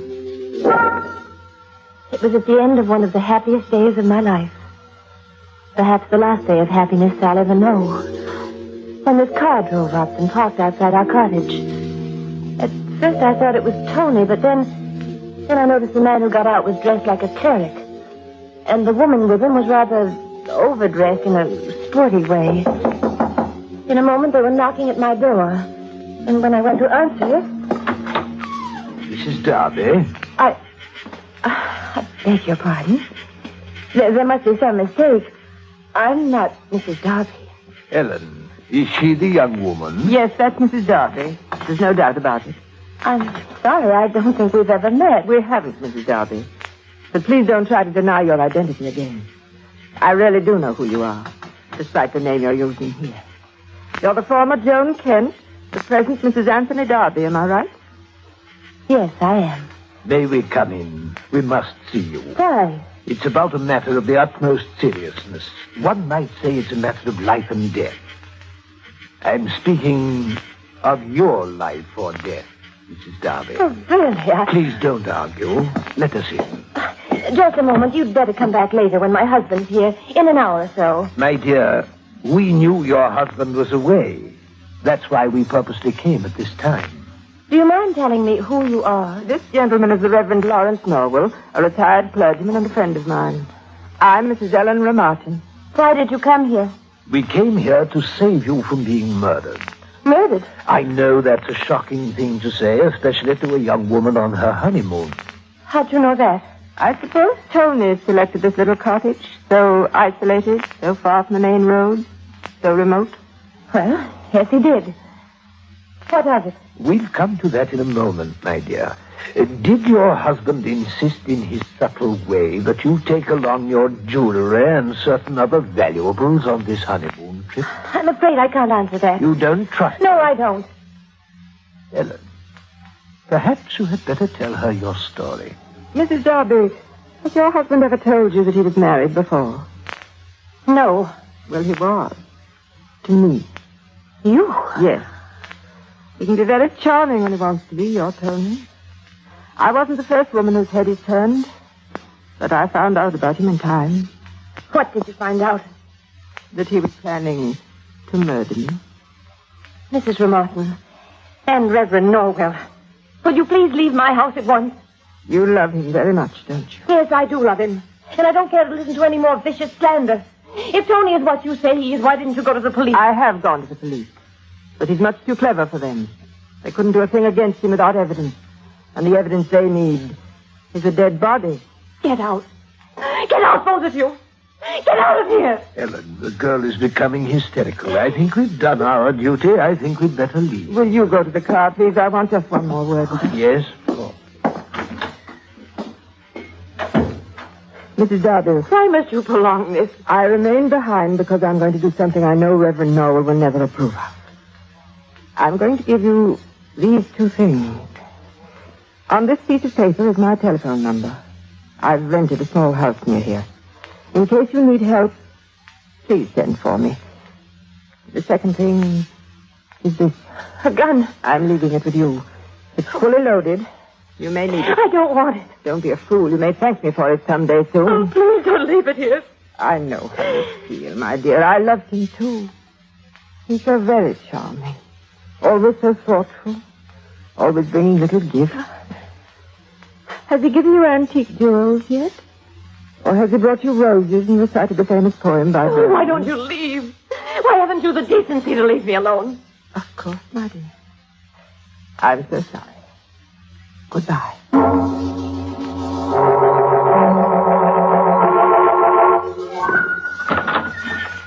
Joan? Joan, where are you?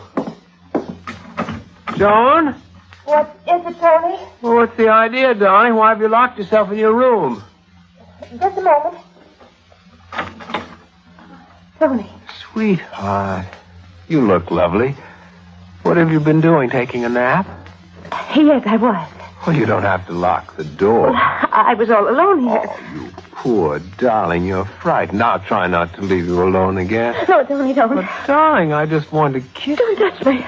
Joan, what's wrong? Oh, nothing. Nothing. I fell asleep. I had a bad dream. Tony, Yes. why did you select this cottage to spend our honeymoon? I thought that you'd like it. It's ideal for a honeymoon. There's no one around, just the two of us. Then there was another reason I hadn't told you about. Another reason? Well, it's a rather silly, romantic reason. Really? Tell me. They call this place the Enchanted Cottage. Enchanted? How? Well, it's very old, you know. And a legend says that once upon a time, long ago, a bride-to-be slept here. A girl of 16, almost a child. And on the following morning, she was to marry a man who was false to her. What happened to her, Tony? Well, during the night, she fell under the power of the spell that's been cast over this cottage. And this gentle child awoke, a child no longer. Overnight, she was changed into a hideous old demon, insane and vengeful, who murdered her lover and cast herself into the sea. And so now they say that only true lovers dare stay here. But we have nothing to worry about, do we, dear? Tony. Joan, are you crying? I thought that story would amuse you. I found it very amusing. An enchanted cottage. You're right, it is romantic, but, Tony, will you tell me this? Why'd you suggest I bring my jewelry to a place like this? Well, I didn't plan to stay here more than a week or so. I thought we'd travel, perhaps go to Canada, perhaps even take a boat there for Europe. We'll go out. You'll want your jewels. Why'd you use an assumed name for us? Well, I told you I didn't want people to know that we're here. I didn't want any old friends or relatives dropping in on it. Darling, why all these questions? I love you. You surely must know that. Oh, you must forgive me. I've been a foolish, silly girl who's had a bad dream, but now I'm awake. And I love you, too. Oh, Tony, I love you. Joan, dear. Come with me, darling. I brought some gifts for you in town. Gifts? Yes, I know you have a feeling for old things, so when I saw this in an antique shop in town... Oh, what a lovely old locket. Oh, it's perfect. I'm glad you like it. After all, what do I know about antique jewelry? Oh. What's the matter? Nothing. Nothing, just a chill. It gets so cold in here at night. What's the other gift you brought me? Roses? How did you know? Where are they? Here. Oh, they're beautiful. My love is like a red, red rose that's newly sprung in June.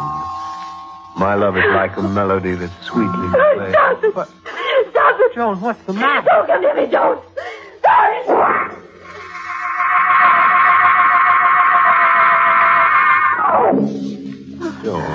Joan, don't be afraid. Oh, Tony. Tony, what happened to me? You fainted, darling. I put you on the couch. I'm afraid you're not very well. Would you like me to get a doctor? No. No, I'm not that ill. It's just my nerves. Is it? Yeah, I've been that way all my life. My doctor's given me a prescription. I didn't think I'd need it. Shall I go to town and get it filled? Yes, it's in my purse on the table. Oh, yes, I've got it. Come, darling, I'd like you to go with me. Oh, I don't think so. I'll do better to stay here and rest. I don't like to leave you alone again. Oh, don't worry. I'll be all right this time.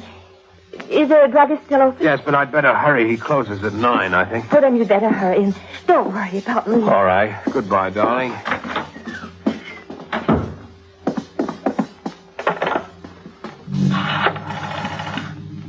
Hello, operator. I want you to get a number for me quickly, please. Oh, wait, I had it here on a piece of paper. Where'd I put it? Yes, it's here.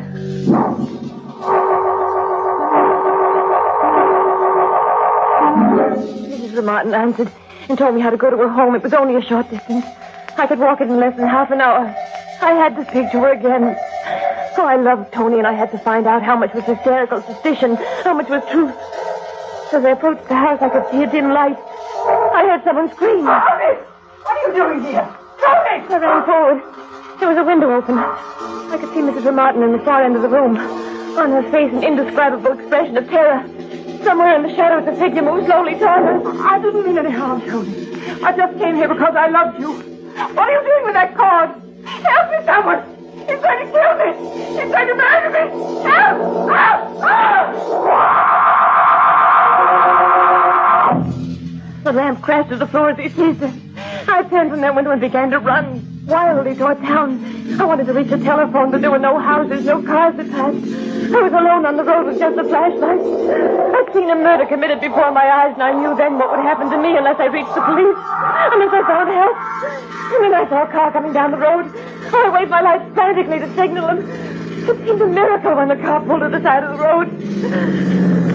What's wrong there? Thank heaven you stopped. You've got to help me. Tony! Tony! What are you doing here?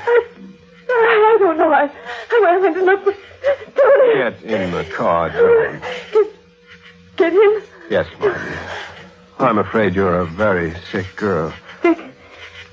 Perhaps I am ill, Tony. Come, dear. Yes. Where are we going? Home. To our enchanted cottage.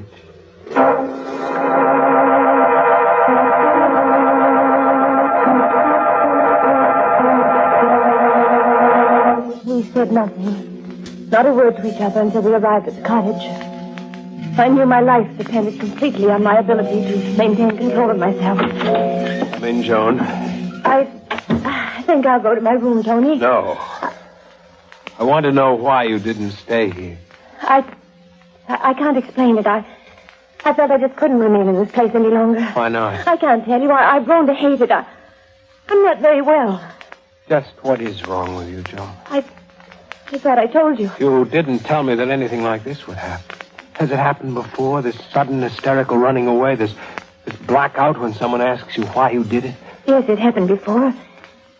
While I was at college. What did the doctor say then? He told me to see a psychiatrist. Did you? Yes. Darling, I'm very tired. I really don't want to go on with this. I'm afraid we'll have to. You see, I love you very much. Love me? Yes. I'm your husband. I've a right to know everything about you. What did the psychiatrist tell you? Tony, I insist upon knowing. He said that there was nothing very much wrong. Except that I'd developed an abnormal sensitivity. In what direction? In every direction. He said that I'd be quite well when I got married, had children. Really? Yes, Tony. He said that I'd have difficulty in finding the right man, that I was much too clever for most men, that my tastes were a little too special to be easily satisfied. I see. Well, I waited. Finally, the right man did come along. Young, attractive, sensitive. A man who told me he adored me. I fell madly in love with him, Tony. So madly in love that it was the only thing that made any difference in my life. And then I married him. Do you still love him, Joan? Yes, I still love him. Even now. Even now? What do you mean by that? Oh, nothing. You better tell me. Let go of my wrist. Tell me. I found out why you married me. What did you find out? That everything you said was lies. That you're a complete fraud. No worse, that you're a murderer. That you brought me here to kill me. You made a mistake, Joe. Are you going to deny it? No. But I didn't know that you knew about me. Now I'll have to come back here. No. You're not getting out of here.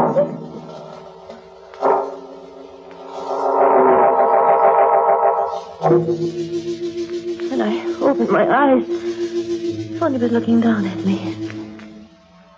Strangely enough, for a moment I forgot who he was. Why he was staring at me. All I knew was that he looked so handsome. You'd better sit up now. What happened? I knocked you out Why didn't you kill me while I was unconscious? because there was something I had to tell you. You are going to kill me, though, aren't you? Yes, With that cord you have in your hand? yes. When? In a moment.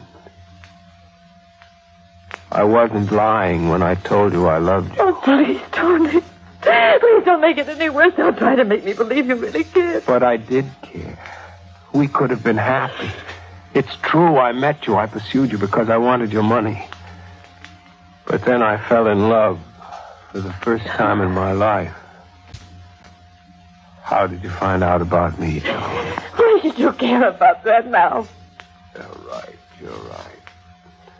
You're right. Why should I care? I know now that even though I may still love you, I can never trust you. And so, Joan, Tony. it will all be over very quickly if you don't struggle. No, Please, no. darling, I don't want to make it any more difficult than is Please, necessary. Tony, you said you still love me. I'll do anything you want, anything. Tony, please. Please don't kill me. Suddenly the cord was around my neck and I felt it tightly. I couldn't breathe, I couldn't think. And I felt my finger touch the drawer of the table behind me.